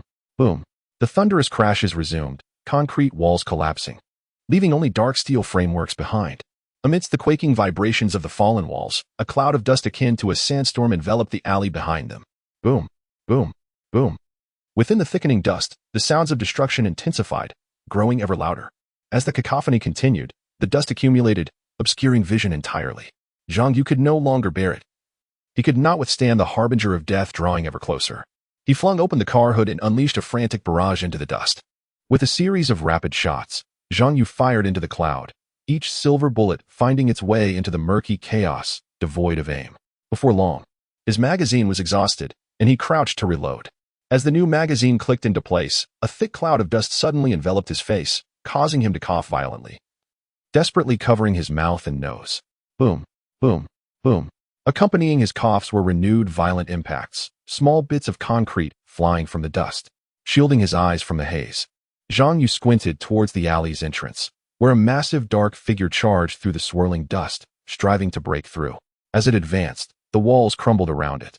Just then, a brisk autumn breeze swept through, dispersing the dust, and the enormous green silhouette burst into Zhang Yu's view.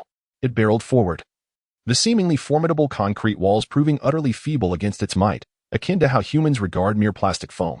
Boom! Boom! Boom! The creature raced on, its muscular arms flanking its sides as it swung its colossal fists, relentlessly smashing into the concrete walls, which crumbled like paper under its assault. The sheer size of its fists, each measuring no less than 50 centimeters in diameter, rendered Zhang Yu at a loss for words. Unable to describe the devastation beyond the term smash, it was evident that Zhang Yu was gripped by terror and rendered speechless. Boom! Boom! Boom! Its contorted visage twisted like a pretzel, muscles rippling in wave-like patterns. It roared ferociously, swinging its massive arms to strike a wall, creating a 1-meter diameter hole. And with a cacophony of snapping steel, the wall collapsed, sending dust swirling anew. An Jie. Zhang Yu snapped back to reality, once more aiming his dark firearms at the creature, unleashing a desperate flurry of gunfire. With a series of rapid shots, countless silver bullets tore through the air, striking the creature amidst the chaos, as dark red blood stained the swirling yellow dust. At that moment, the colossal creature abruptly accelerated, charging forward with great strides while frantically swinging its massive arms. The walls in its wake had been reduced to mere heaps of discarded concrete rubble, with even the steel rebar embedded within the concrete being shattered into countless tiny fragments. Boom, boom, boom, boom. The creature seemed to have gone mad, wildly thrashing its arms and crashing into the concrete walls. Each piece of concrete that broke free was sent flying in all directions, violently colliding with the surrounding structures, creating an unending cacophony of crashes. The air was instantly filled with the pungent odor of mud and stone, a stench characteristic only of subpar construction materials, suggesting that these buildings were nothing but shoddy and flimsy constructions. Heavens! Zhang Yu stared incredulously at the scene before him, barely managing to utter those 2 words before a fist-sized chunk of concrete came hurtling towards him, prompting him to quickly retract his head into the vehicle and slam the roof shut, cowering in his seat. At that moment, Zhang Peng suddenly shouted to the crowd, "We're about to pass through this alley. Hold on tight. I will accelerate the instant we burst out." Zhang Yu glanced ahead, spotting a blinding white light emanating from an opening in the distance, resembling a beacon of hope, slowly drawing nearer to them. It appeared she was right. They indeed had to go through here. What awaited them beyond that point? Only the heavens knew. Meanwhile, the massive creature behind them hastened its pace, roaring frantically as it flailed its limbs. Indeed, it was wildly thrashing its appendages. It crawled with all 4s, rapidly skimming the ground. At this point, there was no need for it to smash through the concrete walls. The mere act of running was enough to topple them. The once sturdy concrete walls seemed to soften upon contact, crumbling into countless fragments with each of its thunderous strides. Boom! As they neared the exit, the creature appeared agitated, letting out a fierce roar as it thrust its hands forward, demolishing a towering wall over 20 meters high with a resounding crash, leaving behind a clear imprint of its colossal hand. Debris flew menacingly toward the vehicle, but fortunately, it was a military-grade SUV, reinforced except for the tires. The speeding gravel, propelled at over 20 meters per second, was intercepted by the vehicle's robust frame. Zhang Yu and the others speculated that, aside from artillery fire or grenade explosions, nothing could penetrate its armor. Roaring once more, the creature unleashed its fury, muscles bulging as it clenched its fists and struck a wall with a thunderous crash. Chunks of concrete nearly a meter in diameter rained down upon them, some of which were interspersed with protruding rebar. "Watch out!" Xiao Yu screamed, her gaze fixed in terror on the falling debris.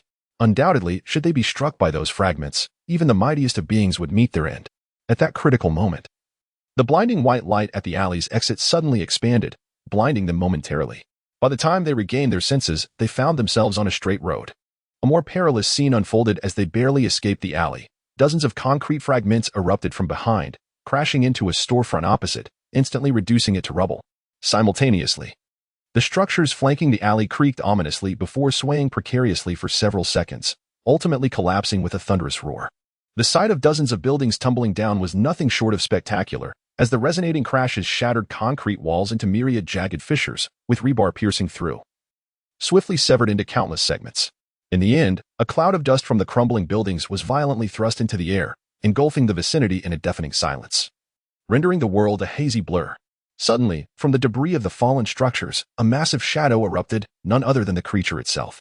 Its body was battered and bloodied, half of it grotesquely pierced by sharp rebar, and a third of its right side lay in tatters, including its right arm. Its toes had been obliterated, leaving behind bloodied stumps revealing ghastly bones. Despite such grievous injuries, which would incapacitate any ordinary person, this monstrosity relentlessly pursued them, its mutilated visage still contorting in a fierce snarl, intent on tearing them to shreds. Chapter 5. The Survivors Camp. 1. Why aren't they here yet? If they don't arrive soon, that creature will continue its relentless chase. The figure atop the building was anxiously awaiting, having prepared everything, with the sole task remaining to wait for Zhang Yu and the others to lure the beast in, so he could deliver the fatal blow. This individual had survived in MC City for over a week and possessed a deeper understanding of the creature than Zhang Yu and his companions. He was acutely aware of the monster's frenzied nature when faced with food, and its tenacity in pursuit. Typically, very few managed to escape the clutches of this beast. And those who did often had their companions sacrifice themselves, allowing a glimmer of hope for survival. Killing the creature and living to tell the tale was nearly impossible, as no one had ever succeeded in slaying it, or rather, it had never fallen to human hands. The creature's thought process was alarmingly simple. Once satiated, it would not seek food again for at least 5 to 6 minutes, providing a fleeting opportunity for escape. Conversely, should it catch a whiff of food and fail to capture it, it would relentlessly pursue until it could rend its prey apart with its savage fangs, devouring every morsel, including bones. After observing for several minutes, Zhang Yu and his companions finally emerged from the alley, prompting him to feel a surge of excitement, clenching his fist in anticipation. However, to his dismay, the vehicle veered in the opposite direction of where he stood, leaving him stunned and perplexed. This was not part of his plan. As he contemplated this turn of events, the creature erupted from the rubble, lunging towards the vehicle with the intent to obliterate it. Watching Zhang Yu's vehicle recede into the distance until it became a mere speck, the man felt an overwhelming urge to leap from the building. Despair and anger coursed through him. After finally glimpsing a chance for survival, that hope was now gradually receding, devoured by darkness, transforming into utter hopelessness. To be abandoned in the face of life and death would ignite rage in anyone. These are merely fleeting moments of his negative emotions. He would never resign himself to inaction.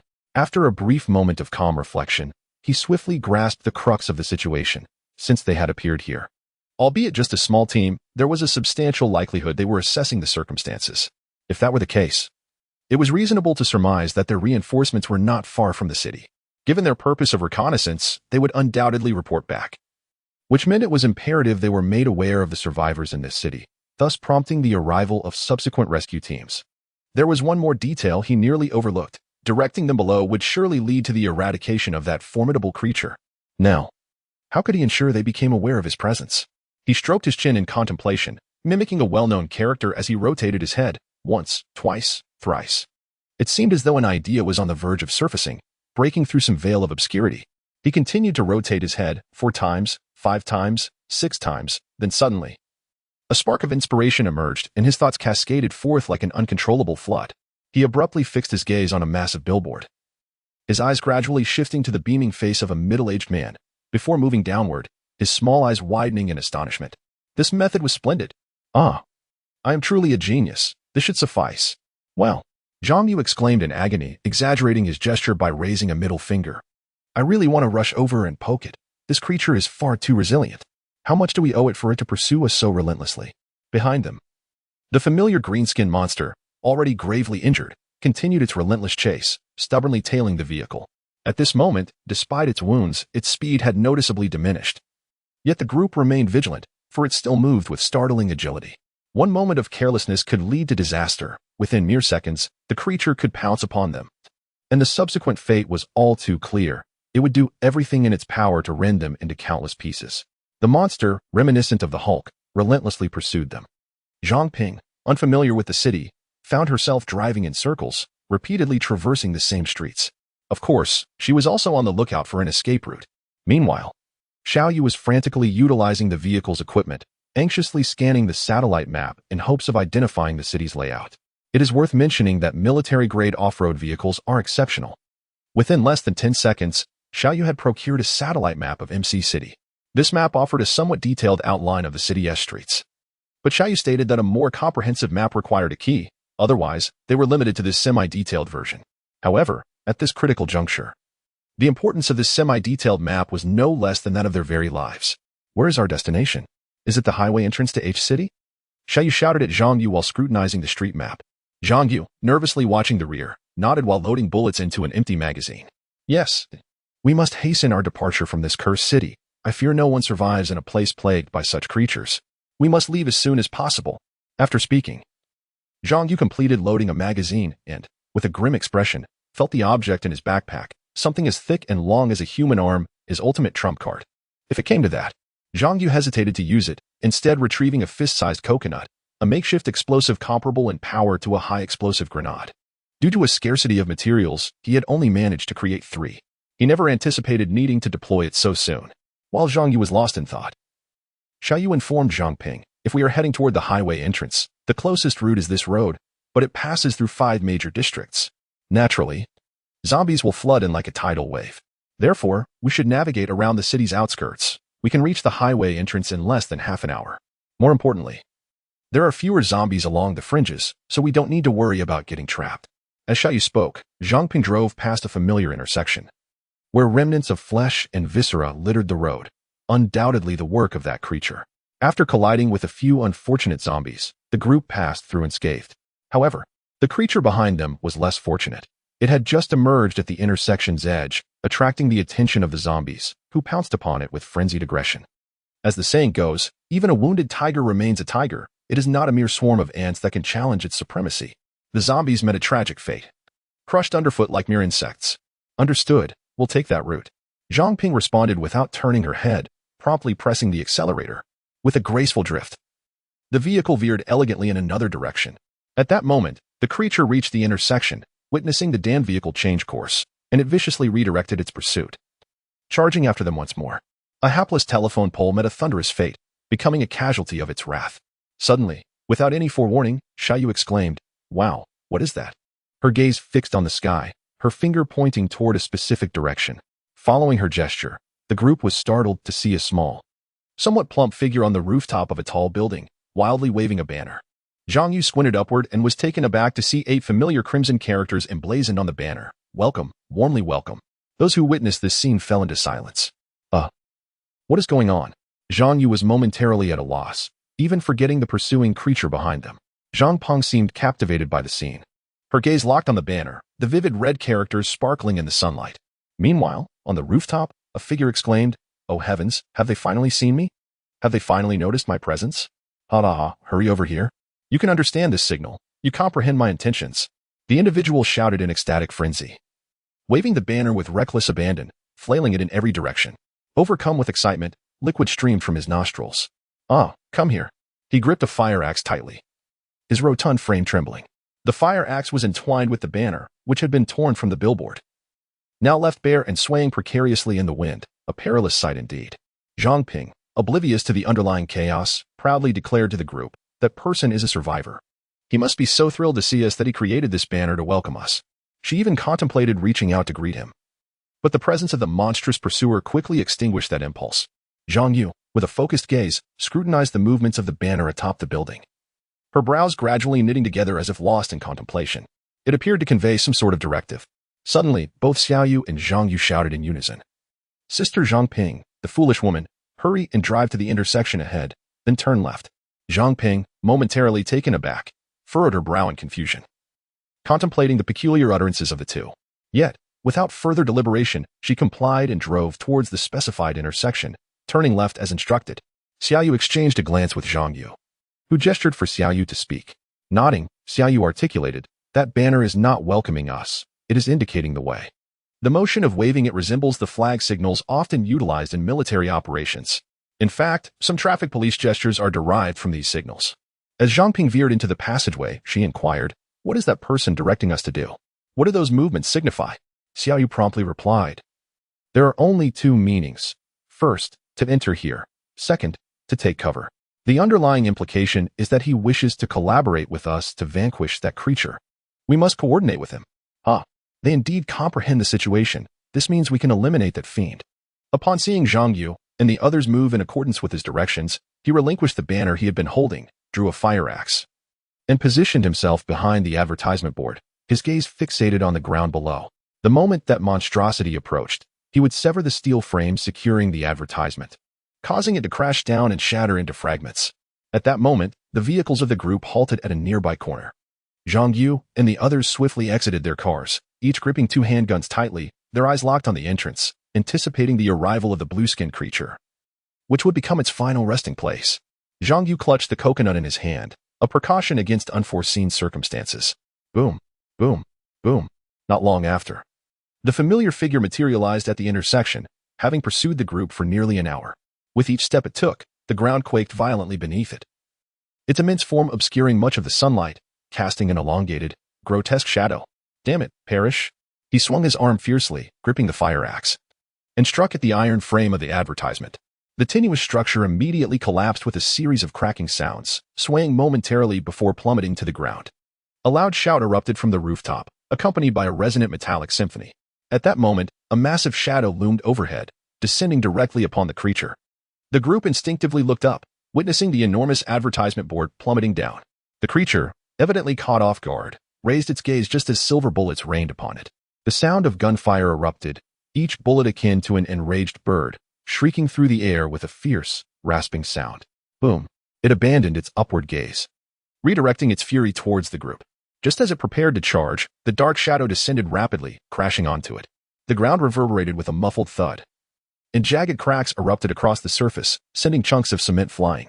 Instantly, the steel frame of the advertisement disintegrated with a cacophony of shattering sounds, transforming into a multitude of sharp steel rods that shot outwards, embedding themselves into nearby structures, tearing apart the concrete walls to reveal the dark, exposed rebar within. In a bid to evade the impending danger of the steel projectiles, the group sought refuge behind an abandoned truck. Once the chaos subsided, they cautiously peered from behind the vehicle, and upon confirming the absence of immediate threats, they emerged, their gazes fixed upon the wreckage of the advertisement board. At that moment, dark red blood began to seep from the rubble, flowing like water from a faucet, saturating the street with a pungent odor. Just as the group began to celebrate their apparent victory, the pile of steel debris began to tremble violently, suggesting the emergence of something beneath, resembling a small mound. Startled, An Jie clenched his teeth and retrieved the coconut. Is it a cockroach? It seems I must use it after all. With a mix of regret and pity, An Jie ignited the fuse of the coconut with a lighter, the rapid crackling of flames echoing as the fuse swiftly shortened. Zhang Ping and Xiao Yu had already taken refuge within a nearby building. Zhang Yu, expressionless, tossed the coconut onto the pile of steel debris, where it rolled to a resting place before the visage of a middle-aged man, whose smile resembled a blooming chrysanthemum.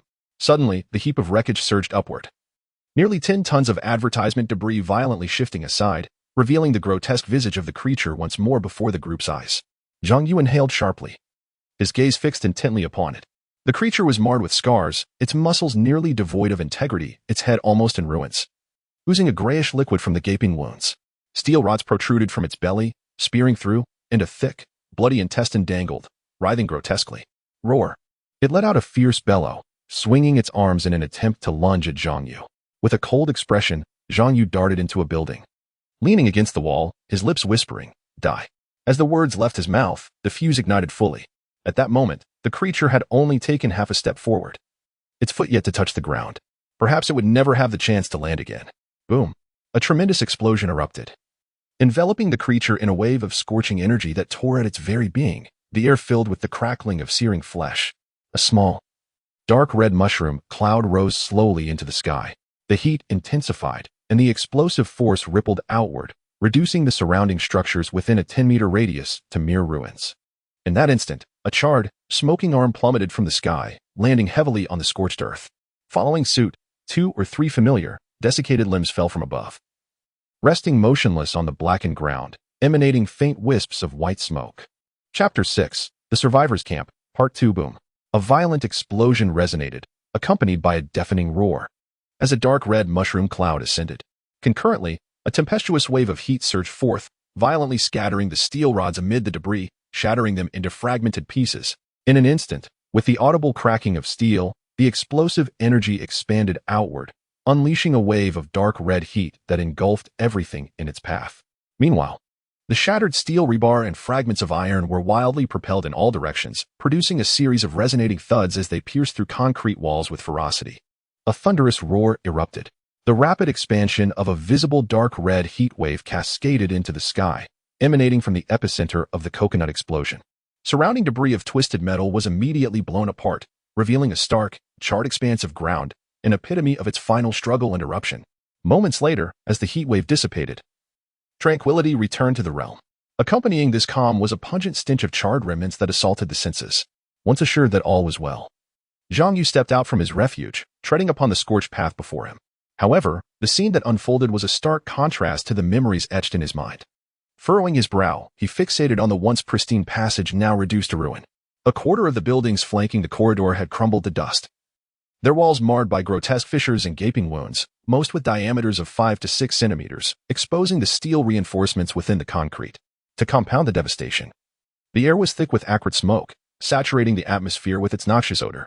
The ground, a charred expanse of concrete, revealed grotesque, scorched limbs that were unmistakably remnants of the obliterated creature. At that moment, The severed appendages still emitted wisps of smoke, and from their charred, cracked flesh wafted a faint aroma of burnt meat. Zhang Yu detached the magazine from his pistol, reloaded it, and let out a heavy sigh. The tension in his brow easing. Just then, Zhang Ping and Xiao Yu emerged from their hiding place.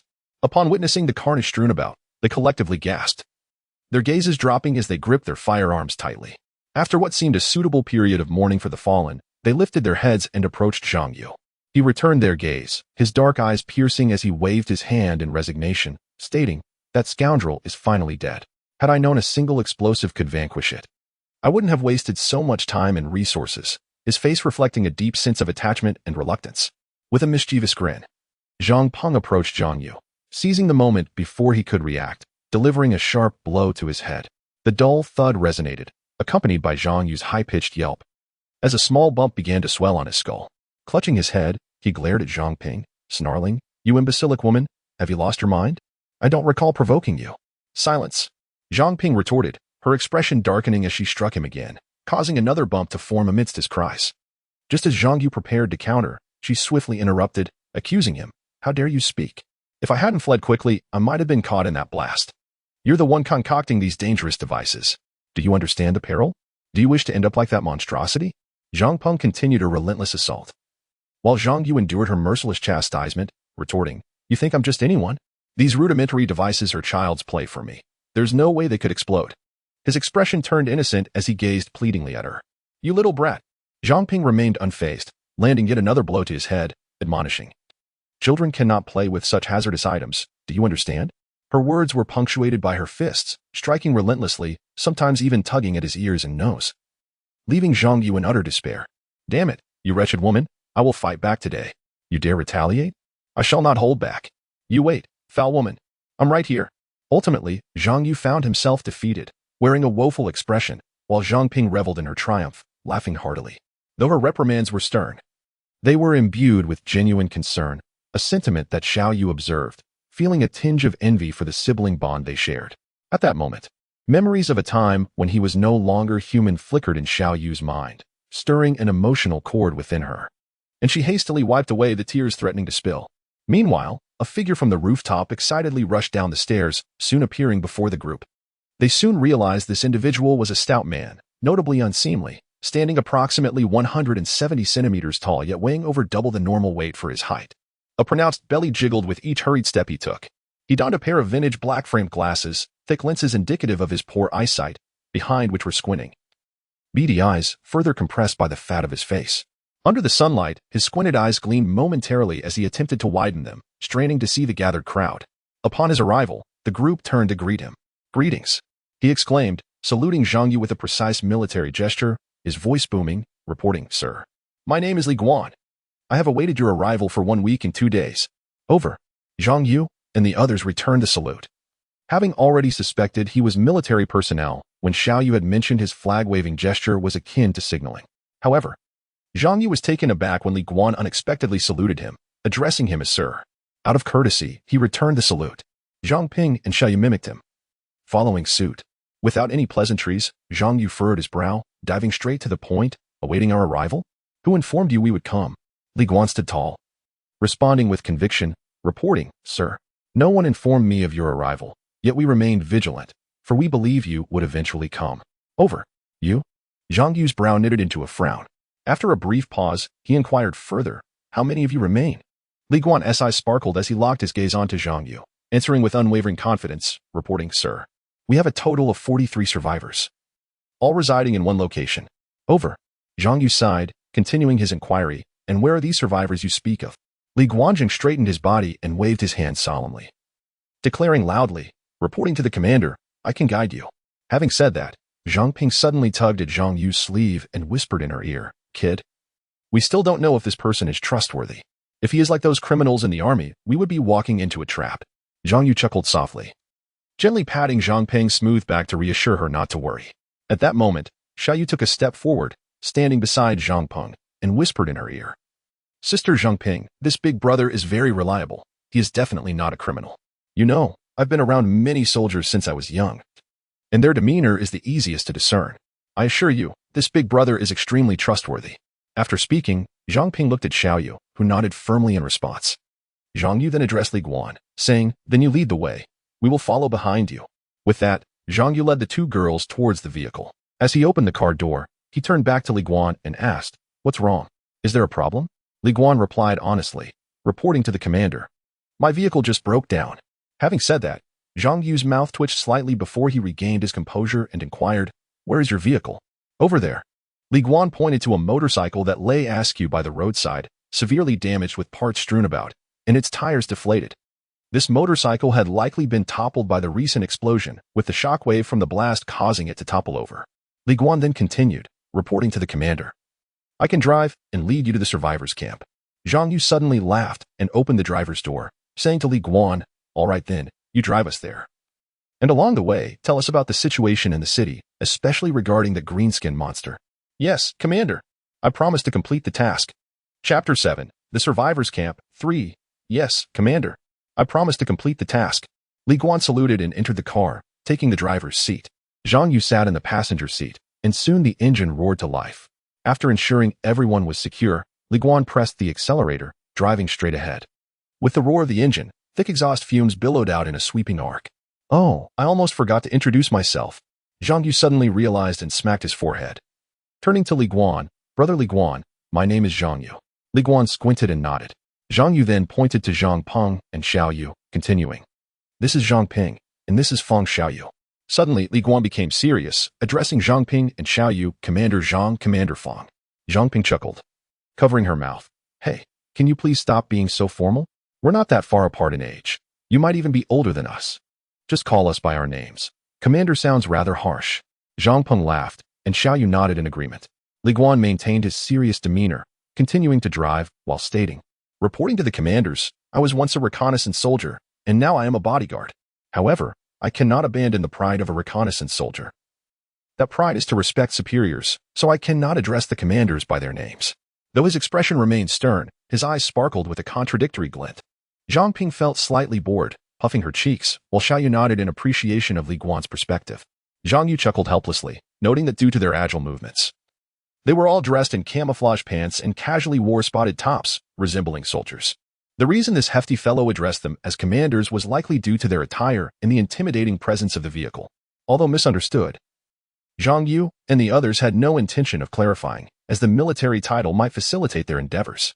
Zhang Yu turned to Li Guan and said, "Please tell us what has happened in this city over the past week and how the zombies came to be." Zhang Yu deliberately elongated the phrase "how they came to be," casting a meaningful glance at Li Guan. As Li Guan drove, he seemed to reminisce, beginning, "The story begins 9 nights ago. A fierce storm had been brewing since the afternoon, and as a bodyguard, I was resting with the person I was assigned to protect in a hotel. The morning had been calm, but by evening, as the storm intensified, I realized that most of the city's inhabitants had turned into zombies." Zhang Yu interrupted Li Guan's recollection, asking, "Who were you protecting?" Just then, a few zombies suddenly lunged onto the road.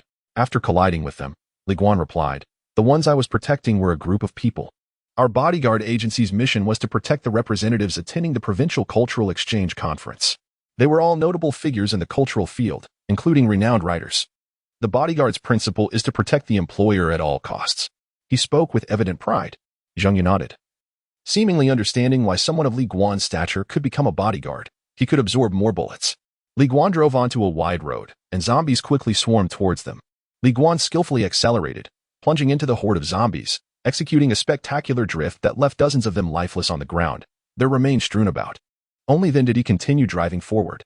Li Guan added, "I still do not know the cause of the zombies' appearance, but it feels as though the infection spreads at an alarming rate, even more exaggerated than in the movie Resident Evil. The zombies appeared almost without any warning." Pausing for a moment, he continued, "Since we were in the hotel, our defenses were solid. My companions and I eliminated the zombies inside, then set up some barriers, keeping them outside the hotel doors. From that point on, the hotel became our survivors' camp, and that is where we are headed. We still have 43 survivors, including myself." Zhang Yu furrowed his brows and could not help but ask, "Have you really stayed in the hotel this entire time? Over a week without searching for rescue? Just waiting for rescue personnel to arrive?" Li Guan replied nonchalantly, "We did not remain idle during the first few days of the zombie outbreak. We ventured out in large groups to search for survivors, braving the storm to rescue many. At one point, we had over 200 survivors, including a significant number of young adults." Zhang Yu's frown remained, tightly knitted as Li Guan continued, however, due to the astonishing speed of the infection. We often learned of survivors' locations, only to find that upon arrival, we were met with either a single zombie with a rotting face or individuals who had already been bitten. Gradually, we relinquished our search and rescue efforts, for we suffered immense losses during this process. His words were delivered with a dispassionate tone, yet his hands trembled violently. After a pause, Li Guan continued, his voice tinged with indifference. It is not that we did not seek assistance. However, each endeavor was met with despair, leading us to abandon the pursuit for survival. Zhang Peng could no longer contain her curiosity and inquired, "What did you do next?" Xiaoyu added, "What about the police? Did they not come to maintain order?" As Li Guan maneuvered the vehicle through a street, having dispatched dozens of zombies, he pressed onward. It was then that he remarked, "When the zombies first began to assault humanity, the police did attempt to uphold order, but within 2 days, they vanished as if evaporated, without a trace." His tone bore a chill. He continued, "Later, we learned they had all evacuated the city to safeguard government officials and affluent individuals. They departed by train." Survivors returning from the train station recounted that hundreds had surged into the station, blocking the tracks in an attempt to halt the trains. However, those aboard showed no inclination to stop, continuing onward and tragically claiming many lives, while some police officers even fired upon the survivors. To clarify for Zhang Yu and the others, he added, "The train station lies at the southern exit of the city, and now no trains pass as the tracks are littered with rotting corpses." Li Guan's words, though delivered in a flat manner, conveyed a palpable sense of anger and revulsion, invoking the image of the innocent bodies witnessed on the bridge, their struggles and resistance, including that of a woman clutching her child. The callousness of the government officials soured Zhang Yu and the other sentiments, fostering disdain for those in power. Reflecting on recent events, it was evident that no rescue personnel had arrived, with the so-called rescuers likely focused on aiding the wealthy elite. The disgust for the government's actions and mindset was palpable among them. Zhang Yu recalled a film titled 2012, which depicted the apocalypse through the lens of ordinary individuals striving for survival. The film satirically highlighted human selfishness and darkness in times of crisis, showcasing how far people would go to survive. The most striking scene etched in Zhang Yu's memory was that of the tickets for the Ark. The rich purchased their passage on the so-called Noah's Ark, while the impoverished either awaited death or desperately attempted to board, only to be cast aside. The leaders of nations provided a disturbingly perfect rationale for their actions, positing that it was essential to preserve the superior genes of humanity, while those left behind were deemed inferior and expendable. This film encapsulated the Darwinian ethos of survival of the fittest, yet in reality, only wealth and power ensured survival. Ultimately, as the deluge approached, the leaders of various nations resolved to open the gates for survivors, allowing the protagonist a glimpse of hope. However, the final scene left Zhang Yu nauseated as he witnessed the leaders' hypocrisy, deciding to permit survivors to board while dismissing the lives of countless others as insignificant. In their eyes, the lives of the common people were as inconsequential as grasshoppers, their struggles unnoticed. As the world faced calamity, everyone was ensnared in peril, their lives hanging by a thread, acutely aware of the looming danger. An ancient adage rings true: in prosperity, the common people suffer; in adversity, the common people suffer. History reveals that it is invariably the common folk who endure oppression, while the powerful exploit their positions to secure their own survival, leaving the ordinary citizens to fend for themselves. Li Guan sighed helplessly, a rare display of emotion from the typically stoic soldier. He continued, "We took refuge in a hotel, venturing out daily in the rain to search for survivors. Each day, the increase in survivors brought us solace. We encouraged one another, discussing not when rescue would arrive, but how many we saved and how many zombies we dispatched, in which new companions joined us." Zhang Yu and the others were profoundly moved by this sentiment, resonating within them like a plucked string, unable to settle. At that moment, Li Guan navigated a narrow path, eventually merging onto a broader highway. The road was remarkably devoid of zombies, with only a scattered few, rendering it relatively safe. It appeared that Li Guan had long recognized this route as one with minimal undead presence. After colliding with a couple of oblivious zombies, the vehicle continued onward. Li Guan adjusted his demeanor and elaborated, "The hotel still harbors ample provisions, and there is a supermarket adjacent to it. Although our numbers are significant, we need not worry about our food supply in the short term. However, once the survivor count exceeded 200, our food reserves began to dwindle. The survivors lacked leadership and awareness of rationing, and within merely 2 days, the hotel's supplies were exhausted, followed by the supermarket's in just a couple more days." He continued, "Fortunately, the weather cleared, and people's awareness began to rise. Groups of 7 or 8 ventured out in search of sustenance." At this point, his voice quivered and his hands trembled on the steering wheel. A total of 12 small teams set out, comprising 98 individuals, mostly young men, along with some strong women. Yet, only one team returned, and most bore injuries. Li Guan turned to Zhang Yu, stating, "We inquired about the reasons for their injuries. And they spoke of being attacked by a creature with green skin, one of whom had a shattered knee." Zhang Yu, intrigued, quickly asked, "Did they know how that creature came to be?" Zhang Ping and Xiao Yu also turned their gaze toward Li Guan, having experienced his terrifying strength firsthand. Li Guan sighed and shook his head. "We have no knowledge of its origins. It seemingly appeared overnight, just 3 days ago. I know there are 4 of them, each guarding one of the city's cardinal directions. The one you defeated was the Southern Sentinel." Zhang Yu and the others exhibited little disappointment at this revelation, as if they had anticipated this outcome from the outset. Zhang Yu then asked, "What will you do next?" Li Guan responded, "In the coming days, we shall dispatch individuals to procure sustenance. Although we are aware of the creature's existence, many still require nourishment. Numerous individuals have boasted about their aspirations to vanquish the beast as a feast for our revelry, and some youths, merely 15 or 16 years of age, have volunteered to venture forth. However, those who returned were few and far between. It was only then that we recognized the peril posed by the monster. Yet we cannot remain confined within the hotel. We have merely advised the remaining individuals to exercise caution." Such counsel proved ineffectual, as they continued to venture out in greater numbers than they returned. The scarcity of food is not the gravest issue, due to the drastic reduction in our numbers. The survivors still managed to stave off hunger, albeit barely. Recently, however, provisions have begun to dwindle once more, and many are reluctant to seek out sustenance. Their former zeal now extinguished. Zhang Yu queried, "Have you not considered leaving this city? Is your mindset solely fixated on awaiting rescue?" Li Guan replied with a hint of resignation, "Of course, we have contemplated departure, yet there exist too many divergent opinions. Most of those who have survived are the elderly, weak, women, and children. They prefer to maintain the status quo, venturing out daily in search of food while patiently awaiting the arrival of rescuers." He continued, "Moreover, we lack a leader and a clear direction. They are averse to following anyone's command. My daily duty consists of standing guard, securing one direction, and awaiting the arrival of any rescuers, while also reporting the distribution of zombies to those seeking food." At this juncture, Li Guan's tone became fervently emotional, his eyes shimmering with unshed tears. But fortunately, today we have finally awaited your arrival. We hope you can extricate us from this dire predicament." Upon finishing, a viscous green substance abruptly erupted from his nostrils. He hastily wiped the repugnant matter from his face and exclaimed, "You are all officers of the military. With your presence, they will surely heed your commands and evacuate to another city." Just as Zhang Peng and Xiao Yu were about to interject, Zhang Yu suddenly turned and cast a fierce glare at them, effectively stifling their intended explanations. Li Guan regarded Zhang Yu's peculiar behavior with mild confusion, but chose not to comment, continuing to drive attentively. Zhang Yu merely chuckled dismissively. Before long, a towering structure, once a 5-star hotel, loomed into view, its 50-plus stories stark against the skyline. Li Guan excitedly declared to the group, "Report, officers. Ahead lies our refuge." A total of 43 survivors remain.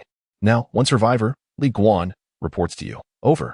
As the once grand hotel drew ever closer, the survivors' encampment. An overwhelming sense of dizziness enveloped Zhang Yu, akin to an invisible hand constricting his throat. He found himself struggling to breathe. Was it due to his identity? Or something else?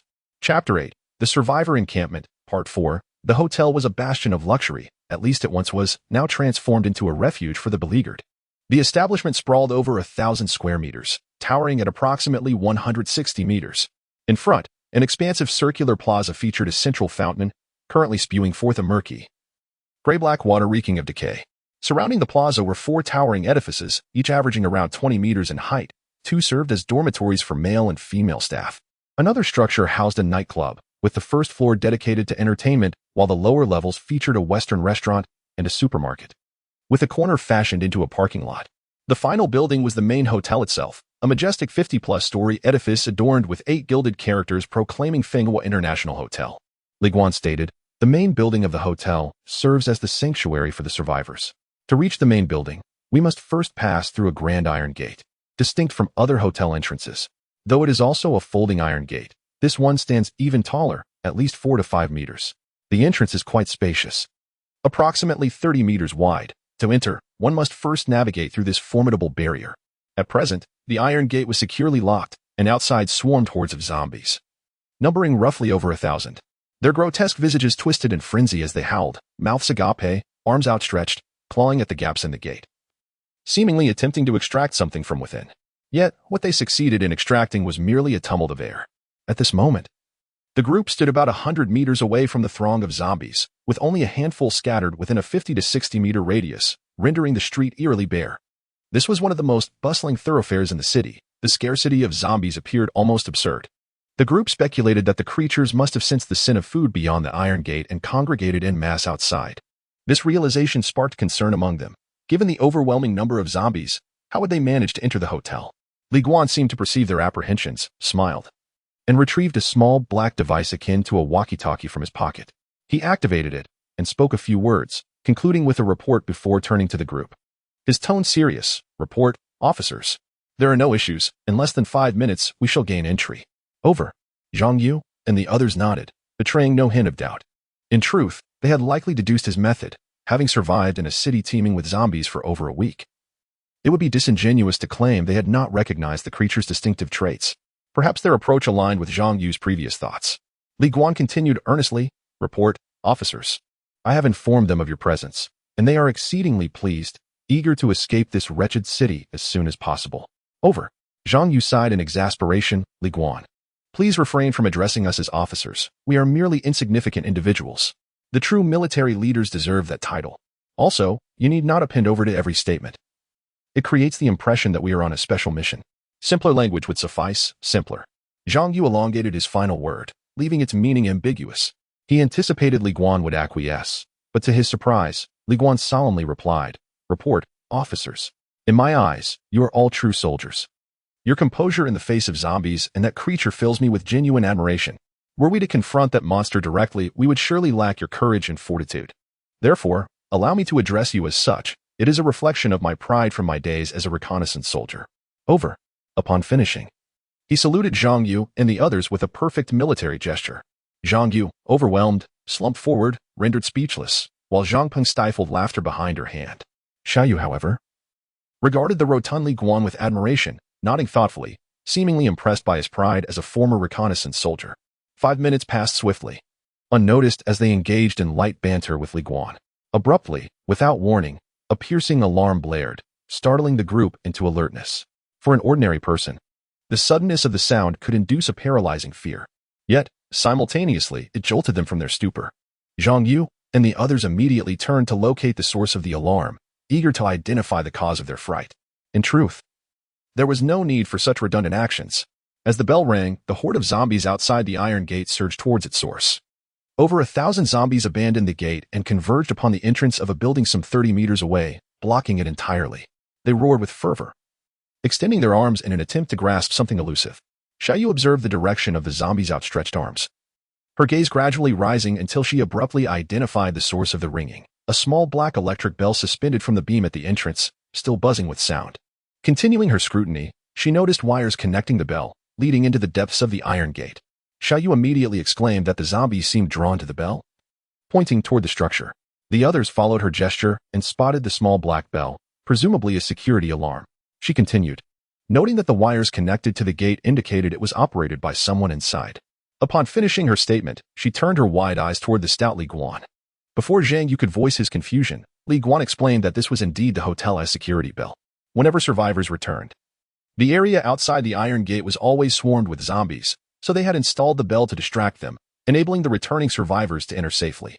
As they spoke, the tightly shut folding Iron Gate silently swung open, making no sound at all. The group speculated that the gate's tracks had been treated with lubricant or layered with paper to muffle any noise. At that moment, a figure peeked through the gate, scanning the surroundings. Upon seeing no immediate danger, he signaled frantically for Zhang Yu and the others to hurry over. In truth, he was signaling to Li Guan. Li Guan's response was to abruptly accelerate the vehicle into the entrance. Chapter 9, The Survivors' Camp, End. At last, Zhang Yu and his companions passed through the Iron Gate, stopping the vehicle beside a circular fountain in the plaza. Instantly, a foul stench of decay wafted through the car windows, assaulting their senses.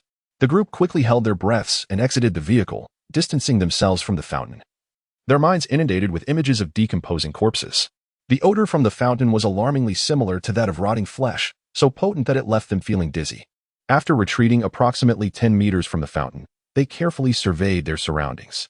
The plaza occupied about 500 square meters, covering half the hotel's footprint. On either side of the fountain were wide, elegant marble pathways lined with a few erica palm trees, now leaning lifelessly, withered and awaiting decay. Nearby, a series of sandbags were stacked, numbering around 50 to 60, each grotesquely stained with dark red, viscous liquid, blood. Some of the bags bore scratch marks, and some even contained dried, grayish-white substances. Li Guan explained that these sandbags had originally obstructed the hotel's entrance, and once they had cleared the zombies from within, they piled the bags there as a precaution for any future breaches. Behind the hotel lay an oval swimming pool, which should have been crystal clear but was now murky and exuded a similarly foul odor. This stench mirrored that of the fountain. Surrounding the pool was a wall that connected to the iron gate, enclosing the entire hotel within. Aside from the main entrance, the hotel had only a few smaller passageways, all of which Li Guan assured had been boarded up and reinforced with nails. Thus, the hotel was effectively a semi-secure refuge, possessing only one point of entry. Zhang Yu was pleased with their arrangement, while Zhang Ping and Xiaoyu grimaced, covering their noses in an attempt to escape the noxious scent. Unfortunately, the stench was overwhelming. Remaining downstairs would surely subject them to its permeation. Unless they severed their noses, they would be resigned to endure it. Having assessed the hotel's layout, the individual who had opened the gate closed the folding iron door just before the zombies returned. One unfortunate zombie attempted to enter, only to meet its demise as the gate slowly crushed its upper half, severing it entirely. The individual expressionlessly discarded the unfortunate half-body outside, sending it crashing into other zombies like a row of dominoes, creating a brief chaos. After the commotion, the zombies resumed their fervent attempts to breach the gate, stretching their arms through the gaps as if trying to extract something from within. In reality, they grasped only air, achieving nothing. At this juncture, the individual approached Zhang Yu and the others, cleaning his hands with a rag as he walked. They observed that he was a young man, perhaps in his 20s, with a rather slender physique. His hair was disheveled, resembling a bird's nest, and dark circles haunted his eyes. Perched on a medium nose was a pair of gold-rimmed glasses, commonly known as gold wire monkey glasses. Overall, he presented as a frail, bookish figure. Li Guan quietly introduced him as Ding Mu Ding, a renowned author whose pen name, if memory served, was Dude. He had previously published a Doomsday novel online. Though Li Guan couldn't recall the title, and Zhang Yu and the others showed little interest in the details, Ding Mu Ding greeted them briefly before yawning widely and retreating into the hotel's interior. Li Guan explained that he had been on watch alone throughout the night and was due for some rest. Nodding in understanding, they soon noticed a multitude of individuals rushing from the hotel's interior, their speed remarkable. The expressions on their faces reflected an excitement akin to that of fans encountering a superstar, their exuberance palpable. They yelled and clamored around Zhang Yu and his companions, numbering around 30. As Li Guan had indicated, most were the elderly, women, and children. Among them, 10 were over 50 years old and devoid of any combat capability. 5 were children, the eldest not exceeding 13 years, and the youngest was merely an infant in swaddling, crying for sustenance. There were also several women, totaling about 7 or 8, while the remaining individuals were a handful of able-bodied young adults. However, given their numbers, they were sorely lacking in manpower. With fewer than 10 genuinely willing to exert themselves, many of whom were either spoiled rich kids or affluent landowners, relying primarily on others for sustenance. Li Guan enthusiastically introduced the identities of Zhang Yu and his companions to the excited survivors, while also presenting the survivors to Zhang Yu, reciting their names one by one. Zhang Ping and Xiaoyu showed little interest in these introductions. Upon noticing the presence of girls among the survivors, they joined hands and sat aside, chattering away, leaving Zhang Yu to endure the monotonous recital of names alone. Despite its tedium, Zhang Yu listened attentively, shaking hands with each individual. Upon grasping the hand of an elderly man, tears streamed down the old man's face as he recounted his harrowing experiences of the past few days, expressing a fervent wish for the military to rescue them from the sea of corpses. Meanwhile, some of the more dubious characters, upon catching sight of Zhang Yu's pistol at his waist, kept their distance, and when it was his turn to be introduced, they forced a smile to greet him. Others, with ulterior motives, subtly inquired about Zhang Yu, marveling at his youth and questioning which military unit he hailed from. Zhang Yu, having rehearsed the lines countless times in his mind, deflected their inquiries, stating, "We have the right to remain silent. The existence of our military is a secret, and you have no right to know why." With that, he saluted dramatically, fixing a piercing gaze on those individuals until they averted their eyes, at which point he lowered his arm. The introductions of the survivors concluded, yet the skeptics continued to nitpick, questioning how someone so young could enlist. Zhang Yu replied, "According to our country's laws, any citizen who has reached the age of 18 has the right to serve in the military. I am 19 this year." He spoke these words with an unflinching demeanor, as if deceiving them was a matter of course. But why do you look so young? Genetics. Do you have an ID? A military license? No, but I have this. Zhang Yu retorted, drawing his small pistol from his waist. Could it be a replica? Would you like to find out? He said, playfully aiming the cold barrel at the forehead of the questioner, who was clad in gaudy attire, with golden-dyed hair and foul-smelling yellow teeth that repulsed Zhang Yu. Though short in stature, he had a notably aggressive temperament. Li Guan mentioned that this individual's parents were scrap collectors, hoping he would study diligently, only for him to squander their hard-earned money on drugs. Li Guan added that this character had come along with some wealthy youths who initially had no intention of rescuing him. He had followed them on his own accord. When the gun was pointed at his forehead, the man panicked, swiftly raising his hands in surrender. Zhang Yu felt a sense of helplessness. They had come here solely because there were survivors, having not encountered any for several days. Out of loneliness and emptiness, they needed to unite with these survivors in hopes of enduring together. However, the presence of such individuals in the camp made Zhang Yu despair for the future. The survivors' low quality could very well lead the remaining ones into the sea of corpses. Unity among the survivors was essential for survival in this apocalyptic world. Humans are social creatures. Since ancient times, they have banded together to resist ferocious beasts. Are today's zombies not a modern incarnation of those ancient predators? For humanity to survive, they must unite. Zhang Yu suddenly felt an urge to eliminate those of poor character, for their presence could spoil the pot. Akin to a single rotten apple. Yet, he hesitated. They were not zombies but sentient beings, survivors, just like himself. Therefore, they must not be harmed. Everyone soon agreed that staying in the foul-smelling place was unwise, and they made their way into the hotel lobby. The interior of the hotel was lavishly decorated, with shimmering crystal chandeliers hanging from the ceiling and large, ornate porcelain vases adorning the surroundings. A plush red carpet covered the floor, reminiscent of bloodstains. In the center of the lobby stood a massive round table, large enough to accommodate 20 to 30 people comfortably. Surrounding the table were genuine leather sofas, complemented by exquisite pearwood chairs. Zhang Yu marveled at the opulence, noting that none had seized these items in greed. Li Guan was right. They had become aware that these luxurious items were less practical than a simple kitchen knife. Preserving them for admiration was preferable to destruction. As Chapter 10, Prelude to Bloody Slaughter, Part 1, unfolded, Zhang Yu settled onto a sofa when several elderly men, their faces streaked with tears and mucus, clamored to grasp his hands, recounting their recent tribulations, days of hunger, the number of survivors lost, and the reasons for their demise. They detailed their stories meticulously, as if fearful that Zhang Yu might remain uninformed. Finally, they earnestly bombarded him with questions. When would the rescue team arrive? Where would they take the survivors? How many troops were there? Was there food and shelter? Zhang Yu felt utterly helpless. He had no idea when the rescuers would come, nor did he possess any information about the military. He was merely a fugitive in this apocalyptic landscape. Yet what could he do? They were entirely unfamiliar with these people, unaware of the consequences that might ensue if their identities were discovered. Perhaps they would be disarmed or imprisoned in any case. Zhang Yu was resolute in keeping their identities concealed, even if it meant perpetuating the deception indefinitely.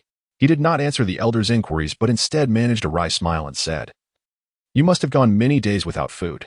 I have brought some provisions. Please help yourselves. As for the rescue team, we will discuss that after we eat, as it is quite a taxing subject. So let us eat first." As he spoke, he rubbed his temples, his expression one of genuine distress. Zhang Yu ordered a bag of rice to be brought down from the vehicle, along with more than 10 cans of fermented fish. At that moment, the 3 sentries returned with a few young individuals, all around 17 or 18 years old. They had come back empty-handed, having encountered a horde of zombies surrounding a familiar supermarket, and barely escaped with one of their companions. The young ones were curious about Zhang Yu and his group, and after Li Guan explained, they introduced themselves. From their words, Zhang Yu learned that the 3 were retired soldiers, now colleagues and bodyguards of Li Guan. The young teenagers were ordinary high school students who, having been saved by Li Guan and his companions, wished to repay their lives. Zhang Yu chuckled and exchanged light banter with them, quickly blending into their camaraderie. The arrival of these youths ignited a spark of hope within Zhang Yu. Their youth and spirited energy were indispensable in a collective. Only through hard work could a bright future be forged. At that moment, the fragrant rice was ready, and everyone gathered around the large circular table in the lobby, devouring their meal voraciously. To be honest, they were all exceedingly hungry, due to the scarcity of food. They had been subsisting on minimal rations. But now, with ample nourishment, the yearning within their cells surged, stimulating their ravenous appetites. In an instant, less than half a bag of rice remained. Zhang Yu noticed a peculiar detail. The count of survivors seemed erroneous. Li Guan had clearly stated there were 43 individuals. Yet only 42 were present in the dining area, excluding Zhang Yu and his companions. Intrigued, Zhang Yu inquired about the whereabouts of the missing survivor. The responses he received were largely sighs, interspersed with mocking laughter and pity. An elderly man, his hair grayed and face lined with age, set down his chopsticks and lamented. She is a tragic woman. Her child has perished, yet she refuses to accept this grim reality. He sighed again, bowing his head to continue consuming the food in his bowl. Before he could swallow another bite, a female voice retorted, "Who says her child is dead? She is still waiting for you to rescue him." The group turned to find a strikingly beautiful young woman speaking. Zhang Yu recognized her as Wang Qian. Introduced by Li Guan. Frowning, he cast a cold gaze over the assembly and asked, "Is there still someone alive? Do you know where they are and yet refrain from searching?" His tone was equally frigid, causing those whom his eyes fell upon to lower their heads in shame. Unable to meet his gaze, another elder, with hair streaked with gray, sighed mournfully, his weathered face resembling a road cracked by an earthquake. A young man, his voice raspy, explained, "Due to the incessant rain these past few days, her child is trapped in the school. We did consider a rescue, but there were simply too many people for us to enter the school. Days had passed without any word within that institution. It was a matter of either death or transformation into the very creatures that hunted them." Upon hearing the phrase transformed into them, Xiaoyu shuddered. As if her deepest memories were being unearthed, the familiar visage of someone resurfacing in her mind. Zhang Yu turned to the young man. Noting his cropped hair and angular features, he recalled him as Yang Zhening, a colleague of the corpulent Li Guan. Wang Qian scoffed disdainfully, her nostrils flaring. "You selfish lot. In the end, it's all fear driving you," she retorted through gritted teeth. Her words interrupted Xiaoyu's reverie, pulling her back from the haze, and she vaguely glanced towards the source of the voice. After Wang Qian finished speaking, she gathered a bowl of rice and a can of fermented fish, making her way up the stairs, disappearing from view. The once cheerful atmosphere turned frigid as silence enveloped the hotel lobby, the air thick with an eerie tension. Each individual focused solely on their bowl of rice, too fearful to utter another word. Zhang Peng, unable to endure the oppressive silence, shouted, "The presence of zombies is no excuse. Is it not your habit to go wherever survivors are?" She fixed a fierce glare on Li Guan as she spoke. Li Guan responded with a serious demeanor, "Yes, Commander." His bright eyes met Zhang Peng's. "Then why has no one initiated a search?" Zhang Peng's voice was laced with fury, as if she wished to strike each individual present. She envisioned inflicting pain upon them, cutting their flesh and then salting their wounds, ensuring their cries echoed in agony. She understood the profound sense of helplessness that accompanied facing the undead, a solitude that was suffocating. Zhang Yu shared this understanding, striving to avoid such anguish. The survivors' moral compass might be flawed, their hearts cold. Ultimately, they were merely seeking to preserve their own lives. Thus, Zhang Yu felt unqualified to pass judgment, for no one would willingly sacrifice their life to save another. Li Guan set down his chopsticks, exhaling deeply as he began. "We too have our burdens. The situation is such." Meanwhile, Wang Qian ascended the stairs, reaching the 43rd floor where she paused before a door marked 4309. This was the last remaining single room in the hotel, with all subsequent floors occupied by double, triple, or even quadruple rooms. Wang Qian detested the individuals below, which was why she had chosen to reside here. She gently knocked on the door, calling out, "Sister Schwer, are you in there?" A hoarse, weary voice responded. "Is that you, Xiao Qian? Have you brought me food again today?" "Yes." The voice sighed, "Forget it. Without a child, I shan't live on. Let these meals be for those people. Food must be scarce now. You should refrain from bringing me any more. Save your strength to escape from this place." Wang Qian discerned the refusal in her words but had no intention of leaving. She softly replied, "Sister Schwer, I didn't come just to deliver food. I wanted to tell you that the military has sent rescue personnel today. We might be able to." Before she could finish, the door swung open abruptly, revealing a tear-streaked yet beautiful face. Caught off guard, Wang Qian felt a start of fear but soon relaxed upon recognizing the familiar figure of Lu Schwer. As Schwer wiped her tears, Wang Qian noticed a fresh cut on her wrist, crimson blood oozing and bubbling forth. "Sister Schwer? What happened?" Wang Qian stammered, her eyes wide with shock. "Let us not dwell on that. Is it true that the military is sending people?" Lu Schwer asked while binding her wound with a strip of cloth. "It is true. Look, they brought us food," Wang Qian exclaimed, holding up the bowl of rice and can of fish to demonstrate. Meanwhile, in the lobby below, Zhang Yu and the others had listened to the entirety of this tragic tale, their hearts swelling with sympathy for the unfortunate woman.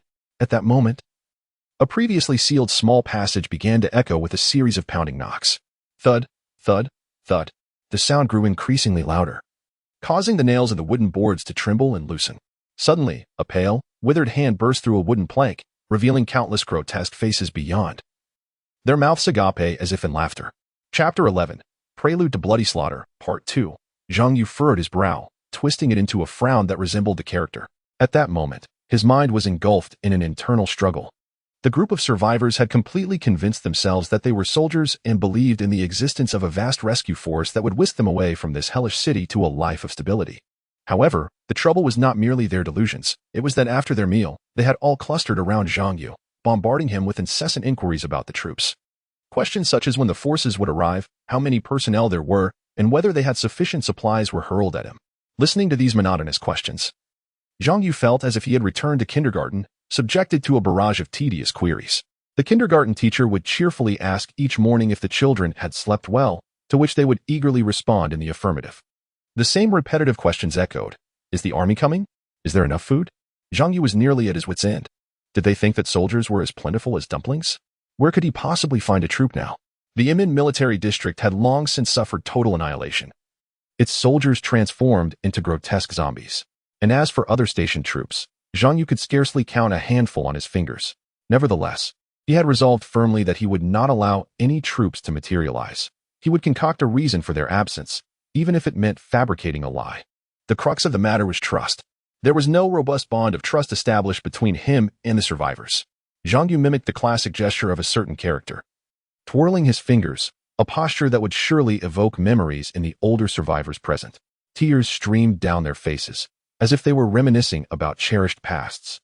Memories surged forth like a flood. Once the dam broke, there was no stopping the deluge. For survivors over 30, Zhang Yu's familiar pose stirred profound emotions, and tears flowed uncontrollably. Suddenly, just as the entire hall seemed on the verge of tears, Zhang Yu abruptly opened his eyes wide, his dark pupils gleaming with intensity. His body trembling violently, his gazes piercing as headlights. Zhang Ping and Xiao Yu, witnessing this transformation, instinctively recoiled in shock. No one understood Zhang Yu better than his sister, Zhang Peng.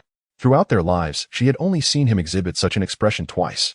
Once, at the age of 13, when a brash classmate bullied him, resulting in that individual being hospitalized for 3 years, a consequence only Zhang Yu knew how to orchestrate.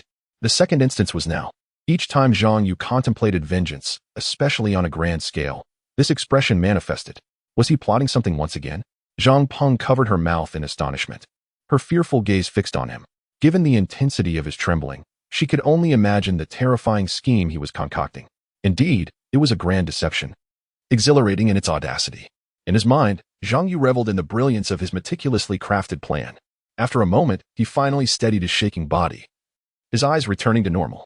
He clapped his hands against his rigid face, forcing a smile that felt painfully insincere, as though he were manipulating the muscles of his mouth. His gaze drifted toward the survivors, glinting with malice and pride. Most of them were so frightened that they held their breath, gasping in horror. Even the children began to cry out in distress. Zhang Yu clenched his fists, the pain from his nails piercing his palm grounding him against the urge to smirk. In a calm tone, he announced, "I have some bad news for you." After a brief pause, without waiting for their response, he continued, "The militia station to the south of this city has been completely wiped out. They have all turned into zombies." The survivors were taken aback, their mouths agape and eyes wide in disbelief. Coincidentally, the children who had been crying fell silent, turning to stare blankly at Zhang Yu, their expressions resembling those of witnesses to a horror show. Zhang Yu took satisfaction in their reactions and continued in a nonchalant manner. "The situation is dire across the province. We have fewer than 3 functional military units left, with the total number of soldiers barely reaching 10,000. To be frank, the remaining large forces have congregated in City H, and our small team is merely out here searching for survivors to escort back to H City." At this point, Zhang Yu cast a meaningful glance at Xiao Yu and continued, "To the base of the Flying Dragon Brigade in H City. This represents our final bastion of hope." He sighed, feigning helplessness. The so-called Flying Dragon Brigade was, in truth, the unit led by Xiao Yu's grandfather. And Zhang Yu's calm demeanor in revealing this fact earned Xiao Yu's admiration. Zhang Peng, too, nodded in approval. Not for the strategy itself, but for the fact that his words had silenced the sobbing children. "Impossible," someone protested. Zhang Yu turned slowly to regard the dissenting voice, belonging to a man around 25 or 26. As soon as he finished speaking, he slammed his hand on the table, exclaiming, "I absolutely refuse to believe what you're saying. Zhang Yu inwardly smirked. He welcomed the challenge, as it would significantly enhance the effectiveness of his plan, bringing it closer to perfection. With a mocking gaze, he asked, "What is it that you refuse to believe?" The intensity of his stare startled the man, whom Zhang Yu recognized as An Jie, a former soldier and now a colleague. An Jie furrowed his brow and shouted, "I just don't believe you. I refuse to accept that the Imin troops have been completely annihilated." The fervor of An Jie's reaction was something Zhang Yu had not anticipated. Yet, little did Zhang Yu know, An Jie had also once served in the Imin troops. Years prior, after graduating high school, he found himself unable to afford college tuition. With a father bedridden from illness, lacking resources and connections, he heeded his family's advice and enlisted as a militia member. At that time, the Imin militia was newly established, requiring no enrollment fees and even offering a stipend for joining, along with a steady salary. Those who performed well could also earn additional bonuses for completing missions. At that time, An Jie was primarily drawn to the financial resources of the military. Lacking any clear goals, his singular aim was to heal his father's illness, believing that money could facilitate that cure. Consequently, in pursuit of wealth, he enlisted in the militia's rookie battalion, embarking on his military journey. The individual he held in the highest regard was his training instructor, Wang Taigang. According to his comrades, this instructor previously trained special forces but had been reassigned to teach new recruits in the militia for reasons unknown to most, whether it was fortuitous or not. An Jie's battalion was under his command. The methods employed to train these recruits were akin to those used for special forces, designed for soldiers forged in the fires of hell. Many succumbed to the grueling regimen. Indeed, a significant number had joined the militia solely for monetary gain. Although An Jie was among them, he persevered, enduring relentless trials through sheer willpower. Ultimately, he emerged as a paragon and representative of the recruits. Reflecting on those times now, he is filled with a sense of awe and disbelief at how he managed to endure. Was it the allure of wealth? Time flew, and the 3-month training period passed swiftly. The instructor then took charge of another rookie battalion. Over his 3 years in the military, An Jie lost count of how many rookie battalions this instructor had guided. Despite his strict demeanor, he imparted invaluable life lessons to An Jie. On the eve of his departure from the military, An Jie bid farewell to his instructor, and they sat on the training ground that held countless memories. The scenes of their 3 years in the barracks played in their minds like a film reel. They exchanged light-hearted banter, and An Jie recalled that night vividly. With an abundance of stars twinkling in the sky, amidst the flickering starlight, under the vast dark canvas of the night, An Jie posed a question he had long wished to ask. What had compelled the instructor to join the militia as a trainer? He answered resolutely, "For the benefit of the nation. I shall do whatever my country requires of me." An Jie felt a surge of emotion throughout those 3 years. He had absorbed a fervent sense of patriotism, and he too yearned to contribute to his country. He would gladly accept any assignment, be it in the South China Sea, the Diaoyu Islands, or Xinjiang, without a moment's hesitation. Even if it meant bearing arms on the battlefield, he would not flinch. The instructor regarded him and remarked, "You are all pillars of the nation, and I am of an older generation. My sole duty is to guide you away from straying down the wrong paths, to serve as a beacon on your journey.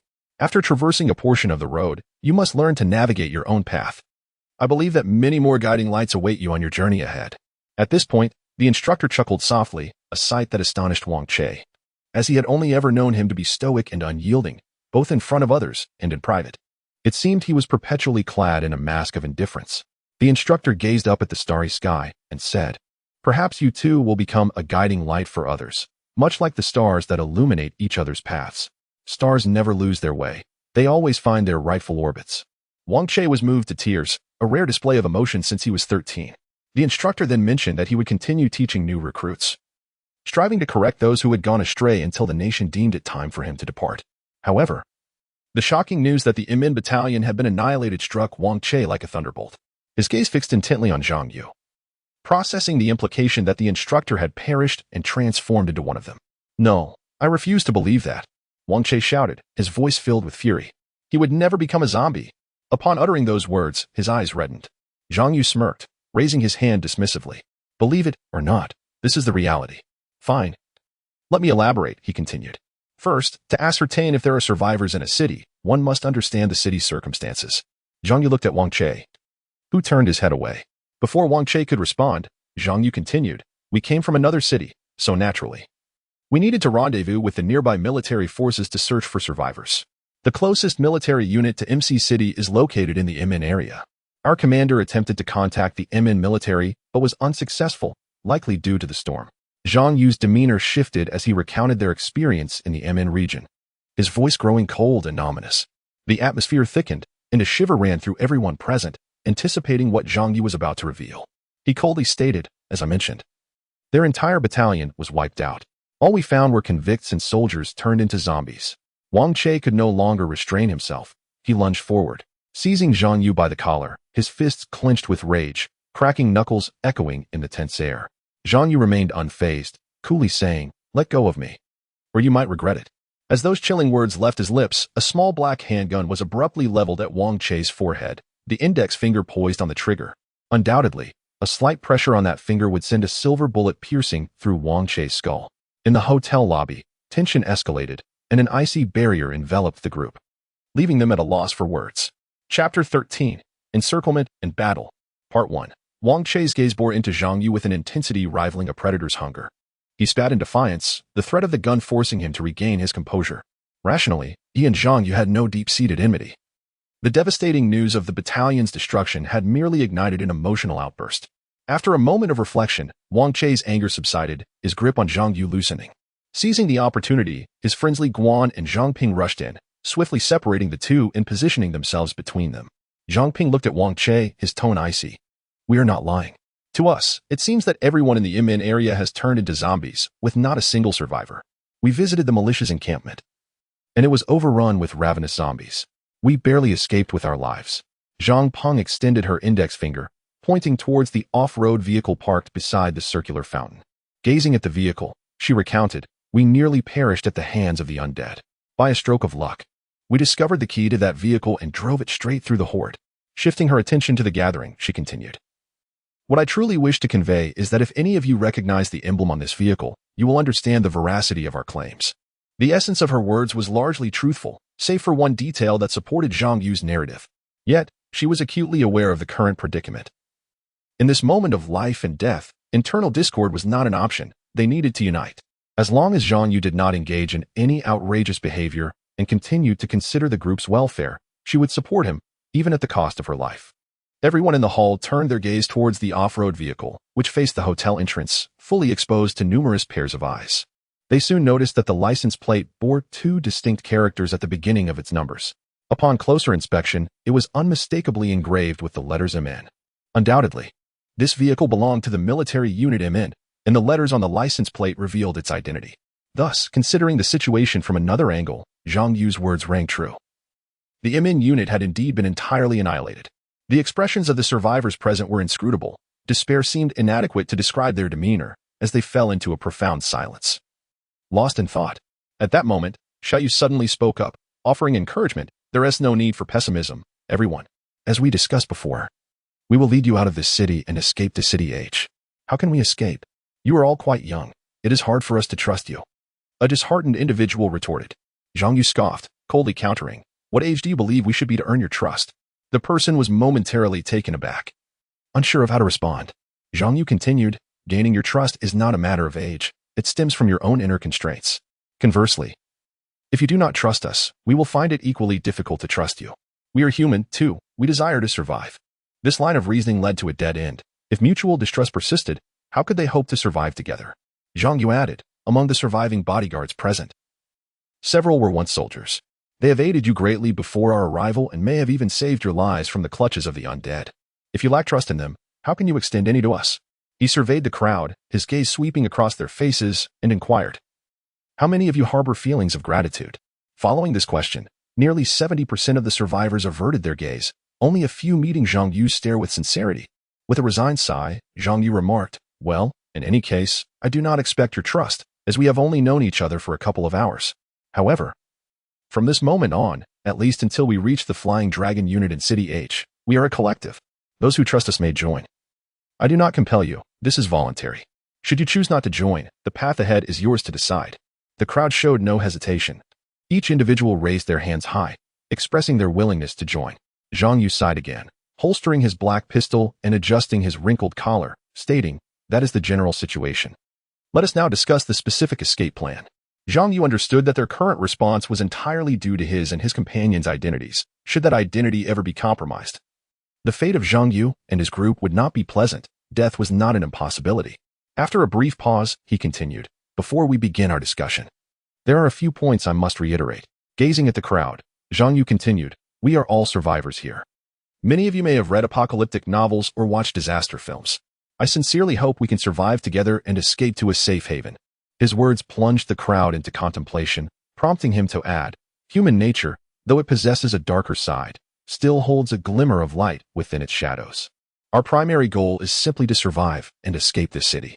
At least, given the current circumstances, our objectives align without conflict, enabling us to strive together. While we may lack a foundation of trust, as long as I remain a soldier, I will guide you towards City H for as long as I can." Zhang Yu sighed, a bittersweet smile crossing his lips as he expressed, "If possible, I truly wish for us to trust one another, free from suspicion or doubt." The expressions of those present grew peculiar. In that moment, Zhang Yu recalled An Jie, his brother. Their bond was pure, defined by brotherhood, where they trusted each other completely. Their backs turned without hesitation. Yet, he had departed forever. I do not wish for the grim scenarios of apocalyptic tales to manifest here, where one sacrifices their comrades merely to survive, using them as bait to lure zombies. I cannot abide that. Of course, should I discover such treachery, I would not hesitate to end your life without mercy. Do not claim I lack the authority. If you choose to accompany me to City H, you become part of this team, and I can manage your actions." Zhang Yu spoke coldly. "You must understand that surviving alone in this world is exceedingly difficult. We are merely ordinary individuals, devoid of the grotesque powers or supernatural abilities depicted in novels. Our only hope lies in unity. Only together can we escape the city and reach safety." No one spoke. It was Zhang Yu's solitary soliloquy. Most listeners lacked the patience for his words, while a few survivors attentively absorbed his every syllable, committing his message to memory. Observing the crowd's reactions, Zhang Yu sighed deeply, waving his hand in resignation. "All right, I concede. It all boils down to the essence of unity. But among you, how many truly embody that spirit?" This question accelerated the heartbeats of certain individuals, their guilty glances revealing their unease as they noticed others mirroring their actions. A portly individual glanced nervously at his own rotund belly, his face quivering in dismay. Similarly, some older individuals, who had contributed nothing, felt a pang of guilt in their hearts. Zhang Yu felt a profound disappointment. He questioned whether his arrival here had been a mistake. Taking a deep breath, he concluded, "That is all I wish to convey. Now, let us discuss our specific escape plan."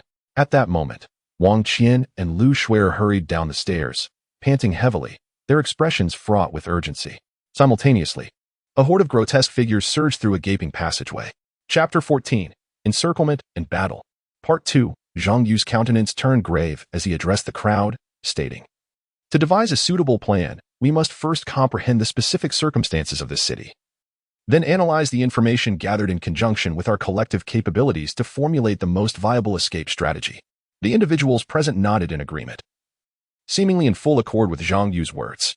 With a resigned shrug, Zhang Yu continued, "Of course, if one were to force their way out, there is a slim chance of escaping the city.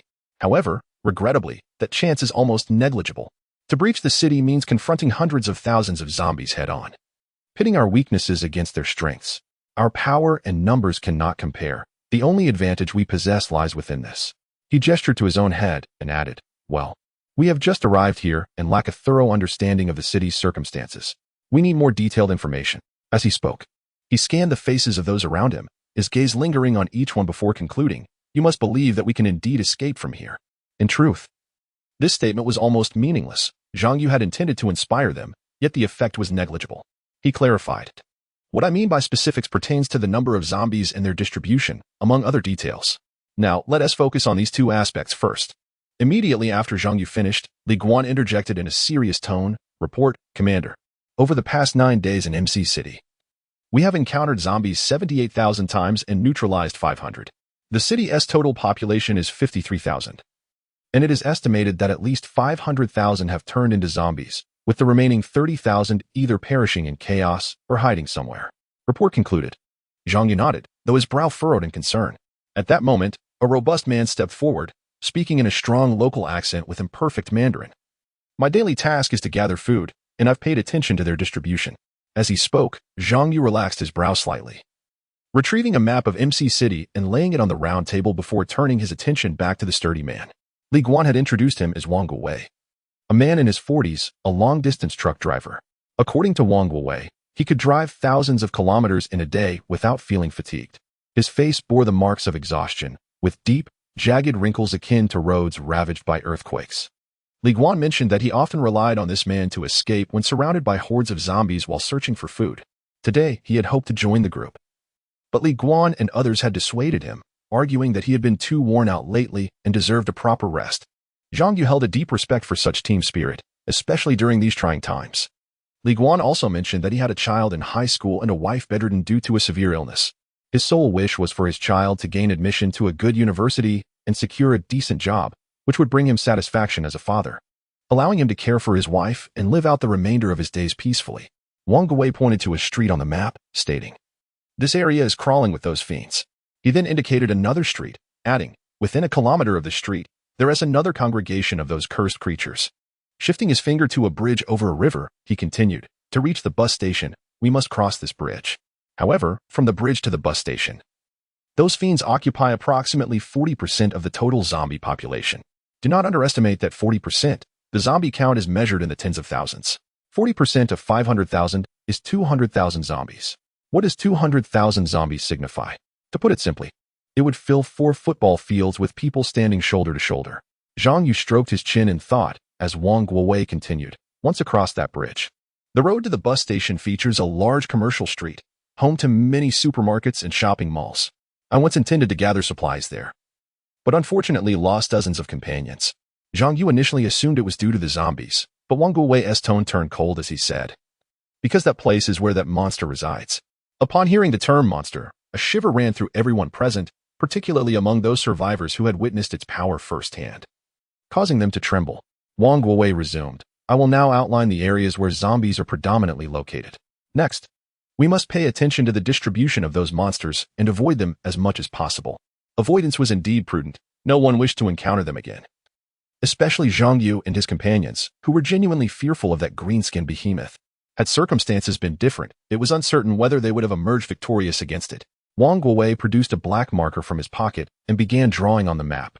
According to Li Guan, Wang Guowei's pastime was to buy lottery tickets. When not transporting goods, he would frequent tea houses with friends to analyze lottery numbers. Li Guan noted that this habit had not waned during idle times. He would gather with elderly friends to discuss lottery wins and boast about their luck. At that moment, Wang Qian and Lu Shuer hurried down the stairs, their frantic footsteps echoing, breaths heavy with anxiety, their faces pale. Their arrival captured the attention of everyone present, heads turning to observe these two extraordinary women, including Zhang Yu. Lu Shuer appeared to be in her 30s, the passage of time leaving subtle traces on her face. She looked not only anxious but also worn, her expression tinged with anticipation. She rushed to Zhang Yu, barely pausing to catch her breath before pleading, "Please, I beg you, save my child." Zhang Yu was taken aback, and as she uttered these words, she was seized by a violent cough, her hands and feet trembling uncontrollably. Some survivors contemplated making a sarcastic remark about her child being long gone, but the presence of Zhang Yu stifled those thoughts. She looked at him with pleading eyes, her gaze moist. "Please, please, save my child." Cough, cough. Before she could finish her plea, another fit of coughing overtook her, veins bulging on her forehead, grotesquely swollen like worms. Zhang Ping and Xiaoyu stepped forward to support her, gently patting her back, while Xiaoyu thoughtfully offered her a cup of water, signaling her to take her time. They helped her to a sofa to sit down. Zhang Yu observed this woman, Lu Shuer, though it was their first meeting. He had learned of her tragic past from Li Guan. As he watched her in distress, he recalled Li Guan's earlier words. Just as Zhang Yu was lost in thought, a throng of rotting-faced zombies appeared outside the hotel, their faces contorted in grotesque motion. At that moment, due to Lu Shuer's presence, the collective gaze of the group was fixated upon her, completely oblivious to the danger lurking outside the hotel door. A mere glance would reveal the peril beyond, yet no one looked away from the woman before them, until a heart-wrenching, plaintive wail suddenly pierced the air. "Help! Help! Is anyone there to save me?" Chapter 15, Encirclement and Battle. Part 3, Lu Shuesh is a tragic figure. According to Li Guan, her husband was a police officer who, during the zombie outbreak, met his unfortunate fate while protecting civilians. Before his transformation, he had valiantly rescued several individuals. Ultimately, he succumbed to the infection, and Lu Shuer witnessed his harrowing metamorphosis. After his change, he killed several civilians, and unable to bear the horror, she mercilessly struck his skull with a brick. For days, she has been engulfed in trauma, contemplating the idea of ending her own life. Yet, the thought of her son, who is in elementary school and whose fate remains uncertain, prevents her from succumbing to despair. Perhaps due to an innate maternal instinct, she feels her son is still alive, and that he is trapped in his school due to the torrential rain that fell after classes dismissed. Indeed, it must be so. Her son is surely still within the walls of that institution. By this time, it had been 4 days since the zombies had emerged. And with no police or armed personnel left in the city, they had all retreated. As the front desk manager of the Finghua Hotel, she had welcomed numerous survivors, including Li Guan and his companions, who possessed commendable qualities, particularly kindness. In her desperation, she informed Li Guan of survivors still present at the elementary school, refraining from mentioning her son, instead referring to them as survivors, a thought whose implications remain ambiguous.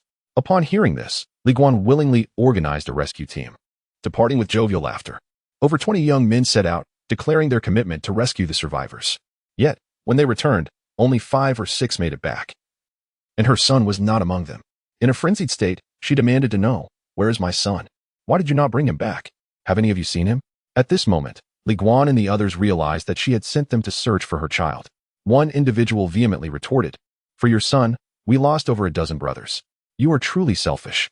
Li Guan intervened, expressing guilt as he explained, "The number of zombies was overwhelming. We could not break through their encirclement, hence we could not bring your son back." Li Guan's words contained a blend of truth and deception. They had indeed infiltrated the school, but found no survivors. After calling out fruitlessly, they attracted a horde of zombies. He initially intended to confess the absence of survivors. But upon hearing Lu Shuer's desperate inquiries, he altered his narrative, providing her with a glimmer of hope. Li Guan had previously collaborated with her husband in search of survivors. Her husband was a man of profound integrity, akin to a modern-day Lei Feng. Inspired by such spirit, Li Guan recognized her husband as a true soldier, embodying the essence of a scout. In secret, Li Guan resolved to conduct further rescue missions, all while keeping Lu Shuer unaware. However, each effort yielded no results, and externally, they only claimed to have been unable to penetrate the horde. Only a few knew of Li Guan's true intentions. He vowed that, even at the cost of his own life, he would rescue her and her son. "Help! Help! Is anyone there to save me?" Zhang Yi was startled by the abrupt scream, abruptly interrupting his thoughts. He quickly turned towards the source of the cry. To his dismay, he first saw not the one who was screaming, but rather the zombies, ravenously tearing into the body of the unfortunate soul. Cursing under his breath, he averted his gaze. The unfortunate victim was an elderly man, who had been seated with several others, enjoying their conversation at the entrance. Suddenly, a group of zombies appeared. And before they could comprehend the danger, the dried claws of the undead grasped them, their sharp teeth eagerly tearing into flesh. Some elderly managed to escape, but bore visible wounds, their skin torn and bloody, yet only a few noticed the horror unfolding. "Damn it! These fiends are relentless!" Zhang Yi shouted, not in response to the struggling elder, but rather as he noticed a horde of zombies surging behind them. Instantly, he drew 2 handguns from his waist and fired at the zombies attacking the elderly man, the silver bullets piercing their skulls with a series of muffled thuds, rendering them motionless. With a thud, the zombies collapsed, while the elderly man began to convulse, frothing at the mouth, his eyes glazing over with a milky film, resembling the lifeless gaze of a fish. Zhang Yu roared in fury, firing relentlessly at him, his bullets puncturing the man's head. Simultaneously, a considerable number of zombies from outside the hotel began to pour through the entrance. Zhang Yu fired frantically at the doorway, silver bullets flying like a torrent, piercing the heads of the encroaching zombies. The survivors within the hotel were in a state of panic, fleeing in all directions, their terrified screams echoing as they scrambled up the stairs. Xiaoyu and Zhang Ping guided them, urging calm and orderly movement. Suddenly, several elderly individuals began to convulse violently, their bodies trembling uncontrollably. They foamed at the mouth, their skin pallid, eyes glazed over, emitting chilling growls, signs of their impending transformation into zombies. A few survivors who had been supporting these elderly individuals, simply out of kindness, soon became the first victims of their metamorphosis. Before they could react, the gnarled claws of the elderly zombies seized their throats, fingers plunging into their necks, and before they could scream, vibrant blood gushed forth from their wounds, splattering the faces of the old zombies.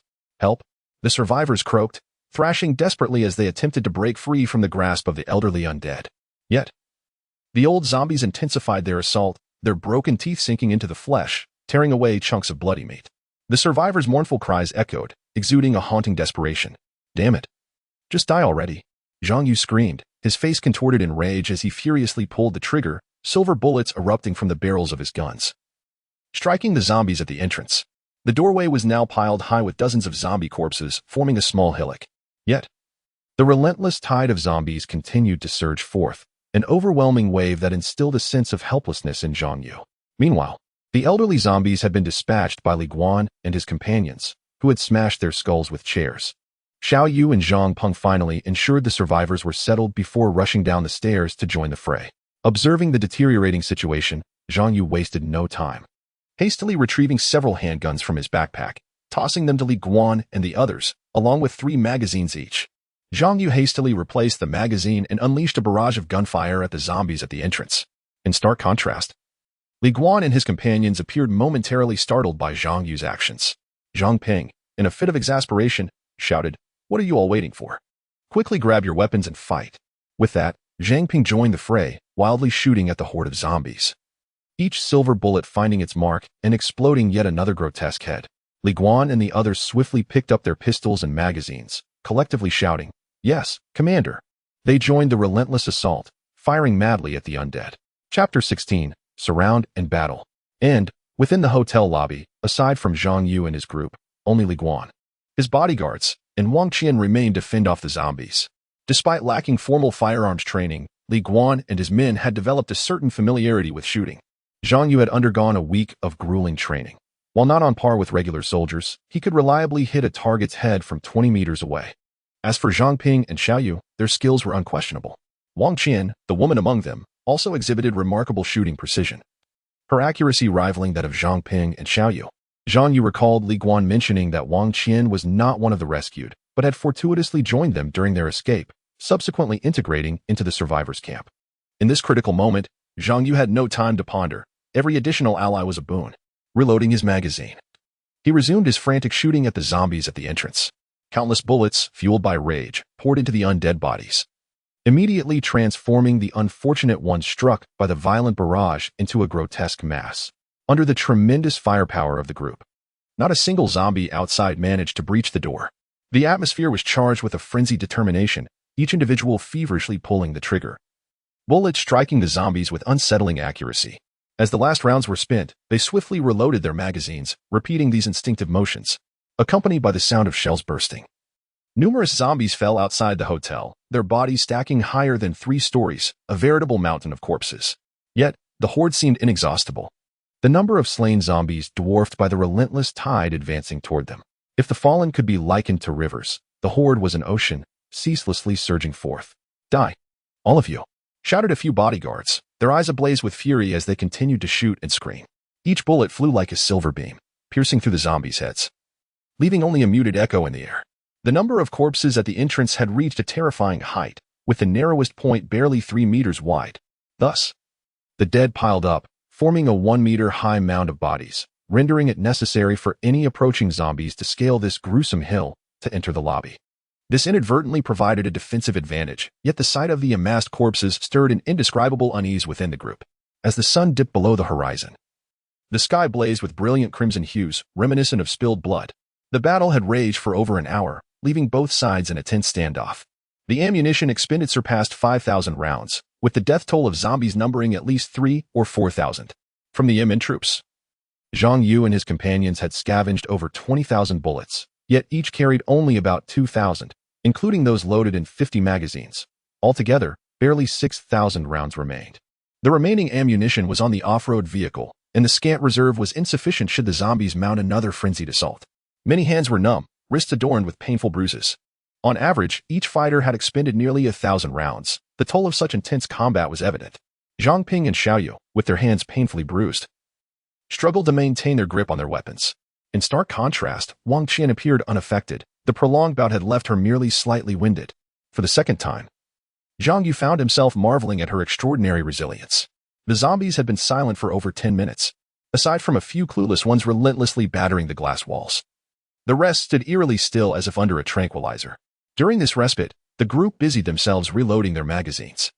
Zhang Yu even retrieved extra magazines from his backpack to distribute. Zhang Ping and Xiao Yu seized the opportunity to ease their aching hands and disperse the blood clots. Yet, the only sounds that reached their ears were anguished groans.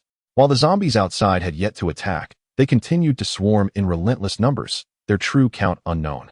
The pile of bodies at the hotel entrance had swelled to nearly 2 meters, almost brushing against the doorframe. The view was dominated by the grotesque sight of decaying corpses, each exuding a nauseating stench. What was most disturbing was not the sight of their rotting faces, but rather their lifeless eyes, glazed over with a white film, reflecting despair. Zhang Yu began to sense something amiss. The prolonged silence from the zombies was unsettling. Aside from their low growls, he had not witnessed a single attack. Strangely, rather than advancing, the zombies seemed to be gathering in clusters, unwittingly encircling the hotel.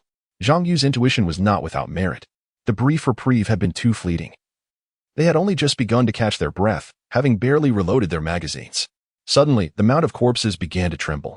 If not for the resolve of the group, they might have mistaken it for an earthquake.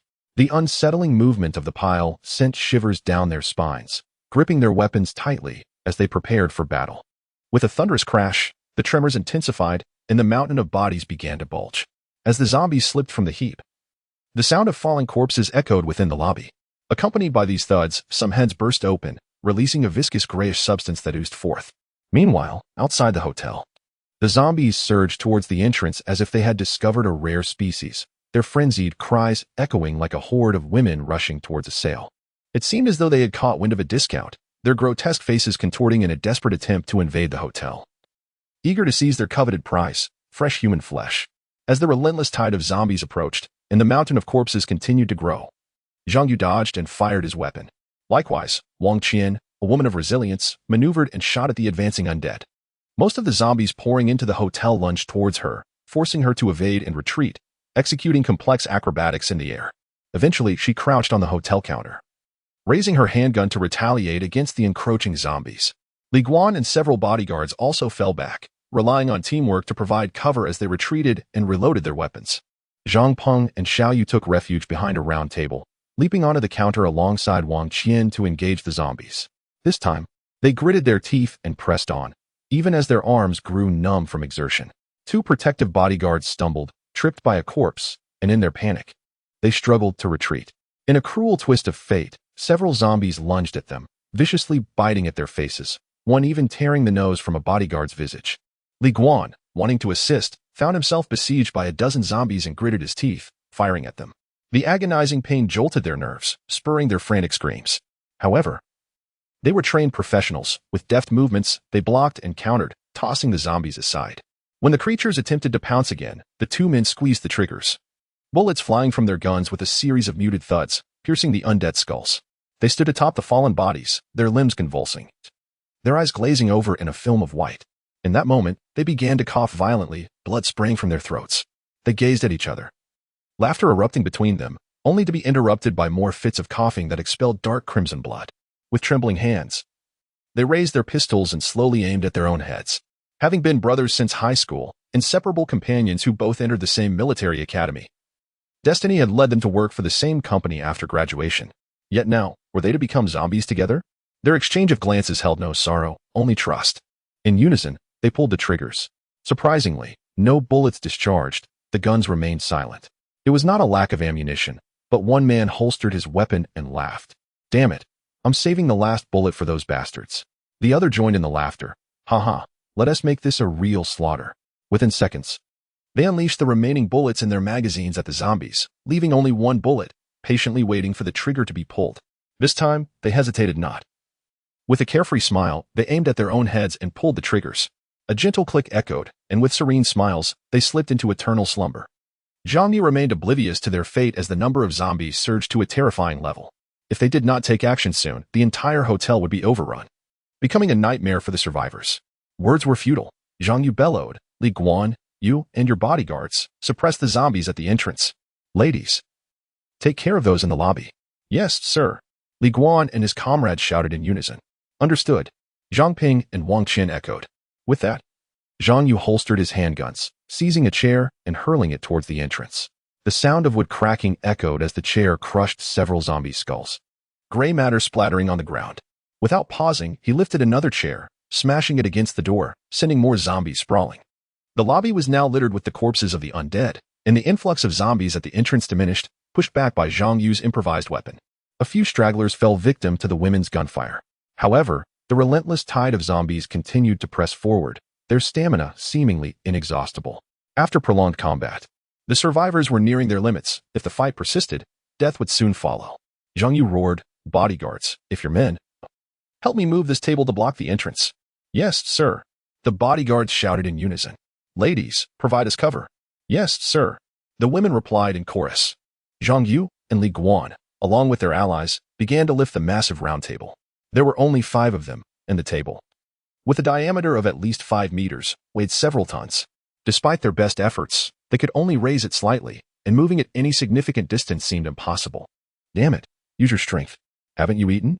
Zhang Yu shouted, his face flushed with exertion. "Yes, sir," Li Guan and the others replied, equally strained. In truth, their shouts sounded no different from the lamentations of a pig at slaughter. Zhang Ping, firing her weapon, yelled, "Can't you move any faster? We can't hold them off much longer. Their numbers are overwhelming, and in less than a minute, they'll breach our defenses."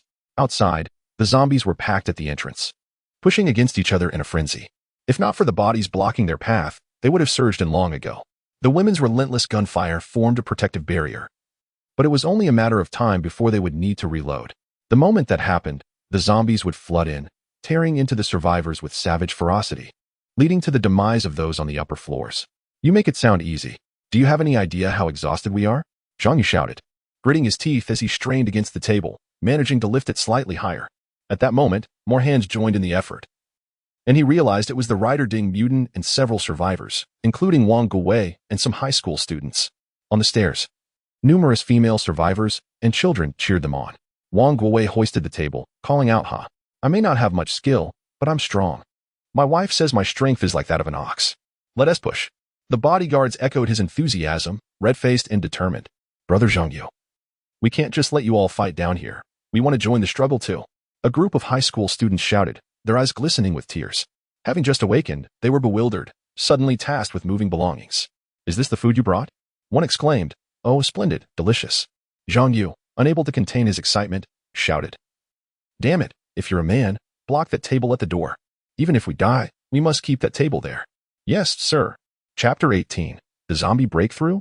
Part 1. As nightfall descended, it enveloped the desolate landscape in a cloak of darkness, amplifying its eerie silence. In the shadows, apart from the horrifying cries of humanoid corpses, there was naught but silence, as if all life had been shrouded by the encroaching dark. Their throats constricted by darkness, they could not utter a sound. In a dilapidated hotel towering over 50 stories, a handful of survivors struggled to persist. Zhang Yu and several others piled bed frames at the entrance, where a relentless horde of zombies pressed against the heavy door, separated only by a sturdy table and glass walls that revealed their grotesque faces. They beat upon the circular table, even gnawing at the wooden planks, desperate to tear through and unleash chaos within the hotel. In that perilous moment, just before the zombies could breach the door, Zhang Yu and the survivors managed to fortify the entrance with the table, successfully keeping the frenzied undead at bay. The ravenous horde, unwilling to relinquish the imminent meal, pushed against the table with all their might, resulting in bloodied heads and splintered arms. Yet, their efforts proved futile. This was a hotel, abundant with makeshift bedding but lacking in other resources. Zhang Yu and the survivors, driven by desperation, hastily brought forth bed frames from the guest rooms, barricading the entrance tightly. To exaggerate, nothing short of cannon fire could breach that door instantly. The intensity of their exertion had left many survivors utterly exhausted. And after a brief sip of water, Zhang Yu collapsed onto a bed in the guest room, succumbing to the need for rest. Before lying down, he instructed Li Guan and the other survivors to gather the corpses. Though he did not elaborate, his request was burdensome. There were over 60 bodies scattered throughout the hotel, most of which had been shattered by bullets, while a few bore grotesque wounds and missing limbs. Some were even gruesomely disemboweled. Whether due to the gunfire or the state they were found in was uncertain. The survivors tasked with moving the bodies faced a grim ordeal, the stench of decay overwhelming their senses. To make matters worse, as they transported the corpses, a bloody, viscous intestine unexpectedly flung onto one of them. A scenario more distressing than execution itself. However, under the commander's orders, they gritted their teeth and pressed on, eventually growing accustomed to the gruesome task. Following Zhang Yu's directions, they moved the 60 bodies into a small room, which appeared to be a staff break room, and stacked them together. This cramped space, less than 20 square meters, was filled with corpses, piled nearly a meter high. The lifeless bodies, eternally open-eyed and staring blankly, seemed to watch them as they locked the door tightly, isolating the unsettling gaze. Afterward, they mourned the fallen survivors, 9 had perished in the battle, 5 of whom were elderly, and the remaining 4 were young adults. Even if not all had died directly from combat, they deserved a moment of silence. This was the lament of the survivors, uncertain of who might fall next, perhaps a companion, perhaps a stranger, perhaps even themselves. To survive, one must confront death and honor those who have passed for one day. You may find yourself as the object of someone else's mourning. Zhang Ping, Xiao Yu, and several female survivors gathered, their discussions flowing easily among them. The prolonged battle had left them reeking of sweat, an unpleasant reality for any woman. Determined to rid themselves of this odor, they summoned a group of female survivors and, giggling, entered the bathroom of a presidential suite. Wang Qian had initially planned to avoid joining them, but Zhang Ping's insistence drew her in. The hotel had a reserve water supply intended for emergencies. With the reliability of the water system uncertain, they opted to utilize this reserve. Concerned about the supply, everyone was cautious with their usage. Lu Shuer mentioned that the water reservoir held 10 tons, a reassurance that lifted the spirits of the women, who began to chatter excitedly. Some unsavory survivors attempted to sneak a peek but were thwarted by Li Guan, who, with the spirit of a scout, intimidated them with warnings and consequences. A few stern words extinguished their intentions. Exhausted from the prolonged conflict, the women exchanged pleasantries before bidding farewell and retreating to their rooms for rest. Outside, a throng of zombies prowled hungrily, their roars chilling to the bone, prompting everyone to ascend to the upper floors for safety. The survivors reinforced doors and windows, unwilling to awaken in the middle of the night to find a zombie's decaying face before them. As the long night unfolded, the survivors awaited the dawn. Meanwhile, in a villa courtyard located 2 to 3 kilometers south of MC City, beneath a canopy of twinkling stars, zombies roamed aimlessly. They gazed up at the sky, their throats emitting beastly roars that echoed in a haunting chorus. On this cool autumn night, a gentle breeze rustled the withered grass, sending leaves dancing through the air. One such leaf drifted down to rest upon a corpse's forehead, causing its fingers to twitch.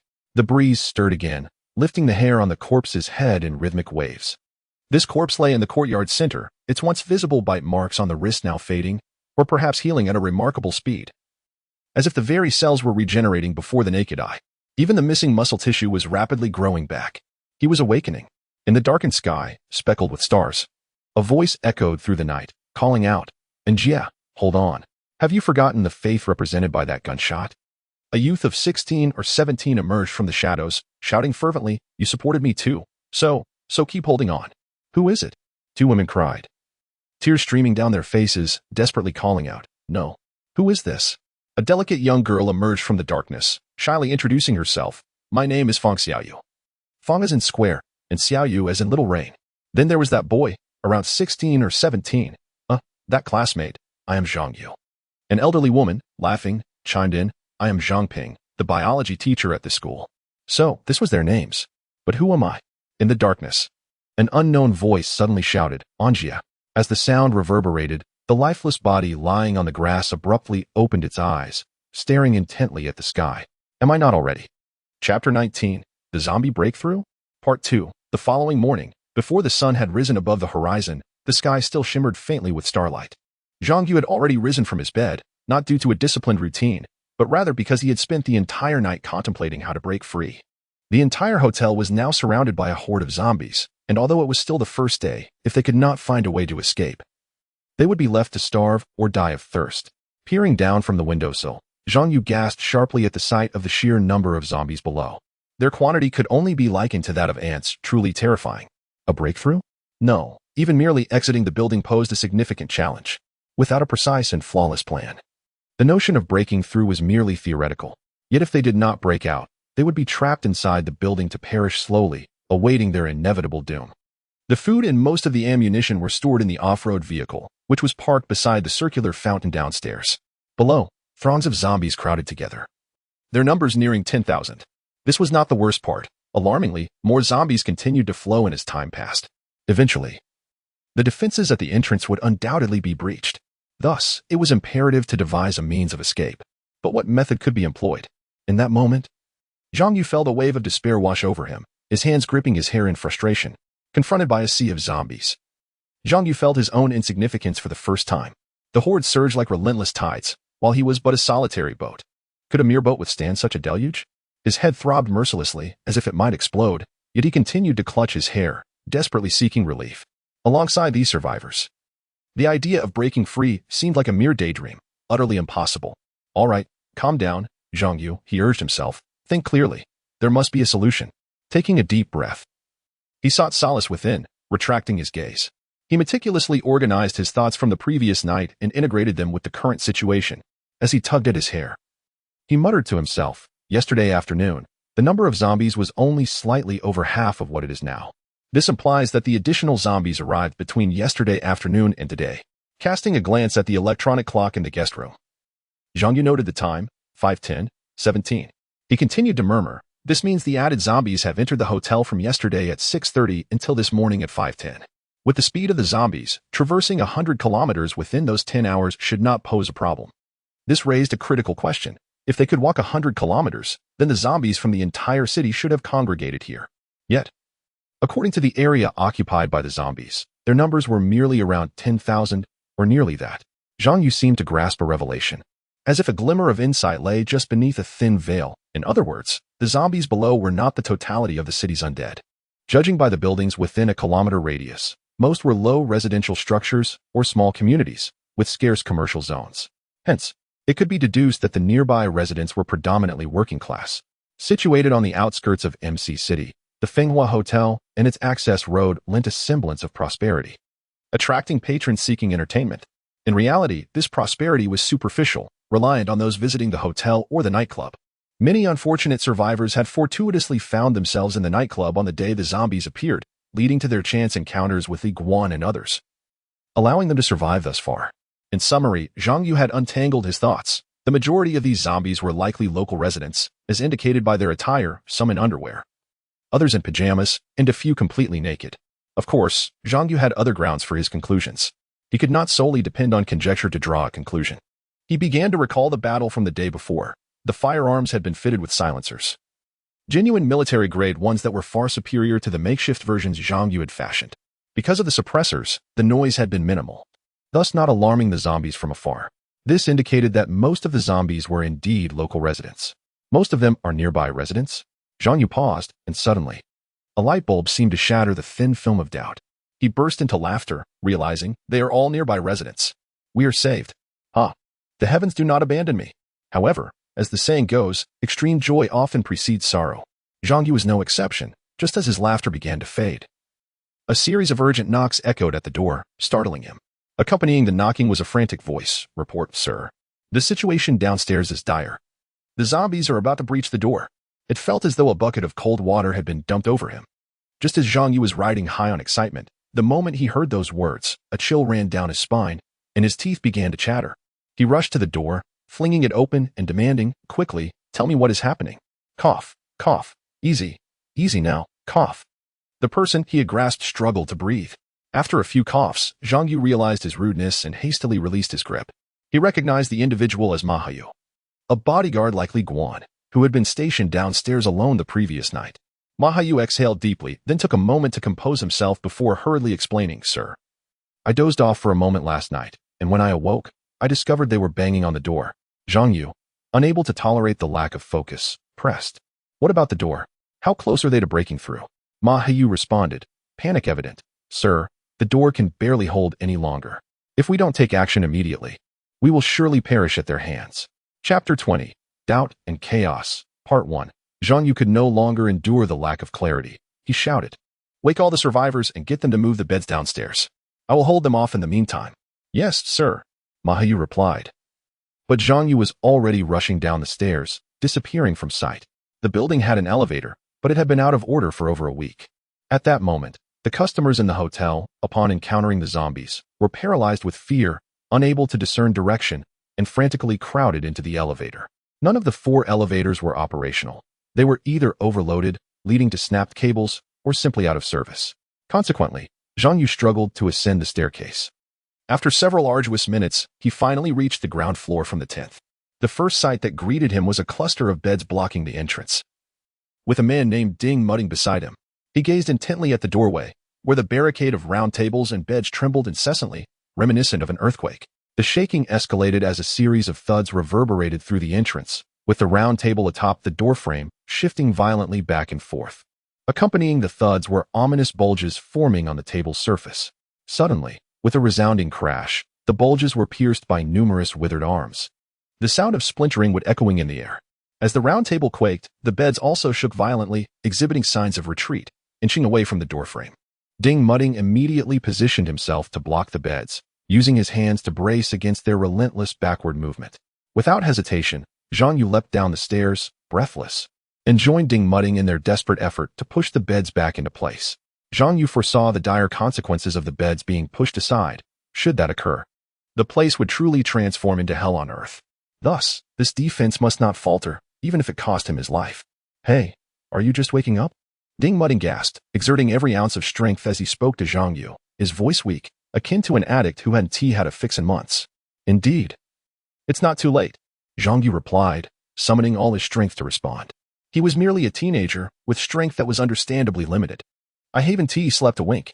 Ding Mudding retorted, by American time, you're waking up exceedingly late. Damn it, I'm using Chinese time. Zhang Yu nearly lost it.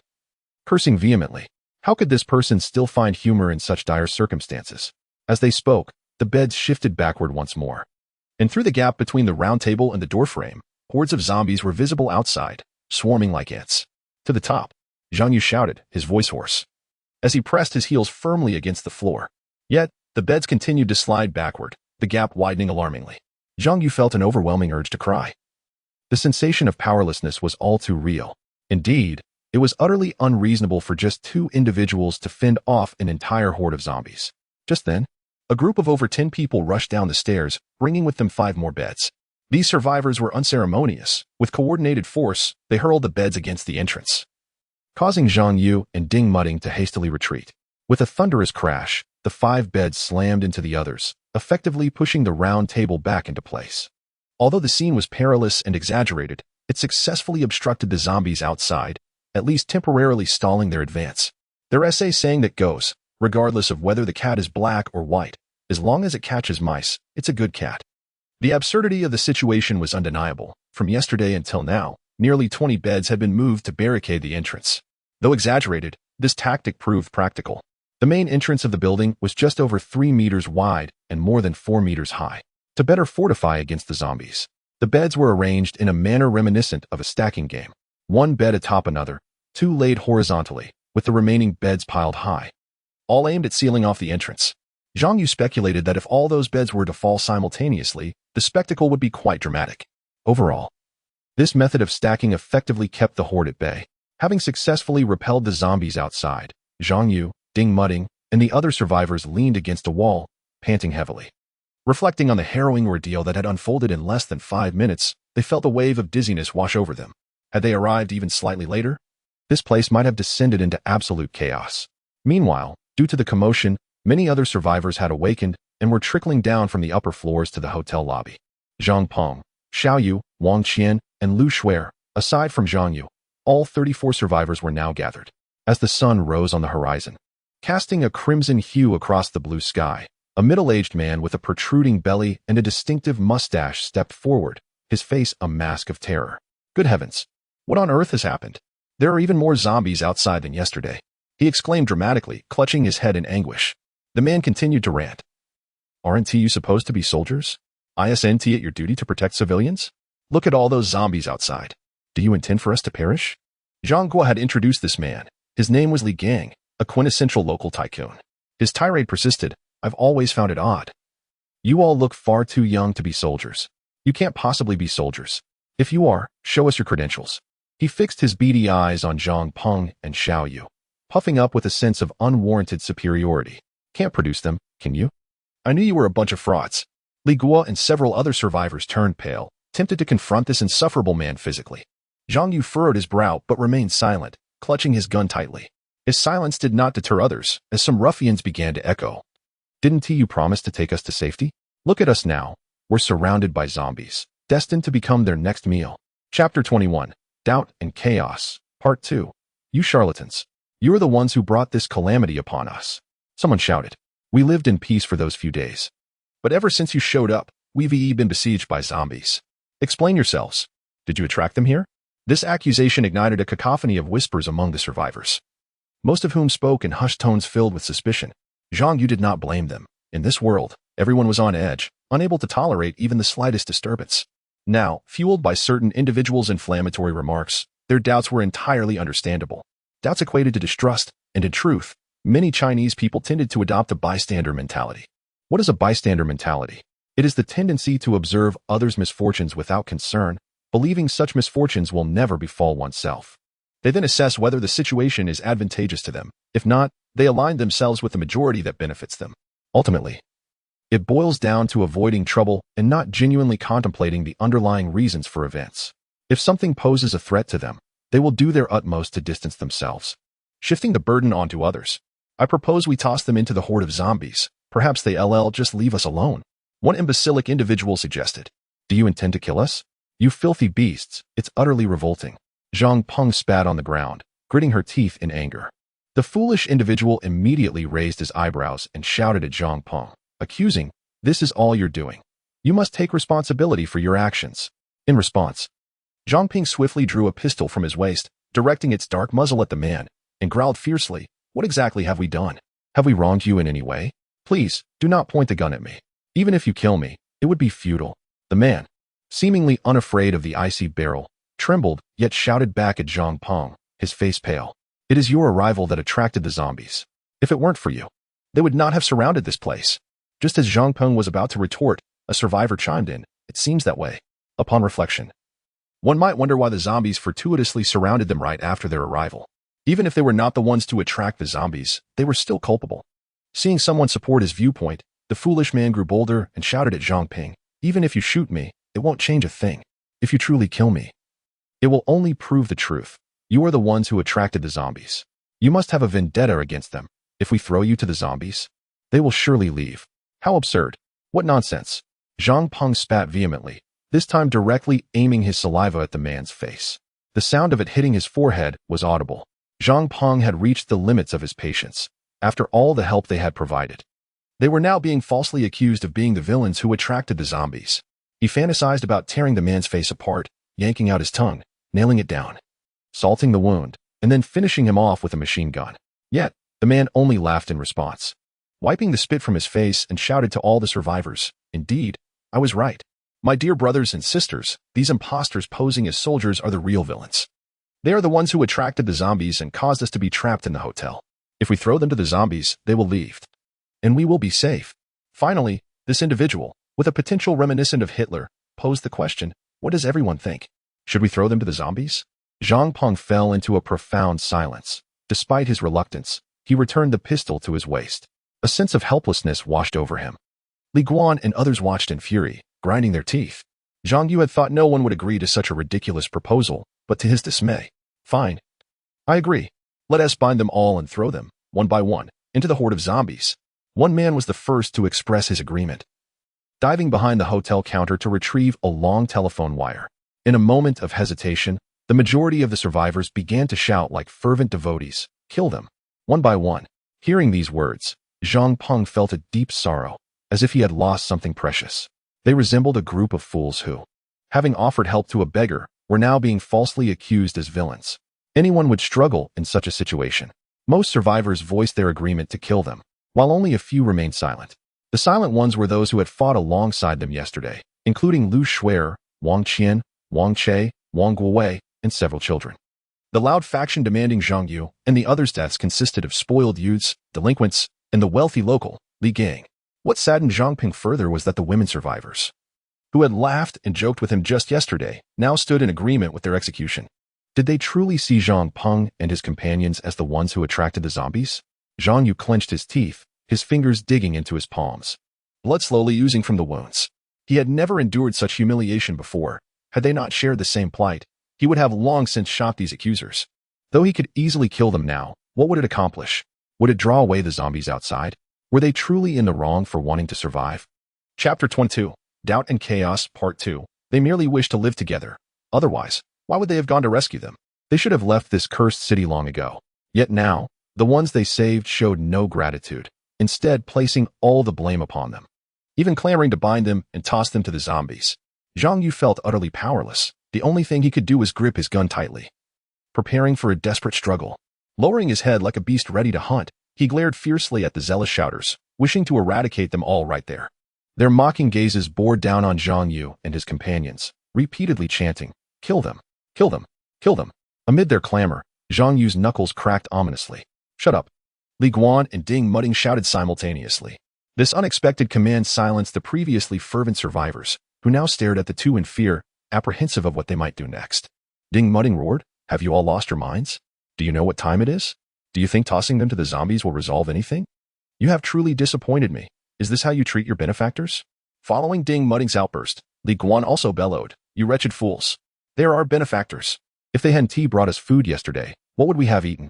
If they hadn't withstood the zombie onslaught, would you still be alive to insult them?" Wang Wei joined in angrily. "You all are educated city dwellers. I may not be cultured, but even I can see they are good people. Can't you recognize that? I don't know if killing them will make the monsters leave, but I do know they are our benefactors, and we must not kill them." At that moment, several survivors stepped forward to defend Zhang Yu and his companions, creating a stalemate in the situation, thick with the scent of gunpowder. Hearing voices of support, Zhang Yu and his companions felt a weight lift. Not all humanity was shrouded in darkness, for there remained those who understood reason. Ding Mudding, with a cold glare and a push of his glasses, spoke with icy resolve. "I will repeat myself. Anyone who believes that throwing them to the zombies will make them leave, I will be the first to throw you to the zombies." This was no jest. He genuinely wished to see if the zombies would indeed depart. Upon finishing, Li Guan assisted Ding Mudding, glaring fiercely and intimidating many survivors into retreating a significant distance. The individuals who had proposed tossing Zhang Yu and the others to the zombies now hung their heads in contemplation. The tide of victory began to sway towards Zhang Yu. The fervent survivors continuously reiterated their reasoning. They had attracted the zombies, thus they must be sacrificed. In contrast, the arguments in favor of Zhang Yu flowed like the relentless waters of the Yellow River, unyielding and persistent. Zhang Ping finally discerned the true nature of humanity. Just yesterday, she had shared laughter and camaraderie with her supposed friend during their bath. Yet today, that same friend insidiously endorsed the proposal to abandon her to the zombies. In the eyes of these survivors, driven to madness by the mere instinct to survive, the notion of friendship held no value whatsoever. Just as Zhang Yu believed this farce was nearing its conclusion, an incongruous voice pierced the air. Even if they were not the ones who attracted the zombies, they had proclaimed themselves soldiers, vowing to ensure the safe passage of everyone to City H and beyond. All eyes turned towards the source of the voice, revealing none other than Li Gang. Li Gang, stroking his greasy mustache with a smirk, squinted his eyes and posed a query. "At present, we are encircled by zombies within this building. Our only option seems to be to await our demise. What must we do to survive and reach a safe haven?" After delivering his taunt, he cast a malicious glance at Zhang Yu, his expression cold and cunning. He paused, then continued to stroke his mustache, menacingly stating, "Well, my military officers, it is time for you to fulfill your promises. How do we escape from this cursed hotel? I distinctly recall your oath to lead us all to safety. My heavens, you swore by the title of soldiers." As Li Gang's tone turned mocking, he further insinuated, "Are you merely charlatans masquerading as soldiers?" Zhang Yu's face contorted in a grimace, his clenched fists betraying his fury. What fueled his wrath even more was the sudden resurgence of panic among the previously calm survivors. Doubts and accusations filled the air. "Are you not soldiers? Show us your proof. I suspected them from the start. How could they bear arms if they are not military personnel? Where did those guns come from?" The supporters of Zhang Yu wore expressions of dismay, particularly Zhang Yu, whose visage seemed twisted in agony. Reaching his limit, Zhang Yu slammed his hand down, bellowing, "Enough!" The crowd fell silent for a brief moment, all eyes fixed on him. "Oh," he is shouting now. "Brothers, let us go. They are surely impostors. Those guns might have been stolen from real soldiers. Charge them for the justice of the military." A voice from the crowd erupted, and soon, the fervent survivors lunged at Zhang Yu. After his outcry, Zhang Yu intended to clarify everything, their identities, how they survived, and the origins of the firearms. But before he could utter another word, the zealous throng surged toward him, forcing him to flee. "Running away, are we? Feeling guilty now that we've stripped away your veil of deception? Are you enraged because we've uncovered the truth?" The frenzied survivors seemed to have discovered a new truth, believing their suspicions were validated, and in the name of justice, they sought to punish the trio of supposed deceivers. A faction of these fervent individuals charged at Xiao Yu and Zhang Peng. Zhang Ping promptly raised her handgun, attempting to intimidate them. Yet, the zealots, invigorated as if by a surge of adrenaline, continued their reckless advance. Zhang Peng, however, found herself unable to pull the trigger and was swiftly overpowered. Meanwhile, the supporters of Zhang Yu endeavored to shield him from the onslaught of the deranged mob. 7 or 8 individuals leaped forth, spreading their arms to protect Zhang Yu. One fanatic glared at them disdainfully, sneering, "What? Do you wish to defend these swindlers? They are our saviors," came the unified retort from the others. "Damn it. Why waste words on them? They are already a gang of deceivers, of course. They will defend their own. We must show no mercy," a fervent individual shouted, then charged at the opposing group, unleashing a flurry of punches and kicks. Witnessing this, the fanatics descended upon them en masse. Naturally, the rational survivors, unwilling to submit without a fight, joined the fray, retaliating with their own strikes. Unfortunately, the fervent survivors vastly outnumbered them, and despite their valiant efforts, they were soon subdued. Li Guan and some other survivors bore the marks of battle, their faces marred with bruises, some even losing teeth in the chaos. They were not defenseless. Rather, like Zhang Ping, they were reluctant to inflict serious harm. As fellow survivors, they held a broader perspective and did not wish to engage in a fatal struggle at that moment. Concurrently, Zhang Yu found himself restrained, with one individual mockingly observing him, brandishing a wooden stick, menacingly gesturing towards Zhang Yu's head, just as they believed they had captured the imposters and were ready to celebrate their victory. A gunshot rang out with a thunderous crack. The unexpected sound startled all survivors into silence. Zhang Yu furrowed his brows at the unmuted report of the gun. A pure gunshot sound that could have dire consequences. All survivors turned in terror towards the origin of the shot. Then, a piercing scream shattered the tension. "Help! Save me!" As the crowd turned, they beheld the sight of a pallid man, frantically clutching his arm and howling in agony. He lay on the ground, gripping his right arm tightly, blood gushing from a gaping wound just above his wrist. His face was twisted in horror, with crimson droplets cascading from the wound as if from a leaky faucet. Sweat beads, the size of small beans, rolled down his contorted, ashen cheeks. The onlookers gasped in shock as the man cried out once more, "Please, don't kill me. I never intended to harm you." His gaze was fixed ahead, and his voice trembled with palpable fear of death, following his line of sight. The crowd beheld a dark gun barrel pointing directly at him. The handgun slowly ascended, emanating a palpable sense of intimidation, as if it were aimed at each of them. The gun continued to rise until it pressed against the man's forehead. In this moment, he was utterly terrified, trembling uncontrollably, and desperately begging for mercy from the one holding the firearm. A cold yet serious voice then echoed through the air, "Attacking a soldier, attempting to kill a soldier, and verbally insulting a soldier are punishable by death or life imprisonment under our Constitution and criminal law." Upon hearing this proclamation, the man nearly fainted. The crowd turned to the speaker, only to find it was the short-haired, fierce-looking girl, Fang Xiaoyu. She stood boldly, handgun raised, her gaze icy as she confronted the terrified man. Yet, he continued to stutter in protest. You are not real soldiers. Liars. Terrorists." As soon as his words fell, Xiaoyu ruthlessly pulled the trigger on his other arm. A resounding bang echoed, accompanied by the sound of a bullet piercing through bone. And another stream of crimson blood erupted forth. The man's face contorted in agony as he clutched his arm and screamed.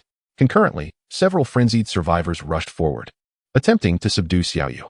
Yet, before they could take a step, a few cold bullets swiftly penetrated their legs, causing them to collapse in immediate pain. Soon after, torrents of blood accompanied their agonized groans. Xiaoyu then kicked down the man who was howling in pain, striding towards the throng of zealous survivors. As he walked, he retrieved something from his pocket and solemnly declared, "Open your eyes and see clearly. I am Fang Xiaoyu, the captain of the 11th Squad of the Flying Dragon Unit. Our current mission is to locate survivors and safely escort them back to the Flying Dragon Unit." With that, he produced a palm-sized black identification card, revealing a gleaming national emblem at its center, encircled by a golden dragon. Below the emblem was a photograph of Fang Xiaoyu, with 2 silver star badges indicating his military rank embedded beneath. Xiaoyu coldly tucked away the military identification, stating, "You just attempted to kill us. According to national law, killing a soldier is a grave offense. Admittedly, you have not succeeded yet, but based on your recent actions, this constitutes attempted murder. Along with the charges of assaulting soldiers and verbally insulting them, these accusations are enough to condemn you to death multiple times over." Meanwhile, Zhang Yu had also freed himself from his bindings and swiftly drew his pistol, firing at the group of ruffians. He had been observing them for some time. These scoundrels were the ones inciting chaos among the crowd, including a delinquent with dyed blonde hair and several spoiled youths. The bullets merely penetrated their thighs, not fatal, but sufficient to leave them howling in agony for quite some time. Particularly, a man named Li Gang, sensing the dire situation, attempted to retreat. Zhang Yu lunged at him, employing a grappling technique honed over a week of training, successfully restraining the portly figure. However, shortly after, the man unexpectedly fought back, using his bulk to shove Zhang Yu away, then quickly scrambling to grab a wooden stick and swinging it violently at Zhang Yu. Opting not to use his pistol, Zhang Yu holstered it and engaged him in hand-to-hand combat. As Li Gang's corpulent body trembled and swung the stick down, Zhang Yu had already closed the distance. Swiftly seizing his stick-wielding hand, utilizing the momentum from his forward motion, Zhang Yu raised his knee and struck Li Gang's abdomen. The blow caused Li Gang to gasp painfully, his eyes rolling back as bulging veins on his forehead resembled grotesque worms. Zhang Yu disarmed him of the stick and firmly grasped his shoulders, relentlessly kneeing his abdomen. Again and again, the heavy thuds of flesh colliding echoed in the air, and Zhang Yu felt as if he were striking a mound of fat. By the 21st strike, Li Gang was left gasping for breath, barely conscious. After 2 minutes, he resembled a dying creature, frothing at the mouth, his body convulsing, and his eyes rolling back lifelessly. "Oh, the soldier is killed. We must flee." A sudden cry pierced the air, and before the echoes faded, a woman bolted from the frenzied crowd. She appeared no older than Xiao Yu, around 18 or 19, running while wearing a sinister grin that revealed her true intentions. Zhang Yu contemplated. Has she finally revealed herself? An exhilarating surge coursed through him. Zhang Yu immediately aimed his pistol at the woman, with Zhang Peng and Xiao Yu also locking their weapons onto her. This strange atmosphere lasted for a few seconds until the woman seemed to realize the peril of her situation. Abruptly ceasing her malevolent smile and feigning a pitiful demeanor as she retreated into the crowd, Li Guan and the bodyguards exchanged knowing glances, silently conveying understanding before swiftly darting into the throng, quickly subduing the woman. Despite her desperate struggles, the bodyguards presented her before Zhang Yu. Upon seeing him, the woman wore an expression of disdain, visibly repulsed, even spitting at him in contempt. Li Guan gripped her arm tightly, demanding, "You instigated this, didn't you? You sought to undermine our unity?" Zhang Yu regarded her expressionlessly, having no recollection of her. She seemed to have sprung forth from nowhere. In contrast, Zhang Ping wore a sorrowful expression, realizing this was the same woman with whom she had shared laughter the previous day.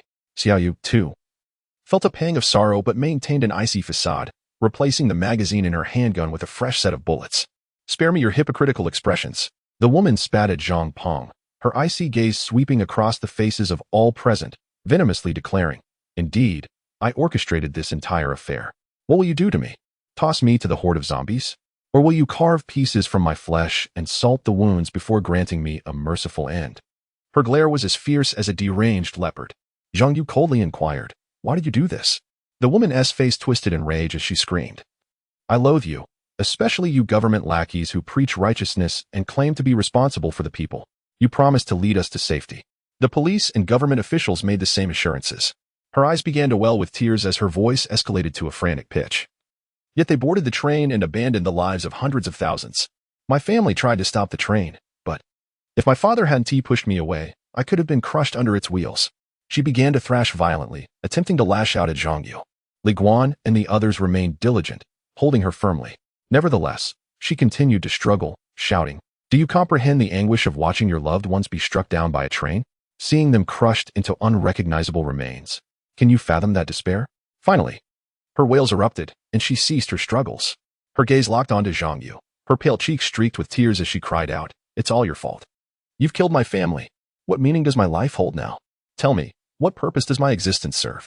All the survivors looked at her with sympathy, including Zhang Yu, Zhang Ping, and Xiao Yu. Zhang Yu maintained his stoic expression, while Zhang Ping desperately wiped her tears, and even the corpulent Li Guan unconsciously loosened his grip. At that moment, the woman's expression suddenly darkened, and she coldly stated, "The first time I laid eyes on you, I felt an overwhelming sense of displeasure. I had contemplated ending my life by jumping from a height, but now I have found another purpose." She cast a mocking glance at Zhang Yu, her face contorted with malice as she pronounced each word deliberately, "That is, to kill you all, avenging my family. Yes, this is all my doing. Initially, I intended to end your lives, but upon witnessing the joy these individuals displayed at your presence, I realized they had forgotten how their loved ones had met a tragic end at the hands of government officials. Yet, I cannot forget. So I altered my plan to ensure your demise."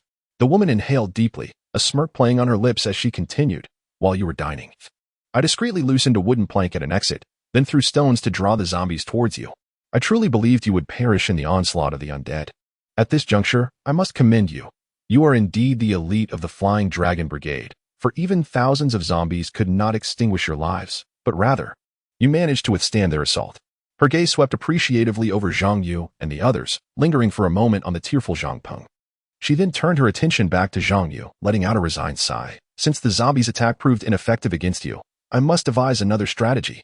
As she spoke, the woman glanced at the female survivors and the few wretched souls writhing on the ground in agony, boasting proudly, "You were truly foolish," with just a hint of tears. "You all believed my words, utterly naive." Upon hearing her mockery, several female survivors erupted in outrage. "So, everything you said last night was a lie? You shameless wretch. We trusted you." The woman scoffed derisively, retorting coldly, "You do not believe your savior, yet you choose to trust my outrageous claims? What does that reveal about your true nature?" The female survivors shouted back, "You despicable creature. Had you not spun such a pitiful tale? Do you think we would have believed you?" The few men, clutching their wounds, cried out in pain, "You wretch. I should never have trusted you. Damn it. Why don't you just die?" The woman looked down on the men with scorn, coolly responding, "Just last night, you were calling me your sweetheart. And today you label me a wretch and wish for my death. Truly, men are all the same. Particularly you shameless ones. I merely indulged you for a few moments. And you were eager to assist me. Your true nature is no better." In unison, the men bellowed, "If it weren't for your pathetic demeanor, I would never have helped you." The woman laughed coldly, observing their antics as if they were a circus performance. After a pause, she said, "You find my claims pitiful? I described them as terrorists who murdered my family because they refused to join their organization and pay them tribute. Now they have changed their identities, attempting to recruit fresh blood under the guise of soldiers." She continued with a sardonic smile, her eyes glinting with mockery. "Such a repugnant tale is hardly believable. Even to a child. Why do you accept it? Would you prefer me to spell it out for you? You secretly detest them. Yet because they are soldiers and can lead you to safety, you force yourselves to like them. In other words, it is a form of psychological conditioning." The 25th chapter, The Plan, a commemoration of the first seal of this book. The woman mercilessly stripped away their privacy, articulating with piercing clarity that deep down, they resented the soldiers, merely waiting for an excuse, a legitimate reason to kill them without feeling guilt. At that moment, I appeared, with my tragic background and their nefarious identities providing the perfect justification for your actions. Thus, we struck a mutual agreement and commenced our collaboration willingly.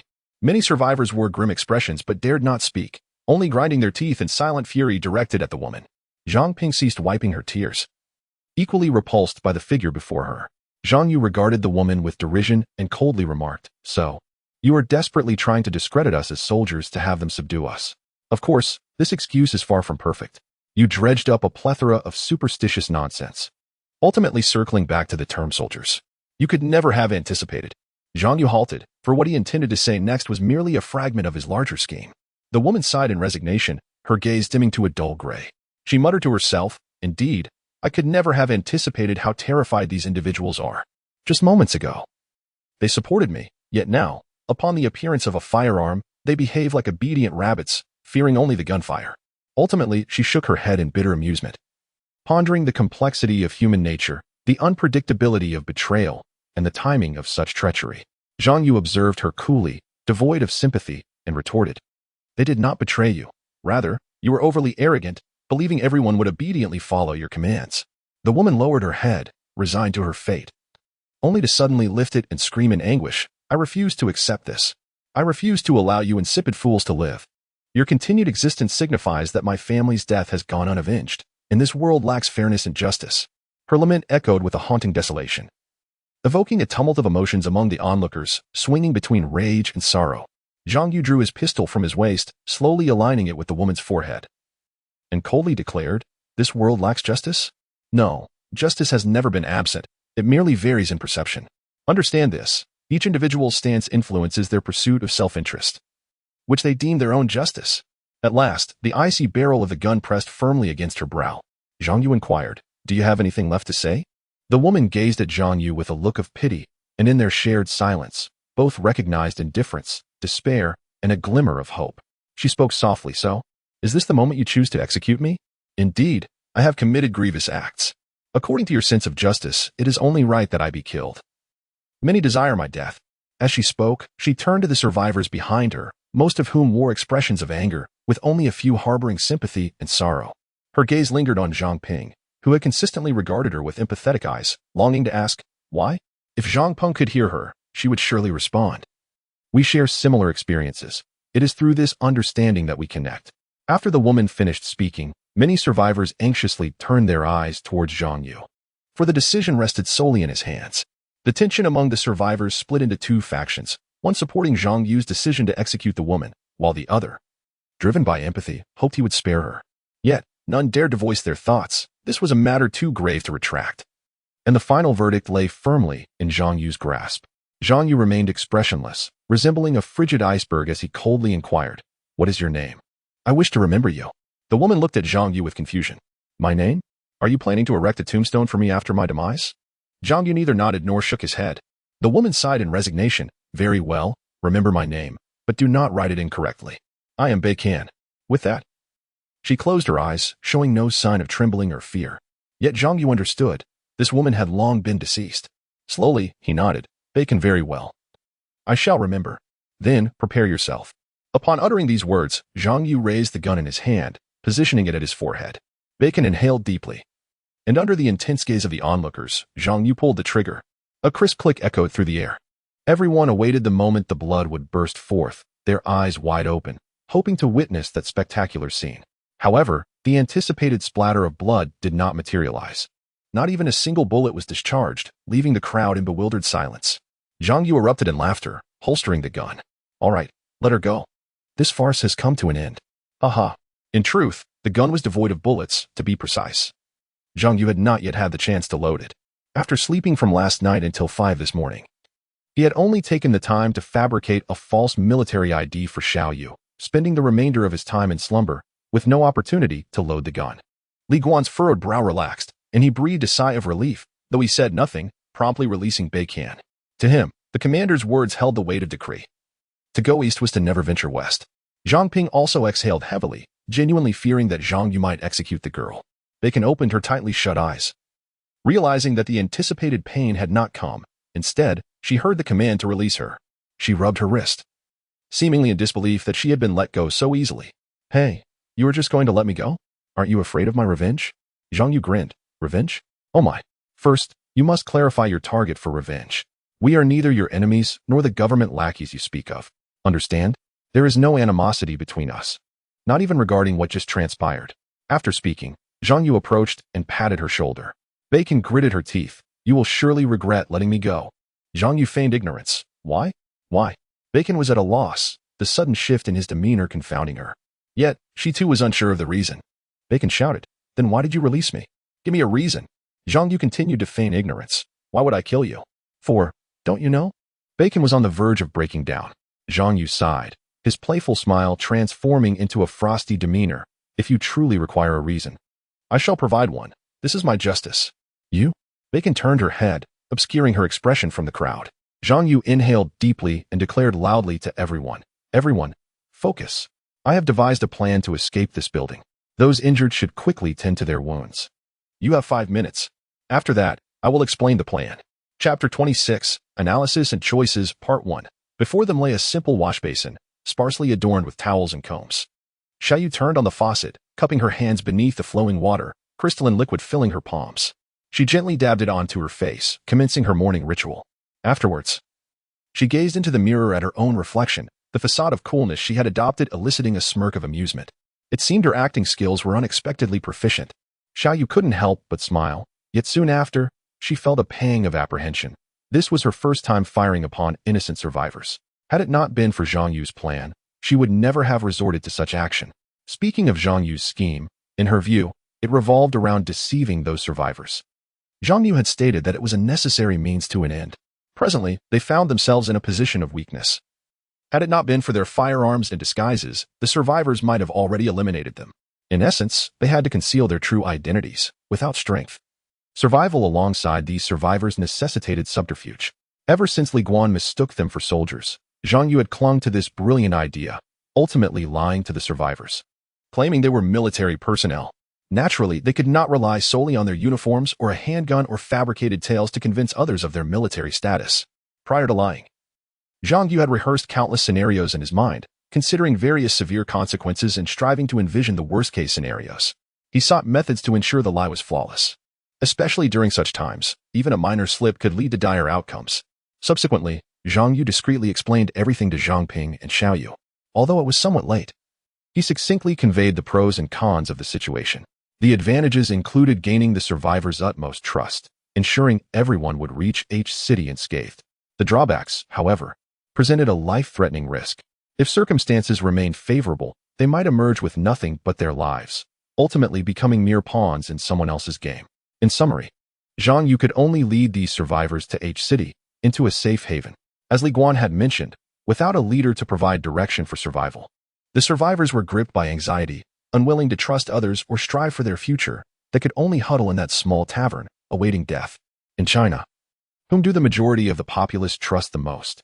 If one were to list various professions such as white-collar workers, students, doctors, and soldiers, there would be no doubt that, within the context of this world, most individuals would choose the soldier category. Therefore, Zhang Yu had to adeptly leverage the military title to lead these survivors out of the city. Otherwise, they would face a grim fate at the hands of the undead. As fellow humans, in such dire times, should one turn a blind eye to suffering? No, Zhang Yu would ensure their escape from the city. He simply could not bear to witness any survivor perish at the hands of the undead.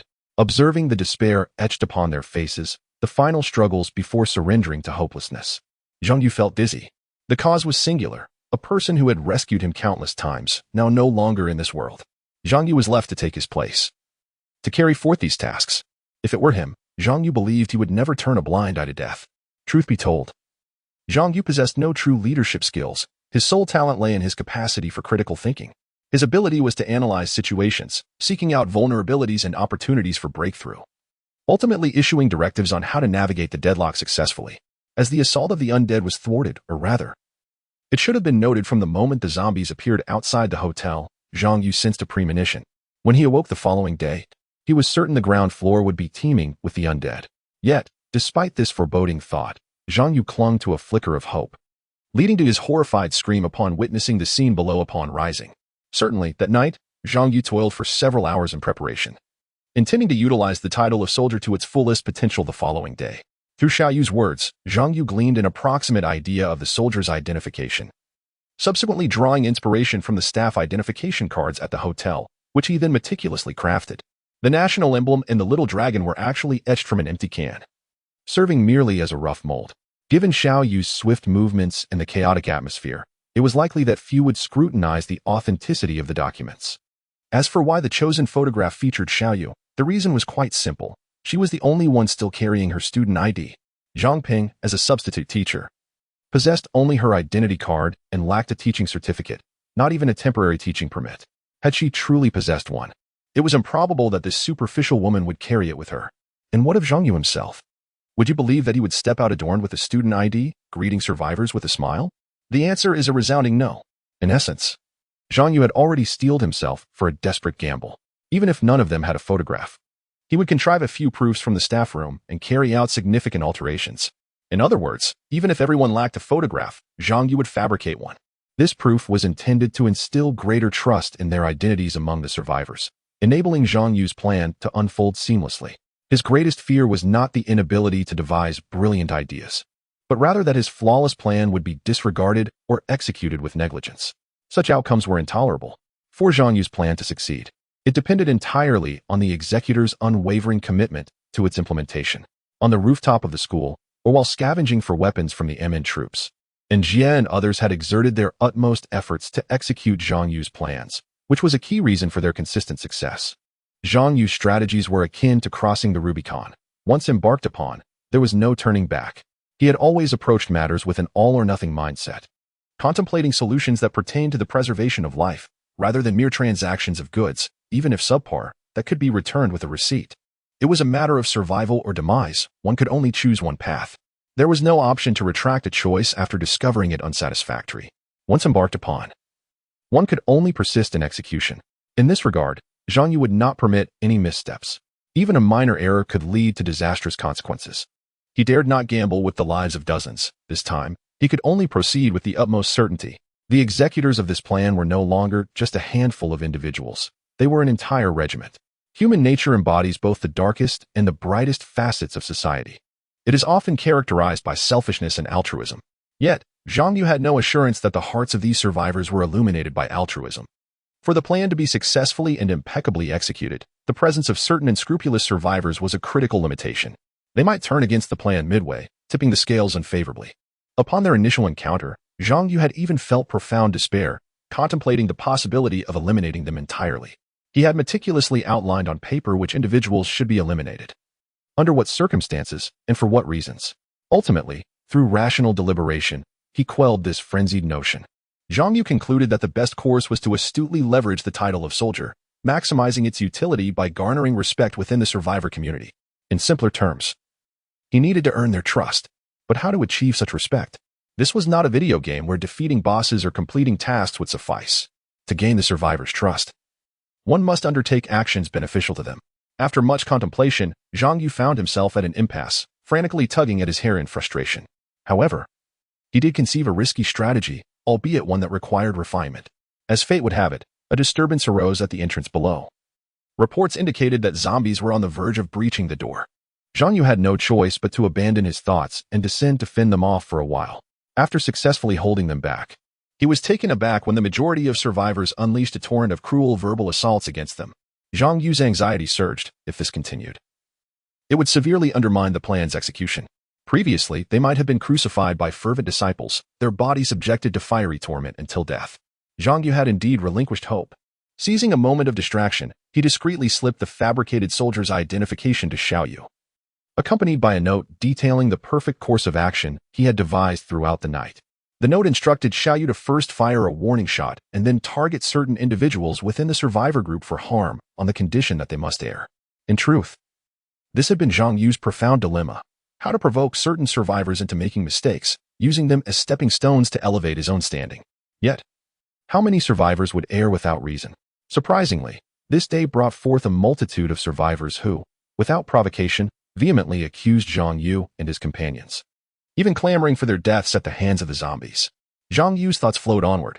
He would first assert his identity and utilize Xiao Yu's soldier status to suppress himself, thereby enhancing Xiao Yu's prestige among the survivors. This approach could potentially facilitate the smooth execution of Zhang Yu's plan. However, to his astonishment, some survivors insulted them for no apparent reason, an unexpected turn of events for Zhang Yu. He felt a sense of disorientation. He even contemplated revealing his identity to elevate Xiao Yu's status. The soldier's identification had already been handed to Xiao Yu, and Zhang Yu wished to strategize once more. Yet time was of the essence. To execute this plan, Xiao Yu would need the ability to adapt swiftly. But could she manage it?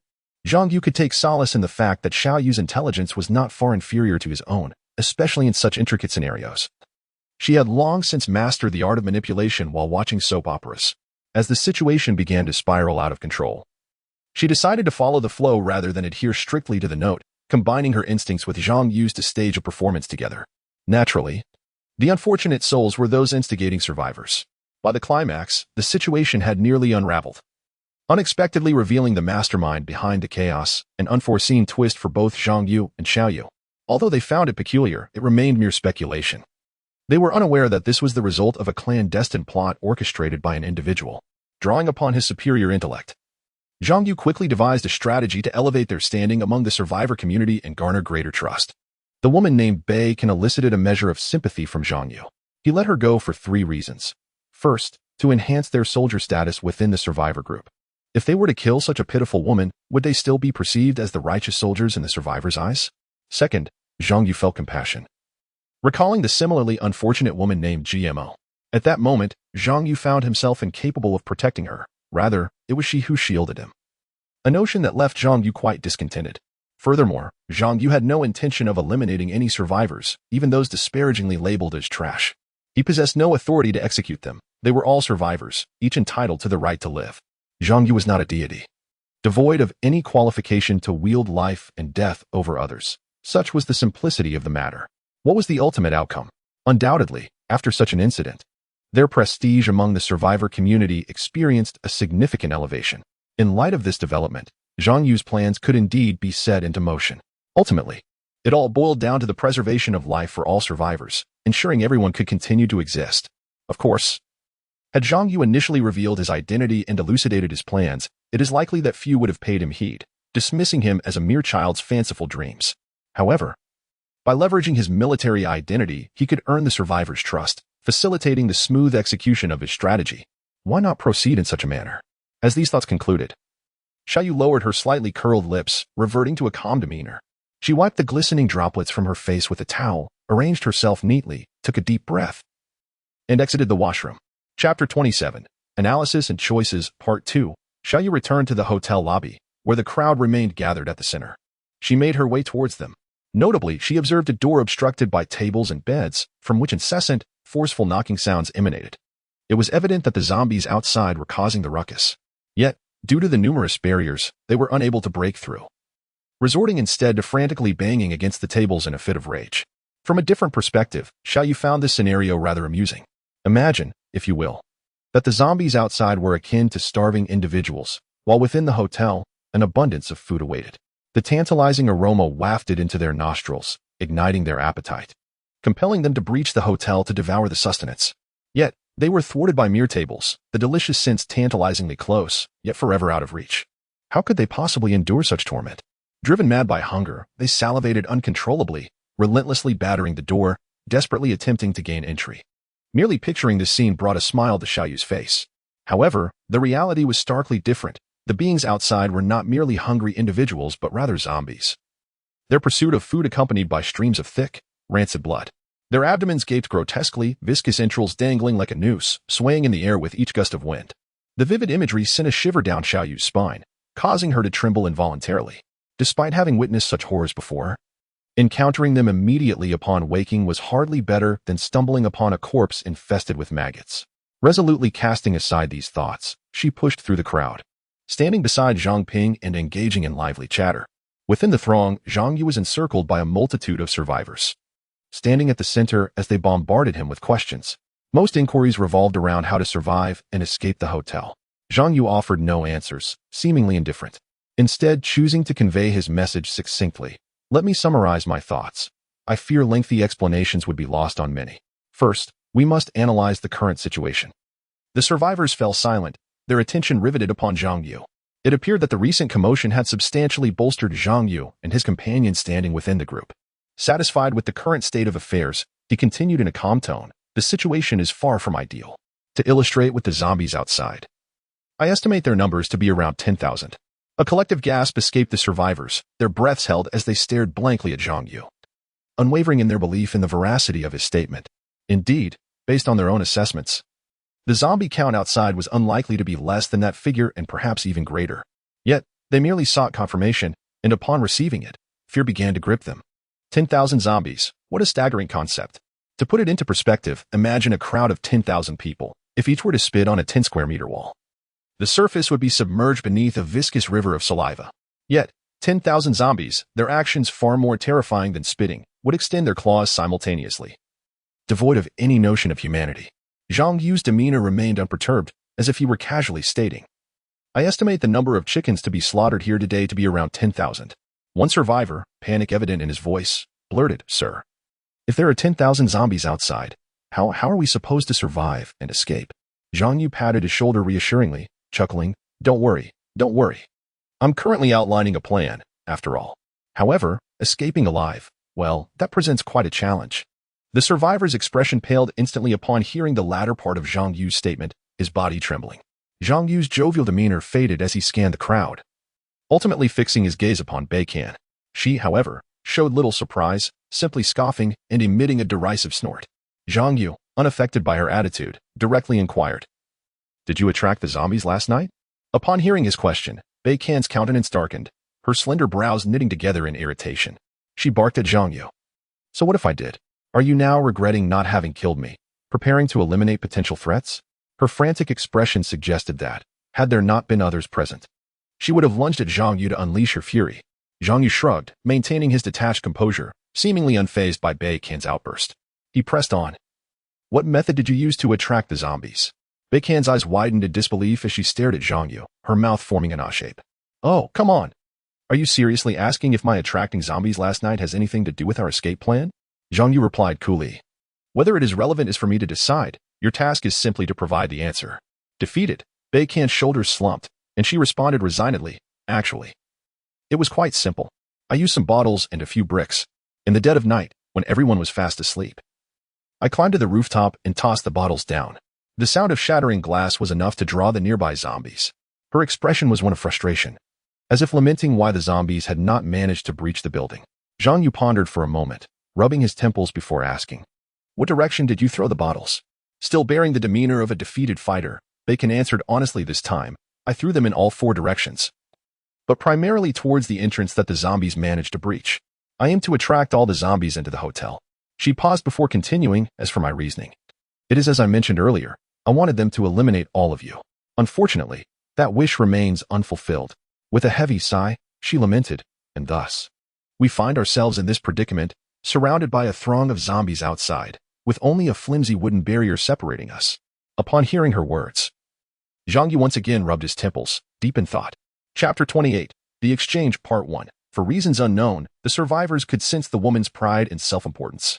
Luring the zombies from outside and then using them to annihilate all the survivors seemed to her a monumental achievement, one that filled her with a sense of pride for her grand scheme.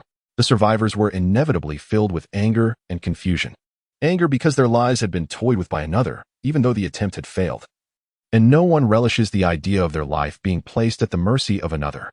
Confusion stemmed from their sympathy towards the woman, not for her tragic fate, but for the extreme actions birthed from that very tragedy. They questioned whether there was something inherently wrong with her.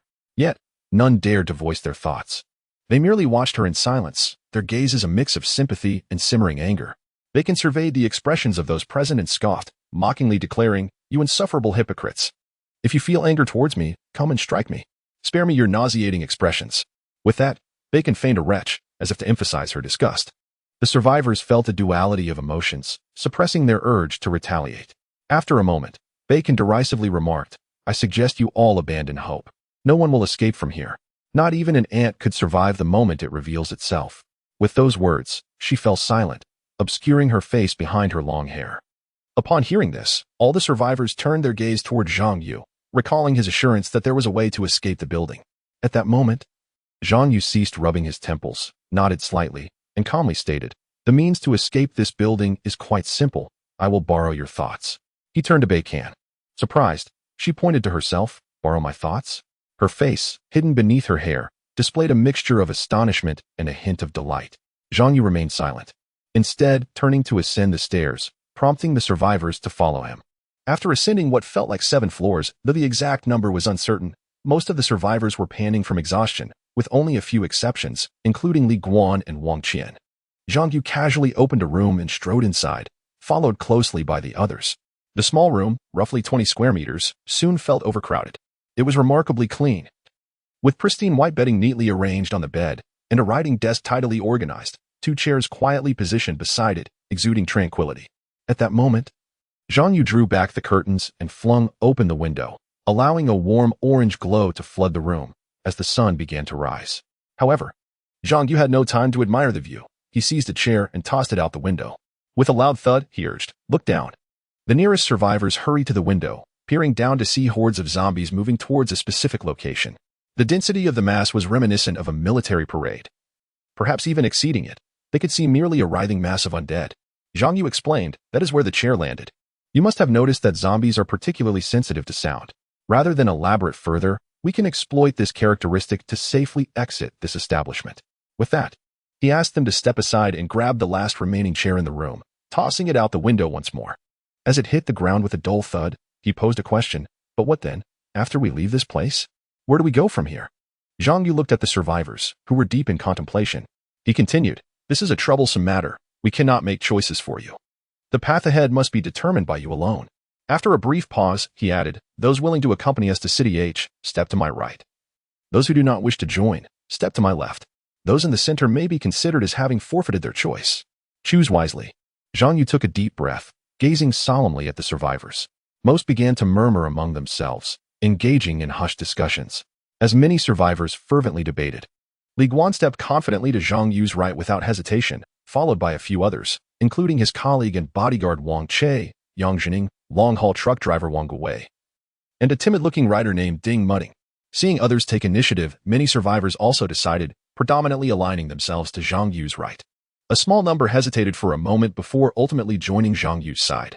The current situation revealed that, aside from the 3 dissenters, the majority of survivors had chosen to stand with Zhang Yu. He had anticipated that all would opt to journey to City H, yet when he surveyed the room, 2 pairs of feet remained in the center. Li Gang, still foaming at the mouth, had moved to Zhang Yu's right. But who were the remaining 2?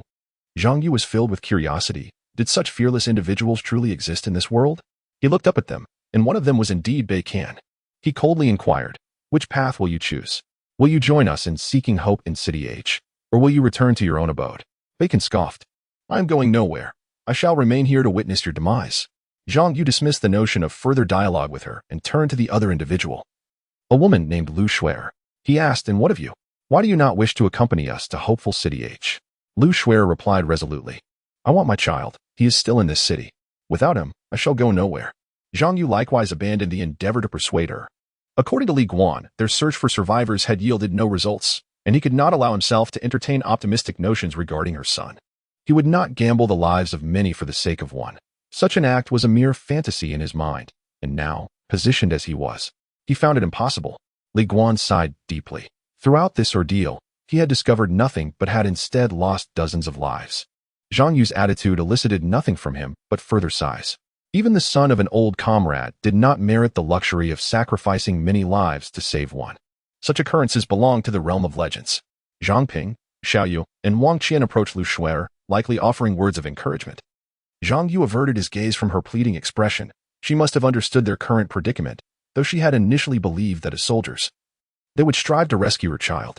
Yet, her words of prayer had barely escaped her lips before the zombies outside launched an assault, forcing her to swallow her pleas.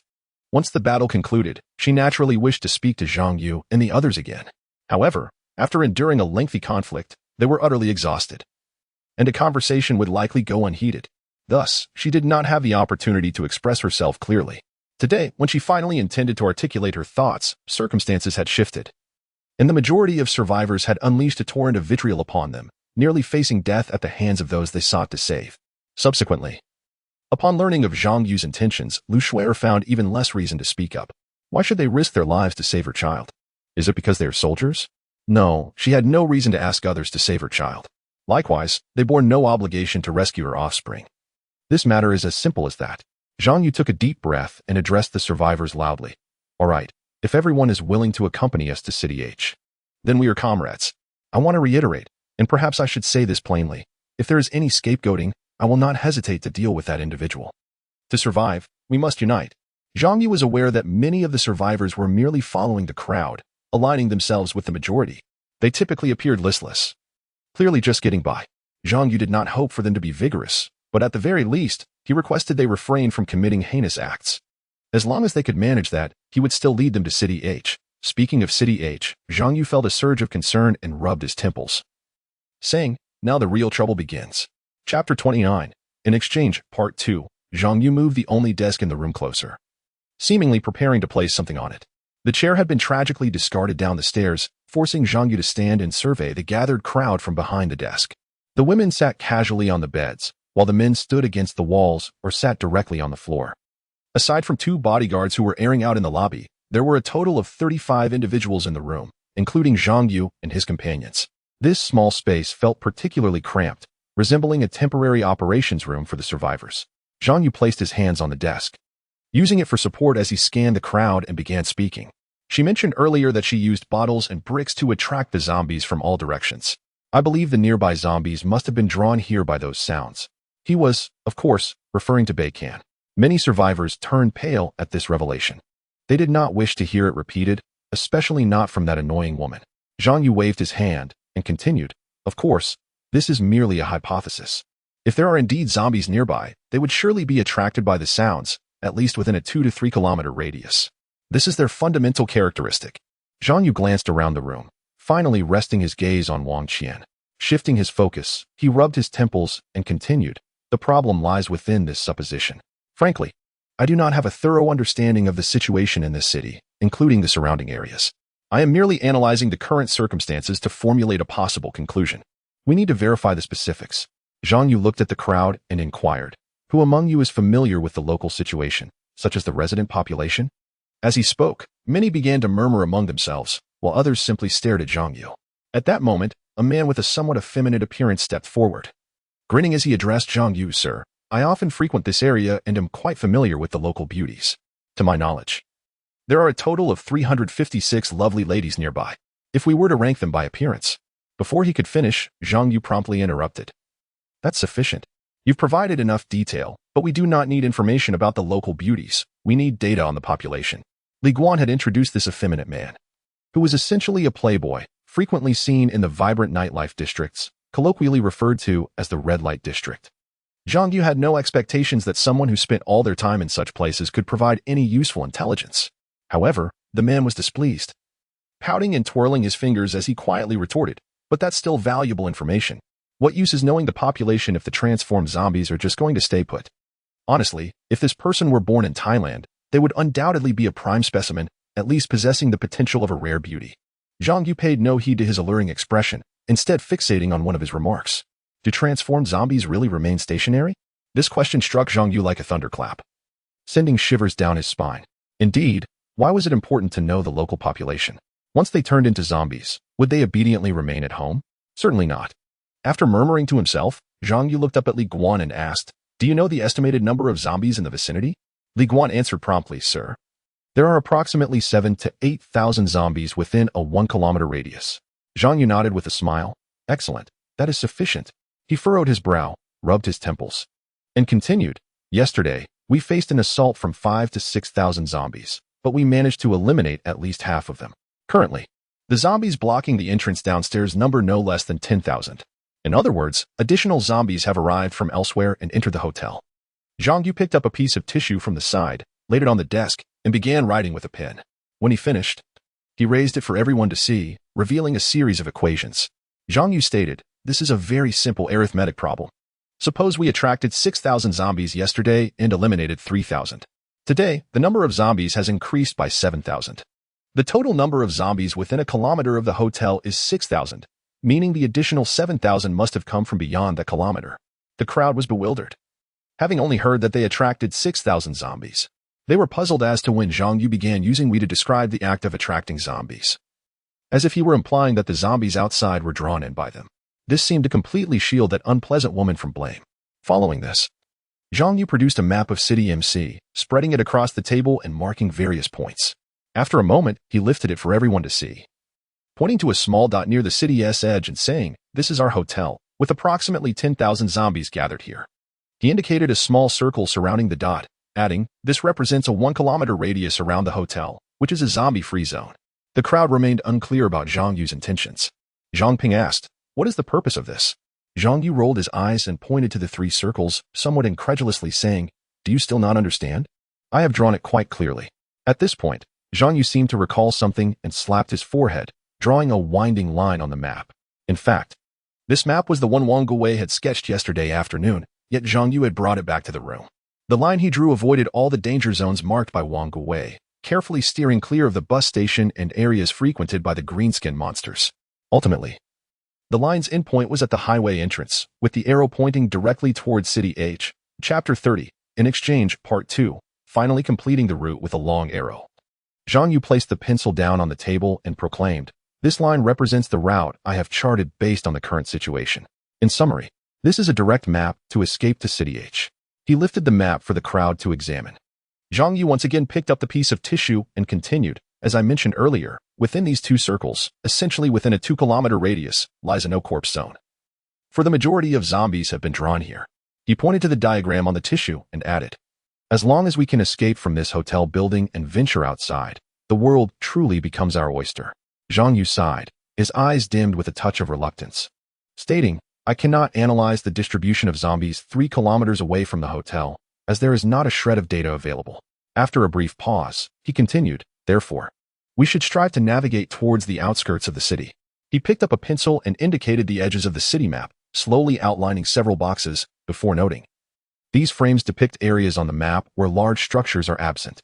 The fringes of the city consist of endless fields and towering trees, rarely inhabited by anyone. Whether any survivors have managed to escape to these areas, I cannot say."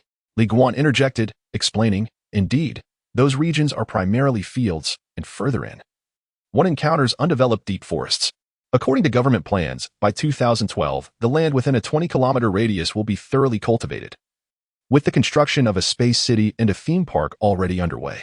Since the train began operations in January, the government has sent engineering teams into the mountains for assessment, and recently there have been numerous 8-wheeled trucks entering and exiting, clearly indicating construction activities." Intrigued, Zhang Yu asked, Do you know why? Li Guan, who had been explaining to someone else, immediately replied, "Report, sir. They are either going in to cut down trees or to blast the mountains for quarrying. I often hear explosions in that direction, undoubtedly from the use of tonnage explosives for quarrying." Upon hearing this, Zhang Yu realized the information was not particularly useful and turned to address the group, stating, "Nonetheless, our primary objective remains to leave this hotel." Most of the survivors nodded in agreement, but Zhang Yu took a deep breath and added, "Of course. After we leave the hotel, we need to establish a direction. We cannot escape to the outside only to lack any purpose. In that case, we might as well stay here and wait for death." He pointed at the endpoint of the pencil line on the map and declared, "Our target is City H. We must leave the city today." At this point, someone asked, "How should we leave this city?" Zhang Ping also inquired, "How do we lead all these people to exit the city?" Looking at the crowd, Zhang Ping continued, "We have 37 people. Is there any vehicle capable of transporting all of us out of this city?" Almost all the survivors turned their gaze toward Zhang Yu, wondering how he planned to evacuate such a large group. They had sought vehicles before, yet large ones were not easily found. They were eager to see if Zhang Yu truly had a solution for their escape. Zhang Yu sighed, feeling helpless. Besides buses and coaches, what other vehicles can accommodate nearly 40 people? This was a question he had pondered the previous night. Apart from the SUV parked near the circular fountain, they had no other options. That very SUV, however, was currently besieged by a horde of zombies. Fortunately, its exterior was copper-plated, which meant, as long as the fuel tank remained intact, they should be fine. Strictly speaking, they could not even claim that SUV as their property, if they were to be calculated. They might well be categorized as car thieves. On the map, there was an automotive vocational school not far from their location, roughly 5 or 6 kilometers away. Zhang Yu had discovered it the night before and wished to try his luck there, hoping to find a functional vehicle. The morality textbook from middle school stated that relying on luck is a passive attitude toward life. One cannot simply gamble through existence. To Zhang Yu, this was a flawed notion. As long as he perceived a 50% chance, he would take the gamble. Of course, Zhang Yu had also analyzed the situation. The total area of that automotive vocational school was approximately 10 times that of the hotel, and it served as a direct route from MC City to another city. It was a renowned institution in the province, even nationally recognized. Zhang Yu speculated that the vehicles within could not possibly be few. At the very least, there should be 2,000 to 3,000 cars. Pointing to the automotive training school on the map, Zhang Yu suggested, "Isn't there an automotive training school here? We can go inside and retrieve a vehicle." Just as he finished speaking, Li Guan interjected, "Report, sir, there may not be any usable vehicles left inside." "None?"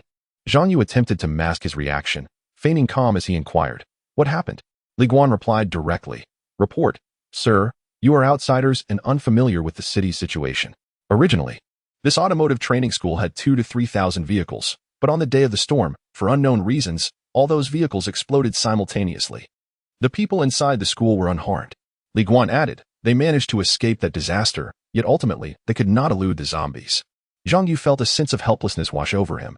It was the first time he encountered a situation beyond his grasp. Taking a deep breath, he struggled to remain composed and asked, "Why was I not informed of this sooner?" Li Guan responded, "Report, sir. I did not know whether this incident was related to our plans to leave the city."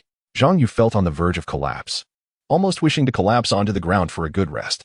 After a moment, Li Guan continued, "According to firefighters, it was likely due to excessive heat that a poorly insulated vehicle caught fire.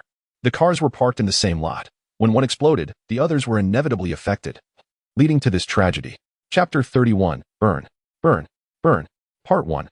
Zhang Yu took another deep breath, attempting to appear less frantic, though in reality, his heart raced wildly, pounding against his chest, and his palms were clammy with sweat. However, at such a moment, he could not allow the survivors to witness his panic. Otherwise, the morale of the entire group would undoubtedly falter. Zhang Yu desperately scanned the map for any hint of hope, moving his eyes across the street patterns, seeking any trace of opportunity. Yet, every location he mentioned was met with a negative response from Li Guan and the others. They had also searched for vehicles, and Zhang Yu's suggestions were indeed their preferred locations. However, upon arrival, they found not intact vehicles, but rather a wasteland of charred remains and smoke-filled wreckage. The government had completely abandoned the city, and the remaining survivors were not about to resign themselves to fate. Like Zhang Yu, they would strive to survive and seek a way to escape the city. The most convenient means of leaving the city was by vehicle, and the easiest way to acquire a vehicle was through theft. If that failed, destruction would suffice, harboring the mindset that if they could not have it, Neither could anyone else. Having seized a car, they drove away from the city. The fortunate survivors who successfully escaped were like blessed beings, illuminated by the warm glow of divine favor. However, the survivors left behind were akin to desperate insects, struggling for survival. They, too, yearned to leave in a car. But upon arrival, they were met only with the desolate remnants left by the fortunate ones after their frenzied escape. The lucky ones were unwilling to allow their divine light to be tarnished by others. To protect what they had, they felt they must distance themselves. Zhang Yu continued to scrutinize the map, mentioning one location after another, only to be met with denial from Li Guan and the others. Every parking lot, even bus stops, had already been visited by them, resulting in repeated refusals to Zhang Yu's suggestions. Beads of sweat, the size of mung beans, trickled down his forehead, splattering onto the map and creating faint ripples. At that moment, Ding Mudding suddenly furrowed his brow, massaging his temples as he recalled, "I believe I arrived here by bus." This utterance was undoubtedly akin to an angel's voice for Zhang Yu. However, when he looked up, he found Ding Mudding in apparent agony, desperately rubbing his temples, resembling a person afflicted by severe constipation. Zhang Yu sighed deeply, his hopeful gaze dimming. Ding Mudding, too, seemed to lack confidence. Zhang Yu refrained from pressing him further, as Ding Mudding was still lost in thought, trying to remember where the bus had last stopped. Zhang Yu's focus returned to the map as he meticulously examined the streets. He firmly believed that no matter where they found themselves, as long as they clung to hope, a way out would inevitably reveal itself.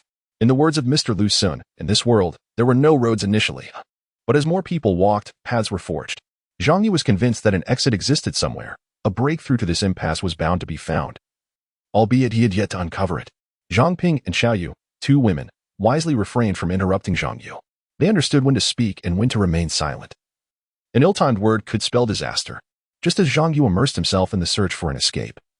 A voice infused with excitement pierced his ears. "I know where the vehicles are. Those cars can accommodate us all." This proclamation was akin to a contract, clear and unequivocal.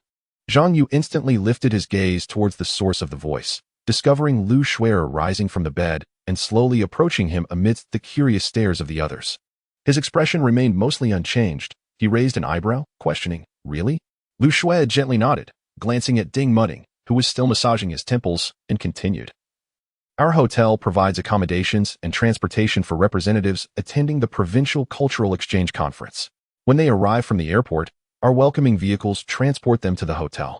One welcoming vehicle can hold approximately 20 people. I believe 3 such vehicles should suffice, as we only have 3.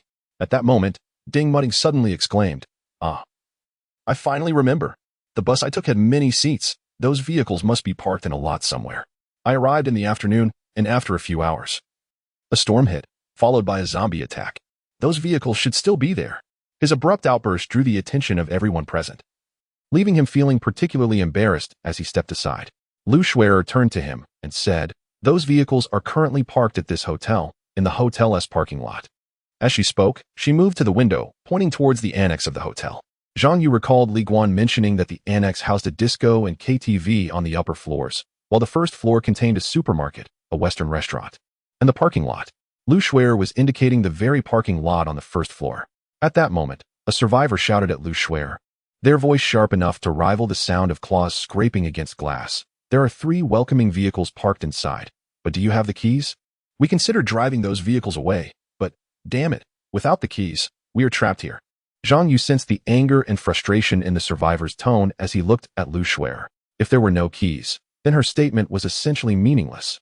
Lu Shuer gently nodded at him, her lips moving softly. "The keys are with me."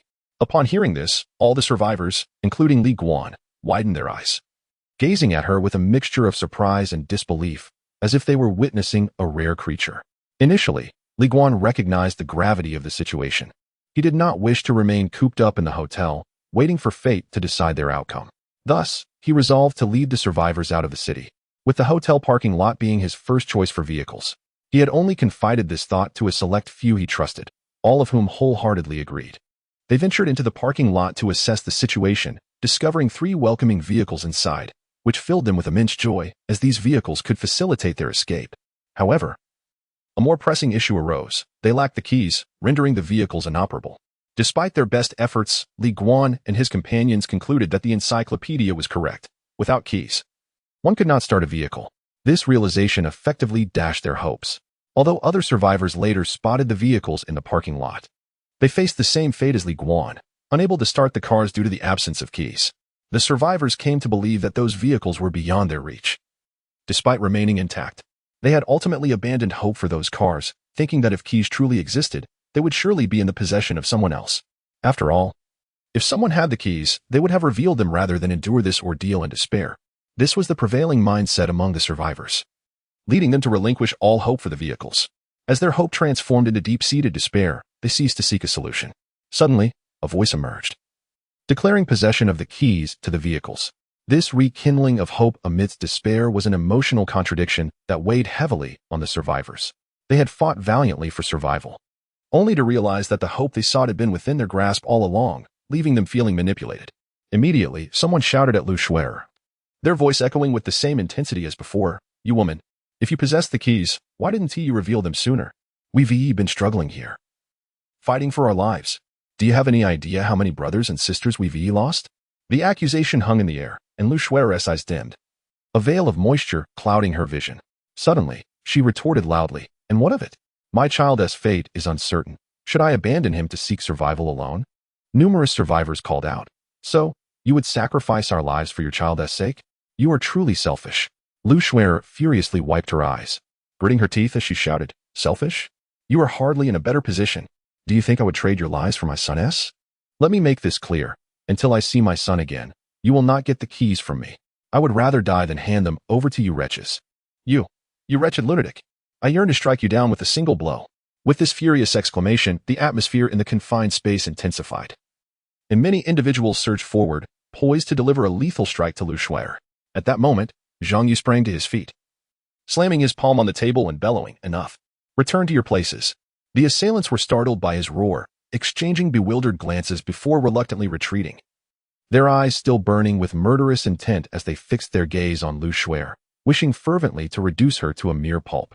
If that were not possible, they would at least relish the thought of shattering her skull, squeezing out the viscous gray matter, and crafting it into twisted shapes before force-feeding it to her. Drawing a deep breath, Zhang Yu addressed Lu Shuer, asking, "What must you do to relinquish the key to us?" Lu Shuer wiped her eyes and met his gaze with a chill, declaring, "If you rescue my son, I shall grant you the key. It is a trade." "A trade?" "No, it would not be an exaggeration to label it as such." Zhang Yu regarded her coldly. Did he possess any other options? He acquiesced to her proposition, as she further assured him, "My son still lives in some corner of the elementary school. I can sense it. As long as you return him safely, I will hand over the car keys. If for any reason you cannot rescue him, merely bringing back news of him will suffice. I will still provide you with the car keys." As she spoke, her head bowed, aware that her earlier proposal bore the semblance of a transaction. Yet, what choice did she have? She longed for her son. This was a mother's plea, imbued with the rawest of emotions, despite the transactional nature it bore. Zhang Yu scrutinized the map, making numerous plans. The elementary school lay at the heart of the city, with a labyrinth of thoroughfares and intersecting streets. Any path taken correctly could lead them to the school, yet the maze of streets was not what troubled Zhang Yu. Rather, it was the horde of zombies lurking nearby. According to Li Guan, the vicinity of the school was rife with zombies, a conclusion drawn from their harrowing encounters during previous attempts to reach the school. How then could they evade these undead and access the school? Li Guan proposed a straightforward yet somewhat cumbersome method that proved practical, which Zhang Yu decided to adopt. However, their immediate priority was to escape the building alive. Only then could they hope to reach the school. Exiting the building was simple, but surviving the endeavor posed an extraordinary challenge, given the sheer number of zombies outside, akin to a swarm of ants. Zhang Yu first opened the retractable iron gate surrounding the hotel, operable via remote control. Although a security booth existed at the entrance, it was merely a decorative facade for registering incoming vehicles. The purpose of opening the gate was to facilitate their departure in the military vehicle parked beside the circular fountain. Zhang Yu led all the survivors to the 10th floor, entering a room beneath a window overlooking the swimming pool. Peering down, they were greeted by murky, foul-smelling water that reeked of decaying corpses, instantly causing dizziness among the group. Do you know what the hotel lacked the least? Indeed, it was alcohol. The first floor housed a dedicated ice cellar for storing liquor, rivaling that of a small winery. The bottles remained well arranged, and several survivors hurriedly transported a crate filled with rare wines, labels they had only heard of but never seen. Zhang Yu and the survivors gleefully hurled bottles into the pool, the water barely reaching their knees, resulting in a dull thud upon impact, quickly followed by the shattering of glass. Most of the zombies congregated in front of the bar, But upon hearing the commotion, they resembled famished specters, suddenly beset by a feast of roasted chickens, rushing toward the source of the noise, the fallen bottles. The survivors, driven by a frenzy, continued to toss bottles, all of which remained unopened. They divided into two teams, one responsible for hurling the bottles, the other for transporting them. This task was simple and almost all survivors participated. They scurried back and forth, transporting boxes of liquor from the ice cellar to the 10th floor, panting heavily from exertion, while the other team frantically tossed bottles into the pool. The latter task was likely less strenuous, leading to the majority of participants being women. As the room grew crowded, nearby rooms were opened, and nearly all survivors joined in the bottle-tossing frenzy. Eventually, only a handful remained busy transporting the liquor. Zhang Yu was taken aback by the fervor of the women. As they hurled bottles, they exclaimed wildly, cheering as they witnessed the bottles shatter the zombie skulls, reducing them to a gruesome mash. Had Zhang Yu not specified that the bottles were to be thrown into the pool, they might have targeted the zombies directly. Gradually, the pool became increasingly crowded with zombies, the 100-square-meter space becoming congested. Within 5 or 6 minutes, it reached a point of density, with one zombie atop another, thrashing about in the confined waters. At this juncture, the survivors above unleashed their barrage of bottles with renewed fervor. One colorful bottle after another struck the zombies' heads without hesitation, causing them to collapse instantly, devoid of any cushioning. The bottles cut through the air, and upon striking, a vibrant spray of viscous blood erupted. The fallen zombies were further trampled by their kin, reduced to twisted shapes and pulp. As the bottles shattered, a rich stream of alcohol splashed onto the zombies, and gradually, the water level in the pool began to rise. Though the sheer number of zombies contributed significantly, the liquor spilled from the broken bottles also mixed with the pool's water. As the volume of alcohol increased, the water level swelled, ultimately rising to around 2 meters, submerging many zombies within its depths. Simultaneously, a potent scent of alcohol invaded the nostrils of the survivors, leaving them dizzy and disoriented. The bottles they retrieved were all unopened, precious vintages, such as China's Matai or foreign wines and cocktails, primarily from the 1970s and 1980s. This valuable and expensive liquor was carelessly tossed into the pool by the survivors, who even used the bottles to strike the zombies. Chapter 33, Rescue at the School, Part 1. To survive, what do such trifles matter? What significance do these minute details hold? The aroma of alcohol in the swimming pool grew increasingly intense, to the extent that it could be detected from miles away. At that moment, Zhang Yu commanded everyone to cease throwing bottles into the pool. He then seized a wooden stick nearby, doused it with a bottle of liquor, and ignited it with a lighter. The fierce flames erupted, accompanied by billowing black smoke, radiating waves of heat. It was only then that the survivors comprehended Zhang Yu's intentions. The orange glow illuminated Zhang Yu's face, twisted into a cold smirk, as he declared, "Let them all descend into hell." With a sudden motion, he flung the flaming stick out the window. The stick struck a zombie squarely on the head, causing it to collapse instantly. Gradually, the stick sank into the pool, bubbling around the corpse, until a spark ignited, making contact with the dark, bubbling water. In an instant, with a resounding whoosh, a powerful and searing flame surged forth. The fire spread rapidly, transforming the entire swimming pool into a tumultuous sea of flames. The scorching heat rushed skyward, and a thick cloud of smoke forced the onlookers to retreat. There were nearly 1,000 zombies in the pool, while an estimated 5,000 to 6,000 more surrounded its periphery. The rolling flames sizzled against their flesh, and they thrashed desperately in the water, seeking eternal life, only to meet a charred demise. The zombies on the outskirts were not idle either. Many joined the fray, leaping into the inferno. In short, the flames from the pool had spread to the shore. For reasons unknown, 3,000 to 4,000 zombies plunged into the pool, akin to moths drawn to a flame, sealing their own fate. Drenched in high-proof alcohol, the intense heat incinerated them instantly. The swimming pool transformed into a hellish pyre, where countless wretched souls writhed in agony amidst the flames, their bodies ablaze like mighty fire gods. Yet, in truth, they were but pitiful creatures, struggling desperately in the inferno. The sight of thousands of zombies ignited and thrashing in unison was undeniably spectacular. At the moment when the horde leaped into the pyre, the flames erupted violently, soaring over 10 meters high, raising the temperature of the air and enveloping the area in a pungent, burnt odor. Thick clouds of smoke mingled with the acrid scent of alcohol, suffocating the onlookers. The noxious fumes alone could have claimed dozens of lives, not to mention the searing heat exceeding 1,000 degrees. If a person were to be suspended from above, even at a distance of over 10 meters from the flames, they would be instantly reduced to a charred corpse, their body crackling under the scorching air, potentially oozing yellow fat. Moments later, the flames subsided, leaving behind a heap of charred corpses in the pool. There were over 10,000 zombies below, with nearly 3,000 unfortunate souls jumping into the pyre to end their own existence. The remaining 7,000 zombies slowly gathered around the pool's perimeter. Yet the survivors had ceased their barrage of bottles. Thus, these zombies, under the relentless heat, became aimless. They were not unafraid of the flames. Even the viruses inhabiting their bodies could instinctively sense the danger. What was needed now was a catalyst to propel them into the fiery abyss. The water in the pool boiled and bubbled, with much of it spilling over the edges, alongside the thick, rising black smoke. Wisps of white vapor ascended from the charred remains, carrying with them the nauseating stench of burnt flesh. Truth be told, the smell of charred zombie flesh was eerily reminiscent of burnt chicken. Some survivors even grotesquely mused about the flavor if they were to season the remains with soy sauce and salt, pondering how it might compare to roasted chicken. Zhang Yu, sensing the urgency, shouted, "Crush them all." He then hurled the table down from the window. Moments later, a thunderous crash echoed as several zombies were reduced to a pulpy mass, their bones crushed under the table's weight. The others quickly followed suit, tossing tables, chairs, and even bed linens down with reckless abandon. Anything within reach was hurled into the melee, be it slippers or tattered shoes. Toothbrushes, disposable chopsticks, and even combs were hurled downward with the intent of obliterating the zombies below. The hotel was filled with an abundance of items. Even a mere toothbrush, propelled by gravity, could pierce through a zombie's skull.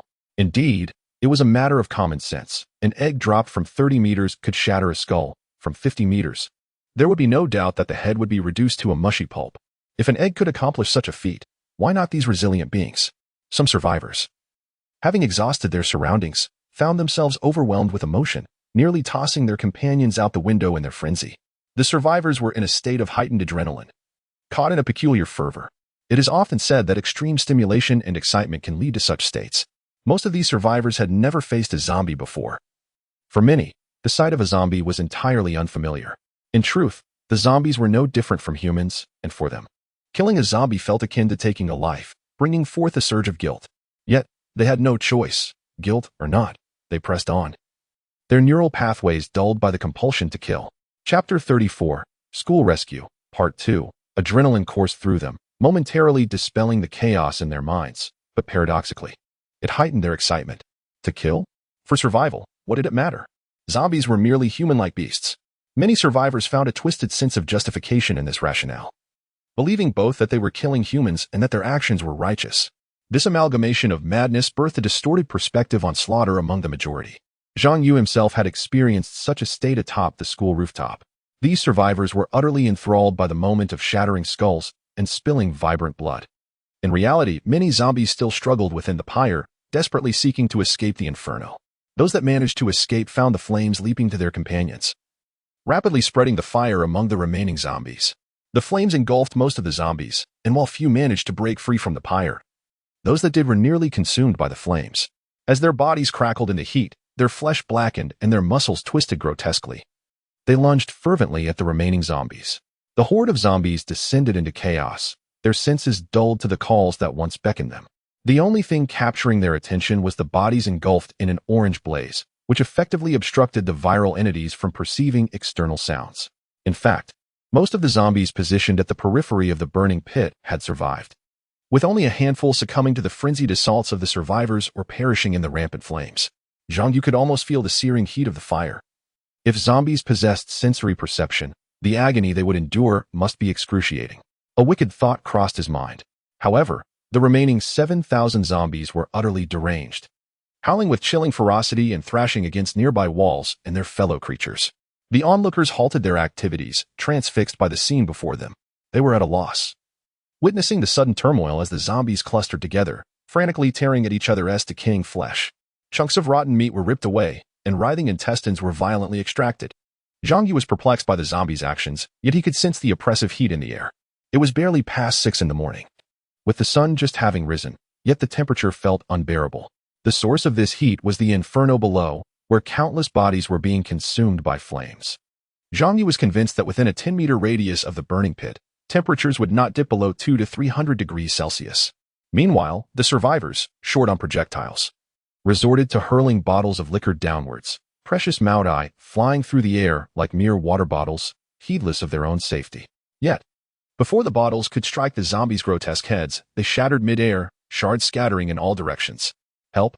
cried a hapless individual, narrowly avoiding a shard that grazed his head. Had it descended a few centimeters lower, his life would surely have been forfeit. Zhang Yu had warned against throwing the bottles for this very reason. Consider, he thought, the contents were liquid, and of high-purity alcohol at that, while the temperature below was at least 1,000 degrees. When a bottle is thrown from the cooler upstairs into the searing heat below, the drastic temperature difference would easily cause it to shatter. To put it simply, it was akin to tossing a lighter into a fire. The inevitable result would be an explosive demise. Particularly with alcohol, the higher the temperature, the more readily it vaporizes. Encased in a bottle, even a brief exposure to extreme heat would lead the liquid to vaporize and expand, culminating in an explosive rupture. When the bottle shattered, billowing clouds of alcohol vapor erupted into the air, igniting almost instantaneously and engulfing the unfortunate zombies below in flames, accompanied by the acrid stench of charred flesh wafting skyward. Approximately 7 to 8 kilometers from the Fenghua Hotel, a street lay strewn with countless zombie corpses, their deaths marked by shattered skulls, some faring worse, missing limbs entirely.